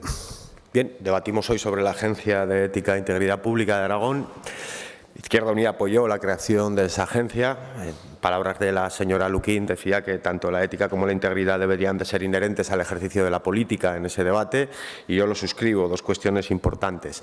Votaremos que sí, por lo tanto, y votaremos que sí también siendo conocedores de que el desarrollo de la agencia o el intento de puesta en marcha de la agencia o para resolver las cuestiones que ha presentado, que ha planteado el señor Soro, ha sido una constante durante la anterior legislatura por parte del presidente de esta Cámara, el señor Sada, que intentaba precisamente buscar el cómo desatascar aquellos pues conflictos o aquellas cuestiones de carácter técnico, presupuestario, competencial, estaban haciendo imposible el cumplimiento de la ley acordada y también, y más importante, el desarrollo concreto de estas funciones por alguna de las instituciones llamadas, en cualquier caso, habida cuenta de que habrá que buscar una solución, llamadas a resolverlo en el momento en que esa solución se encuentre, ¿no? Yo creo que la propia iniciativa lo reconoce, pero el hecho de que existan precisamente dificultades no es óbice para no afrontarlas. Yo en eso estoy de acuerdo con usted, señor Soro, y asumiendo también la parte de responsabilidad que me toca como miembro de la mesa de la legislatura pasada, que no fuimos capaces de resolver esta cuestión, pues asumo esa parte de responsabilidad. Pero, como digo, que las dificultades existan no es óbice para no afrontarlas, y en ese sentido es necesario garantizar que con capacidad, más allá de la retórica, existe un espacio, existe un órgano que vele precisamente por el cumplimiento de las funciones que no son otras que las de evitar el fraude, la corrupción y el clientelismo y todo lo que eso implica en sus múltiples facetas en el ámbito del trabajo institucional aragonés. Por lo tanto, votaremos que sí, entre otras cosas también porque no tiene ningún sentido tener una ley y no cumplirla. Vamos a afrontar este debate diligente y debidamente y vamos a poner solución a una cuestión que debería estar ya resuelta, y en eso coincidimos. Gracias, señor Sanz. Señor Moreno.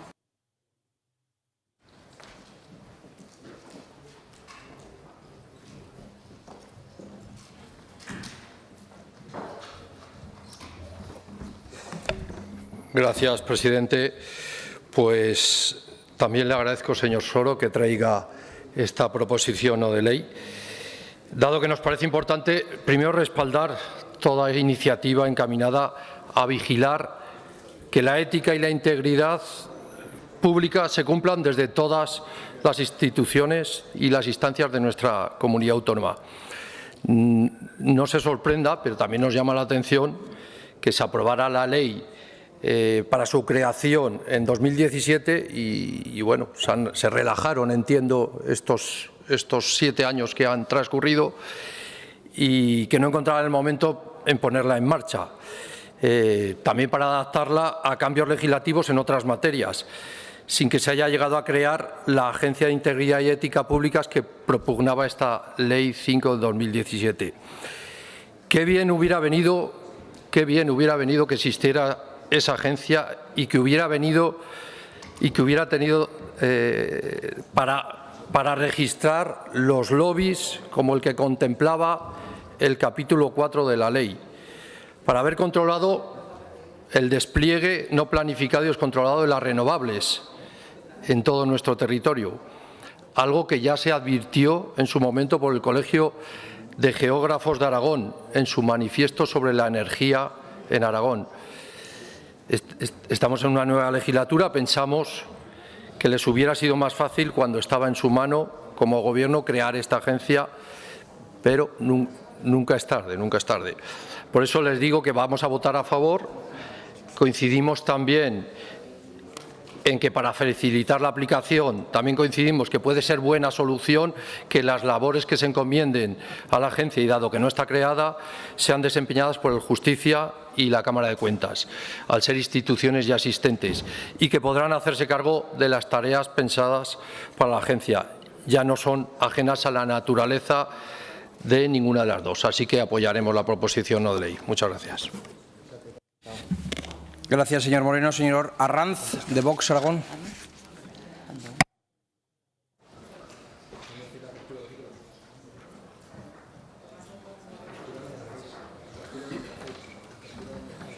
Gracias, señor presidente.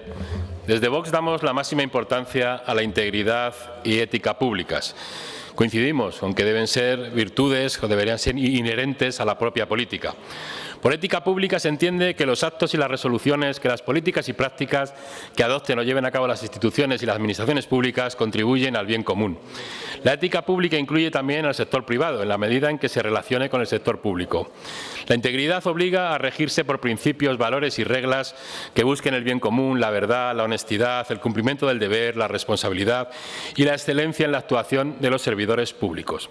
Que aquellos que un día dimos el paso en política y ocupamos un cargo público o un puesto en la Administración, vengamos a servir y no a servirnos, rechazando toda corrupción, malversación, tráfico de influencias, uso en beneficio propio de información privilegiada y todo tipo de comportamientos que obedecen a la falta de ética y o moral a la hora de gestionar lo público.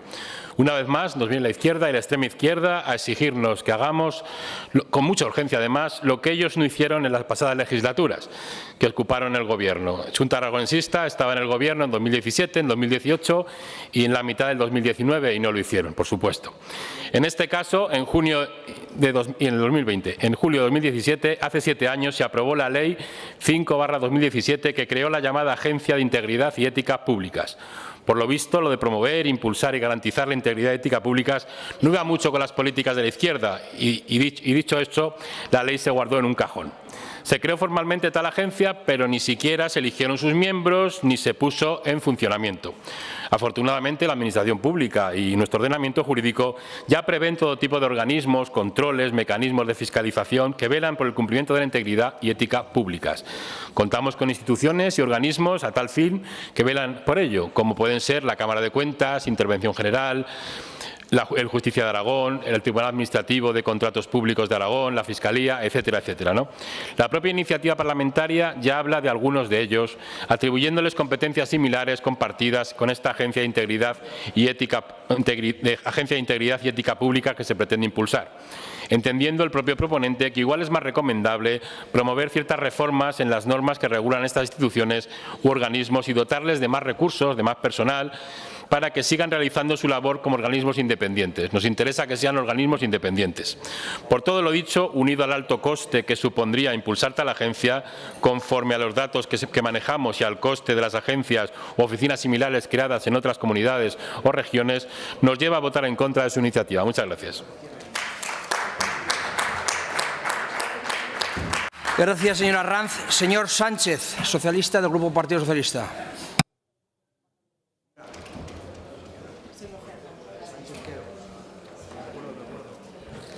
Muchas gracias, señor presidente. Señor Soro, pide usted a través de esta iniciativa el compromiso de estas Cortes. Y lo pide bien para, y leo textualmente, como dice su iniciativa, estudiar e impulsar las actuaciones necesarias a fin de construir la Agencia de Integridad y Ética Públicas, o bien para impulsar las reformas necesarias para que otras instituciones estatutarias puedan asumir y ejercer las funciones que actualmente tiene atribuidas la Agencia de Integridad y Ética Públicas. Pues le adelanto, señor Soro, que contará con el compromiso y con el apoyo del Grupo Parlamentario Socialista para llevarlo a cabo bien de una manera o bien de otra. Porque tanto la creación como las funciones, organización, nombramientos, ceses y demás deberes y obligaciones de la agencia sobre la que hoy debatimos están recogidos en los artículos 8 a 28 del capítulo 2 de la Ley 5/2017 de 1 de junio de Integridad y Ética Públicas, una ley que busca promover, impulsar y garantizar la integridad y la ética públicas en el sector público aragonés y también en las personas y entidades que se relacionan directamente con él. Una ley que fue impulsada por el primer gobierno de Javier Lambán, muestra de la voluntad clara de ese gobierno socialista de la rendición de cuentas y de la transparencia. Una voluntad muy distinta a la del actual gobierno, Partido Popular y Vox, que si no fuera por el control que realizamos la oposición a su labor, incumplirían sistemáticamente.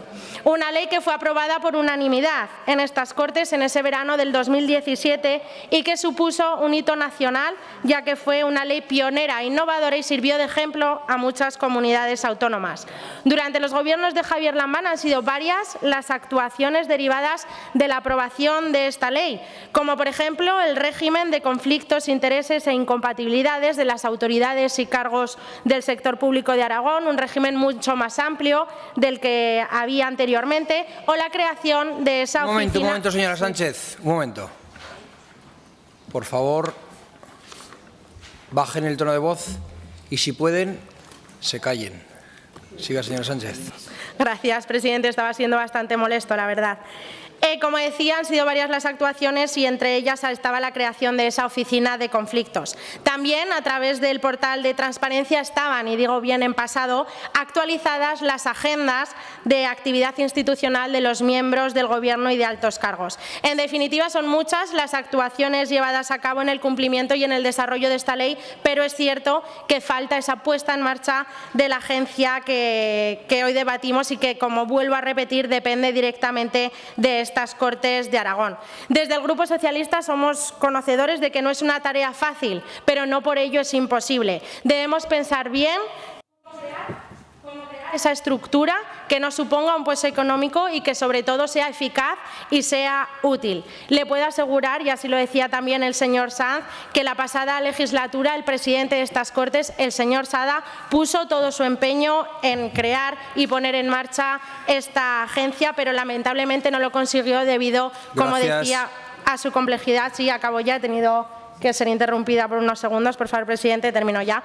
Pero como hablamos, nada es imposible, así que lo que debemos intentar es buscar entre todos esa forma de poner en marcha esta agencia, cumplir con la ley, y por ello votaremos que sí. Muchas gracias.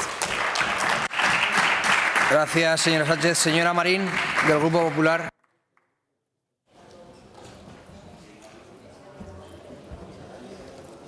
Muchas gracias, señor presidente. Señorías, hoy el Grupo Parlamentario de Chunta Aragonesista desempolva una ley que data del año 2017 e insta a las Cortes de Aragón a constituir la Agencia de Integridad y Ética Públicas creadas por una ley de ese año, de 2017. Esta ley tiene una historia cuanto menos interesante. En 2017, Podemos propuso una agencia que en su texto inicial pretendía suplantar funciones encomendadas a fiscales y a jueces, creando un comisionado político que, como dijo la señora Ayue, que fue ponente de aquella ley, era más parecido a la Stasi que a otra cosa. Violaba el derecho a la intimidad, vulneraba los artículos 15, 16 y 17 de la Constitución española en las personas que servimos a lo público y también quebraba la división de poderes. Después, en ponencia, se suavizó un poquitín, pero aún así quedó una ley de control sobre lo que ya está controlado, ahora me explicaré, y además salía extraordinariamente cara a los aragoneses. También sobre esto me explicaré. Porque ese control, señor Soro, ya lo lleva a cabo la Cámara de Cuentas, la lleva a cabo el Justicia de Aragón, lo llevan a cabo los juzgados y los tribunales, lo lleva a cabo el Tribunal de Contratos, lo lleva a cabo la Intervención General, lo lleva a cabo el Foro de Contratación, lo lleva a cabo la Fiscalía o lo puede llevar incluso a cabo la Policía Judicial. Pero en aquella época no podían permitir, Podemos en este caso, los cauces democráticos o que fueran los cauces democráticos quienes llevaran a cabo este control y preferían hacerlo ellos mismos. Con lo cual crearon o intentaron crear esta agencia a través de esa ley que, como usted muy bien ha dicho, dependía directamente de las Cortes de Aragón. Pero claro, no solamente este es el problema, sino que además había que hacer cuentas. E hicimos esas cuentas y esa agencia para controlar lo que ya está controlado salía alrededor de unos 5 millones de euros. Y yo le pregunto, ¿cómo pagarlo? ¿Cómo lo pagamos? ¿Subimos los impuestos a los aragoneses? Yo creo que es lo que ustedes desean, ¿no? Subir los impuestos a los aragoneses.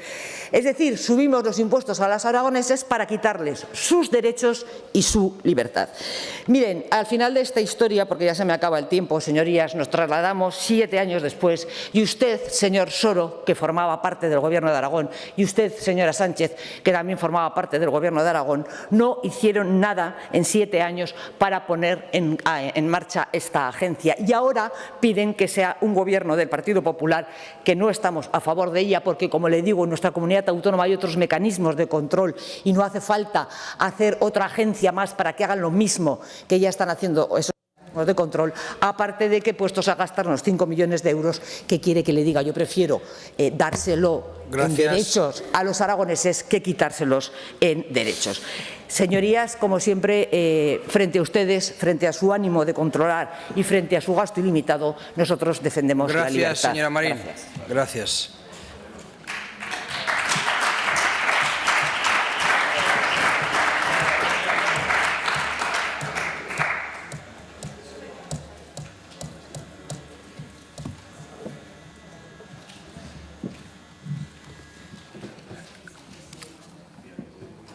Pasamos a la votación.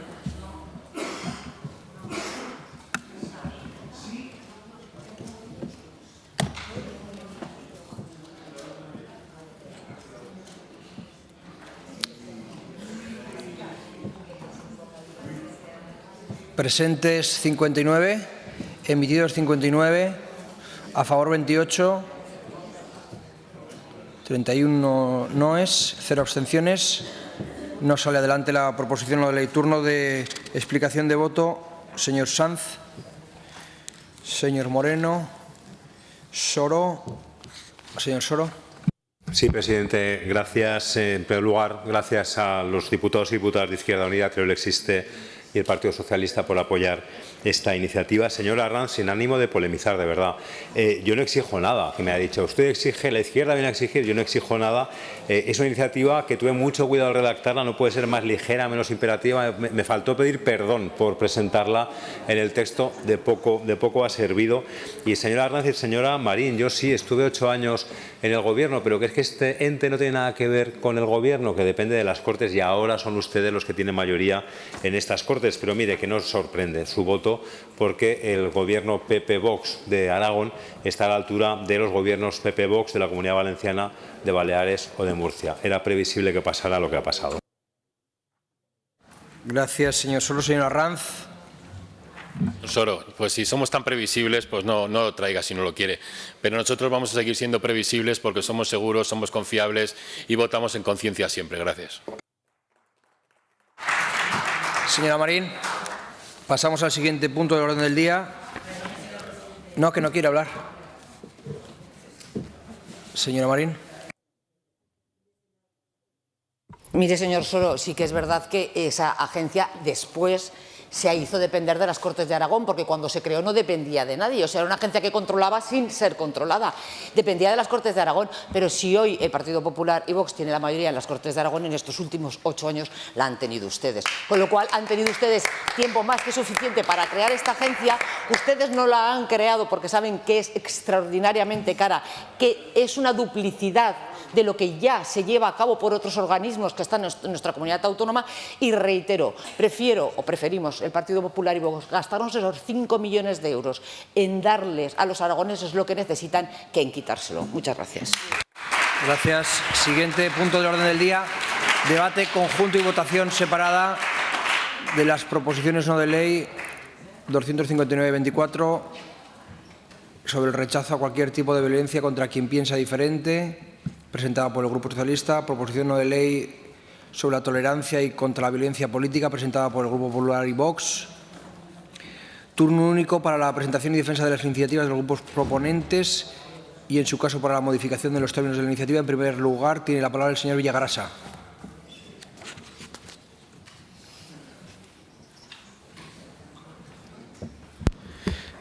Gracias, señor presidente. Buenas tardes a todos ustedes. Hagámonos una pregunta.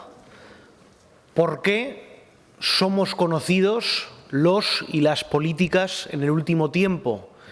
¿Quién llena más minutos de los telediarios? ¿Quiénes son aquellos que tienen más espacio en las páginas de la prensa? ¿Por qué algunas personalidades políticas únicamente están construidas desde el ataque absolutamente injustificable al adversario político?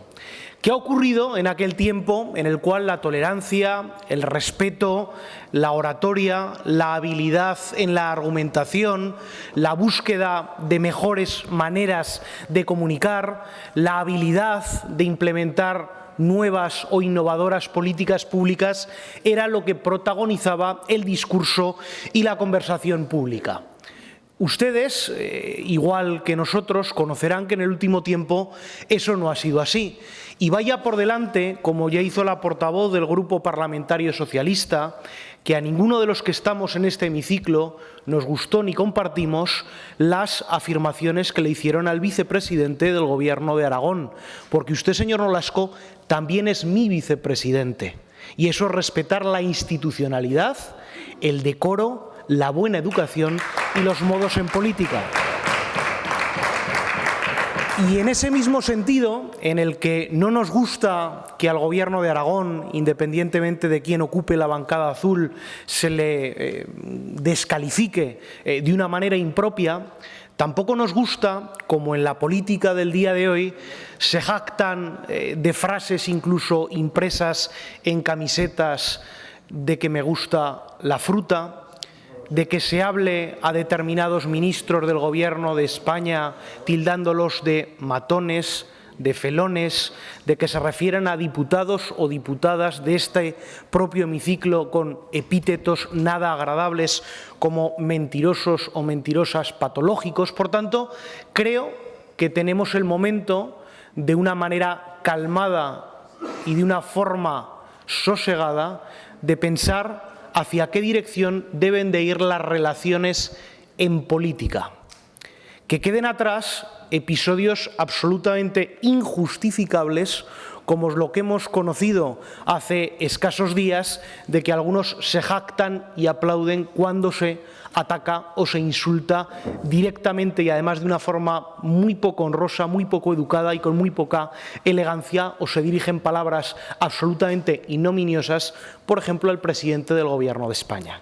Debemos pensar entre todos y entre todas que la discrepancia política tiene que quedarse siempre en el terreno argumentativo, que nunca el ataque debe de traspasar la barrera de la dignidad, del decoro, de la situación personal, y por tanto insisto que esta iniciativa que tiene un contexto y una contextualización y que viene también conjunta con una que presenta el Partido Popular y el Partido Vox, viene motivada por unas descalificaciones que, insisto, señor Nolasco, se las hicieron a usted y al Grupo Parlamentario Socialista.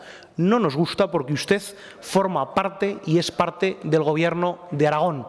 Y con usted discreparemos en muchas cosas, en los modos, en las maneras de hacer política, en parte de sus ideas, algunas de las conductas que incluso usted mismo ha protagonizado que no nos han gustado, y creo que tenemos todos el momento para, desde la calma y desde la sobriedad, reflexionar no solo cómo nos tenemos que relacionar, sino cuál es la imagen de la política que queremos trasladar fuera de este hemiciclo.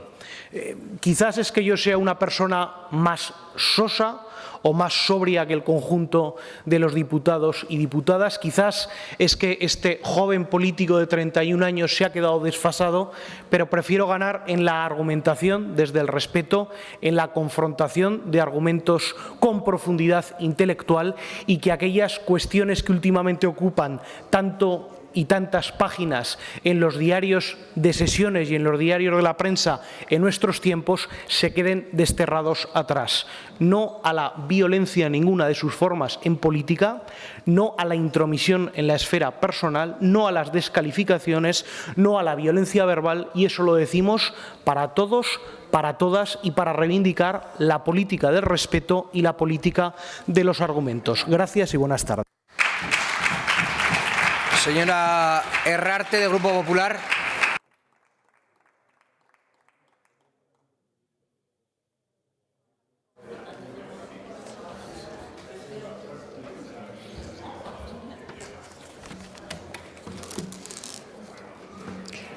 Muchas gracias, presidente. Señor Villagrasa, su discurso ha sido impecable. Los políticos ya sabe que hablamos con lo que votamos más que con lo que decimos. Yo soy más de hechos que de retórica. Yo confío en la rectitud de intención en su discurso. Nosotros hemos presentado una moción, el Partido Popular y Vox, que es exactamente igual que la suya, solamente añade un punto.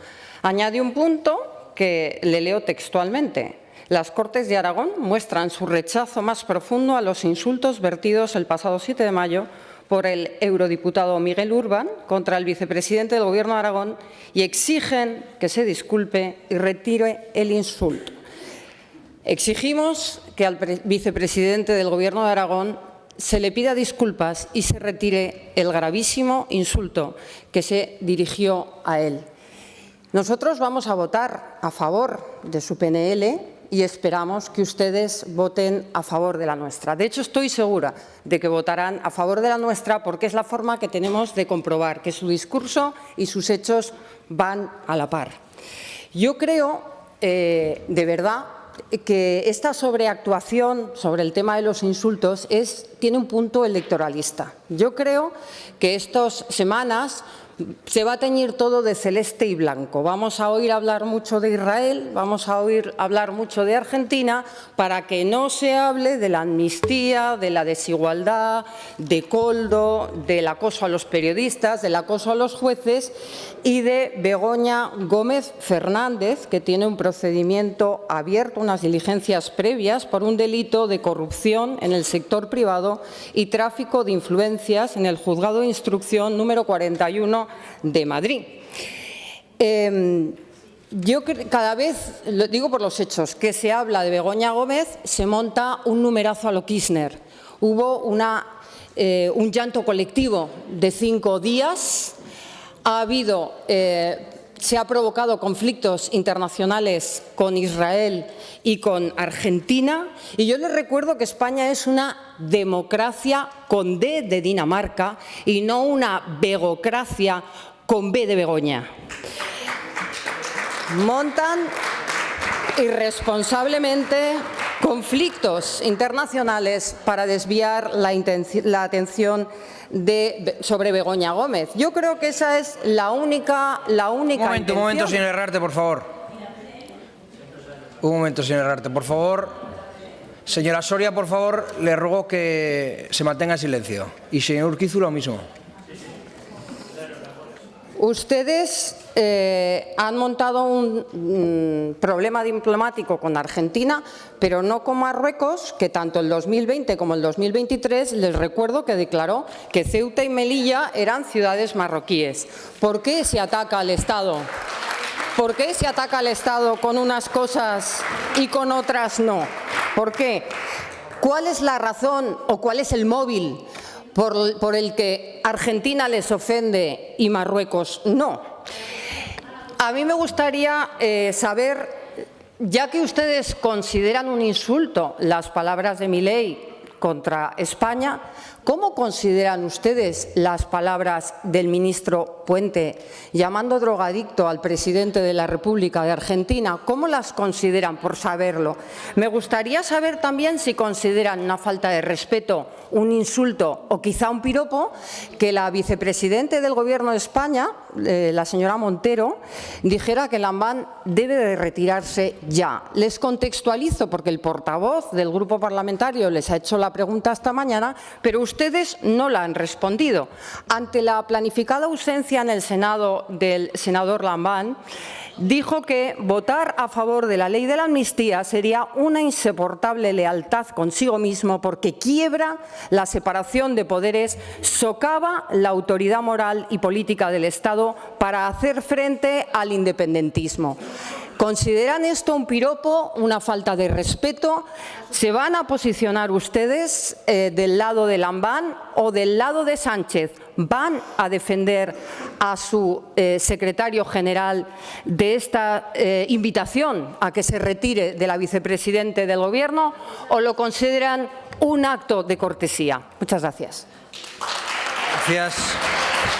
Gracias, señora Herrarte. Señor Morón.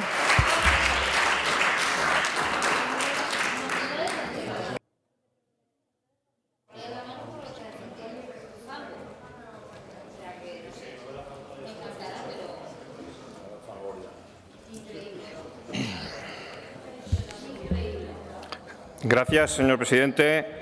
Pues bien, señorías, debatimos dos proposiciones no de ley aparentemente muy similares, tanto como que comparten dos puntos del petitum, pero en la práctica son muy distintas. la que presentamos conjuntamente el Partido Popular y Vox, pretende condenar un hecho deleznable, como es el insulto gratuito, el ataque personal de un representante político, el eurodiputado Miguel Urbán, a otro político, como es el vicepresidente del Gobierno de Aragón, señor Alejandro Nolasco. Descalificaciones que califican al autor de estas y que, como en la práctica totalidad de estos casos, obedecen o bien a la frustración por ser incapaz de exponer de forma razonada un argumento, a la carencia de control personal o simplemente, y en ese caso aún es peor, a la intención de hacer un daño personal. Aunque, como se suele decir, no ofende quien quiere, sino quien puede.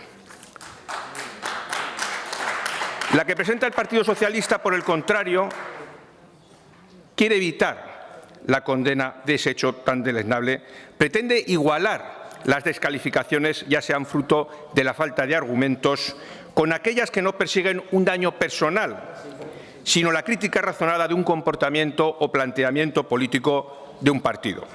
Y de ese modo quieren poner a la misma altura que el eurodiputado Miguel Urbán llamase bastardo al vicepresidente del Gobierno de Aragón, a la crítica política al presidente del Gobierno, al calificarle de felón en el contexto de un debate político, cuando se le acusa de ceder a las pretensiones del separatismo y estar dispuesto a amnistiar terroristas para mantenerse en la Moncloa, poniendo en juego los pilares del Estado de Derecho. Una argumentación frente a un insulto gratuito. O que no se le dé mayor importancia a que un ministro del Gobierno de España llame drogadicto al presidente de una nación hermana, pero que sí se monte un tinglado fabuloso si ese presidente responde y acusa a la mujer del presidente de corrupta cuando doña Begoña Gómez, como ya se ha indicado, está siendo investigada por presuntos delitos de tráfico de influencia y corrupción en los negocios. Señorías, lo que subyace en la iniciativa del Partido Socialista es la negativa de condenar cualquier acto de violencia contra Vox. Y no la condenarán, como nunca lo han hecho, ni ante las múltiples agresiones físicas que ha recibido este partido desde su fundación, ni las agresiones verbales que hemos sufrido, ridiculizándonos o negando esas agresiones, porque en el fondo su estrategia es la de deshumanizarnos. Necesitan crear un monstruo que justifique una movilización de su electorado. Ya se lo he dicho muchas veces y es así. Nosotros sí votaremos a favor de su iniciativa porque nos la creemos y porque defendemos que la discrepancia política nunca puede ejercerse a través del insulto. Pero enmendaremos su iniciativa y propondremos la condena expresa de la deleznable descalificación del eurodiputado de extrema izquierda Miguel Urbán contra el vicepresidente del Gobierno. Es imprescindible frenar este tipo de descalificaciones que retratan a quien las realiza y generan un grave perjuicio a la imagen del conjunto de los representantes políticos. Ustedes también quedarán retratados si no aceptan nuestra enmienda. Y como veo que cabeceaban y hacían muchos gestos cuando decía que ustedes no habían condenado de una forma expresa este acto, no lo han hecho. Y, señor Villagrasa, lo ha vuelto a no hacer porque usted ha dicho que no le gustan. No. Usted ha dicho aquí que esas declaraciones no le gustan. Nosotros lo que queremos es una condena expresa de sus actos. Sí, efectivamente, una condena expresa de sus actos. Y, desde luego, si no aceptan la enmienda que proponemos, ustedes quedarán retratados. Muchas gracias. Gracias, señor Morón. Turno ahora para el resto de grupos y agrupaciones parlamentarias durante un tiempo máximo de 3 minutos.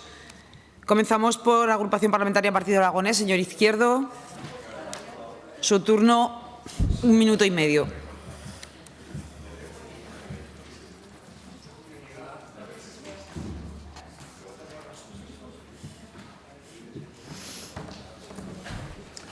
Gracias, señora presidenta. Votaremos a favor de las dos iniciativas, pero yo cuando les escuchaba, es verdad que el señor Villagrasa ha salido relajado, tranquilo, la señora Herrarte, regulinchi, señora Herrarte, pero bueno, cada uno tenemos nuestro carácter, ¿verdad? Y el señor Morón, pues un poco menos relajado también, pero bueno, al final yo creo que tenemos que analizar nuestra conducta, la de todos. Todos fomentamos. Yo el otro día cuando veía al señor este de Argentina, al señor primer ministro tan importante, a mí la sensación que me dio fue de mucha pena. La misma que al señor Urbán, ¿eh? Dan la misma pena los dos. Y se lo digo como lo pienso. Y que unos se jacten del otro y los otros del uno, a mí personalmente me parece lamentable. Si me dejan, termino.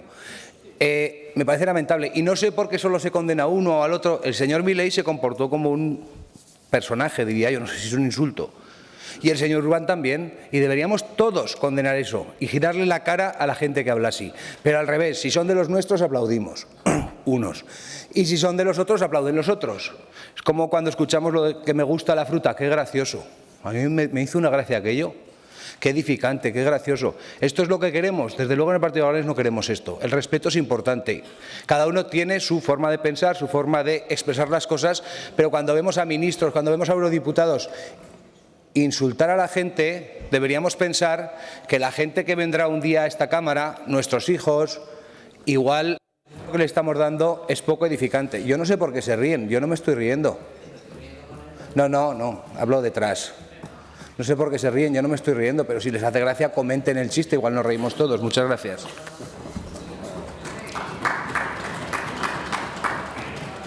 Gracias, señor Izquierdo. Les recuerdo a los señores diputados que estos son intervenciones de debate y por orden, no un plato de televisión. Señor Sanz, su turno. 1 minuto y medio. Gracias, presidenta. Hablamos hoy de violencia verbal en el uso de la palabra, de insultos y, bueno, se nos propone que condenemos esas prácticas. Izquierda Unida no tiene absolutamente ningún problema en condenar estas prácticas porque practica la política y la defiende así, libre de insultos. Argumentar es una cosa, insultar es una cosa muy distinta. Ahora bien, estamos ante dos iniciativas diferentes. Y voy a explicar por qué. Es evidente, señor Morón, es evidente, señora Arrarte, que ustedes y nosotros no entendemos la violencia igual. Porque ustedes la practican a diario, pero a ustedes el hacer propósito de enmienda no les sirve. Ustedes ven lo que tiene que hacer el otro, pero ustedes no se quieren aplicar el cuento en carne propia. En este pleno, en el minuto 4:30 segundos de la primera intervención de su grupo parlamentario es para escuchar lo que ha dicho el señor Zibiac. Al final del debate de la amnistía es para escuchar lo que ha dicho el portavoz de Vox. Nos ha vuelto a llamar traidores, nos ha vuelto a llamar, lo tengo apuntado, auspiciadores del golpismo. Yo estoy muy cansado de que me llamen que soy un cómplice del terrorismo. Y eso es insultar, y eso es violentar, y eso es zaherir, y eso es agitar. Y eso no es política, señorías, eso es otra cosa. Hay un interesante ensayo de Humberto Eco que se llama Urfascismo, que yo les recomiendo que lean.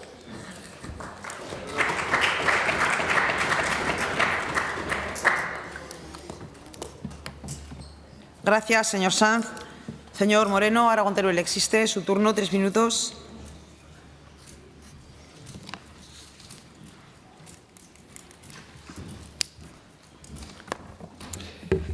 Gracias, presidenta. Señora Arrarte, señor Morón y señor Villagrasa, pues la primera vez que no agradezco que traigan una proposición no de ley a estas Cortes. No lo agradezco porque nos retratan a todos y la realidad es esta. Les vamos a criticar, como siempre, insistimos en que ustedes traen estas iniciativas porque les beneficia políticamente. Ustedes se quejan prácticamente solo cuando el insulto es hacia ustedes mismos y critican una crispación que se fomenta constantemente.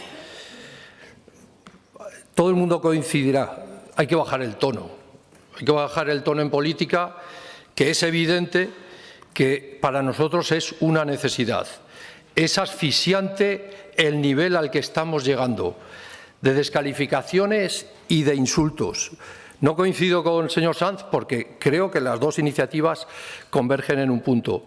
Se ha convertido en una política espectáculo. De nada sirven estas iniciativas si no asumen ustedes que la escalada verbal viene por estrategias políticas. Y hablo de los dos grandes bloques ideológicos, Los dos están cómodos en el enfrentamiento. Les viene bien también electoralmente y lo único que se consigue es que la gente se harte cada día más de nosotros como políticos y respete menos estas instituciones. En una democracia todos tenemos nuestra responsabilidad y en esta Cámara, igual que en otras del país, se ven espectáculos a diario que avergüenzan. Apoyaremos las dos PNLs, las dos proposiciones, pero les solicito, le insisto, que mejoremos nuestros comportamientos. Muchas gracias. Gracias, señor Moreno. Turno ahora del Grupo Parlamentario Chunta Aragonesista. Señor Soros, su turno, 3 minutos.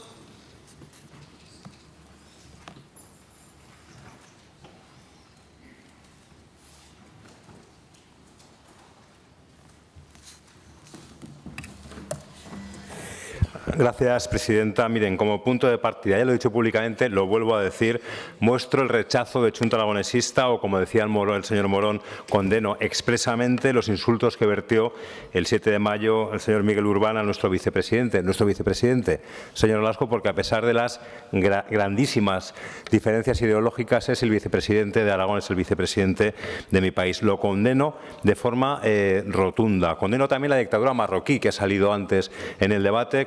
Condeno el genocidio israelí, no tengo ningún problema en rechazar los insultos que el ministro Puente vertió respecto del señor Milei, no tengo ningún problema y, por supuesto, condeno radicalmente los insultos del señor Milei. ¿Cuál es el problema?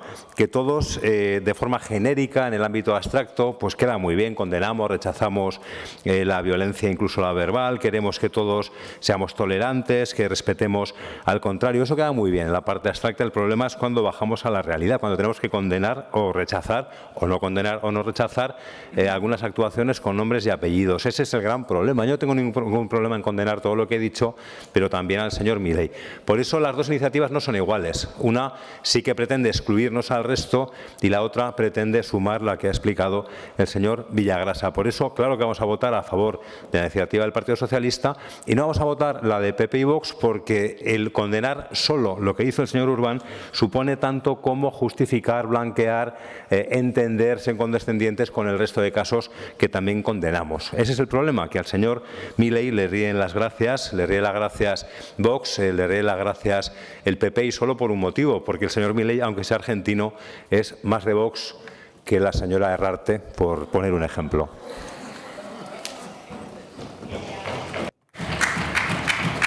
Gracias, señor Soro. Pasamos a las votaciones en primer lugar, de la proposición no de ley 25924 del Grupo Parlamentario Socialista. Comienza la votación.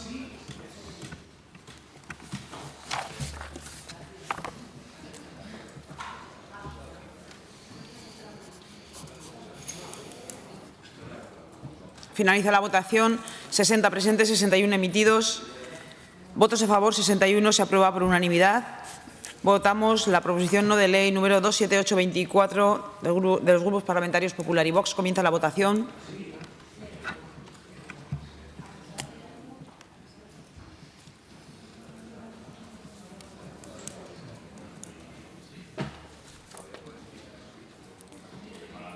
Presentes 60, emitidos 61, votos a favor 57, en contra 4. También sale adelante. Explicación de voto. Señor Izquierdo, Partido Aragonés. Señor Sanz. Señor Moreno. Señor Soro. Señor Morón.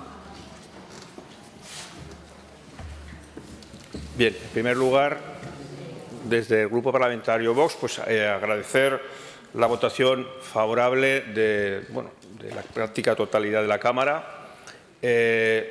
Sí que quería comentar algunas cuestiones.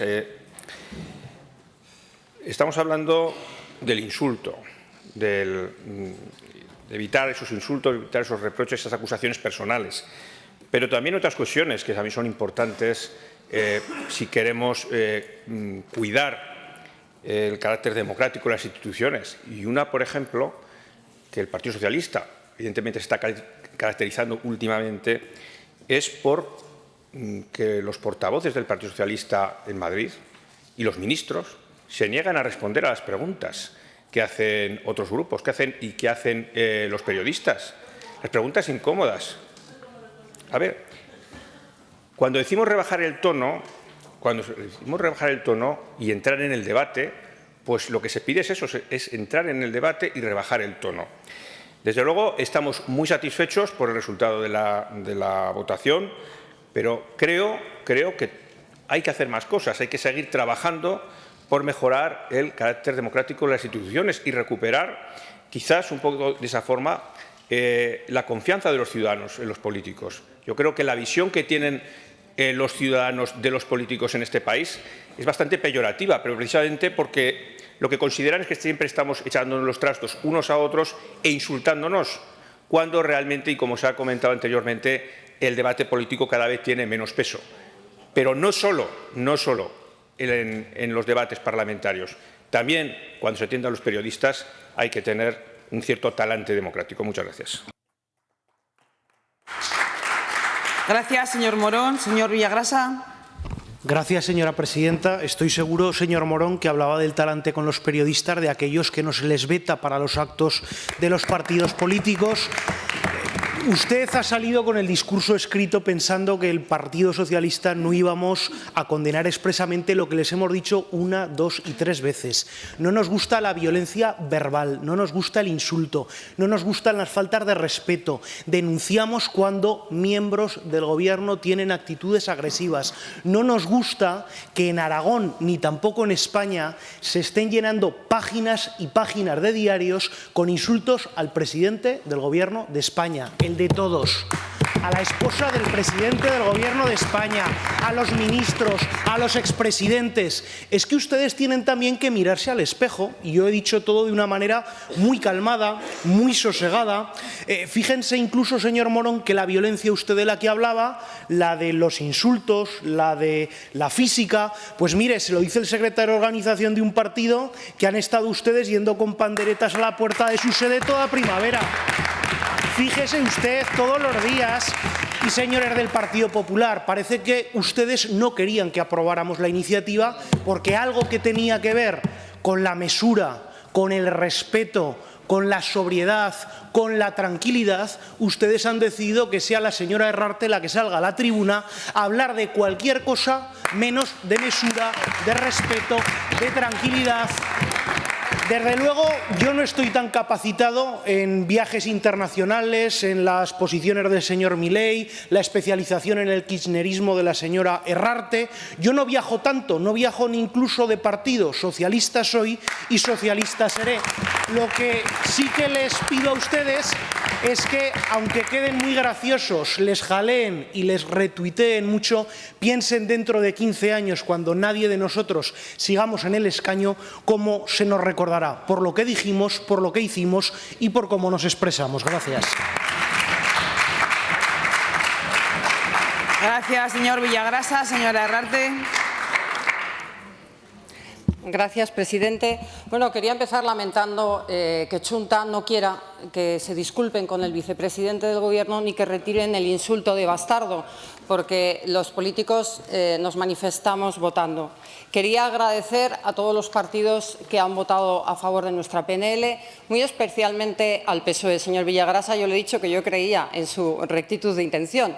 El presidente Sánchez dice que el perdón es sanador y yo creo que han tomado la decisión adecuada. Les ha faltado que el señor Burrell, que me llamó sinvergüenza, luego lo negó y demostramos que era cierto, y que la señora Sancho, que me llamó obscena, lo negó y luego demostramos que era cierto y que había mentido, se disculparan, porque eso sería una forma de demostrar que el perdón es sanador. Señor Izquierdo, nunca me he manifestado sobre usted. Usted ha dicho que yo le parezco hoy regular. Yo le diré que usted me parece absolutamente siempre excesivamente fluido. Gracias.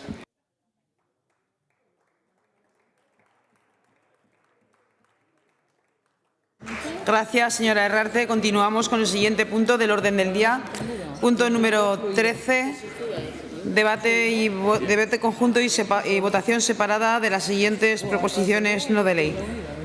Proposición no de ley 26024 relativa a impulsar y mejorar la accesibilidad de toda la población aragonesa a las energías renovables, asumida la iniciativa ciudadana de la Federación de Aragonesa de Consumidores y Usuarios, presentada por el Grupo Parlamentario Socialista, que tiene una enmienda conjunta de los grupos parlamentarios Popular y Vox, y proposición no de ley 26424 sobre las medidas para impulsar la mejora de la accesibilidad de toda la población aragonesa a las energías renovables, asumida la iniciativa ciudadana, presentada por Chunta Aragonesista, también con una enmienda conjunta de los grupos parlamentarios Popular y Vox.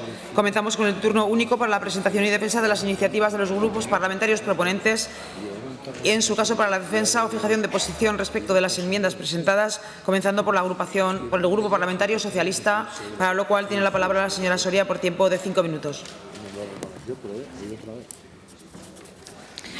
Muchas gracias, presidenta. Buenas tardes, señorías. Presentamos una proposición no de ley para impulsar y mejorar la accesibilidad de toda la población aragonesa a las energías renovables, una iniciativa que la Federación de Consumidores y Usuarios FACU, a la que desde aquí doy la bienvenida y saludo, bienvenidos a estas Cortes, trasladó esta iniciativa, como digo, junto a sus estudios, peticiones a las Cortes, buscando que desde el Parlamento aragonés mostráramos sensibilidad y si fuéramos capaces de sacar cambios en esta materia. Una iniciativa que desde el Partido Socialista hemos asumido y que hoy presentamos aquí.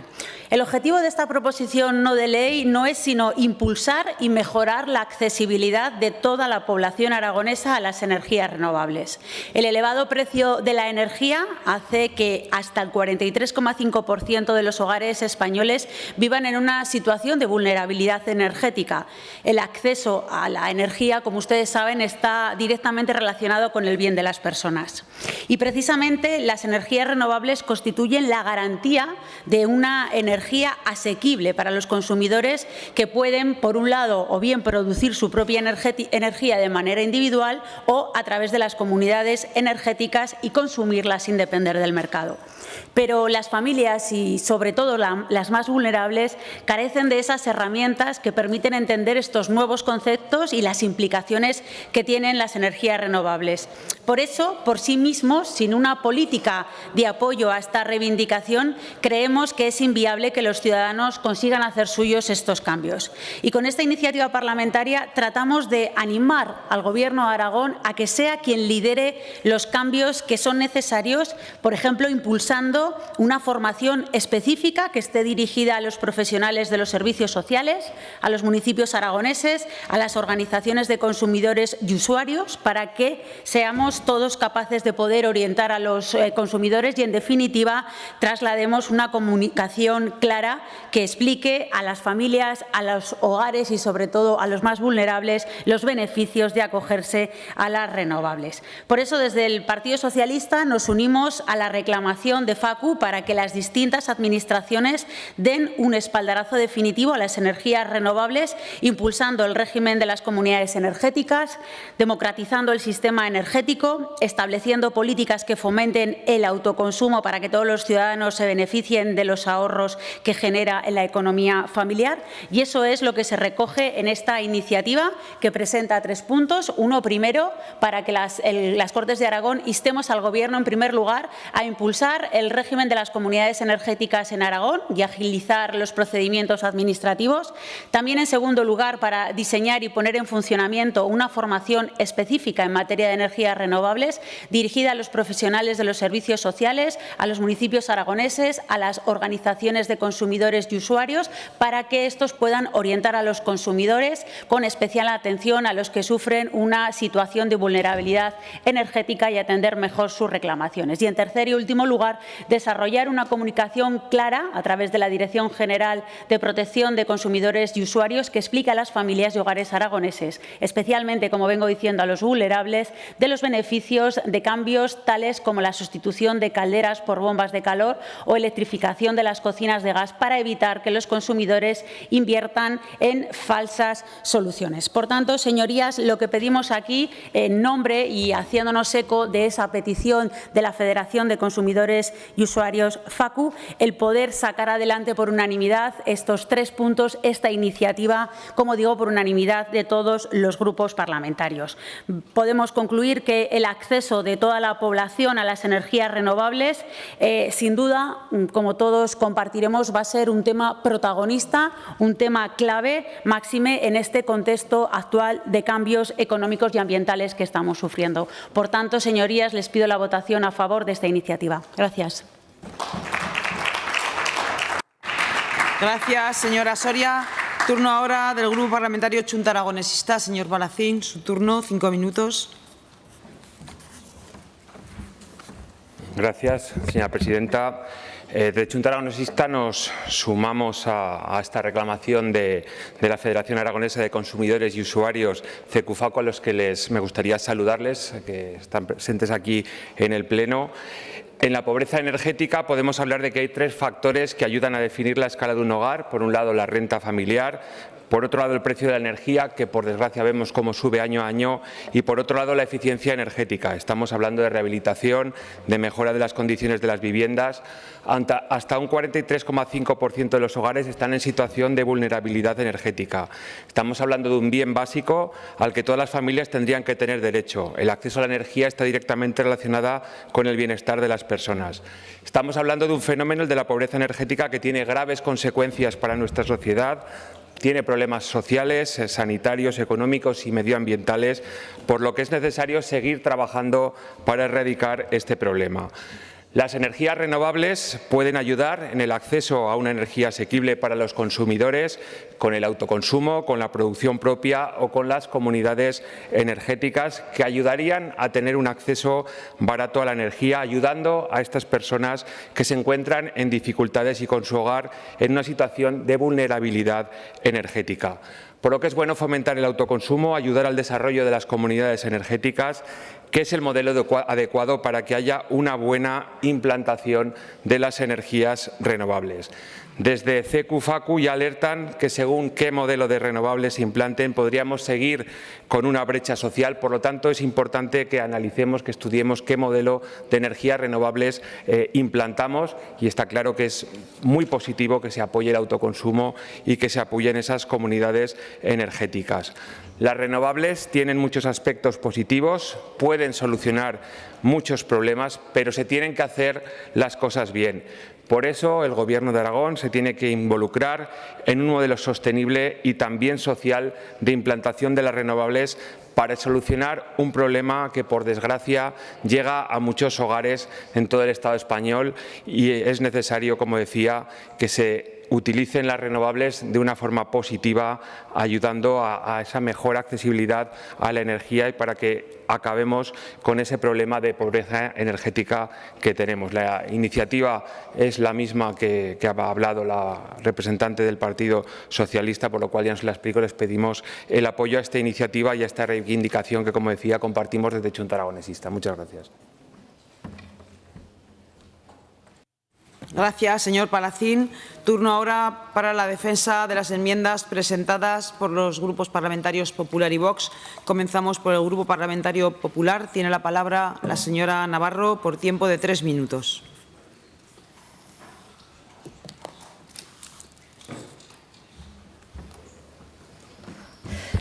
Muchísimas gracias, presidenta. Muy buenas tardes a todos. Señora Soria, yo creo que esta es una PNL, y también al señor Palacín, que es una obviedad.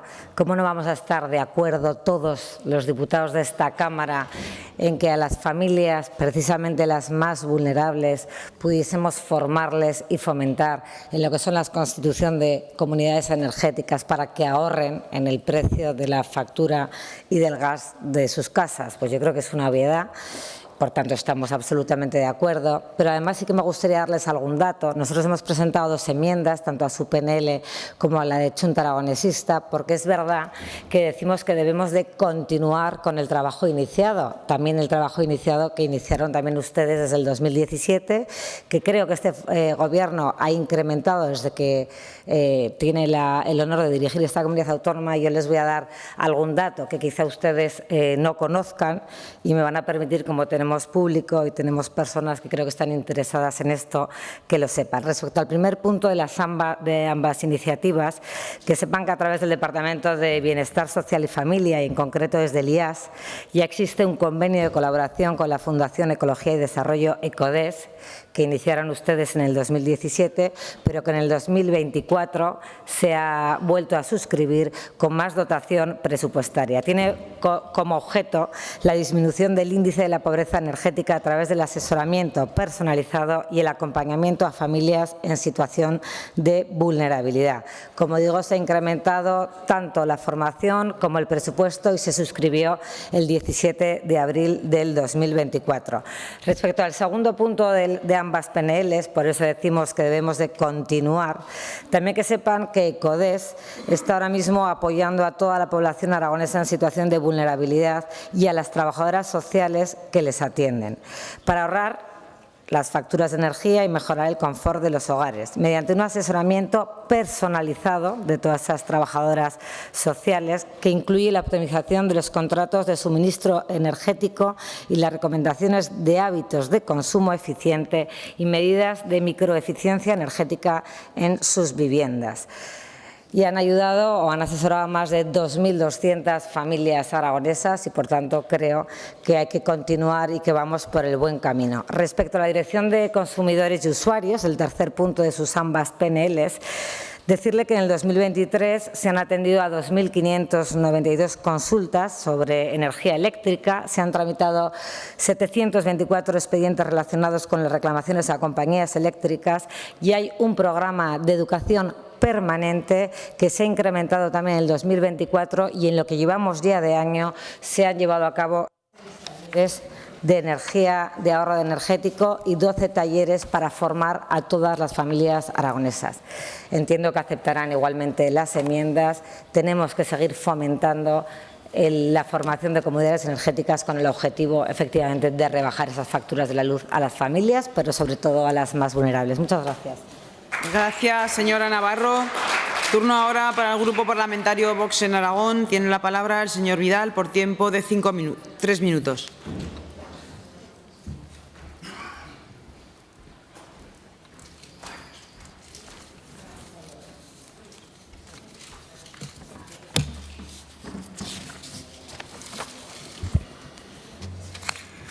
Gracias, señora presidenta. Señorías, la tarifa eléctrica en España es una máquina de recaudar impuestos. El tarifazo a la luz de Sánchez en 2021 era innecesario, contraproducente y regresivo. Además, los hachazos a la hidráulica y nuclear no sirvieron más que para incrementar la tarifa al ciudadano, si bien penalizaba a la tecnología de cogeneración, aunque ésta garantizaba el suministro cuando no hubiera solar o eólica disponibles. Durante los últimos 5 años, los gobiernos socialistas, basados en la perversa Agenda 2030, con una ministra al frente de un ministerio insólito, que mezclaba la transición energética con las ideologías trasnochadas del cambio climático, crearon el problema energético más grave desde hace 50 años en España, lo que ha conducido a los ciudadanos que deban soportar las tarifas más altas de nuestra historia, cuando la renta per cápita de los españoles se desploma. Con su fanatismo climático se han dedicado a destruir nuestras centrales térmicas, utilizando la política de tierra quemada, a destrozar los ventajosos acuerdos con países como Argelia, que nos consideraban socios preferentes en el suministro de gas. Han impuesto tasas verdes, impuestos a la electricidad, de los que una gran parte son correspondientes al IVA, el impuesto especial de la electricidad y otros más que se recaudan por la venta de derechos de CO2. Efectivamente, como solicitan en su iniciativa, es necesario explicar todo lo anterior a los ciudadanos, que sepan de una vez por todas que cada vez que les votan a ustedes y llegan al poder señores de la ultraizquierda, solo nos traen la ruina más absoluta. Habrá que explicar en la factura de la luz por qué en la tarifa pagamos impuestos sobre impuestos. Todas las medidas que el Gobierno de Sánchez en materia fiscal y energética solo han servido para penalizar a las clases medias y bajas. Medidas ideológicas basadas en una agenda diabólica, típica de una élite extractiva que le tiene que decir a los demás qué y cómo deben consumir y que está muy lejos de la realidad de las familias y empresas que no pueden cambiar su consumo. Sin embargo, desde el Grupo Parlamentario Vox también creemos que hay que escuchar a todas las demandas de los ciudadanos para que entre todos podamos minimizar el daño de sus políticas socialistas que han producido a lo largo de estos últimos años. Por este motivo hemos presentado una enmienda conjunta con el Grupo Popular y Vox de modificación a sus PNLs con el ánimo de mejorar su aplicabilidad y efectividad, ya que consideramos que el Gobierno de PP y de Vox ya han comenzado a desarrollar estas medidas en cuanto a simplificación de los trámites de comunidades energéticas, de formación en materia de energías renovables y explicación de las facturas energéticas, y que en el caso de que acepten esta modificación, nuestro Grupo apoyará también sus iniciativas. Muchas gracias. Gracias, señor Vidal. Turno ahora para los grupos parlamentarios no enmendantes, comenzando por la agrupación parlamentaria Partido Aragonés. Señor Izquierdo, su turno, 1 minuto y medio.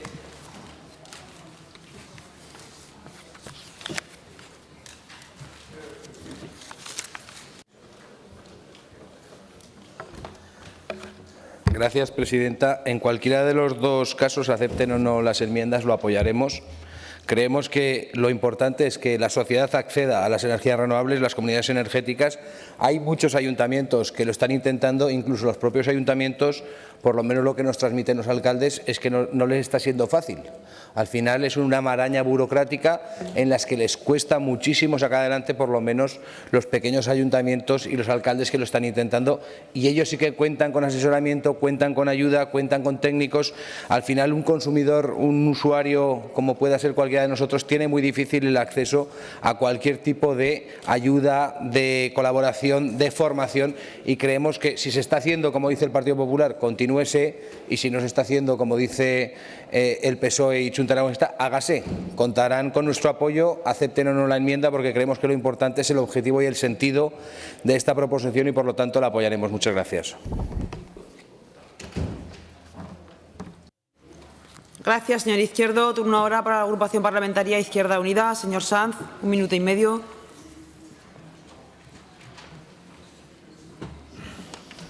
Señorías, la transición energética justa no es exclusivamente la sustitución tecnológica en la producción, es otra cosa, y yo creo que hoy la Federación Aragonesa de Consumidores y Usuarios nos lo recuerda con esta iniciativa que habíamos asumido varios grupos, alguno para comisión, pero que evidentemente debatimos hoy en pleno. Toda la sociedad debe ser partícipe, debe beneficiarse en ese sentido también de la transición energética, pero eso evidentemente exige políticas públicas, porque hacen falta unas inversiones importantes y las familias con menos recursos pues no pueden afrontar rehabilitaciones de vivienda, renovaciones de electrodomésticos, sistemas de calefacción o instalar medidas de autoconsumo o comprar, por ejemplo, un vehículo eléctrico, ¿verdad? Claro, por eso se han dispuesto las ayudas que se han dispuesto, pero evidentemente el resultado es que esas ayudas han ido fundamentalmente en beneficio de las familias medias y altas, y por lo tanto tenemos un problema enorme con esas familias de rentas más bajas que evidentemente no pueden beneficiarse o no pueden acometer este tipo de cuestiones. Por ahí, Izquierda Unida ya propuso actuar en los presupuestos del 2021 y 2022, tanto en bienestar social como en industria, precisamente para garantizar políticas públicas que paliasen esta situación. Ecodex nos lo recordaba en 2018, todos los debes que tenemos en esta materia, y en ese sentido es imprescindible actuar. Por lo tanto, votaremos sí, porque la transición será justa si llega a toda la población, si no, será otra cosa. Gracias, señor Sanz. Turno ahora para el Grupo Parlamentario Aragón Teruel Existe. Señor Guitarte, su turno, 3 minutos.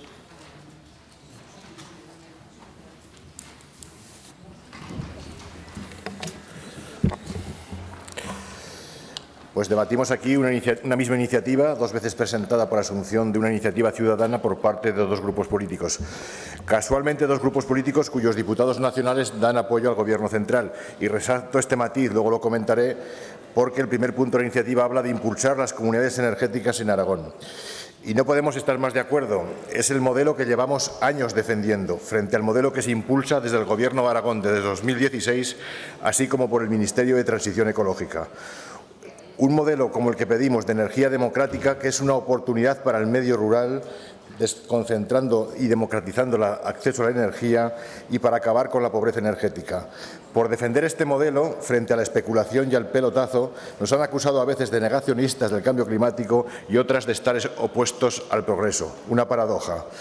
Mencionaba que ustedes dan soporte al Gobierno central porque es ese Gobierno y ese Parlamento nacional el que no ha traspuesto la directiva europea conocida como paquete de invierno que habla de las comunidades energéticas. Necesitamos más marcos legales y el Gobierno, quien lo debe hacer, no lo pone en marcha voluntariamente. Y iba a decirles que no sé si es para seguir favoreciendo el modelo macro o porque se les ha olvidado. Esa conclusión la puede tomar la ciudadanía. Nosotros, y sabemos de qué hablamos, lo tenemos muy claro. Y hace falta agilizar los trámites burocráticos para las comunidades energéticas y poner las renovables al servicio de la ciudadanía y no al revés, ni al servicio de unas pocas empresas. Por eso estamos impulsando en la Diputación de Teruel la Agencia de la Energía para asesorar y acompañar a la ciudadanía y a los ayuntamientos en el camino de la tan necesaria transición justa. Porque si no lo hacemos de forma democrática, solo habremos cambiado un modelo oligopólico por otro. Y ese no es el camino para avanzar. Apoyaremos las dos iniciativas. Muchas gracias. Gracias, señor Guitarte.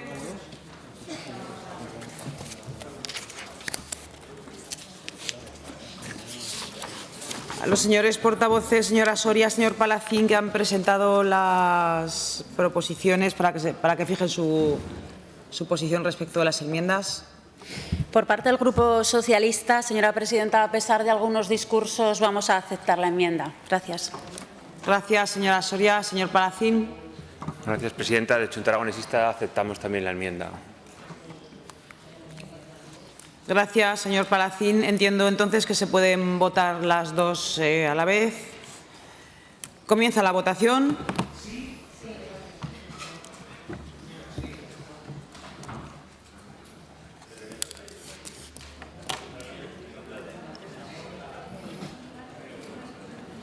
Finaliza la votación. 59 presentes, 60 emitidos, 60 a favor. Salen las dos por unanimidad. Explicación de voto. Señor Izquierdo. Señor Sanz. Señor Guitarte. Señor Palacín. Gracias, presidenta. Simplemente para agradecer el voto afirmativo, que haya salido por unanimidad la iniciativa y, desde luego, a la Federación Aragonesa de Consumidores y Usuarios por traer esta iniciativa a las Cortes, que desde luego desde Junta Aragonesa hemos asumido y hemos visto cómo hemos alcanzado el acuerdo de todos los grupos de la Cámara. Muchas gracias. Gracias, señor Palacín. Señor Vidal. Señora Soria. Sí, muchas gracias, presidenta. Pues por una doble razón. En primer lugar, para agradecer a la Cámara que hayamos sido capaces de llegar a esa transacción con la enmienda que han presentado y hayamos sido capaces de llegar a un punto de encuentro entre todas las fuerzas políticas y hayamos conseguido que la Federación FACU, Consumidores y Usuarios, pues haya visto que su iniciativa sale adelante. Y en segunda razón, quería dar las gracias a FACU por haber participado en lo que es la actividad parlamentaria y habernos hecho llegar las sensibilidades, peticiones y demás en este tema, un asunto que en el contexto de cambios económicos, sociales y sobre todo energéticos que tenemos en estos momentos, pues sin duda va a tener un papel muy protagonista. Así que muchísimas gracias por traernos estas inquietudes a la Cámara y además felicidades porque haya salido adelante con el apoyo unánime de toda la Cámara. Señora Navarro.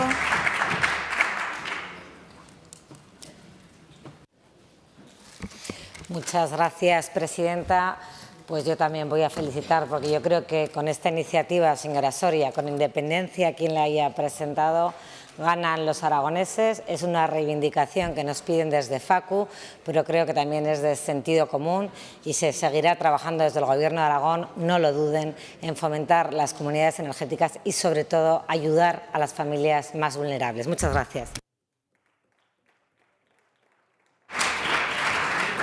Gracias, señora Navarro. Continuamos con el siguiente punto del orden del día, punto número 14, debate y votación de la proposición no de ley número 27624 sobre el apoyo a las movilizaciones universitarias que se están dando en contra del genocidio que sufre Palestina, presentada por la agrupación parlamentaria Izquierda Unida.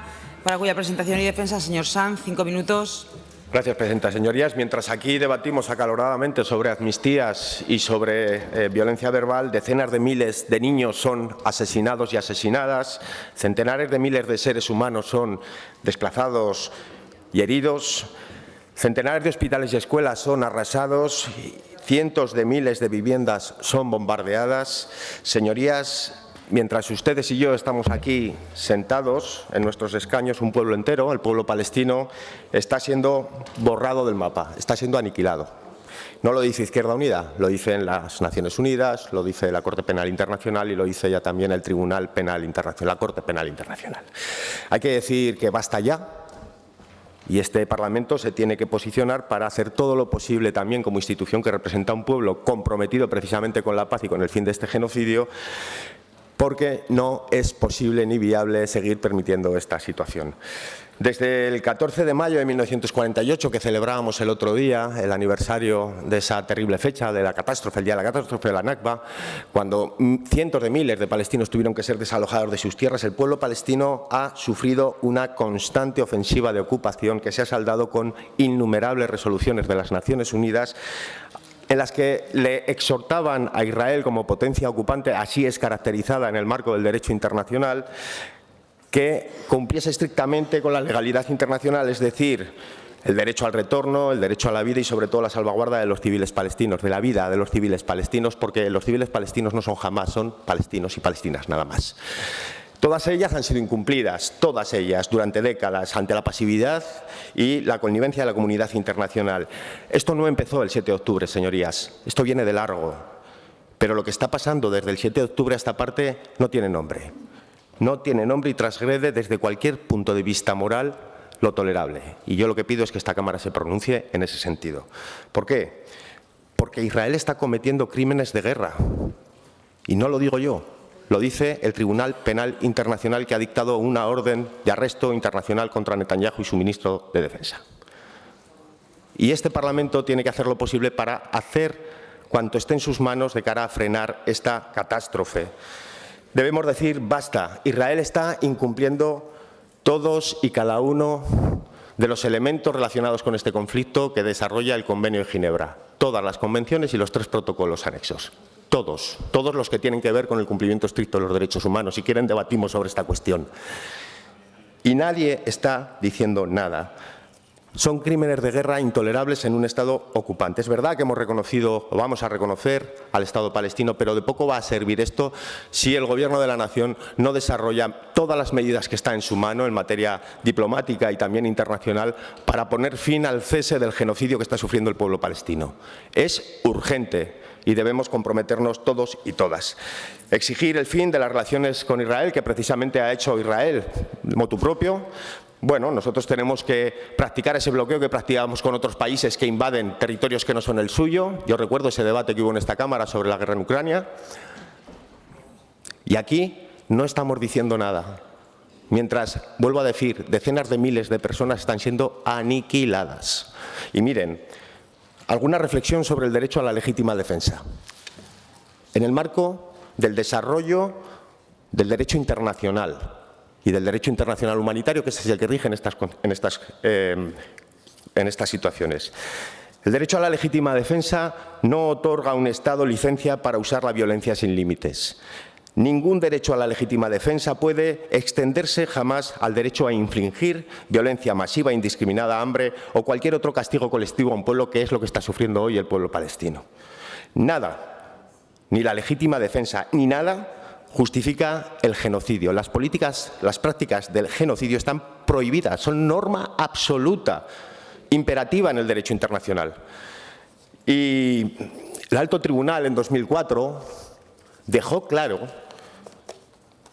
que no existe el derecho a la legítima defensa de un Estado ocupante, que es así como ha sido caracterizado Israel por parte de las Naciones Unidas, contra el territorio que está ocupado. Por lo tanto, señorías, yo quiero ver hoy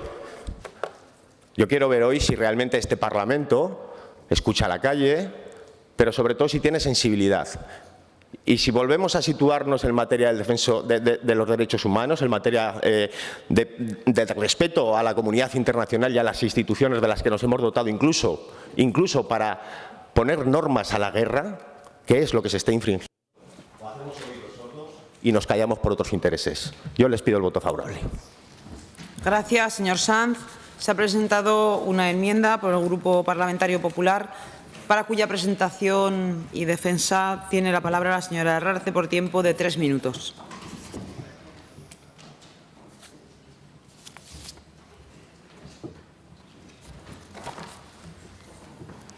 Muchas gracias, presidente. Bueno, nosotros hemos presentado una enmienda que no creo que ningún partido de los que aquí están representados pueda votar en contra. Tenemos objetivo de consenso, esperamos que sea admitida para que podamos votar a favor, porque si no tendremos que votar en contra.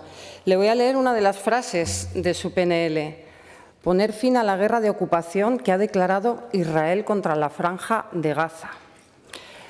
Yo no sé si usted recuerda, aquí dice que sí, yo creo que usted debería recordar que el origen de esto fue el 7 de octubre, en el que un grupo de terroristas asesinaron salvajemente a 1.200 civiles inocentes e indefensos, les recuerdo, muchos jóvenes que estaban en un concierto. No sé si ha visto usted los vídeos de los túneles, no sé si ha visto usted esas salvajadas, porque eso es el terrorismo. Hamás es terrorismo islámico. Hamás gobierna en Gaza y es terrorismo islámico. Hay muchas marcas del terrorismo islámico. El otro día asesinaron a 3 españoles en Afganistán y en el comunicado en el que el Estado Islámico reconocía el asesinato decía que habían asesinado a 3 cristianos. Eso es el terrorismo islámico.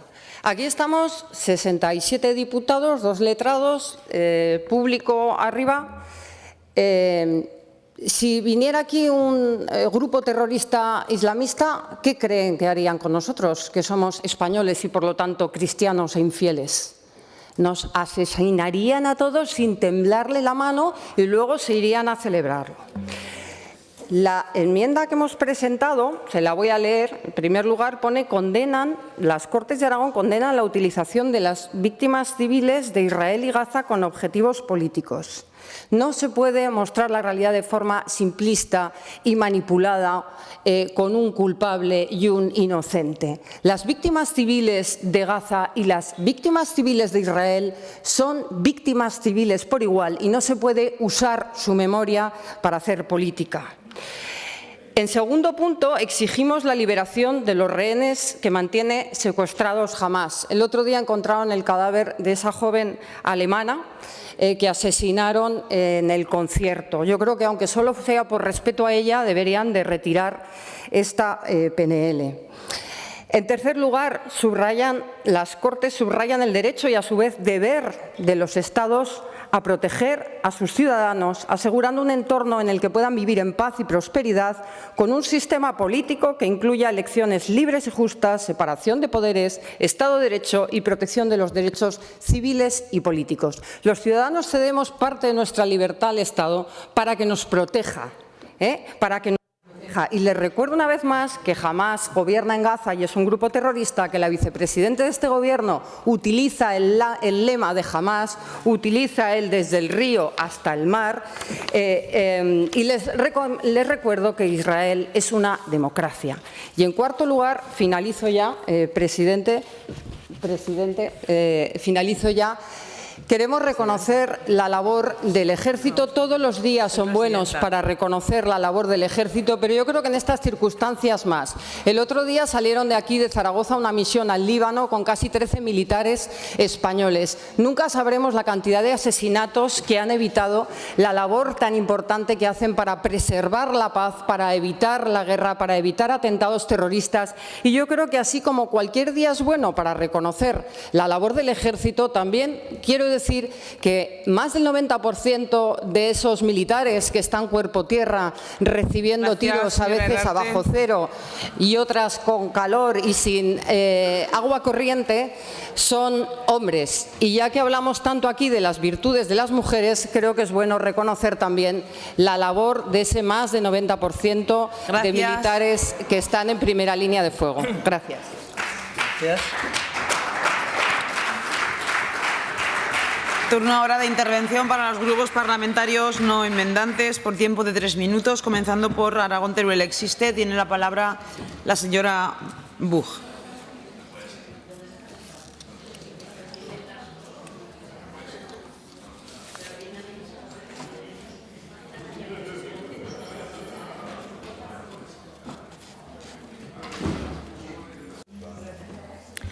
Gracias, señora presidenta. Señor Sanz, en primer lugar, por nuestra parte le pediríamos el voto por separado de los puntos 1 y 2 por un lado, 3 y 4 por otro, si fuera posible.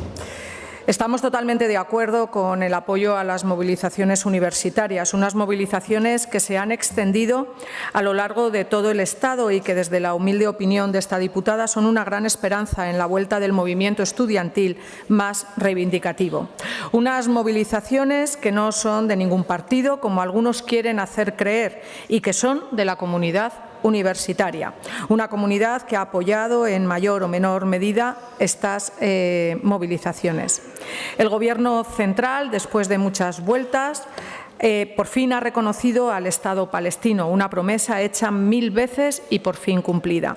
Es urgente ahora instar a toda la comunidad internacional a presionar para acabar con la agresión, para que se pueda caminar hacia la paz, porque demasiadas vidas se han perdido y demasiados derechos humanos se vulneran cada minuto en Oriente Medio. Muchas gracias. Gracias, señora Buch. Turno ahora del Grupo Parlamentario Chunta Aragonesista. Señor Soro, su turno, 3 minutos.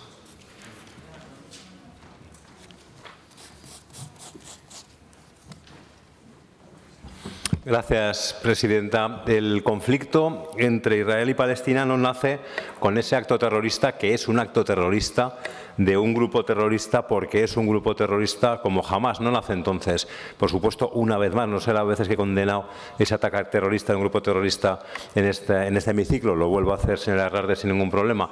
No nace entonces, nace ya en 1947, cuando la ONU toma ya esa decisión de los 2 estados. En ese momento la población judía era como el 6%, le dan más de la mitad del territorio.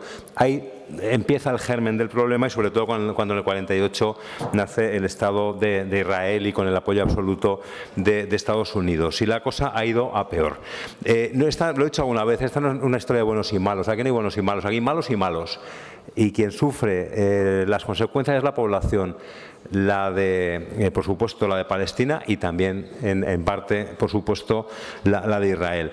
Quiero expresar la enorme satisfacción de Chunta Aragonesista de que el Gobierno de España haya estado a la altura, de que esté a la altura de lo que dice las Naciones Unidas, insisto, hace muchísimas décadas, y hayamos sido pioneros en el reconocimiento del Estado palestino. Ojalá Pedro Sánchez también tuviera una sensibilidad, al menos la mitad de sensibilidad, con el pueblo saharaui, y en lugar de venderlos a Marruecos reconociera también la República Árabe Saharaui Democrática. Pero bueno, al menos con Palestina la cosa se ha hecho bien. Vamos a votar, señor Sanz, a favor de su iniciativa. Faltan puntos, si hubiera más puntos también se podrían votar, pero claro que apoyamos las movilizaciones de la comunidad universitaria para apoyar al pueblo palestino, no a Hamás. Son cosas diferentes, señora Herrarte. Por supuesto, queremos que haya líneas de acción humanitaria para el pueblo palestino, no para Hamás, y entendemos que con un Estado terrorista como es el Estado de Israel, lo que habría que hacer es suspender las relaciones diplomáticas y las relaciones económicas. El punto cuarto, señor Sanz, vamos a votarlo por una vez. Perderemos, pero ganaremos en la realidad. Perderá la votación, tendrá nuestro voto, la perderemos. El punto 4, el reconocimiento del Estado de Palestina. Pero creo que es una gran noticia esta semana saber que España va a estar a la altura y que vamos a liderar esa justicia histórica con el pueblo palestino. Gracias, señor Soro. Turno ahora del Grupo Parlamentario Vox en Aragón. Señora Rouco, su turno por tiempo de 3 minutos.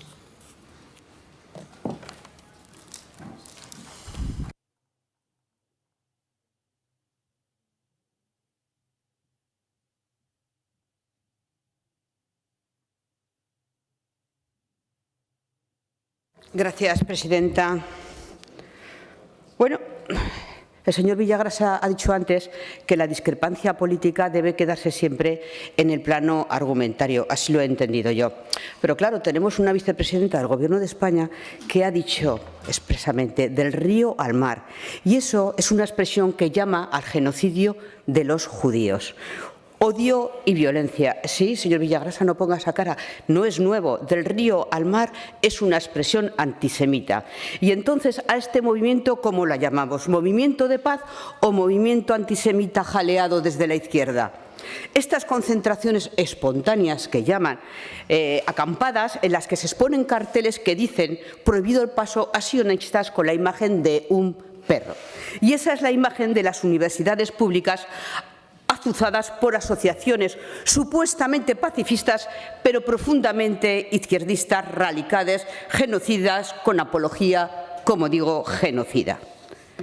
Es una ola de antisemitismo, no nos engañemos, es una ola de antisemitismo que inevitablemente nos lleva a recordar al terrible holocausto del siglo pasado. Y como poco nos sorprende que cuando se refieren al compromiso con la paz, la convivencia, la justicia y con el derecho internacional humanitario no hacen ninguna referencia a dictaduras comunistas criminales como la de Cuba, la de Venezuela o la de Nicaragua, donde los derechos humanos son pisoteados, la oposición perseguida y encarcelada, ni tampoco a las dictaduras islamistas radicales. Pero es que no es que no hagan referencia en esta proposición no de ley, es que no hacen referencia nunca, nunca están al lado de las democracias plenas como la de Israel, única en el cercano Oriente.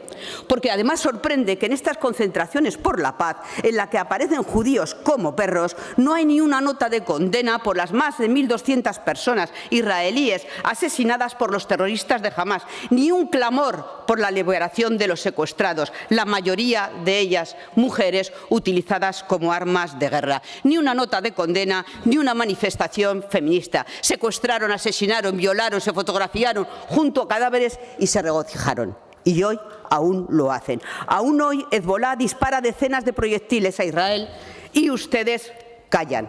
Israel no está en guerra contra el pueblo palestino. Israel está en guerra de defensa contra el terrorismo de Hamás. Porque la realidad de los hechos es que primero se atacó a Israel y luego Israel se defiende.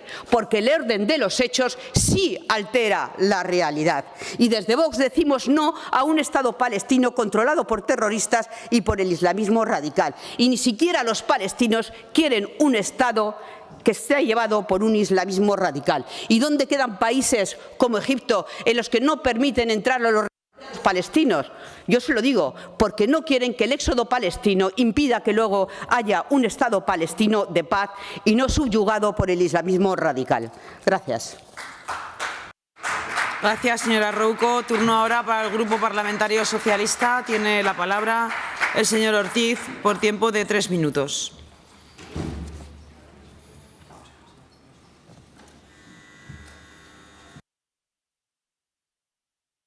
Gracias, presidenta. Buenas tardes, señorías. Señor Sanz, debatimos esta proposición no de ley presentada por Izquierda Unida sobre el apoyo a las movilizaciones universitarias en apoyo de Palestina. Zaragoza y sus universitarios no han sido ajenos a un fenómeno que en forma de movimiento estudiantil está teniendo lugar en la mayor parte de universidades de España y de muchos países del mundo reclamando una Palestina libre. Han pasado casi 8 meses desde que el grupo terrorista Hamás infringiera un ataque mortal sin precedentes, acabando con la vida de 1.200 ciudadanos de Israel y donde más de 200 fueron tomados como rehenes, permaneciendo hoy en día retenidos la mitad. Sin duda, es un acto sanguinario que merece una rotunda condena por parte de toda la comunidad internacional. La respuesta de Israel no se hizo esperar y el avance de los acontecimientos ha puesto de manifiesto que ha actuado mucho más allá de su legítima defensa. La cruel embestida de Hamás ha sido el pretexto que actualmente es usado por el ejército israelí para justificar su mortal ofensiva dentro del enclave palestino. En estos momentos son más de 35.000 los civiles asesinados en Gaza. Un 60% de ellos son niños y mujeres. Son cifras avaladas por la Organización Mundial de la Salud y por la Oficina de Coordinación de Ayuda Humanitaria de Naciones Unidas. Nos encontramos, pues, ante una escalada de violencia que no cesa y que ha desembocado en una crisis humanitaria cuyas dimensiones son difíciles de cuantificar. El desplazamiento forzado de 2 millones de palestinos pone en relieve la necesidad urgente de que Israel respete el derecho de retorno de esta población y cumpla de una vez con la reiterada petición de la Asamblea General y el Consejo de Seguridad de la ONU. Esta semana conocíamos que el fiscal jefe de la Corte Penal Internacional, Karim Khan, ha solicitado órdenes de detención contra los más altos líderes involucrados en este conflicto, los 3 principales líderes de Hamás, así como el primer ministro de Israel y su ministro de Defensa. El fiscal Khan asegura que hay motivos para imputar a estos 5 hombres crímenes de guerra y contra la humanidad. Ayer, el presidente Pedro Sánchez anunció que España, junto a Irlanda y Noruega, tienen la intención de aprobar en los próximos días el reconocimiento del Estado palestino. Una noticia que, no por esperada, es menos celebrada. Son más de 140 países quienes lo reconocen y muchos más los líderes internacionales convencidos de que no puede haber paz sin una solución de 2 Estados. Esta postura, señorías, no es un acto a favor de Hamás y en contra de Israel. Es un acto en favor de la paz, la estabilidad y la seguridad en Oriente Próximo. El Gobierno de España no tiene intención de retirar a la embajadora española de Israel ni de romper relaciones diplomáticas. Por otro lado, creo que es importante poner de manifiesto en estas Cortes que el Gobierno de España, desde que comenzó la guerra en la Franja de Gaza, no ha otorgado nuevas licencias de exportación de armas a Israel y, además, ha prohibido hacer escala en puertos españoles a barcos con armas y destino a este país. Señor Sanz, desde el Grupo Parlamentario Socialista le pedimos la votación por separado. Gracias, presidenta. Gracias, señor Ortiz. Turno para el señor Sanz para fijar su posición con respecto de la enmienda presentada y también para la valoración de la solicitud de votación separada por parte de Aragón Teruel Existe y del Grupo Parlamentario Socialista. Señor Sanz. Sobre la enmienda, obviamente, no la voy a aceptar. Con respecto a la votación por separada, la portavoz de Teruel Existe ha pedido 2 bloques, 1 y 2 por un lado y 2 y 3 por otro. Yo no sé si eso le sirve al portavoz del Partido Socialista o quiere 1 por 1 todos los puntos. Los 4 puntos por separado. Bueno.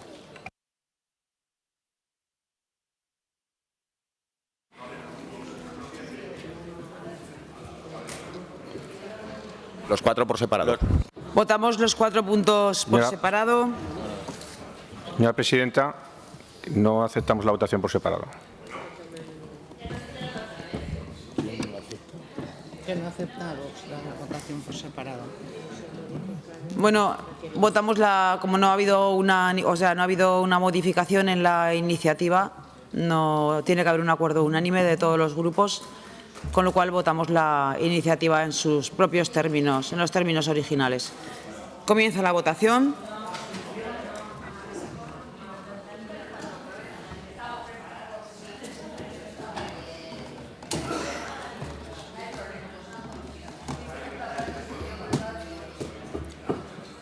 Finaliza la votación.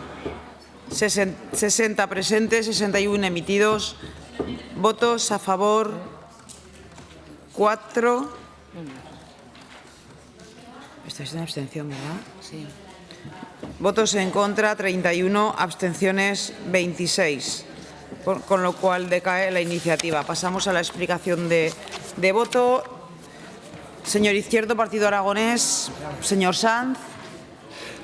Bueno, en primer lugar, agradecer el voto favorable de Chunta Aragonesista, que ha tenido a bien apoyar esta iniciativa y, en su integridad, y bueno, lamentar también que no se pueda siquiera expresar la voluntad por parte de los grupos en las diferentes facetas que planteaba esta iniciativa. Yo no suelo hacer esas cosas, pero quizá empiece a hacerlas por el mero hecho de impedir que cada cual se exprese democráticamente como considere, ¿no?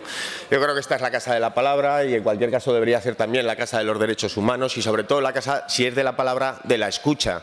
Yo cuando me he subido a la tribuna hablaba de la Nakba del 14 de mayo de 1900, de hace ya tantísimos años, y les decía y les explicaba que esto no ha empezado ahora, que esto viene de atrás. Viene de atrás. La ONU crea el Estado de Israel y el Estado de Israel declara a la ONU non grata hoy porque la ONU le dice que no fue creado para violar los derechos humanos, el derecho internacional humanitario y acabar con el pueblo palestino. Y eso es lo que ustedes, bueno, pues aceptan y naturalizan. Si quieren fotos de niños desmembrados, que parece que es a ustedes lo que les llama la atención, si quieren fotos de soldados israelíes disfrazados con la ropa interior de las mujeres asesinadas y violadas palestinas, no se preocupen que yo puedo facilitárselos, pero es lamentable que esta Cámara no se posicione en favor de la vida, en favor de la paz y en favor de la resolución política de los conflictos y sobre todo a la garantía de la vida, el respeto a la vida, a los derechos humanos y al derecho internacional humanitario. Es lamentable, señorías, lamentable. Gracias, señor Sanz. Señora Buch.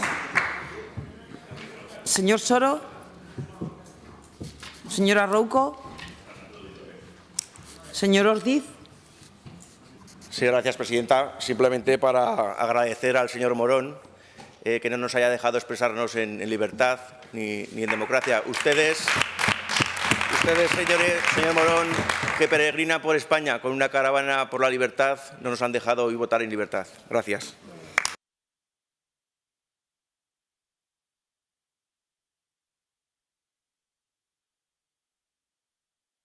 Del orden del día, punto número 15.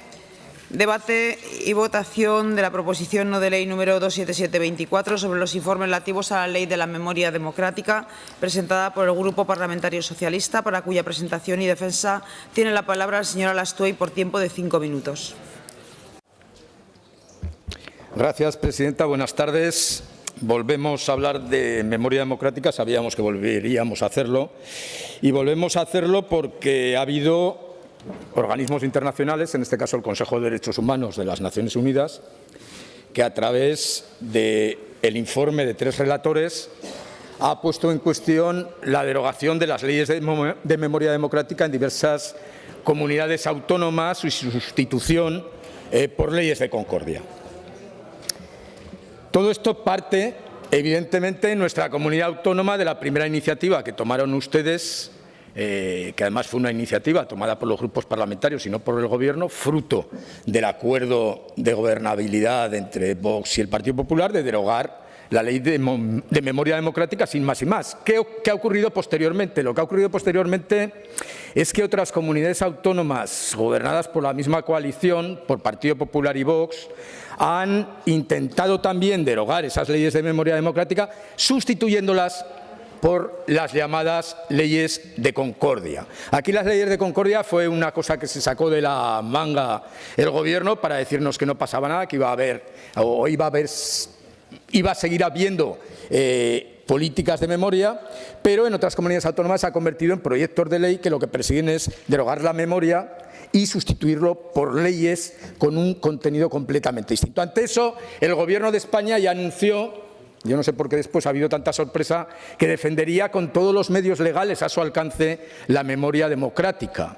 Lo hizo diciendo que utilizaría su capacidad de recurrir al Tribunal Constitucional y lo hizo diciendo que podría recurrir a organismos internacionales para restablecer las políticas de memoria. Y eso es lo que hizo el Gobierno español, informar al Consejo de Derechos Humanos de Naciones Unidas. Y de ahí viene ese informe que causó tanto revuelo en los primeros días del mes de mayo y que está fechado en el 30 de abril de este mismo año.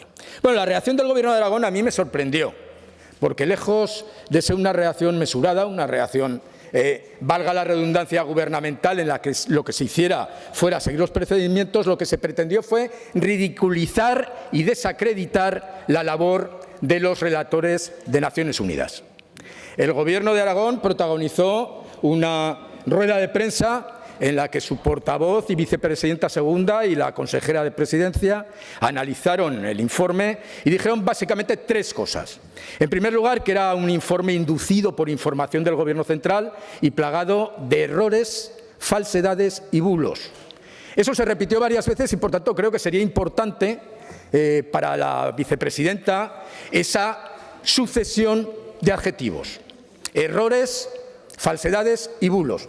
Yo lo único que he visto en ese informe es algún error, evidentemente inducido, porque aquí no hay una ley de memoria que vaya a sustituir a la ley de memoria democrática, pero claro, acusar a los relatores de Naciones Unidas de mentir y sobre todo acusar a los relatores de Naciones Unidas de difundir bulos, es decir, de mentir para lograr un fin político, va mucho más allá, no ya de la lealtad institucional, sino de cualquier atisbo de educación política hacia el resto de las instituciones. Lo acabó de arreglar el señor Azcón, que envió una carta al señor Antonio Guterres mintiendo al señor Antonio Guterres.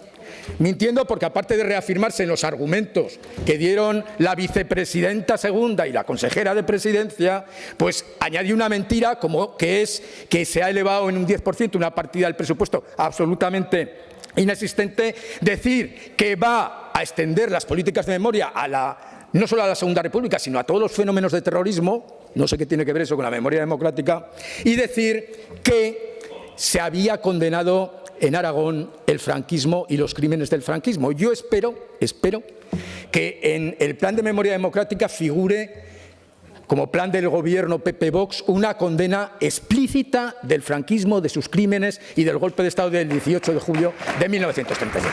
Pero es que para mayor desfachatez se dedica el gobierno a decir que lo que estas Cortes han derogado no está derogado. Y se dedican a decir que la página web está vigente, que el mapa de fosas está vigente, que el mapa de lugares está vigente. Entren ustedes, señores del Gobierno, señora vicepresidenta segunda, en la página de Memoria Democrática del Gobierno de Aragón. Entre en el apartado de normativa. Se han olvidado de incluir la derogación de la memoria democrática. Entonces, seguramente no es que quieran mantener ustedes vigente eso, seguramente es desidia. Mire, ya no nos creemos nada de lo que ustedes dicen. Creemos que el informe que va a hacer el Gobierno vaya a ser objetivo y por eso traemos una iniciativa en la que queremos que sean las Cortes de Aragón, que han sido, de hecho, las que han derogado la Ley de Memoria Democrática, las que habiliten un mecanismo para que nosotros, los grupos parlamentarios, pluralmente de estas Cortes de Aragón, informen al Consejo de los Derechos Humanos de las Naciones Unidas acerca de lo que pensamos sobre la derogación de la Ley de Memoria Democrática. Eso es lo que pedimos, un informe objetivo, nada sesgado, sino algo que de verdad restablezca el respeto institucional de nuestra comunidad autónoma. Gracias. Señor Izquierdo.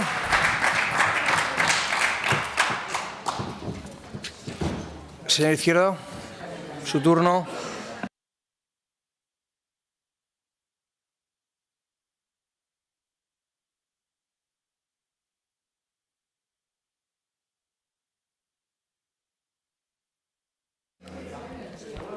Gracias, señor vicepresidente.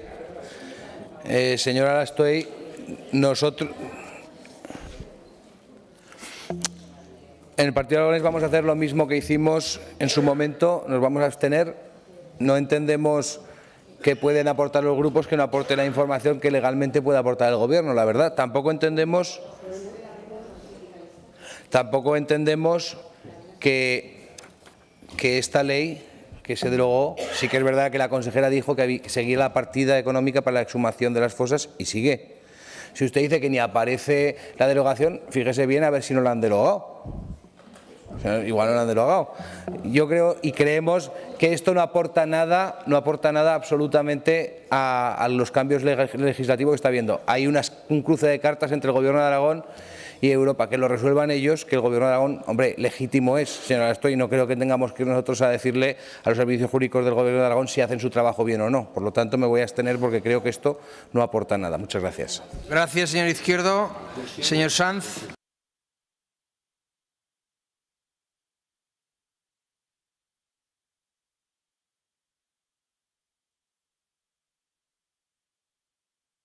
Bueno, el Partido Popular y Vox van a pasar a la historia de los anales de la ignominia, de la infamia, a nuestro juicio en este Parlamento, por ser capaces en apenas 10 meses,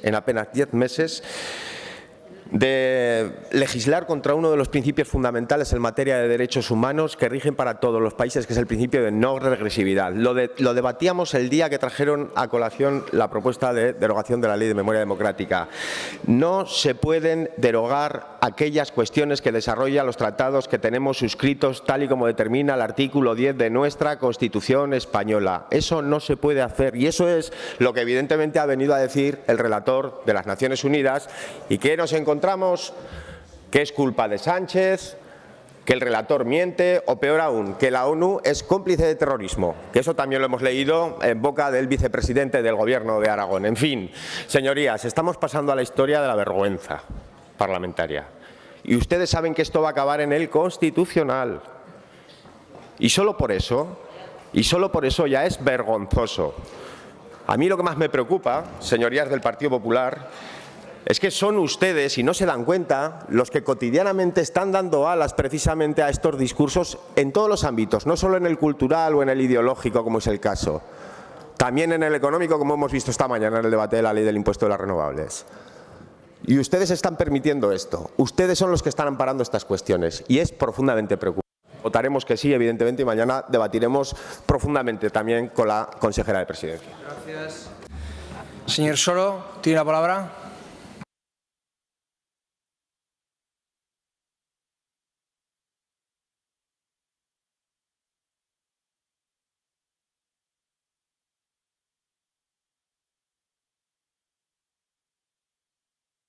Gracias, presidente. Señora Lastoy, voy a ser muy breve. Suscribo todo lo que ha dicho.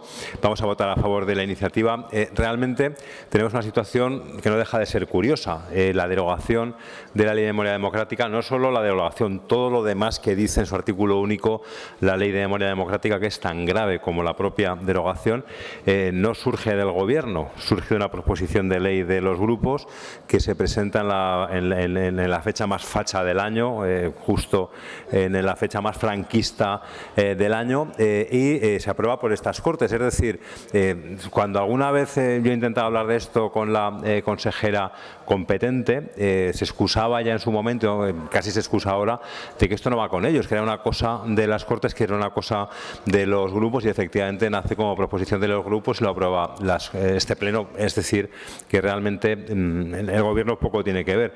Por lo tanto, tendría todo el sentido lo que usted plantea, que quien debería defender la derogación debería ser estas Cortes.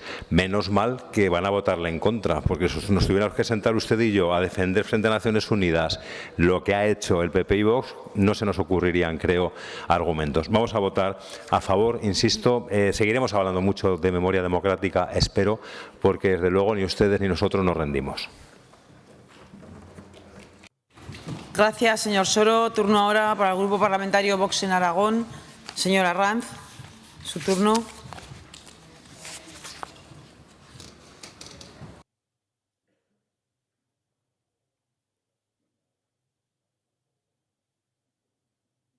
Gracias, señora presidenta. Como bien saben, aunque sus medios de comunicación afines y sus activistas de tertulia, en nómina, por supuesto, quieran confundirnos e intenten hacer creer lo contrario, la ONU no ha pronunciado ni emitido ninguna directriz ni ninguna resolución sobre nuestras leyes autonómicas en materia de memoria democrática.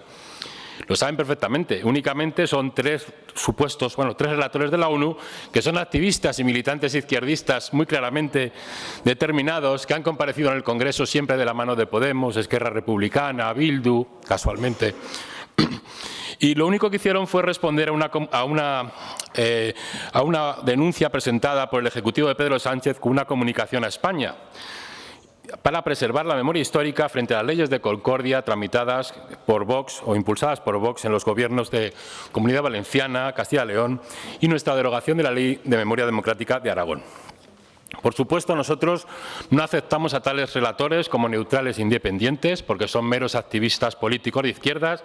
No aceptamos ninguna injerencia en nuestros parlamentos y en nuestra actividad legislativa autonómica.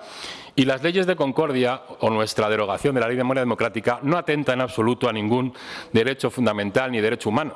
Simplemente eliminamos leyes totalitarias, liberticidas y totalitarias, sectarias. Gracias. Gracias, señora Ranz. Turno ahora para el Grupo Disculpe, Parlamentario señora Popular. presidenta. Señora presidenta, Marín. disculpe, ¿nuestro turno de palabra? Señora Buch, sí, efectivamente no está en el orden del día, pero señora Buch, su turno. Estaba aquí, perdón, me equivoco yo. No está. Aquí. Ah.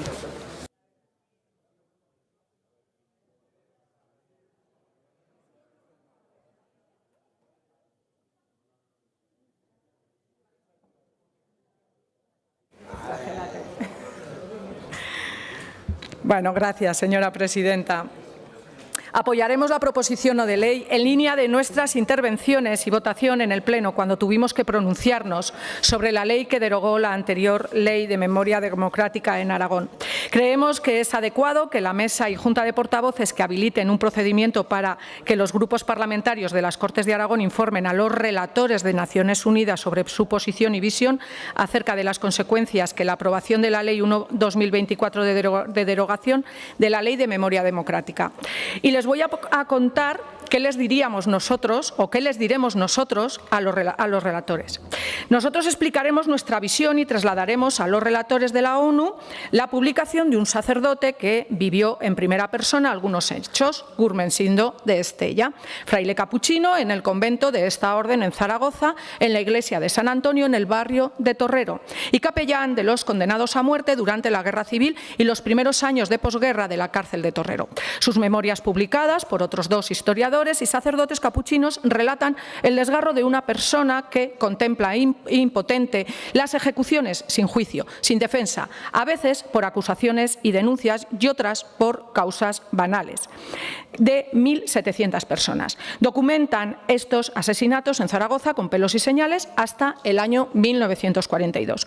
Explicaremos que los datos de víctimas no son abstracciones, sino datos reales sumados uno a uno. Por eso mostraremos el trabajo del equipo de investigadores dirigidos por Julián Casanova, que, ratificando las memorias de Gurmensindo de Azcárate, pudieron identificar que en Zaragoza 3.553 personas fueron ejecutadas durante la Guerra Civil entre 1936 y 1939 y hasta el 20 de agosto de 1946, fecha del último fusilamiento en la tapia trasera del cementerio de Torrero. Y les mostraremos también el memorial a las víctimas de la Guerra Civil y hasta nuestros días que se erige en Zaragoza, en el cementerio municipal de Torrero, para dar cumplimiento al acuerdo plenario del 25 de septiembre de 2009, en el que, importante, por unanimidad de todos los grupos políticos, se acordó honrar la memoria de las víctimas del franquismo, tras el tiempo de olvido transcurrido desde julio de 1936 hasta nuestros días. También informaremos que en Aragón existen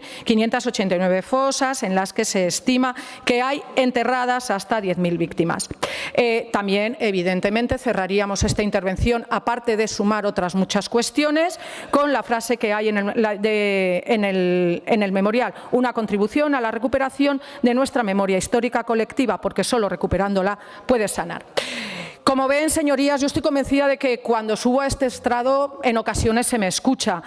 Como pueden ver, mis palabras de hoy no son nuevas, ya las habíamos dicho, porque estamos convencidos desde Aragón Teruel Existe de la importancia de la palabra para construir y para avanzar como sociedad. Seguiremos repitiendo el mensaje a ver si con ello se llega a buen puerto y se rectifican las decisiones que están mal tomadas, decisiones que no nos llevan a ningún lado como sociedad. Solo siguen ahondando en las heridas. Muchas gracias. Gracias, señora Buch. Ahora sí, Grupo Parlamentario Popular, señora Marín.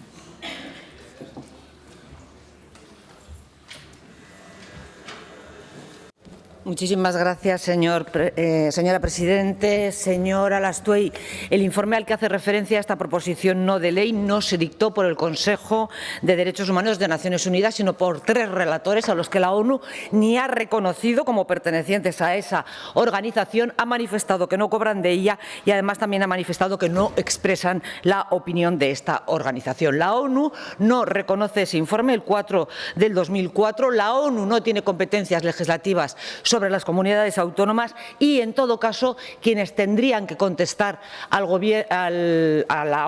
estos relatores sería el Gobierno de Aragón, nunca las Cortes de Aragón, porque son quienes tienen la competencia del Ejecutivo y a ellos van dirigidos. Con lo cual, señora Lastoy, podemos empezar, si le parece, a respetar la separación de poderes en esta casa. Gracias. Gracias, señora Marín. Pasamos a la votación de la proposición.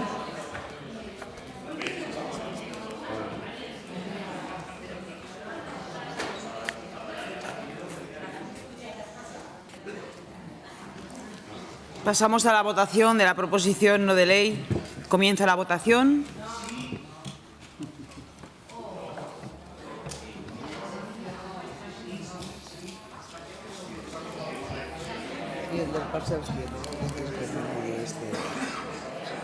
Finaliza la votación. 60 presentes, 61 emitidos.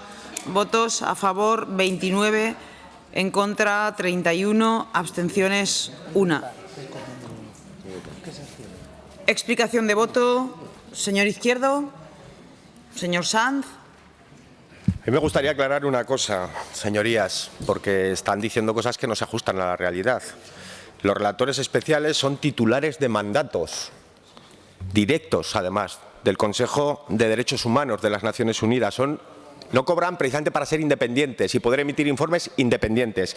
Son titulares de mandatos directos del Consejo de Derechos Humanos de las Naciones Unidas dentro de una figura que se llama procedimientos especiales para la prevención y para la verificación de las violaciones de derechos humanos.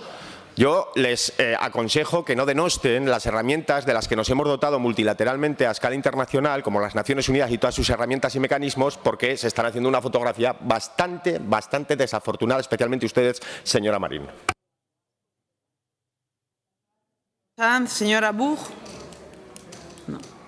Señor Soro. Señora Rand. Señora Lastoy. Gracias, presidenta. Gracias a los que han votado a favor de la proposición no de ley. Yo creo que sí que había posibilidades, según el reglamento, de articular algún mecanismo para expresar la opinión de los grupos parlamentarios de estas Cortes ante los relatores de Naciones Unidas para que pudieran completar su informe y a partir de ahí tomar decisiones. Y a mí lo que me extraña muchísimo, ya me quedé un tanto perplejo cuando la consejera de Presidencia el otro día en la tribuna dijo que eso era una agencia externa. Hoy la señora Marín nos dice que estos señores son poco menos que 3 impostores que le han mandado una carta al Gobierno de España y que, por lo visto, se dedican a hacer estas cosas porque les gusta. Oiga, ¿cuándo se enteraron? ¿Antes o después del día 6 de mayo? Porque el día 6 de mayo el señor presidente del Gobierno de Aragón le envió una carta al secretario general de Naciones Unidas contestando a los relatores. ¿Todo el mundo puede hacer lo que le dé la gana y a partir de ahí el presidente del Gobierno de Aragón contesta? Yo espero que recuperen, se lo he dicho en la tribuna, recuperen el respeto institucional y la lealtad institucional. Mire, reacciones como las del Gobierno de Aragón, como la que usted ha tenido aquí, o como la que tuvo el vicepresidente del Gobierno hablando del Consejo Jedi, a mí me parecen poco respetuosas con una institución tan importante como es el Consejo de Derechos Humanos de Naciones Unidas. A lo mejor es que ustedes no se los creen mucho, pero nosotros sí que nos los creemos. Gracias, presidenta. Gracias, señora Lastoy. Continuamos con el siguiente punto del orden del día, número 16, debate y votación de la proposición no de ley número 28124 sobre acciones para paliar los efectos de la sequía en el campo aragonés, presentada por la agrupación parlamentaria Partido Aragonés. Señor Izquierdo, su turno para la presentación y defensa, 5 minutos.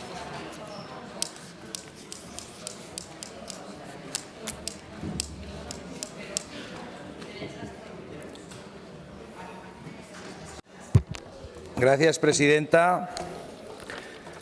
Para terminar la tarde, ponemos encima de la mesa una propuesta que ustedes han podido leer de esas ayudas directas a las que nos comprometimos, tanto el Partido Popular, Vox y también el PAR. Los 3 partidos nos comprometimos a ayudar de forma directa a los agricultores y ganaderos de Aragón.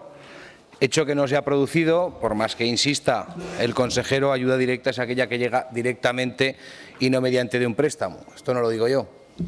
Esto solo hace falta preguntarlo. Cuando tú pides un crédito, lo que va con el crédito es una ayuda al crédito, no es una ayuda directa a tu explotación. No ha habido ayudas directas en Aragón por parte del Gobierno de Aragón. Sí las ha habido. Fíjese que yo ya saben que no le tengo un gran cariño al señor Sánchez, pero sí ha habido ayudas directas por parte del Gobierno de España. El año pasado, tranquilos, el año pasado hubo una sequía terrible en Aragón, en todo Aragón. Y este año hay una sequía terrible y absolutamente dramática en la margen derecha de Aragón y una parte de Fraga. Esa es la realidad. Porque no sea en todo Aragón, la sequía es absolutamente dramática. Hay titulares de explotaciones jóvenes, personas jóvenes que se incorporaron hace 2 años, que llevan 2 años sin cobrar. Torralba de los Isones, una familia, 3 hermanos, 2 hermanos, están esperando que la Administración les pague más de 100.000 euros. Personas jóvenes, menores de 30 años, que han hecho una incorporación a la agricultura, que han comprado más de 1.000 ovejas y hoy aún están esperando a que la Administración les resuelva algo que ya les ha dicho que es suyo. Ese es un ejemplo. Además, a esos jóvenes el banco les ha negado el crédito, por lo tanto no tienen ninguna ayuda. Ahora ustedes me dirán, señor Jiménez, vaya papelón, ¿verdad? Ahora ustedes me dirán, supongo que será usted el que lo defienda. Ahora ustedes me dirán que es muy difícil sacar 40 millones de euros del presupuesto. Soy consciente de que es muy difícil. Pero ¿saben ustedes lo que es muy difícil? Cuando llegue la letra, que es lo que decimos los agricultores, del tractor, de la cosechadora o del ganado que compraron, no poderla pagar y tener que devolver el vehículo con un 40 o un 50% amortizado, que eso ya está pasando hoy. O ir a tu padre, a tu madre, si es que lo tienes, y puede ayudarte y pedirle que hipoteque su casa para seguir con tu negocio. Esto sí que es difícil. Cuando llegó la pandemia hubo una emergencia sanitaria y todos los grupos de esta Cámara, yo no estaba aquí, pero algo me han contado, se comprometieron con el Gobierno para reunir el dinero suficiente para hacer frente a esa emergencia. Pues bien, esto es una emergencia alimentaria, una emergencia en la que muchas familias se van a quedar en la calle, en la que muchos jóvenes, que son los que más nos preocupan, hombres y mujeres, van a tener que cerrar su explotación. ¿De verdad no somos capaces todos, desde el PSOE, Izquierda Unida, Chunta Aragonesista, Teruel Existe, los grupos del Gobierno, a llegar a un acuerdo y a instar al Gobierno o a autorizar al Gobierno o a impulsar al Gobierno en que desde su Consejería de Hacienda busque esos 40 millones y que estemos todos de acuerdo en que sea una ayuda directa progresiva a los agricultores? ¿De verdad no vamos a estar de acuerdo en eso? Porque luego ustedes irán por el territorio como voy yo y les dirán a esos agricultores que sí que les ayudan. Pero es que no hay que ayudar de boquilla, hay que ayudar de verdad. Yo no voy a decirle al Gobierno de dónde tiene que sacar los 40 millones de euros, porque yo no soy consejero y no tengo que hacerlo, pero seguro que si todos nos comprometemos hay fórmulas para encontrar ese dinero. Y hay fórmulas para ayudar de una vez por todas a la gente. No se puede seguir anunciando ayudas que luego son falsas. No es verdad que hay ayudas directas. Y no culpo al consejero, que nadie vea una actitud beligerante en esto. No culpo al consejero. El consejero hará con los fondos que tiene lo que puede.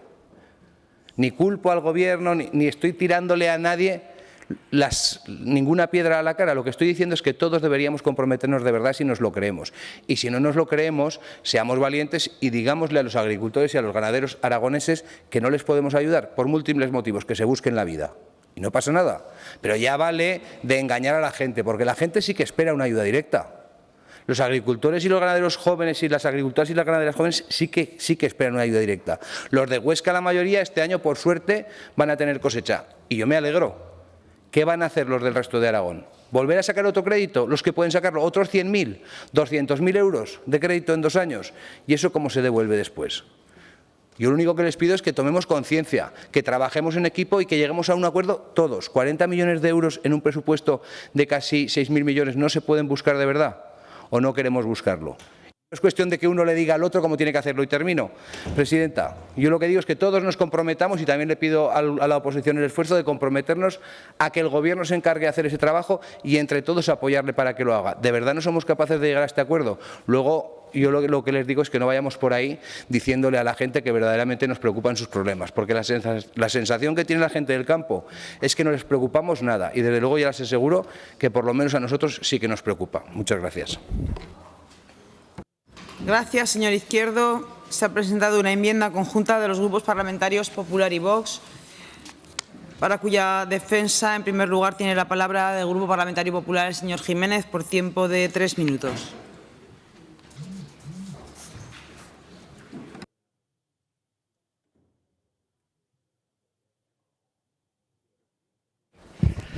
Muchas gracias, presidenta. Buenas tardes, señorías. El pasado 17 de abril, en estas Cortes, en esta sesión plenaria, estas Cortes adoptaron un acuerdo para instar al Gobierno de Aragón a estudiar, valorar y poner en marcha ayudas para el sector de apoyo a la sequía. Señor Izquierdo, le recuerdo que usted votó este acuerdo. Y en ello estamos. Este Gobierno está en ello. El 14 de mayo se convocó la Mesa de la Sequía en Aragón. El pasado 17 de mayo, la Dirección General de Producción Agraria publicó las comarcas que eran declaradas zonas de sequía.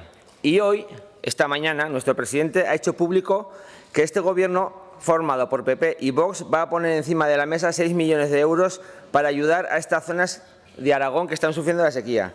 Señor Izquierdo, confío que usted esté de acuerdo con este Gobierno porque, en cierta manera, usted forma parte de él.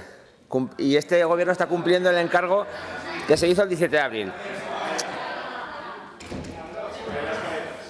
Como usted sabe, en los próximos días se van a producir nuevas reuniones con sindicatos, con agrupaciones, para ver de qué forma este Gobierno, de la mejor forma posible, puede utilizar este dinero para ayudar a las personas que están sufriendo la sequía. Hemos presentado una enmienda, Grupo Popular y Vox, esperamos que la acepte y que podamos votar todos juntos. Muchas gracias.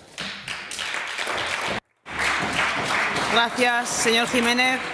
Grupo Parlamentario Vox en Aragón, señor Zibiac, su turno, 3 minutos.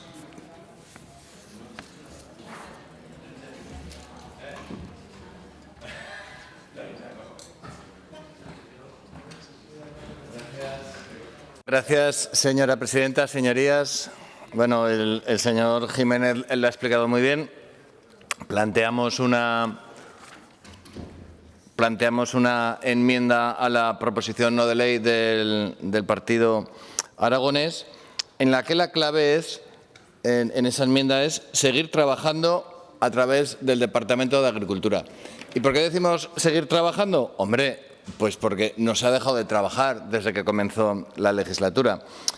Tal y como ha dicho el señor Samper en muchas ocasiones, si no se tiene suficiente presupuesto, repartir unas ayudas directas no sería más que repartir miseria. Y eso es una realidad. Por eso se ha optado, como le ha explicado hasta la saciedad el señor consejero, yo creo que todos los viernes, que yo creo que el señor Iglesias más o menos le ha hecho alguna pregunta al respecto estos últimos viernes. Ha explicado el sistema que hay de ayudas.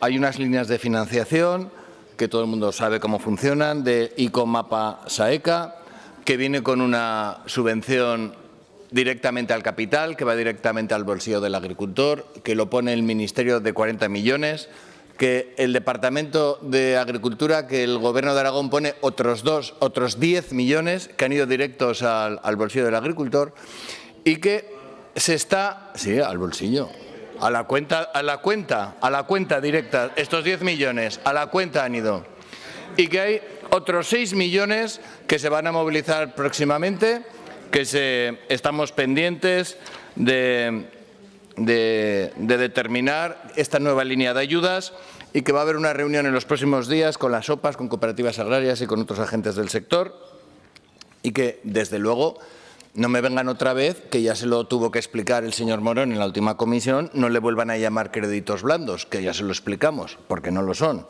porque son unos préstamos que se subvenciona el capital y que el dinero va directamente a la cuenta corriente del agricultor. Ha anunciado esta mañana el señor presidente, el señor Azcón, esta nueva línea de ayuda de 6 millones y por eso confiamos que el señor Izquierdo aceptará esta transacción en la que decimos que siga trabajando el departamento. Muchas gracias, señorías. Gracias, señor Zibiac. Turno ahora de intervención para los grupos parlamentarios no enmendantes, comenzando por el Grupo Parlamentario Aragón-Teruel Existe. Tiene la palabra la señora Buch por tiempo de 3 minutos.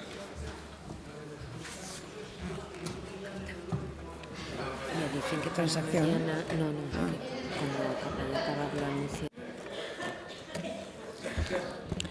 Gracias, señora presidenta. Pues en el pleno del 18 de abril de este año se debatió una proposición no de ley traída a este pleno por Aragón Teruel Existe sobre las medidas para hacer frente a la sequía, que se aprobó con enmiendas transaccionales con el equipo de Gobierno. Y de entre los párrafos que fueron aprobados voy a leer el siguiente. Las Cortes de Aragón instan al Gobierno de Aragón a que durante la campaña agrícola ganadera del 2024 estudie y valore a través de las OPAs de forma concienzuda y en colaboración con el sector las posibles afecciones que la actual sequía genere de cara a la adopción de medidas económicas compensatorias en aquellas zonas de la comunidad en las que los resultados productivos no se asemejen a la media de los últimos años, al margen de los préstamos compensatorios, al margen de los préstamos ICO-SAECA. Es decir, que las ayudas directas están incluidas en esta proposición no de ley. Quedó clarísimo y el equipo de Gobierno saben perfectamente que así lo hablamos y así lo transaccionamos.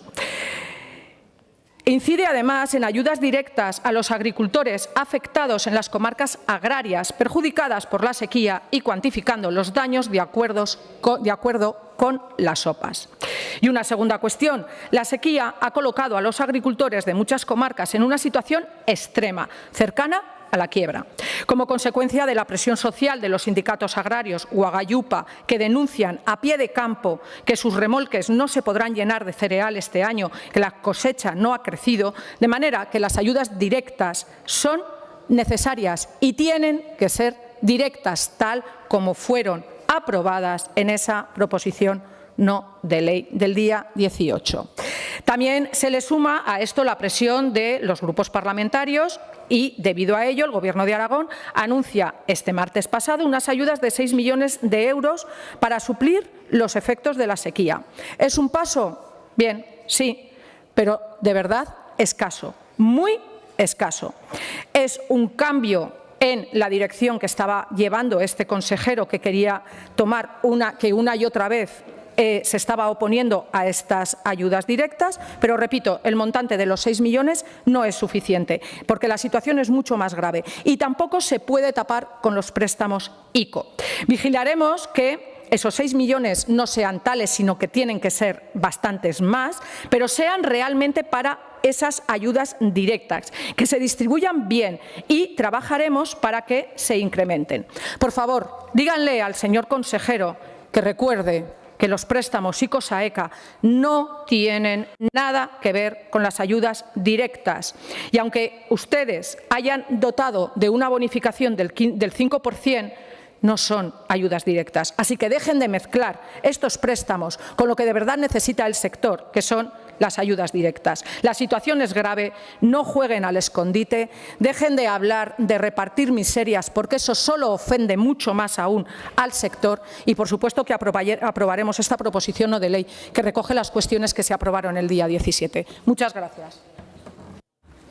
Gracias, señora Buch. Turno ahora para el Grupo Parlamentario Chunta Aragonesista. Señor Palacín, su turno, 3 minutos.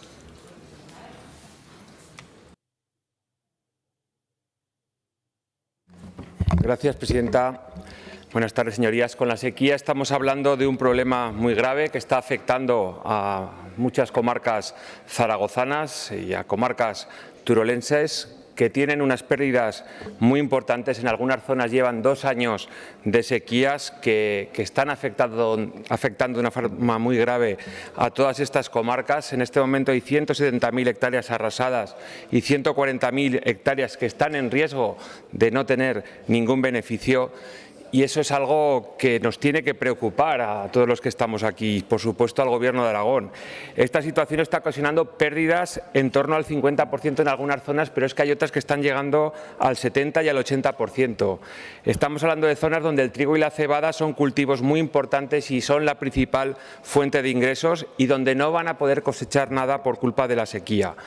En muchas de estas zonas, muchos agricultores empezaron la campaña, la siembra ya con las cuentas en rojo y ahora pueden quedarse sin ingresos y están muy cerca de la quiebra. Estas pérdidas harán que estas explotaciones, que agricultores y agricultoras tengan que endeudarse. Por eso es necesario, es imprescindible que llegue la liquidez a todas esas explotaciones. Esas explotaciones lo que necesitan es ayudas directas, como pide la iniciativa.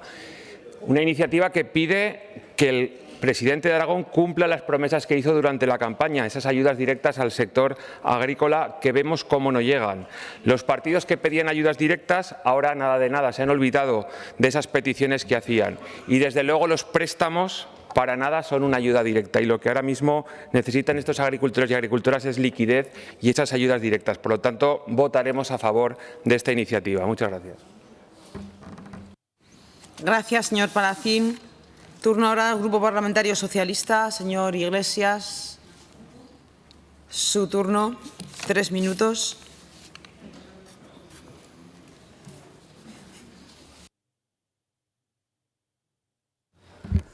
Gracias, presidenta. Y, señor Izquierdo, votaremos a favor de la iniciativa porque yo creo que recoge perfectamente todo lo que hemos ido también proponiendo desde el Partido Socialista durante todo este año y desde otros grupos.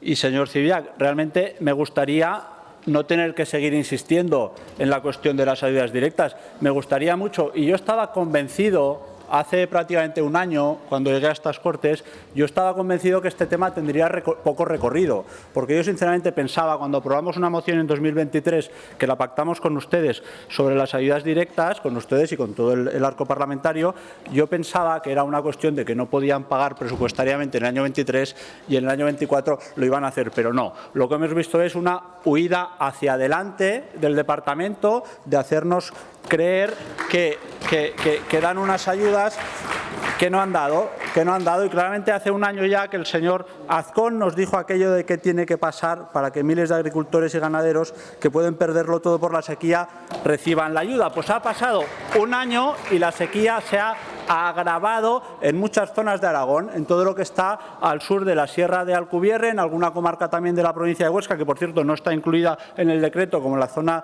del Bajo Cinca, y viene esta mañana el señor Azcón a explicarnos que la cosa pues es menos grave que el año pasado. Que se lo expliquen a los agricultores que llevan 2 años sin cosecha, que la cosa es menos grave. Hombre, donde ha llovido es menos grave, pero donde no ha llovido, por cierto, algunos no 2 años, algunos llevan 3 años sin cosecha, en una situación gravísima. Y muchos de ellos, como bien decía el señor Izquierdo, que no les están dando los créditos porque no se los aprueban. Se los están aprobando posiblemente en este momento a gente que le hace falta y a gente que no le hace falta. Pero a los que más falta les hace no se lo están aprobando. Y la situación, desde luego, es grave. Y ustedes se comprometieron a las ayudas directas. Y ustedes también han prometido esos 10 millones de euros, ahora han vuelto a prometer 6, pero no los están pagando. Es que no están llegando todavía ni siquiera la parte del 5% de los créditos blandos del Gobierno de Aragón, no se están pagando, solo se están pagando las del Gobierno de España. Miren, 100 millones de euros ya, entre los 80 del año pasado y este, en ayudas directas, 100 millones.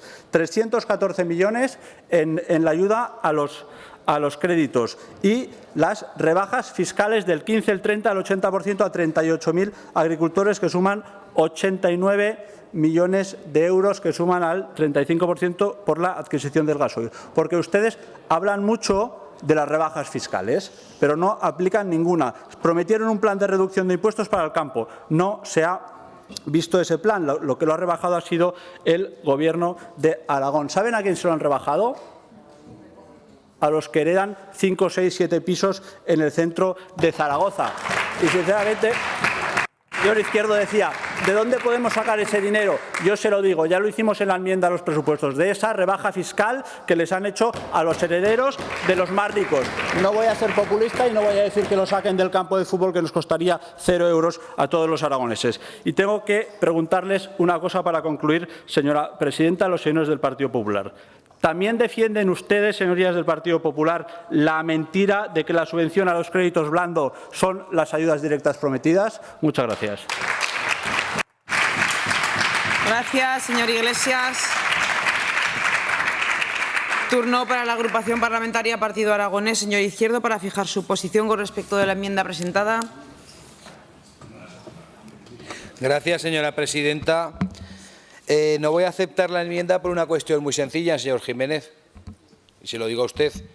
Sí que hay directores generales del Partido Aragonés en el Gobierno, pero ¿sabéis lo que tenemos en el Partido Aragonés? Palabra y dignidad.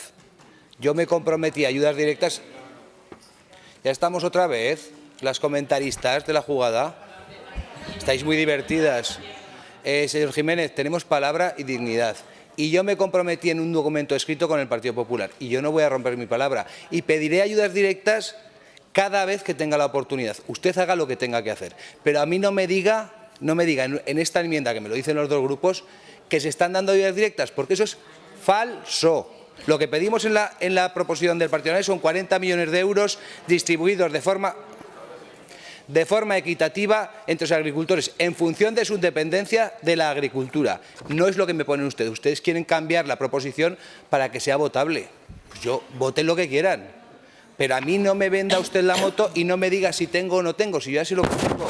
Ya sé quiénes son los directores generales del Partido Aragonés, pero también sé que usted y yo, su partido y el mío, firmamos ayudas directas en un documento que está publicado en la web de mi partido y en la del suyo. Por lo tanto, cada uno que saque sus conclusiones. No aceptaré la enmienda.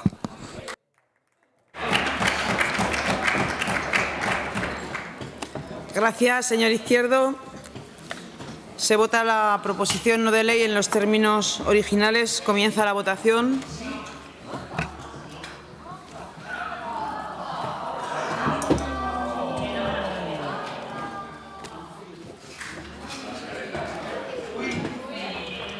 Finaliza la votación. 60 presentes, 61 emitidos, votos a favor 30, en contra 31, abstenciones ninguna. Explicación de voto. Señor Izquierdo. Gracias, presidenta. En primer lugar, agradecer a los grupos que han votado a favor esta propuesta, anunciarles a los que han votado en contra que la tendrán que volver a votar, porque volverá a venir por mi parte, cada vez que vuelva a ver lo que estoy viendo. 6 millones, esperaremos a ver lo que pasa con 6 millones.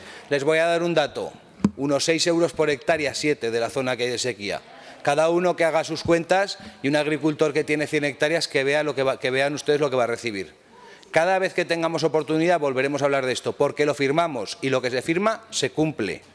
Y se lo digo así de claro, y creo que tenemos un debe, yo también lo tengo, no estoy tirando los balones fuera, pero creo que tenemos un debe y cada vez que los agricultores y los ganaderos de Aragón se manifiesten, les recordarán a ustedes y a mí también que no hemos cumplido con ellos. Y el debe hay que cumplirlo y está en la mano de todos poderlo hacer. Muchas gracias. Gracias, señor Izquierdo. Señor Sanz. Señora Buch. Señor Palacín. Señor Zibiac. Señor Iglesias.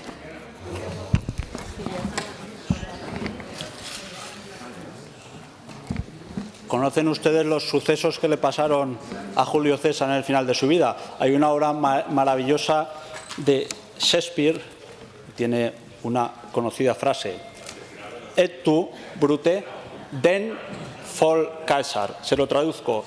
Tú también, Partido Popular, y entonces las ayudas directas murieron. Muchas gracias. Gracias, señor Iglesias. Señor Jiménez.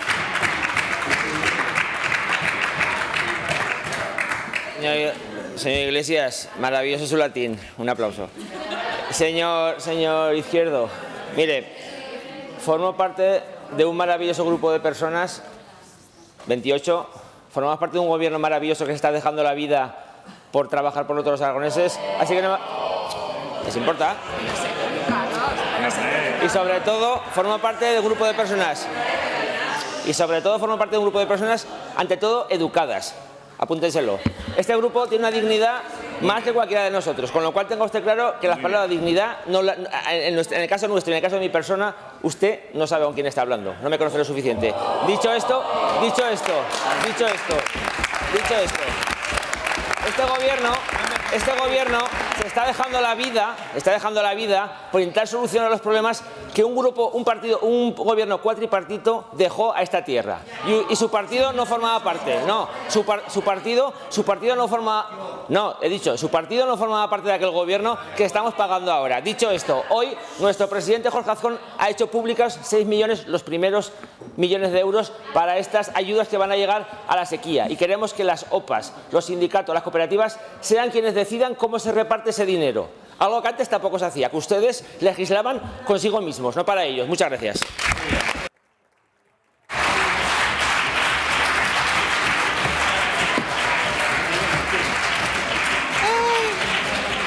Gracias, señor Jiménez. Señorías, antes de levantar la sesión, les informo que los puntos del orden del día de mañana número 23, 35, 36 y 37, una interpelación y 3 preguntas al consejero de Sanidad, deben de quedar pospuestas para un siguiente pleno. Se suspende la sesión.